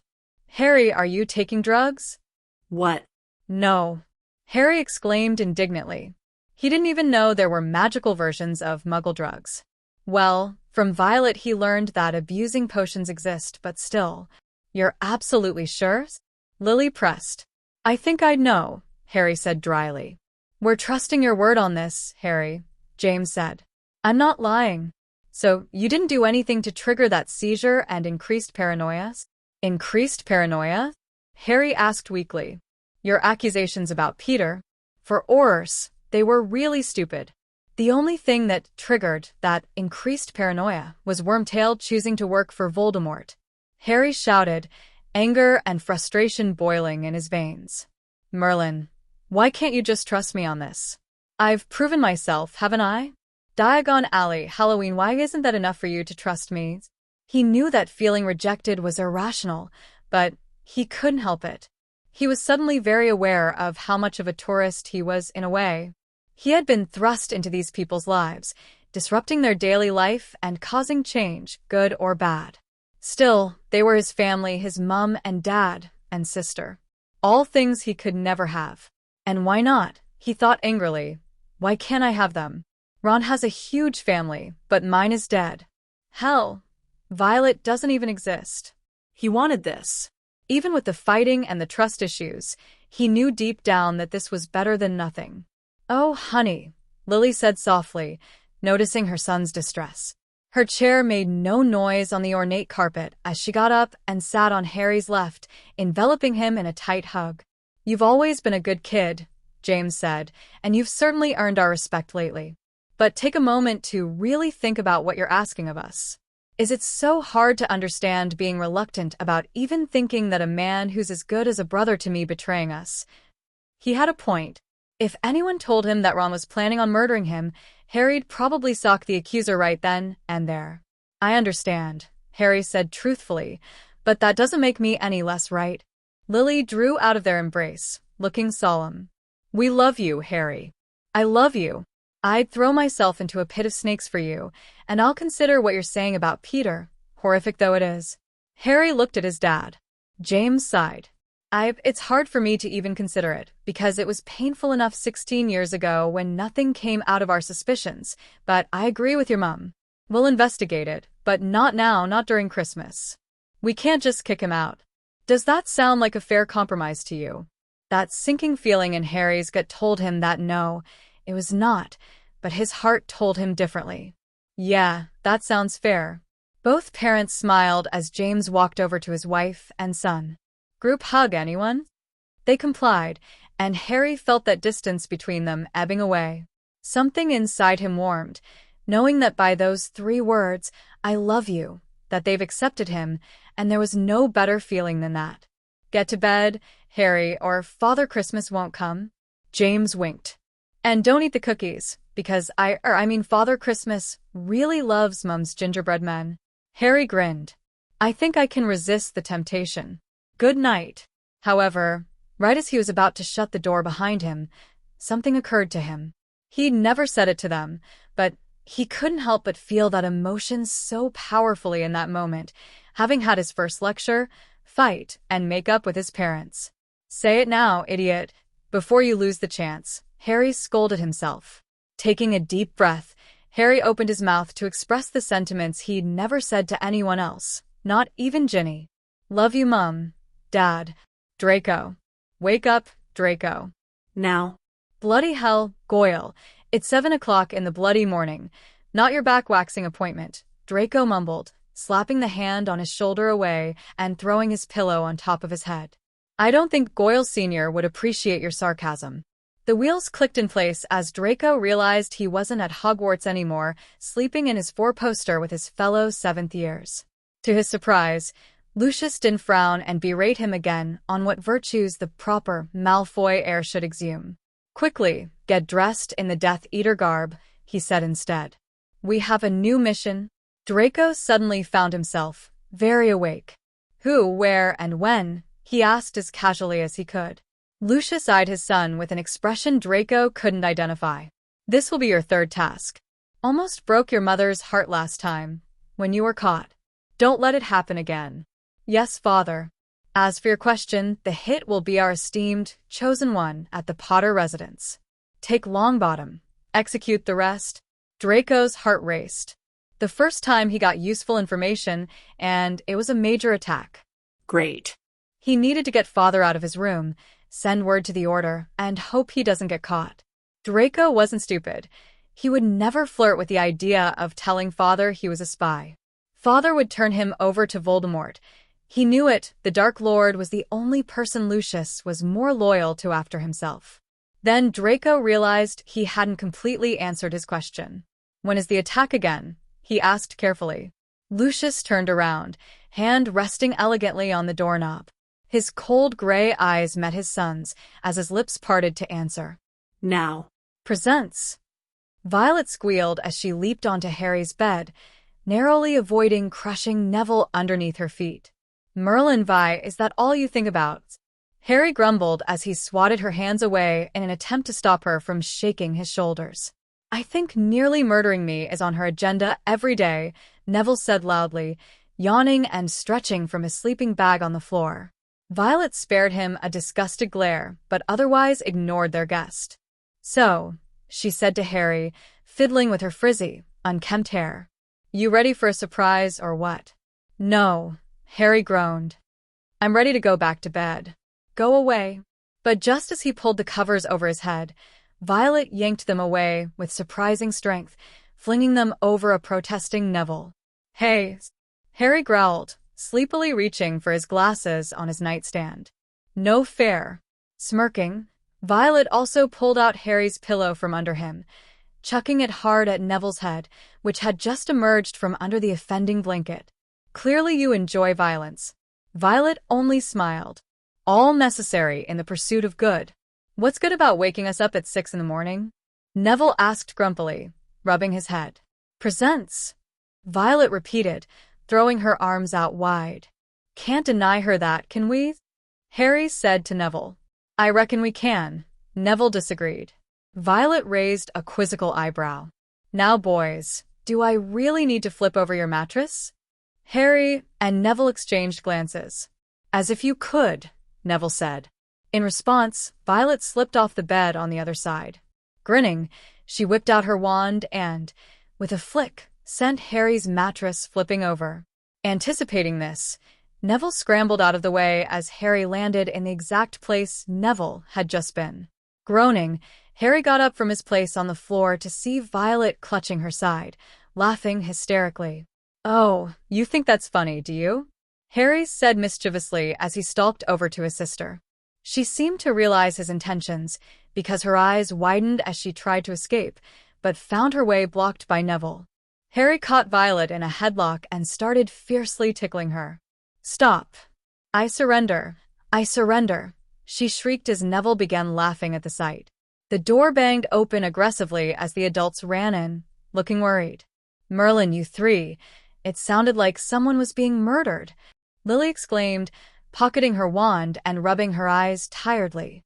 "Right mature lot, aren't they?" Sirius said, grinning. "Bit like teenagers I used to know." Remus snorted. "I believe you were the immature one, Padfoot." Sirius smirked. "You make an excellent observation, Moony. However, I think it renders a demonstration." With that, he raised his hands menacingly and turned to James. "Don't you dare, Padfoot," James warned, picking up the fallen pillow as a shield. Sirius sighed. "No fun at all, Prongs. Unfortunately, this has forced me to conclude that the next best victim to prove my point would be Mrs. Prongs." Before Lily could react, Sirius attacked her with his fingers, tickling her in where he knew she was most sensitive. I'm pregnant," she shrieked in an attempt to save herself. "Might as well get Mini Prongs the third ready." "Get away from my wife, you cretin," James shouted, unable to resist an infectious grin as he began attacking Sirius's head with the pillow. "Moony, help me." Remus smirked. "Will do," he said as he walked over to the kids, tugging the last pillow out of Neville's hands. "Mind if I borrow this?" But before Neville could answer, Remus had joined James at the battleground, attacking Sirius's shoulder with eager fervor. The kids looked at this display with shock, horror, and amusement. Looking at each other with grins on their faces, they voiced what they were all thinking. "Right mature lot, aren't they?" "The cookies are gone." "Father Christmas was hungry," James said defensively. "And some of his reindeer weren't satisfied with their herb grass." He stared pointedly at Sirius and Peter. "Where were you anyway?" Harry asked Wormtail. "Not eating the last cookie," Wormtail joked. "Had to go to the loo, actually." Harry nodded. "I see." But when Wormtail looked away, Harry reached into his pocket to touch his wand, comforted by the surge of magic at his fingertips. Harry recalled his baby's first Christmas ornament and voiced his question. Would this be considered the baby's first Christmas? Lily smiled, shaking her head. No, it counts once he or she's born. They all sat in a circle in front of the Christmas tree, eyeing the numerous presents under the tree. Why don't you pick a random one, Violet? Lily suggested. Violet nodded, reaching for the most convenient one. It's for you, Harry, she said as she passed it over to him. Harry grinned uncontrollably. This was going to be the very first Christmas present he would open with his family. However, his grin slipped as he opened the card. Happy Christmas, Harry. From Uncle Peter. He looked up and met Wormtail's eyes, forcing a smile onto his face. There was a feral look in Wormtail's eyes, like a rat who knew the piece of cheese was a trick but wanted it anyway. Looking down at the red and gold wrapper, Harry couldn't help but feel a nervous churning in his gut, almost as if he could feel something was going to happen. He briefly met the eyes of his family and unceremoniously tore apart the wrapping, revealing a box inside.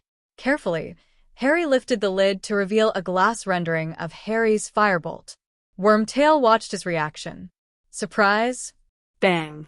Everyone leapt to their feet immediately, eyes wild. What was that? Violet demanded. Sounded like a door being blasted open, Neville whispered, face paling as screams were heard from a distance. The adults exchanged alarmed looks as they quickly drew their wands. But the wards, Lily exclaimed. Must have gotten through somehow, James muttered. Seal the doors, hurry.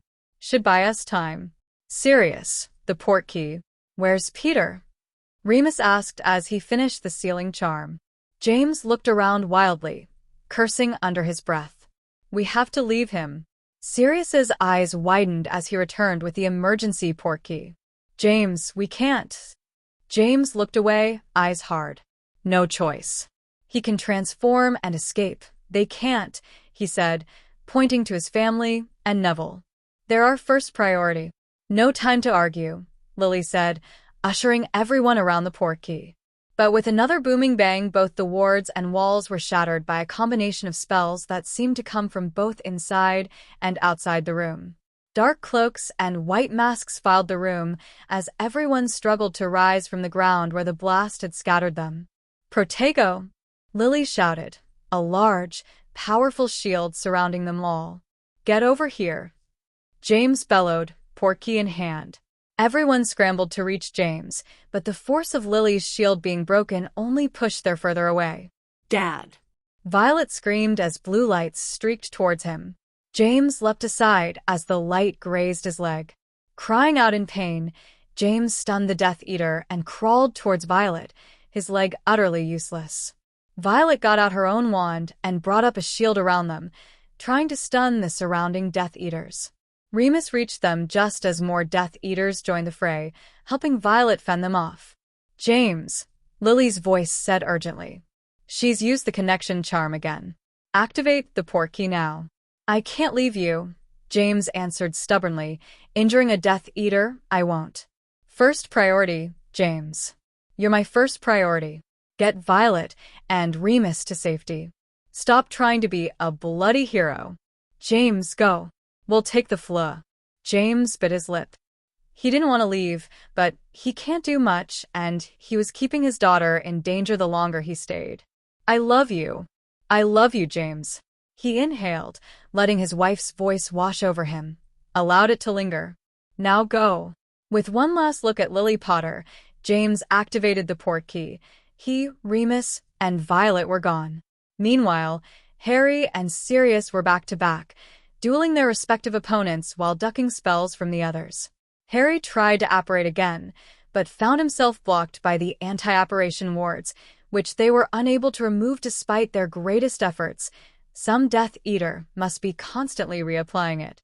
Flash. Bang. Red. Green. Blue. Purple.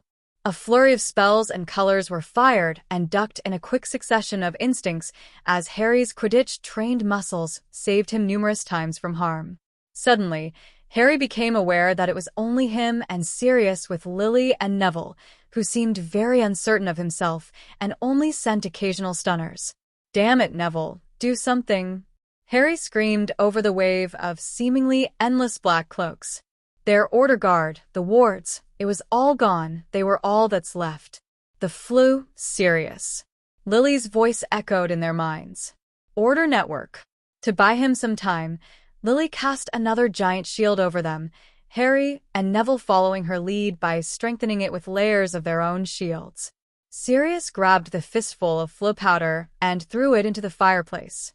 "Order of the Phoenix, number 12, Grimmauld Place," he whispered.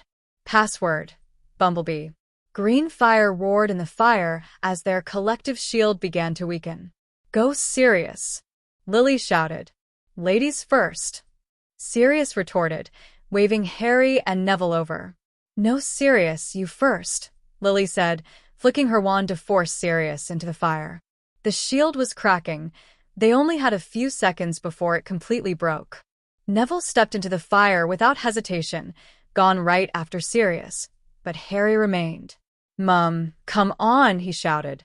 "Go, Harry, I'll come right after." Lily grunted, straining under the pressure of holding up the shield as long as she could. "I'll help, Mum," Harry said, rushing forward. It was his fault. He should never have allowed his parents to win the argument, allowed Wormtail to stay. The Order members guarding their home are dead, and it's his fault. "No, you won't," Lily shouted, her wandless magic flinging Harry back to the edge of the fireplace. Beads of sweat trickled down her forehead as she felt the strain of magic becoming too much. "I love you so much, Harry," she said before giving him one last magical push into the fireplace. The shield broke, and Lily could feel something inside her cracking dangerously as she impacted the wall behind her. For a brief, terrifying moment, her sense of hearing was completely gone. But eventually, as dust and debris fell innocently on her, it began to come back numbly. "Flu network. See if we can follow." No, Lily thought with horror. It was her only way out of her destroyed home, but she couldn't allow those bastards to reach her family. It was her duty as an Auror and a mother to do the right thing, the loving thing. Her family was much more important to her than her own life. Exhausted though she was, Lily found herself tapping into her baby's magic in desperation. With the last of her strength, she closed the flu network. For a moment, she thought she had blacked out, but her vision was spinning as she swam in and out of consciousness. There was no more energy left in her body. She had drained everything, even the magic of her unborn child. How she regretted that it would never meet its brother and sister, allow its father to cuddle and love it. She could only hope it would understand what she did, why she did it. Lily sincerely hoped James would understand. They had nearly 3 decades of wonderful, amazing years together, and that was all she could ask for in these dangerous times. If even the slightest thing had been different, she may have only had 3 years, maybe even none. Filthy mudblood. Can't do much about it now. "You, Malfoy, get your arse over here." Lily forced her eyes open, looking up and meeting wide, scared gray eyes above her. Some hooded figure shoved the younger Malfoy closer to Lily's sprawled position on the floor, sneering cruelly. "Serves you right, letting your mask fall off like that. Besides, you've got to make up for your earlier weakness, when you couldn't kill Dumbledore. You can kill a measly mudblood, can't you?" Draco's eyes widened even further as he shook his head rapidly. He couldn't, he wouldn't. Lily Potter saved his life. He owed her a wizard's debt for that. And she was pregnant, with child. What kind of monster would he be if he went through with this? "No," he mumbled. No, I can't." Lily's eyes locked with his in an intense gaze. Merlin, she was giving him permission. She was telling him with those piercing eyes that it was okay, that she forgave him for what he was about to do. Oh, Merlin. Mudblood or not, he couldn't kill a pregnant woman, especially not her, not after what she did for him. A growl escaped from underneath the hooded figure behind him, sending cold shivers down his back. "You'll do it, boy, or I'll rip your throat for treachery." Or, Fenrir hissed, "Have you defected, Draco? First Dumbledore, now this abomination, this shame of blood? Did something pass during your capture in the Ministry?" Perhaps a little affairs? Draco's nose scrunched up involuntarily. I would never lower myself to such an atrocity, he said stiffly, turning up his nose with an aristocratic air. And I'm insulted you would even suggest it. My only loyalty is to the Dark Lord, and the Dark Lord alone. He paused, trying to mix half-truths with lies. I hesitate because I believe killing to be messy and hard, he finished lamely. Fenrir smirked, baring his teeth. Best you get used to it, then. Believe me, once you start, the rush will be so invigorating you won't even think of the mess. Avada Kedavra is quick and clean. Do it now. Wait. Draco turned around, hope leaping in his heart. The wizard's debt was starting to take its toll now, increasing pressure in his head as it tried to stop him from breaking it. The pressure released slightly, just as Lucius Malfoy swept over gracefully. I'll do it, he offered, not even sparing his son a glance when Draco stared. This is only his third mission. Draco was captured and tortured recently, and is shaken by that event. Allow him some time before being ready to do what others nearly did to him. Fenrir's eyes narrowed. I bit 5 children on my first mission for the Dark Lord, Lucius. Draco should be capable of doing this task on his third. Back away, before I make you. Lucius hesitated, looking as if he wanted to argue, but stepped back nevertheless, his eyes coldly aristocratic once again. Draco shook from head to toe as the pressure resumed. He had to hate, like it when he performed the killing curse, and he couldn't possibly hate Lily Potter, despite who her son is. It's all right. I'm dead either way. He jumped as Lily's worn voice entered his head. I can't, Draco thought wildly for an excuse. The wizard's debt won't let me. I release. No. I don't want to be released. I owe you. Lily sighed. Draco, for that moment when they were connected, could feel her strength ebbing away. She was right. If he didn't kill her, she'd die of exhaustion, of physical and magical depletion. I transfer your wizard's debt to any member of the Potter family. Do it now, Draco, or your cover is blown. I told you this would be a hard job, but I believed you could do it, and you can. Cast the curse. I'm so sorry. And, to Draco's surprise, he meant it. He had never been sorrier for anything in his life, even for his hand in Dumbledore's death. Feeling the wizard debt's pressure lift from him, Draco's head cleared. He swallowed, feeling the terrible lump in his throat. Merlin, he was really going to do this. He really was weak. If he were a Gryffindor, he would have found a way to save them both, and maybe get killed in the process. But he wasn't. He was a Slytherin, and they were the ones who did the unthinkable to preserve their cover. Draco raised his wand, tried to stop his fingers from shaking, and trained it on Lily. Her eyes were open in a last stand of defiance. He closed his own eyes and cast his mind around for who he really hated. Immediately, his conscious mind came up with a name, Harry Potter. But he realized in the next second that he didn't truly hate Harry, just the fact that he had things Draco could never have. Something clicked, and Draco steadied his hand, hatred pulsing in his veins as he thought of the Dark Lord, how he had torn his family apart, how he had forced Draco to indirectly murder someone who didn't deserve it. He felt Father's eyes on him as he opened his eyes, thinking about how invigorating it would be if it were Voldemort in front of him. Draco's lips twitched wildly at the thought as he said the words. Avada Kedavra. Green light flashed towards Lily Potter, briefly illuminating her eyes before the muscles in her body slumped, dead and unmoving. The room was silent as Draco stared at her wide, clear eyes, shaking in horror about what he'd done, how he could have felt pleasure before killing her. He could see the bump where her baby was never to be born. A wave of sorrow like he'd never felt before compelled him to drop his wand on the floor and walk closer to her body, his feet like lead on the once pristine carpet. He scanned her face, which neither looked terrified nor hateful. Slowly, suddenly very aware of how dirty his fingers were, Draco reached out to close her eyes. No. Fenrir growled. Leave it. Let her blood traitor husband and dirty brats see her eyes wide open and dead. Draco closed his eyes, tempted to disobey and do the right thing, but knew he couldn't. not without making Fenrir more suspicious than he already was. Heavily, he stood up and stepped back. "Good work, Draco," Fenrir said, putting a rough, scarred hand on his shoulder. Draco struggled not to shiver. "For a moment there, I thought you had actually defected. Imagine that."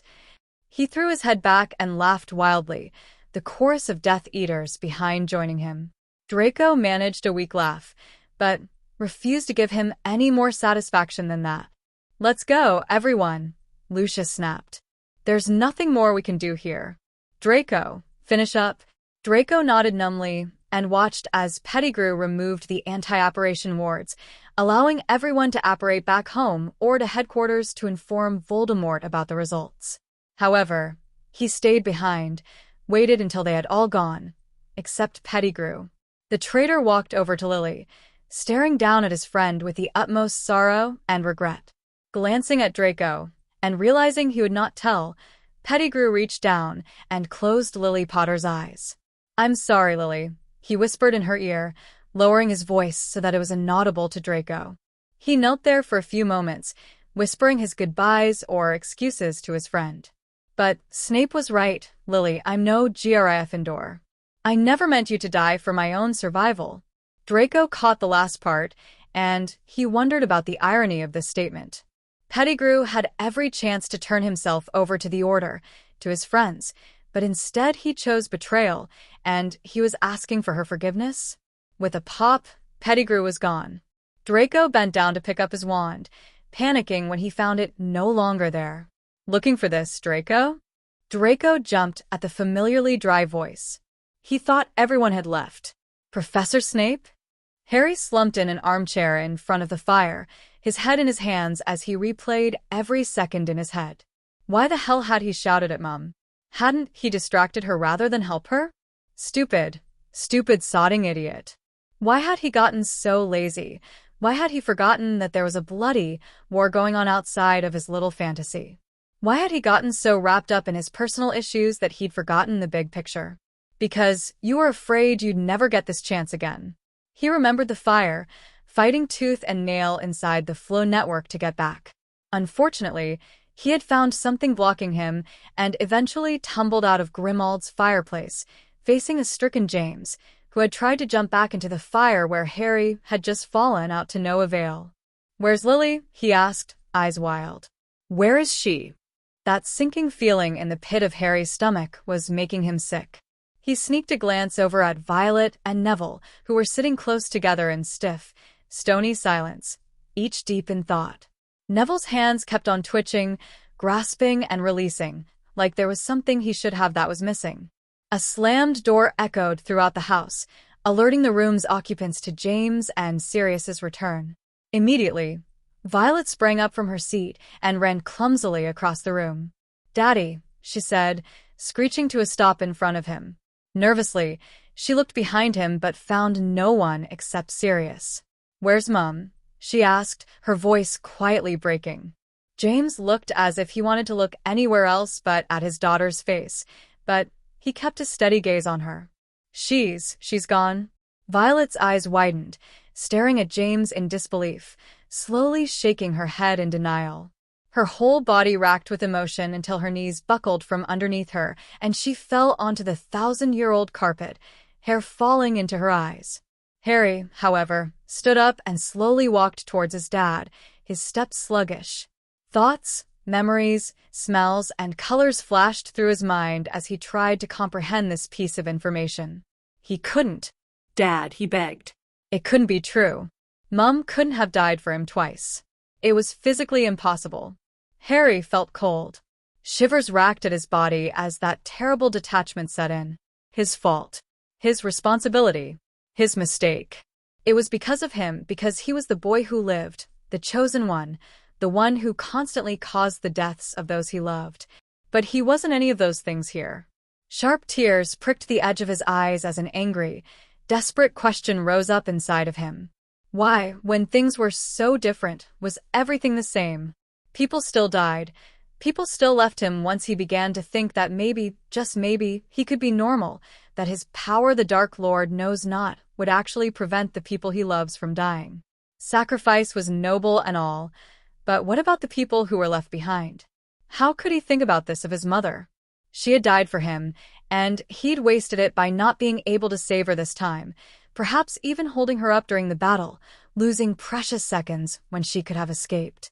Yet, despite this, he couldn't regret the time he'd spent getting to know her as a person and not a picture. Ashamed, Harry met his dad's eyes, recoiling when he saw angry hatred blazing within Hazel. Without warning, James lunged forward and aggressively wrapped his rough hands around Harry's neck, throwing his son up onto the wall. "Prongs!" Sirius exclaimed. "What'd you think you're doing?" James ignored him, his full attention on Harry. Slowly, his grip relaxed as Harry began to pale dangerously, but the venom in his eyes didn't fade. "You bastard," he hissed. "You deceived us all. Almost made me think little Peter, might have betrayed us when you—" He was cut off mid-sentence as Sirius wrenched his best made away from Harry, desperately trying to restrain the stricken man. "James, Lily wouldn't want to see you like this. How can you accuse him? He's your son." "He's not my son." Harry reeled back, hitting the cold wall. Dizziness settled in as a painful lump grew in his throat, accented further as those words echoed in his mind. "He's not my son. He's not my son." He didn't think anybody could make him hurt more than he already had, but he'd been proven wrong before. Those 4 words of rejection, of hatred, of spite, were enough to make him slide hard to the floor and hide his face again in his hands, scolded and lashed. James wrenched Sirius's hands off of him, an almost feral look in his eyes. "He's a fucking Death Eater," replaced Harry somehow ever since his birthday. He looked down at Harry with disgust. "I always thought something was different about you. You killed Lily, you son of a bitch." James lunged forward, but as Harry instinctively leapt up and drew his wand, Violet stepped resolutely in front of him. When he saw her, James stopped himself immediately at her feet. Tears spilled messily from Violet's bloodshot eyes as she stared back at her dad. "Stop it," she whispered hoarsely. "Just stop it. We lost Mum and the baby already. Do we have to lose Harry too?" The wildness in James's eyes faded at these words, replaced with agonizing grief that seemed far greater than anything else. He closed his eyes for a moment, composing himself, before turning on his heel and slowly walked out of the room. Violet bit back a sob, unsure of whether or not she did the right thing. Harry stood rigidly, his wand still drawn and his stance aggressive. Neville watched this unfold from his safe sanctuary on the sofa, his hands grasping and releasing the book he should have in his hands, and the wand he should have used in the battle. Sirius watched the Potter family fall apart right before his eyes, wondering how the hell this could have happened. "Neville, you need to stay in this room for your own safety," Sirius said in a tone of practiced calm. "Harry, Violet, you can go up to the usual guest room if you need the privacy," he added in a kinder tone. "Never show weakness. Aurors are supposed to be the ones who know what to do when others don't. I'll get James." He gently lowered Harry's wand. "Don't, I'm sure he didn't mean it. He's dealing with a lot right now." Harry nodded numbly, not quite registering Sirius's words. He had never seen Sirius look so solemn before, so haunted, so much like his Sirius. James's eyes were feral and wild, Sirius's blank and dull, lacking the sparkle Harry had become accustomed to seeing in this Sirius. Gentle fingers grabbed his hand and effortlessly lead him up to a room Harry didn't recognize. He didn't even spare a passing glance at the ornate mirror, the dust that lingered listlessly in the air, or that Violet had let go of his hand and crawled onto the bed, taking a fancy pillow and hugging it close to her chest as if she'd never let go. Falling into the chair behind him heavily, Harry raised his eyes to the ceiling as his rampant, numb thoughts tried to organize themselves to no avail. He decided that if he squinted really carefully, he could see faint specks on the ceiling, as if they were dust stars. Harry almost smiled as he remembered Aunt Petunia's obsession with cleaning up dust bunnies, her own personal house pest. Would she come to her sister's funeral? Did she the first time during the original death? Harry's heart constrained at the thought. Was Mum among the stars now, just one of many casualties in a hard war? Harry felt someone staring at him, a feeling he was used to by now. tearing his eyes away.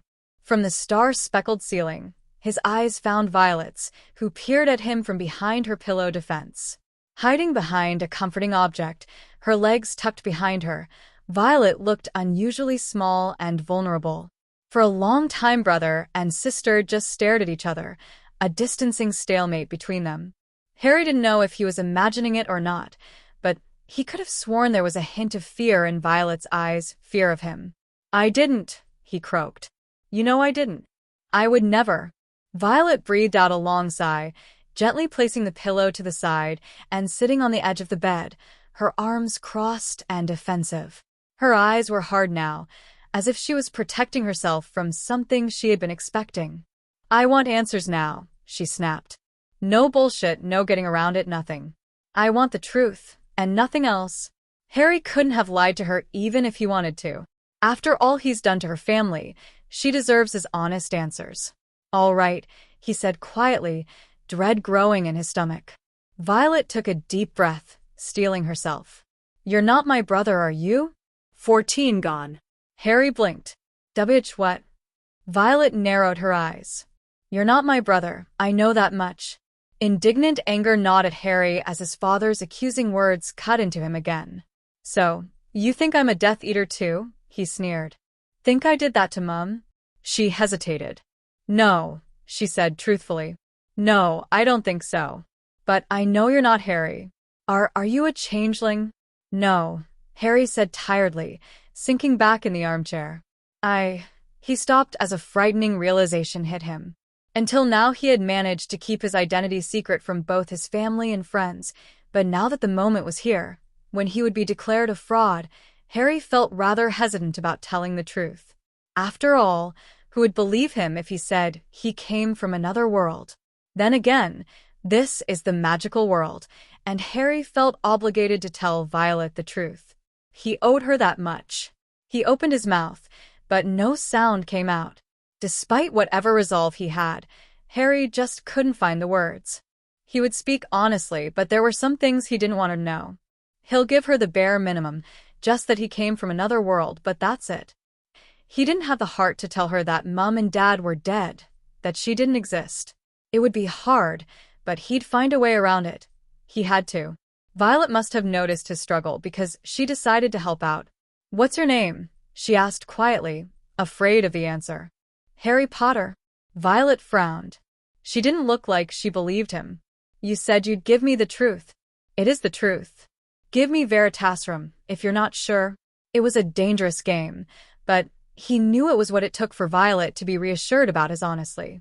Besides, Harry knew his sister. She would never use Veritasrum on him. He watched her carefully, and after a while Violet slowly nodded her head in acceptance before rapidly changing tactics. "Who are your parents?" "Lily and James Potter." "Where do you live?" "Surrey." "With who?" "My uncle, aunt, and cousin." "The Dursleys?" "Yeah." "School." "Hogwarts." "House years?" "Gryffindor 7th year."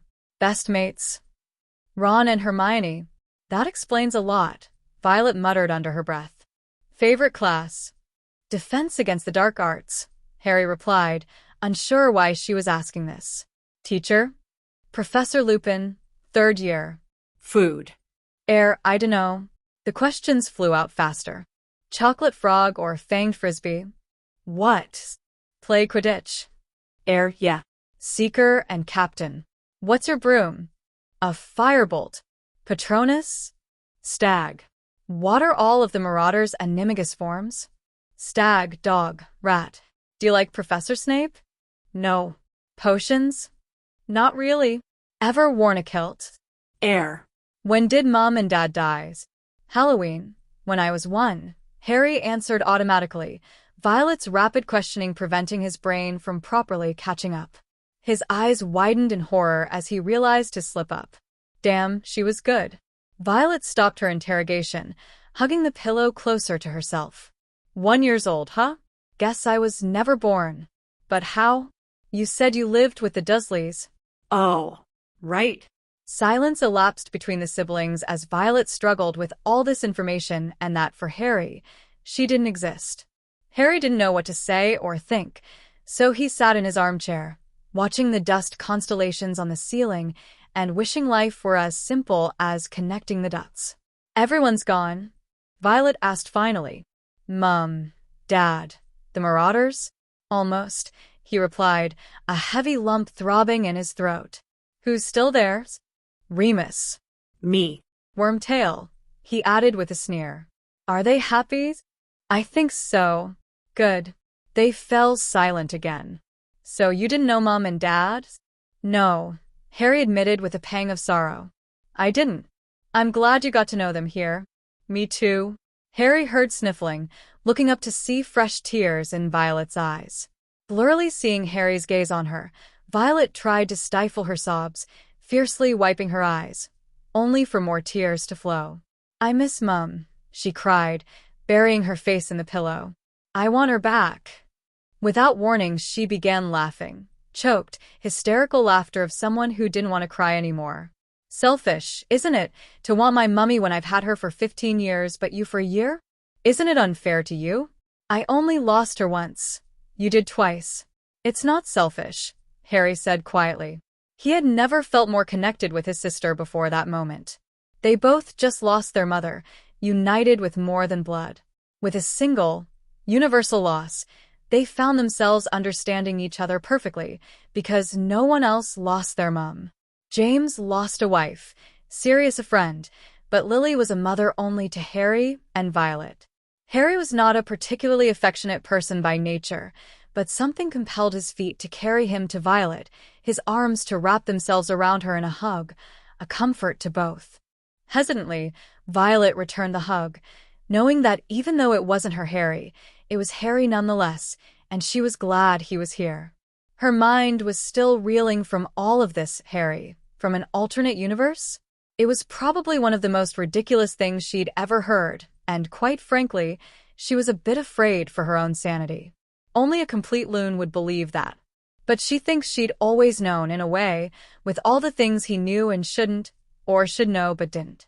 Still, Violet knew that if, instead of biting his lip uncertainly, Harry had claimed that he was Harry Potter from an alternate universe, world, or timeline, Violet would have laughed her head off before stunning his arse and dragging him to the Aurors to get his head examined.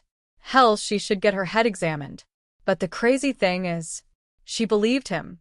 After suspiciously observing and watching over him for months, whether it'd be blatant prying or following him to the library to see what he was up to, Violet knew he wasn't evil. Just very confused and lost. Sort of like how she felt now. All that stuff about alternate worlds, and such were the theories of those crazy Muggle scientists, but Violet knew it to be true now. She felt that this was the real Harry in a way. She couldn't quite put her finger on it, but it just felt right now, like some piece of the puzzle had been solved. "I love you, Harry," she said quietly, blinking away tears. Thank Merlin, everyone else was okay, but Mum was still gone, and it killed her knowing that she'd never come back. Never.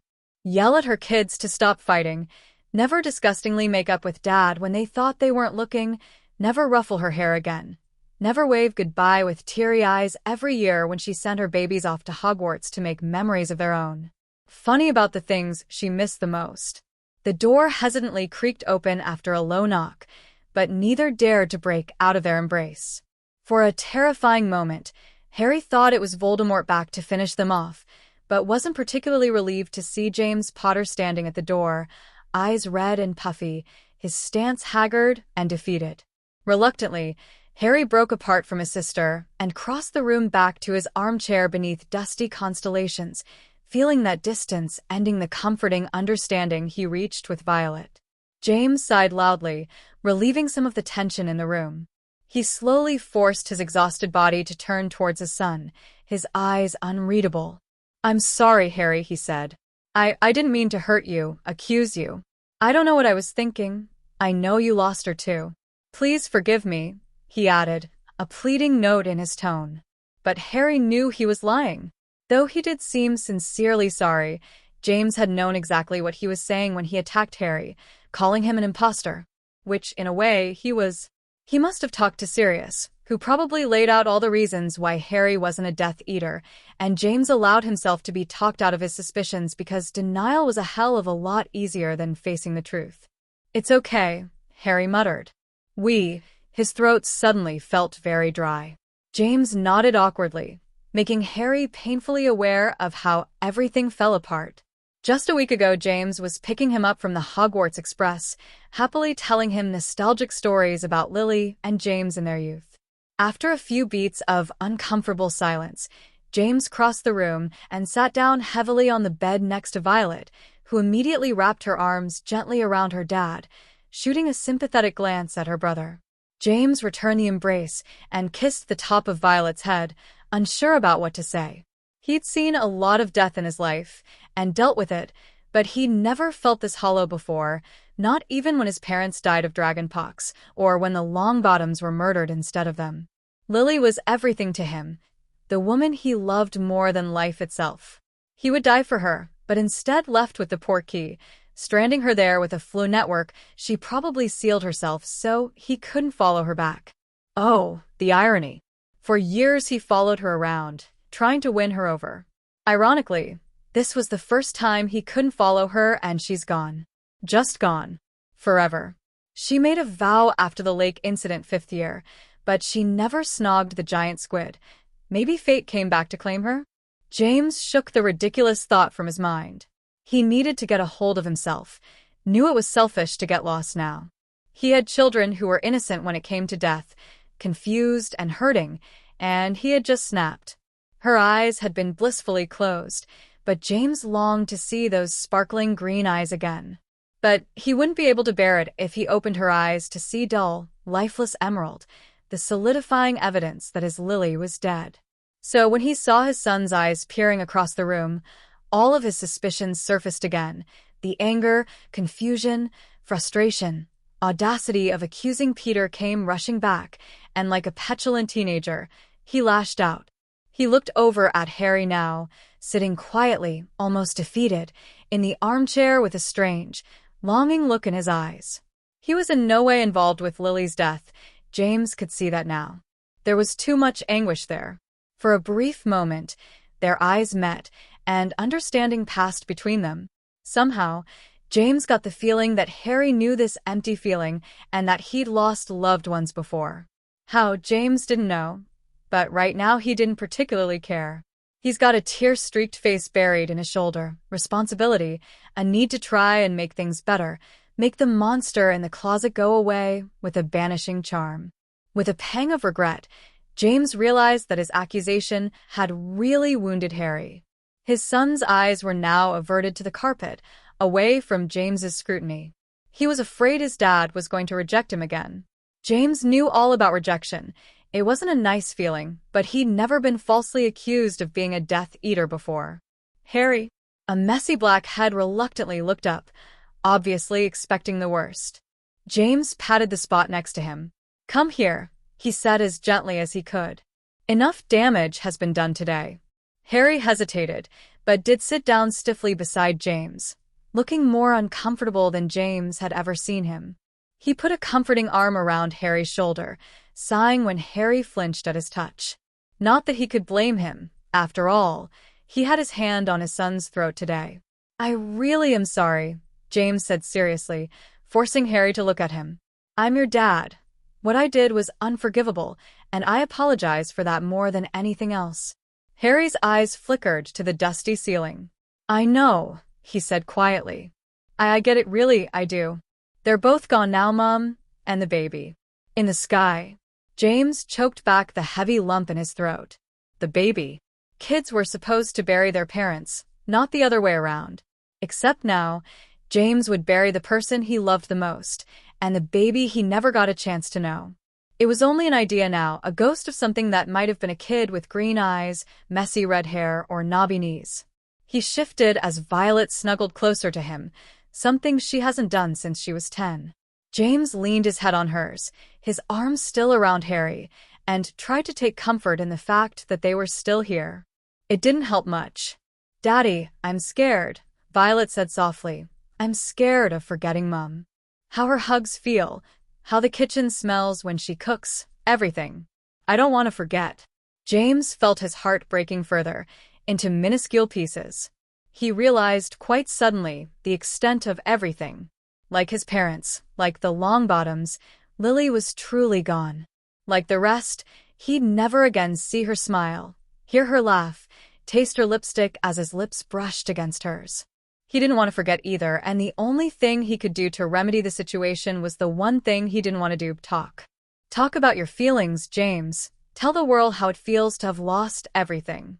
How does it feel to lose your close friends, the Longbottoms, to an abomination you failed to destroy, who could have just as easily come for your family? How does it feel to lose friends in a war that should have ended years ago? How does it feel to lose a wife who you could have saved if you hadn't selfishly activated the port key? He didn't want to talk about misery. He didn't want to feel sorrow and despair. He wanted to remember laughter and pranks, rejection and acceptance, victories before the toll of losses became so high that they forgot what they were fighting for. He wanted to remember her lingering scent, all the things he loved about her but would eventually forget over time. How he hated time. It never gave enough. So he would say them now to keep those connecting threads alive a little longer. Remember those days when it'd snow all day and night? It'd give us about a foot of snow. That doesn't happen a lot now. Bloody global warming. Yet another unwelcome change, James thought bitterly. Violet smiled in reminiscence. We have huge snowball fights, build massive forts and all. You and Mum would always beat us, but that's not fair because you've had loads more experience than we do. James smirked. Ah, yes, the annual inter-house snowball fights. I think I've already told you this before, but one time 7th year, Sirius, completely pissed drunk, went charging at the Ravenclaw line of defense, completely ignored the dozens of snowballs hitting him. Went out to help him, but Ravenclaws can be surprisingly merciless when they want to, and they started bombarding me. Played dead to get them off, but someone was poking and prodding me, calling, Potter, Potter, get your lazy arse up. Your mum, of course, but it was too good a chance to pass up. She started to get worried, prodded me harder, until she suddenly started asking for the nurse. I surprised her by leaping up and shoving snow down the front of her shirt. Not a very intelligent move on my part. I don't recommend trying it. Violet smiled in appreciation. What happened next? She asked, even though she'd already heard this story. James turned to Harry and saw a very different reaction. Harry's head was slightly tilted towards James, and there was such longing and hunger in his face that almost convinced James that Harry had never heard this story before, even though he's sure he had. She screamed, of course, chased me all around the grounds, yelling her head off about, Potter, you pervert. Everyone stopped the snowball fight just to watch us. James, on a brilliantly impulsive urge, laughed. It hurt his throat, lungs, and heart to do so, but the pain was worth it to be able to feel, to imagine 17-year-old Lily's face flushed with rage and cold, at one point picking up a stick from the ground and brandishing it in the air while screaming death threats. They talked like this for a while, reminiscing everything that came to their minds. James did a lot of the talking, recounting tales of their Hogwarts years, the wedding, and the baby stories about both Violet and Harry. Violet added stories of her own, providing commentary when needed and laughed at the appropriate and not so appropriate parts. However, James noticed that although Harry added a couple of things, they were all incredibly recent, after his 17th birthday, and for most of it he just sat there and soaked it all in, as if committing it to memory when he should know them already. But he didn't want to think about that now. All he wanted to do was hold his children close to him and remember. You displease me, Wormtail. Wormtail's hands shook terribly from his position on the ground, groveling in front of his master. His body twitched from the aftershocks of the Cruciatus, his punishment for Neville's escape. However, many Death Eaters secretly regarded the mission as a minor success because young Draco Malfoy had redeemed himself by taking out Lily Potter, a steamed Auror, and a great mudblood pain in the arse. It made Wormtail's blood curl every time he heard such labels pinned on Lily as they rejoiced in her death, but he couldn't say anything to defend her. Not if he wanted to live. He gritted his teeth as he desperately tried not to think about it. Lily was a good friend, as much of a sister as James is a brother. He'd never intended for the Potters to get hurt, and it had taken every ounce of self-restraint not to magic Lily into the Flynn network when he had the chance. Yet there was another reason why he'd risked appearing in front of the Dark Lord so soon after the incident. He had crucial information that he hoped would bring him back into his lord's good graces. Unfortunately, the Dark Lord had sent the Cruciatus on him the moment Wormtail stepped into the room, giving him no chance to try and spare himself a few seconds of intense pain. My lord," Wormtail whimpered pathetically as he struggled to rise from his position on the floor. Nowadays, he wasn't used to being kicked around. He'd forgotten this feeling of submissive terror. "Stay there like the rat you are," the Dark Lord said indifferently. Wormtail quickly slumped to the floor but, forgetting his place, kept on persisting with having his say instead of patiently waiting to be addressed like he would have done 16 years ago. But he didn't hold as much rank now as he did before. Now he was virtually useless, and being in the same house as Neville overnight had been a stroke of luck that Wormtail had wanted to use to gain some status amongst the Death Eaters again. He wasn't popular or particularly welcome, he knew that, but Peter cared about his friends. They were the only family he had left, and he wanted to make sure they'd survive the war despite whichever side won. In all honesty, Peter wasn't sure whose side he was on anymore. He deliberately stayed out of the Order this second time to prevent temptation, but as Muggle killings rose and his friends became more in danger, he knew he had to do something. He'd almost watched them die last time, when he waited to deliver Lily and James last time. Peter had never forgiven himself for that terrible error and was trying to make it up this time. Too bad it didn't work, like most of Peter's efforts. His friends all had elite status in both the Order and the Ministry. Even Remus was high up in the Order, despite being poor, and he was well-liked and strong. It made Peter jealous sometimes, seeing the great things they got to do while he was stuck at a boring desk job, stamping approvals and filing various reports. But he considered it his own way of punishing himself for his mistakes in the past. Still, Lily was dead, and he couldn't change that. Damn it. Why did this have to happen? If Neville was taken, his request would have granted. Peter had asked that the Potters, Remus, and Sirius be spared during and in the aftermath of the war, especially if the Dark Lord proved victorious. They'd be off-limits to any Death Eater, under Peter's protection. However, he didn't count on Fenrir regarding him still too lowly to have his request granted, especially when Neville escaped. Now Lily was dead, and he still hadn't ensured their protection. Peter closed his eyes, mourning for the sister whose lifeless eyes he had to close, for the grief this was putting James and the kids through. He should be there right now at Grimmauld Place, but he had to do this, ensure that nobody else would die, even if one of the Order would be compromised. "There's a spy amongst the Death Eaters," Wormtail blurted. Instantly, the Dark Lord's inner circle began muttering and whispering to each other while Voldemort's monstrous eyes remained impassive. "What proof of this is there?" he asked almost lazily. "A letter I intercepted this morning at the Potter home prior to the attack," Wormtail explained, daring to look into Voldemort's eyes. The cold glimmer of interest in his eyes told Wormtail he had his permission to show the evidence. Carefully, Wormtail unfolded the piece of parchment, reading it aloud. "Death Eater attack at your house. Get the bloody hell out of there now."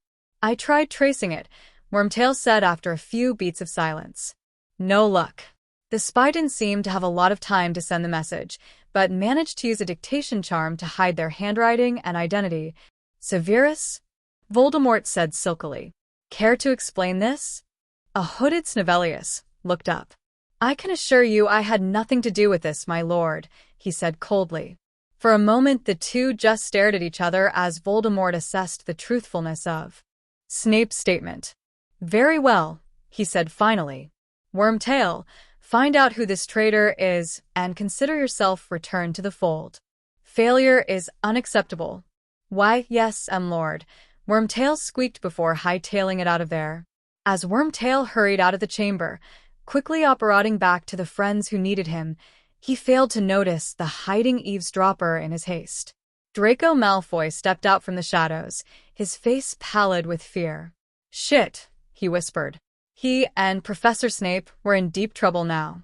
Actually, Draco was, but by teaching him occlumency and the art of being a spy, Snape was endangering himself as well. Merlin, he'd been so relieved when Snape approached him, seeing through his act of indifference right away. Not that surprising, actually. After all, Snape himself had been living a double life for so long. He would be able to spot that sort of thing right away, the old bat. He'd been wondering where his letter went, though. Draco was immensely glad he had the presence of mind to use a dictation charm while quickly writing that warning. Otherwise, he wouldn't be standing here right now. But Draco had merely thought it hadn't reached them in time. He never dreamed that one of the infamous quartet of good doers would betray the others. Draco had to tell the Order. He hadn't known about Peter Pettigrew's presence among the Death Eaters until today, and hadn't really thought about it until this moment, obviously too wrapped up in other things. It took him a long time to get around the wards on that door, though. He'd only caught the end, when Pettigrew announced that there was a spy. Luckily, Pettigrew wasn't part of that council that hired Draco, or he'd already be dead. Still, even if he wasn't in a position of power in the Order, to delay getting that information to them any further would be dangerous. However, now that Pettigrew is looking for a spy, it might be safer to wait a bit before trying to contact them. The door creaked open as the meeting concluded, sending Draco scurrying back around the corner, heading to his room. Walking hurt his feet, and he was tired. Killing people really is exhausting, he thought bitterly. Every time he closed his eyes, he saw Lily Potter's defiant eyes as Draco's Avada Kedavra ended her life. Finally, he reached his room, tiredly throwing himself on the soft green covers.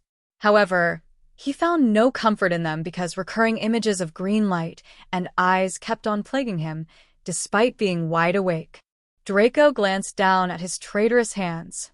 No blood there, just dirt underneath the fingernails. The guilt gnawing at him was unbearable. How could the rest of the Death Eaters, his father, who all killed almost daily, stand this feeling? How could they laugh, toast, and boast about their exploits, knowing full well that someone is dead because of them? How could they enjoy it? Before, when he was stupid and naive, Draco thought he could do it. He thought about killing before, mused on how satisfying it'd be to break a mudblood's neck, terminate the life of an enemy. The blood-lust Fenrir was always going on about. He thought he hated the Potters on principle, but Draco knew now that killing was anything but satisfying. It made him sick to his stomach. And now that he'd been properly initiated, he would be expected to kill more. He'll do it because he has to, and that thought terrified him. Draco? His senses snapped back to alert as he quickly rolled off the bed and stood up, embarrassed at being caught in such a vulnerably unprepared state. Yes, Father, he asked stiffly. Father had tried to protect him back there. He wasn't sure why he did that, though, and it bothered him. Draco didn't like being unable to see someone's motives. Lucius hesitated, though no trace of uncertainty surfaced on his aristocratically aloof face. I just came to see how you were doing. It was a tough day. Draco nodded neutrally. He had to play it safe around Father, but then he was used to it, so he supposed it didn't matter. Mother's been constantly worrying about him. There's no way he'd tell her he was a spy, because he didn't want to add more stress on her, as well as the obvious reasons. Father shifted, and a flash of discomfort crossed his face. His fingers tapped the cane he always carried with him, a sign that he was either irritated or anxious. But it was hard to believe Father as anxious about anything, so Draco assumed it was irritation. You can't leave. What? Draco asked, frowning. The Death Eaters. It's a lifetime of service, Draco. To attempt to leave would mean instant death. Have you heard of Regulus Black? Black. Sirius Black's younger brother. Do you know what happened to him? No. Draco didn't like where this was going. He died, Draco. No one knows the full details, but he didn't like the work we did and tried to leave the Death Eaters. All of his potential taken away in an instant. Why are you telling me this? To warn you. I can't say many positive things about Sirius Black, but he is brave, rashly so. Don't fall prey to cowardice like his brother did. Your mother would have a breakdown if anything happened. That's all. And Lucius was gone as fast as he'd come. Draco frowned deeply at the closed door, only one thing coming to mind. What the hell? What about her sister? Daisy. Petunia, James corrected wearily. Estranged sister. They haven't spoken for 2 decades, but not because Lily didn't try. She still sends Christmas cards to her even after all these years. Sent. Sirius hesitated. I dunno, don't you think she'd want to know? I mean, when Regulus died, I was angry about his stupidity for getting into the Death Eaters at all, but I wanted to know. It'd be worse if nobody told me. James forced himself to smile sympathetically. Sorry, Padfoot. Didn't realize it'd still be a sore subject. I agree with Sirius, Remus said, taking the pen out of his mouth. I think at the very least Petunia Dursley deserves to know, even if she refuses the invitation. James nodded in submission, rubbing his eyes. I just hate that it has to be so soon. I'm not ready, Mooney. I can't say goodbye yet. Because of the ongoing war, the funeral had to be held 3 days after the attack. Far too soon. But this was the only day available for months, and James knew he couldn't bear having this burden on him for so long. So, if it was too soon, then so be it. His family needed the closure. He supposed Petunia counted as Lily's family, but in blood only. He glanced up at 2 of his best friends, people who have been there for him no matter what. Peter was a little bit more come and go since he had to serve long hours at the ministry and was reluctant to join the fight the second time, which was understandable, and Remus was constantly out on missions for the Order, but they were all there when it mattered. When Lily died. But he'd rather not think about that right now. Focus on Petunia. It'll be awkward, that's for sure, James muttered. She hates me. Always has from the very first day I met her. Not my fault she has a normality complex. I'll talk to her. The 3 men turned around to find Harry and Violet standing in the door, both looking disheveled and extremely tired despite having slept for nearly 12 hours, emotionally drained. What? Sirius asked. Harry blinked sleepily. I said I'll talk to her. Why? Harry shrugged. Because I can. James frowned, those creeping suspicions surfacing again. He knew he'd already been horrible to Harry, and he didn't want to make it worse. But given everything, he had to consider it. Which meant he had to take Harry's warning about Peter seriously as well, but he knew about this business, and if Peter was indeed betraying them, arresting him and trying to coerce him to tell the truth won't do any good here. As long as they were careful about what they told him, they could stop whatever flow of information he might give Voldemort while trying to use it against him. He'll talk to Sirius and Remus privately soon, but right now they had a funeral to plan. It's okay, Harry, James said. I think I should be the one to talk to her. Harry frowned, but he quickly morphed his face back into a neutral expression. Violet glanced worriedly in between the 2 of them before offering her opinion. Harry's her nephew, she pointed out, and he's never met her before.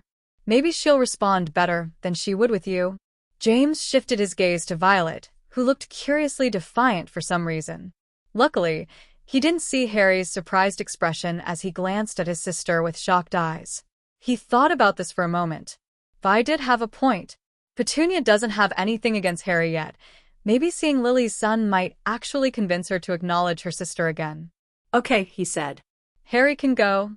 Harry bit his lip as he strolled down the familiar sidewalk, hands stuck in his jeans pocket, not too nostalgic as he soaked in the epitome of suburbia, identical houses equally parted into 2 neat rows, white picket fences, and perfectly trimmed lawns.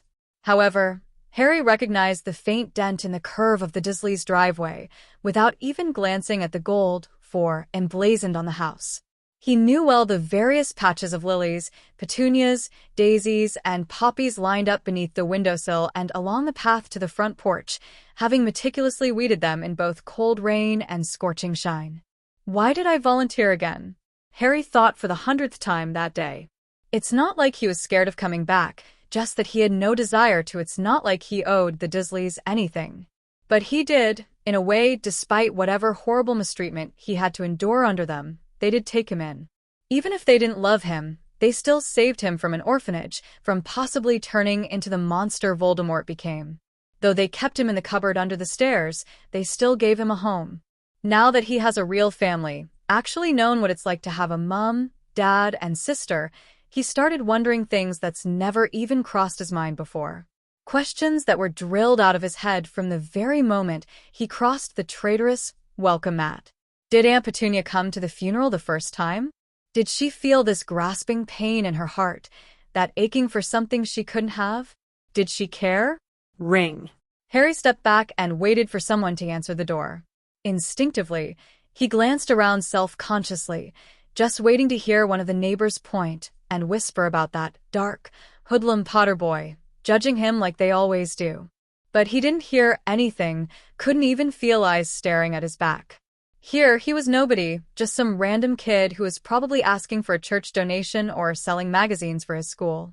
"I've got it, Vernon." Aunt Petunia's shrill voice called from beyond the thick wooden door.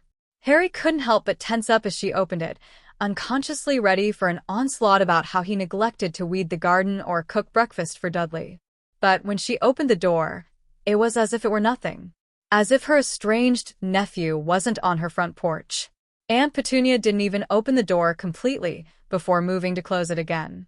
"I don't want to buy anything," she said briskly. Wait. Harry shouted, sticking his foot in the door. Aunt Petunia looked at his lodged foot with something akin to outrage as she looked at him, really looked at him. Eyes narrowing in vague recognition, she stopped trying to squash Harry's foot against the door and gripped the door frame tightly, her body stiff. "Who are you?" she hissed, suddenly hostile. Harry got the feeling that she already knew the answer to that question. "Petunia?" Uncle Vernon's voice drifted from the kitchen. "Who is it?" Aunt Petunia's eyes met Harry's as a brief, understanding passed between them. "Just Mrs. Radcliffe from next door," she answered, stepping out to the front porch and closing the door behind her. Eyeing Harry warily, she crossed her arms and kept a reasonable distance away from him. "You're that Potter boy's kid, aren't you?" she whispered, eyes darting around as if looking for eavesdroppers. Don't do any of that funny stuff around here." "I'm not that stupid," Harry replied coldly. "Merlin." She was still afraid of him. Of magic. Aunt Petunia's nostrils flared like they always did when she felt insulted. "Why are you here?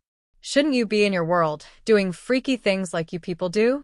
"Glad you think we're people. That's an improvement," Harry shot back automatically. There was just something about seeing Aunt Petunia again that made all of his reflective conclusions go right out the window again. Nostrils flared. "Where is she?" she asked stiffly. "Out canoodling with that Potter. Too busy bothering someone else to come herself." She had gone too far, and Harry's temper was already on a short leash given recent events. Besides, there was something about the atmosphere of Privet Drive that just made his veins throb with indignant anger. "No," he snapped, hands shaking in anger. "How dare she insult Mum like that?" Harry knew now that she didn't give a shit about her sister at all, probably didn't feel a thing when she was gone the first time. "She's dead, you evil hag. Mum was murdered. Can't canoodle anymore, can she?" Aunt Petunia grew very still. There was no exclamation of surprise, no immediate apology and expression of sorrow, just stillness. She didn't faint or put a hand to her horsey mouth to stifle sobs, just looked straight at Harry instead of dismissing him, searching for truth in her sister's eyes. Finally, she seemed to understand and absorb this information, and Harry was surprised to see fear in her eyes. Aunt Petunia opened her mouth slowly to articulate her feelings on the news, but it wasn't what Harry was expecting. "Oh. "Is that so?" she said faintly, as if speaking from a distance. Something snapped in Harry. Oh. "Is that all you have to say? My mum, your sister's dead, and that's all. I can't believe this. Give me one good reason not to hex you right now." He felt so hollow right now. Here was one person who should be one of the people most affected by Mum's death, and here she is, the epitome of apathy and Voldemort's policy of prejudice. Screw shock and sadness. For the first time, Harry truly felt angry. He was angry at the pure, unjustified unfairness about the way Mum was taken from them, for how he himself couldn't do anything to prevent it, and that everything seemed to be happening all over again. Everyone he cares about dies and leaves him feeling emptier than ever. But there's no Death Eaters around, no Voldemort or even Snape to take his anger out on, just Aunt Petunia, the cold matron who couldn't even look at Harry without a sneer. Deep down, Harry knew he shouldn't, that he should control himself and think about what he was doing, but he didn't want any of that right now. He wanted to hurt, to make someone else experience the pain he was feeling right now. He wanted to break Aunt Petunia's icy exterior and make her realize that her sister's gone forever, and that her sister's now and forever means nothing now. She put it up, you know, he said dangerously quietly, savoring the surprised look on Aunt Petunia's face. The ornament. Every Christmas, high up in front of the tree, so everyone could see it. She did? Aunt Petunia asked weakly. Yeah, she did, Harry said harshly. More than you ever did. She still loved you, no matter how much of an awful sister you were. Aunt Petunia broke out of her trance at those words, looking helpless and confused. How did you know that? I'm a freak, Aunt Petunia. How else do you think? You've been spying on us, Aunt Petunia accused, eyes briefly flashing with anger. No, I just know that you don't give a damn about any of us. I know you're an awful mother who ignores the fact that her ickle dutters is an elephant, that he's a bully who terrorizes the neighborhood kids and enjoys it. I know you hate me, Mum, and probably Dad, and Vi too. I know that if you adopted me, it'd be in the cupboard under the stairs for me until magic scared you into actually treating me like a human being. Harry's fists balled as he tried to keep himself in check. He was just short of pulling his wand out and hexing Aunt Petunia for all the injustices he suffered under her, the way she didn't care that her sister just died. Aunt Petunia didn't flinch throughout Harry's speech, didn't make a single movement that would have shown that his words had cut her as deeply as they did.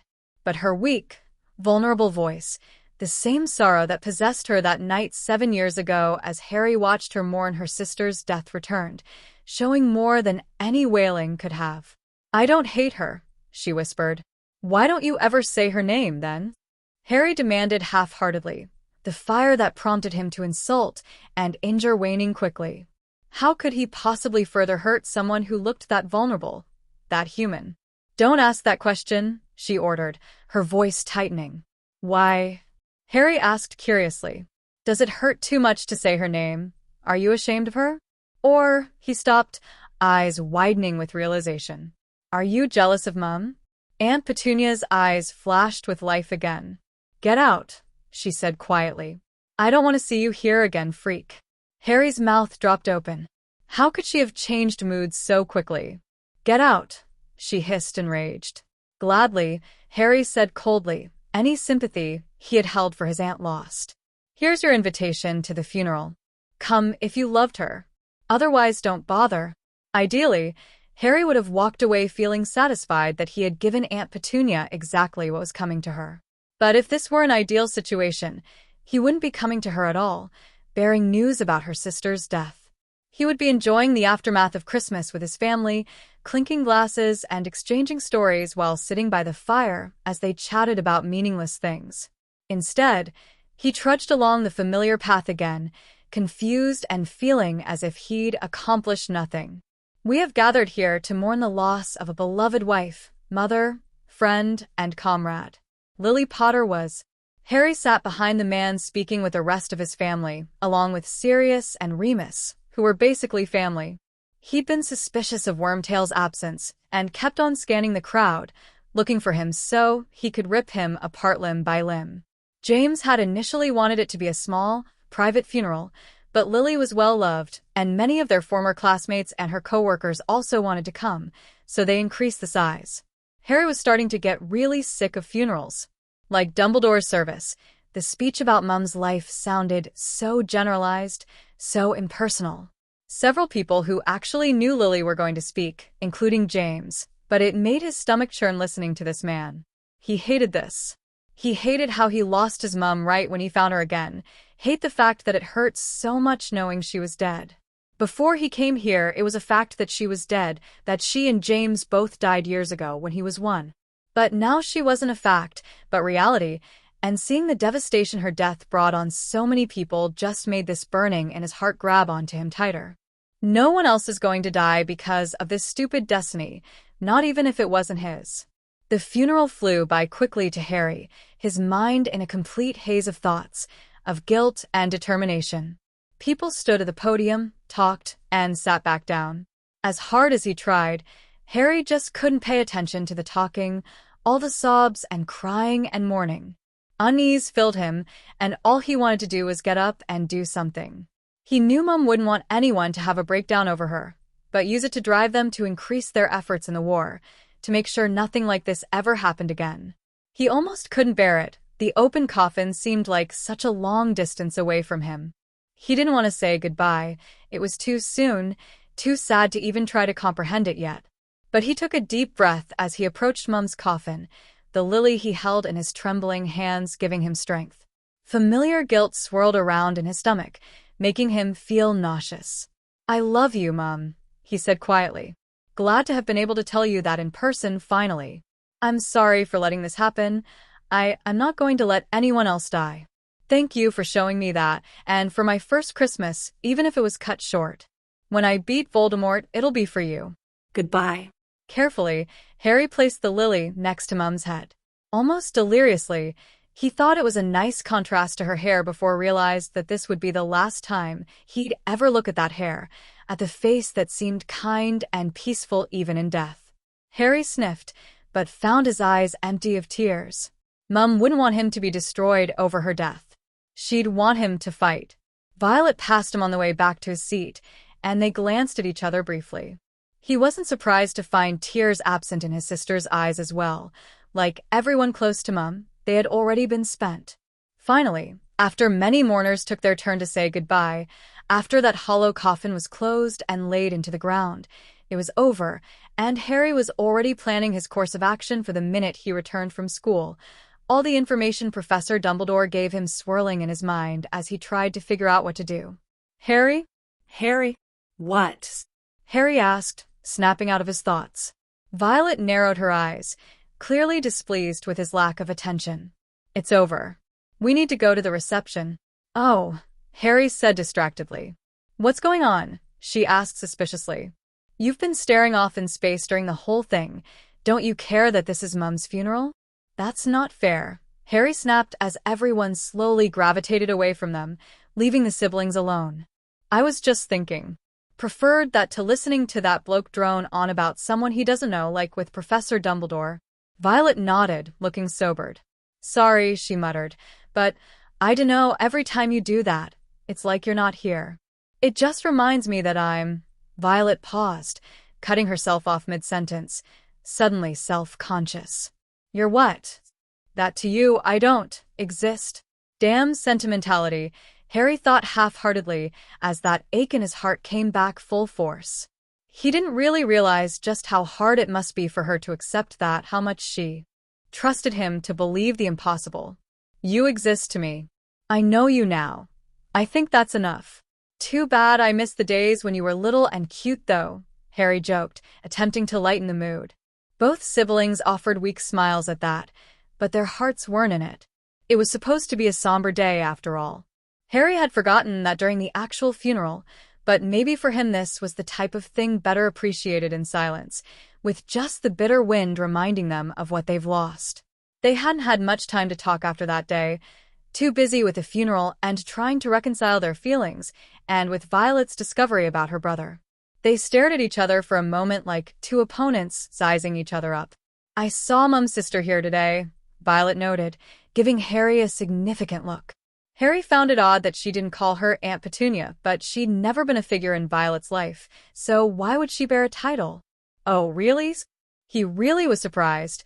Harry didn't think she'd show. He had stopped paying attention to the mourners after the Marauders finished their goodbyes. Violet nodded. Yeah, she was one of the very last ones. She wasn't crying, but she was devastated. Devastated. Harry asked skeptically, remembering Aunt Petunia's reaction when he gave her the invitation. She didn't wail like some of the others did, and she didn't say much, but you could tell. "You just know." Harry nodded. He could understand that. "Did you like her in your—" Violet asked, unable to actually say it. "Not really," Harry responded truthfully. "She didn't exactly like me either, so I guess it worked out." Violet blinked, sensing the hurt that was hidden under the layers of Harry's words. "Not exactly the most loving environment, was it?" she asked quietly. "Were they awful?" "Yeah," Harry grunted. "But I suppose I should be grateful. I could have been worse off than them. At least they could be threatened with magic." At least Aunt Petunia was Mum's sister.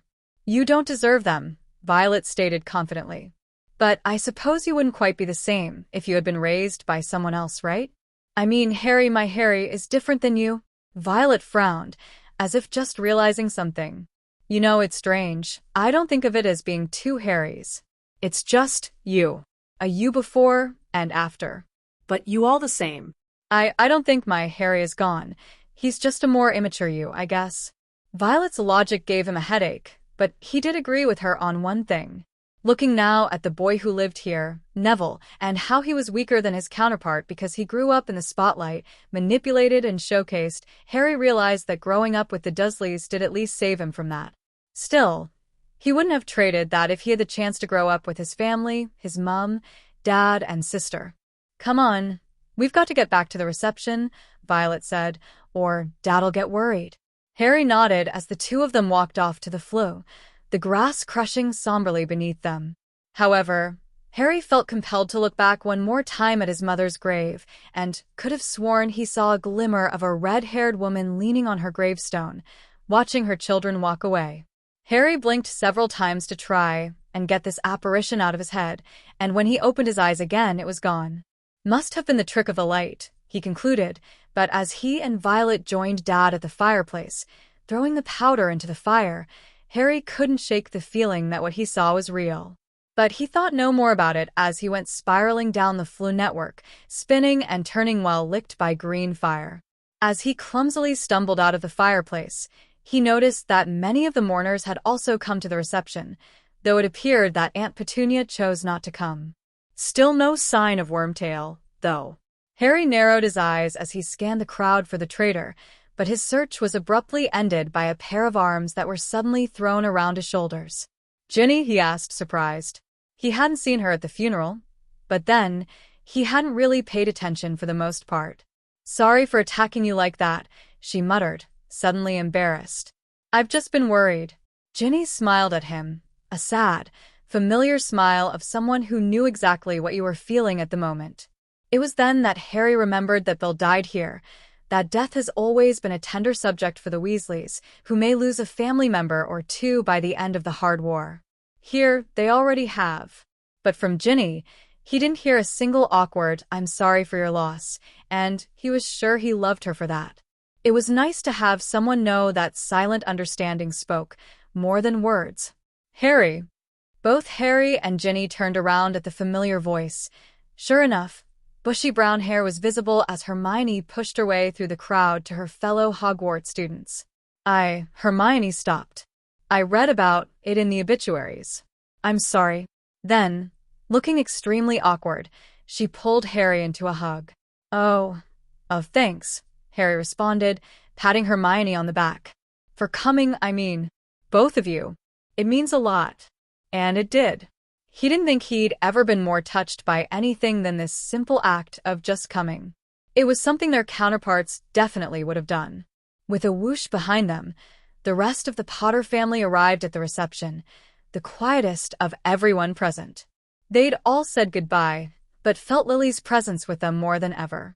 They smiled weakly at each other in encouragement before splitting off to greet guest after guest, patiently accepting the sympathies of those who couldn't fully understand the cost of war on the Potters in both worlds.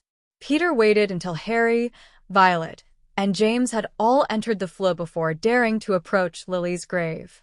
He couldn't bear to actually attend the funeral, knowing it was his fault, but he couldn't just not say goodbye. So he decided that he'd do it in private, with only the dirt and sky as his witnesses. And after this, he'd be able to concentrate fully on his investigation into the spy in the Dark Lord's ranks to save the others, Peter convinced himself. He blinked back tears he didn't know he could shed as he approached Lily's grave. You understand, right? Lily, you know I never meant for anything to happen to you.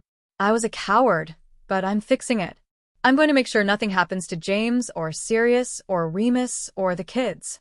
You won't have died in vain. I'm sorry, Lily, goodbye.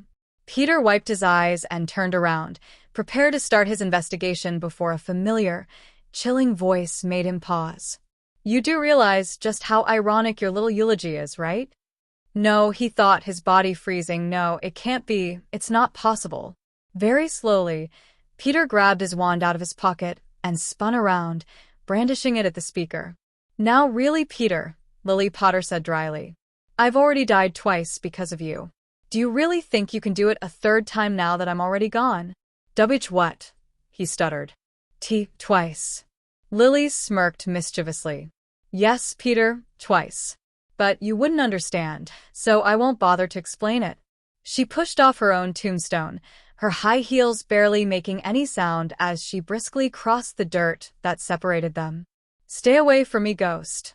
Peter shrieked, positioning his wand threateningly in front of her. This was not happening. This was not happening. Lily cocked an eyebrow at the wand in her face. If I were a ghost, you wouldn't be able to do anything to me. But I'm not. Well, I suppose that's about the most accurate way to describe what I am, but it's not exact. Then you're an imposter, Peter sneered, hypocritically finding that someone was impersonating Lily to be highly insulting to her memory. The Lily Potter I know would never choose to be a ghost. For the first time, Lily looked very somber. You're right about that, she said quietly. I'd miss James too much, and who knows when I'd wrap up my unfinished business. Too many ifs in that equation to try and complicate things. It's like that half-life that your dear master seems to hold on to. Peter, for one, was extremely confused about what was going on, and he didn't like where this was going. She wasn't a ghost. She wasn't an imposter. What the bloody hell was she? And since she seems to know much more than she should, what was safe for Peter? Lily shrugged. But I didn't come here to chat, although I dare say we'll be seeing each other soon, Peter. James and I loved you like a brother, and you betrayed us. I'll never forget that, and you know me. Stubborn to a fault. Hold on for 1 second. Peter shouted. If he let her get away, she could go around blabbing the fact that he was a Death Eater to everyone, and then they'd be prompted to try and remove the complex glamour charms meant to hide his dark mark from his friends, charms that the Dark Lord himself had placed on it years ago. Don't worry, Peter. Your double life is safe for now. It doesn't factor into my plans to have you exposed yet, Lily said, ignoring Peter's attempts to stun her, for the red lights merely passed through her body as it would a ghost's. Instead, she started muttering to herself under her breath, deep in thought. What did Albus say to do again? I can't hold a wand. Oh, there it is. Lily blinked as a blue streak sailed clear through her forehead, frowning. That's not very nice, Peter. She sighed. But it doesn't matter if I teach you, again, about proper manners. You're not still slurping your soup, are you? Why won't it matter? Peter asked suspiciously, covertly reaching for the invisible dark mark on his left arm to call for help. Because you won't remember the last 7 minutes. Snap. Thank you for joining us at Grimoire Audiobooks. You've just experienced part 1 of Destiny Reversed by the imaginative Chattypandagurl, where destinies are rewritten and the wizarding world is seen through a fresh, captivating lens. We hope you've been enchanted by this unique twist on the Harry Potter universe and are as eager as we are to dive into the next chapters of this thrilling fanfiction. Remember, this is only the beginning of the journey, and there's so much more magic to uncover in the chapters ahead. Stay tuned for part 2, where the stakes rise, secrets unravel, and surprises await around every corner. Disclaimer reminder. This fanfiction is a transformative work based on J.K. Rowling's Harry Potter series. All original characters, settings, and trademarks are owned by their respective creators. No copyright infringement is intended, and this reading is made purely for entertainment purposes. If you enjoyed this part, don't forget to like, share your thoughts in the comments, and subscribe to Grimoire Audiobooks. Hit the notification bell so you'll be the first to know when the next part is ready to enchant your ears. Until next time, may your imagination stay boundless and your days magical. See you soon.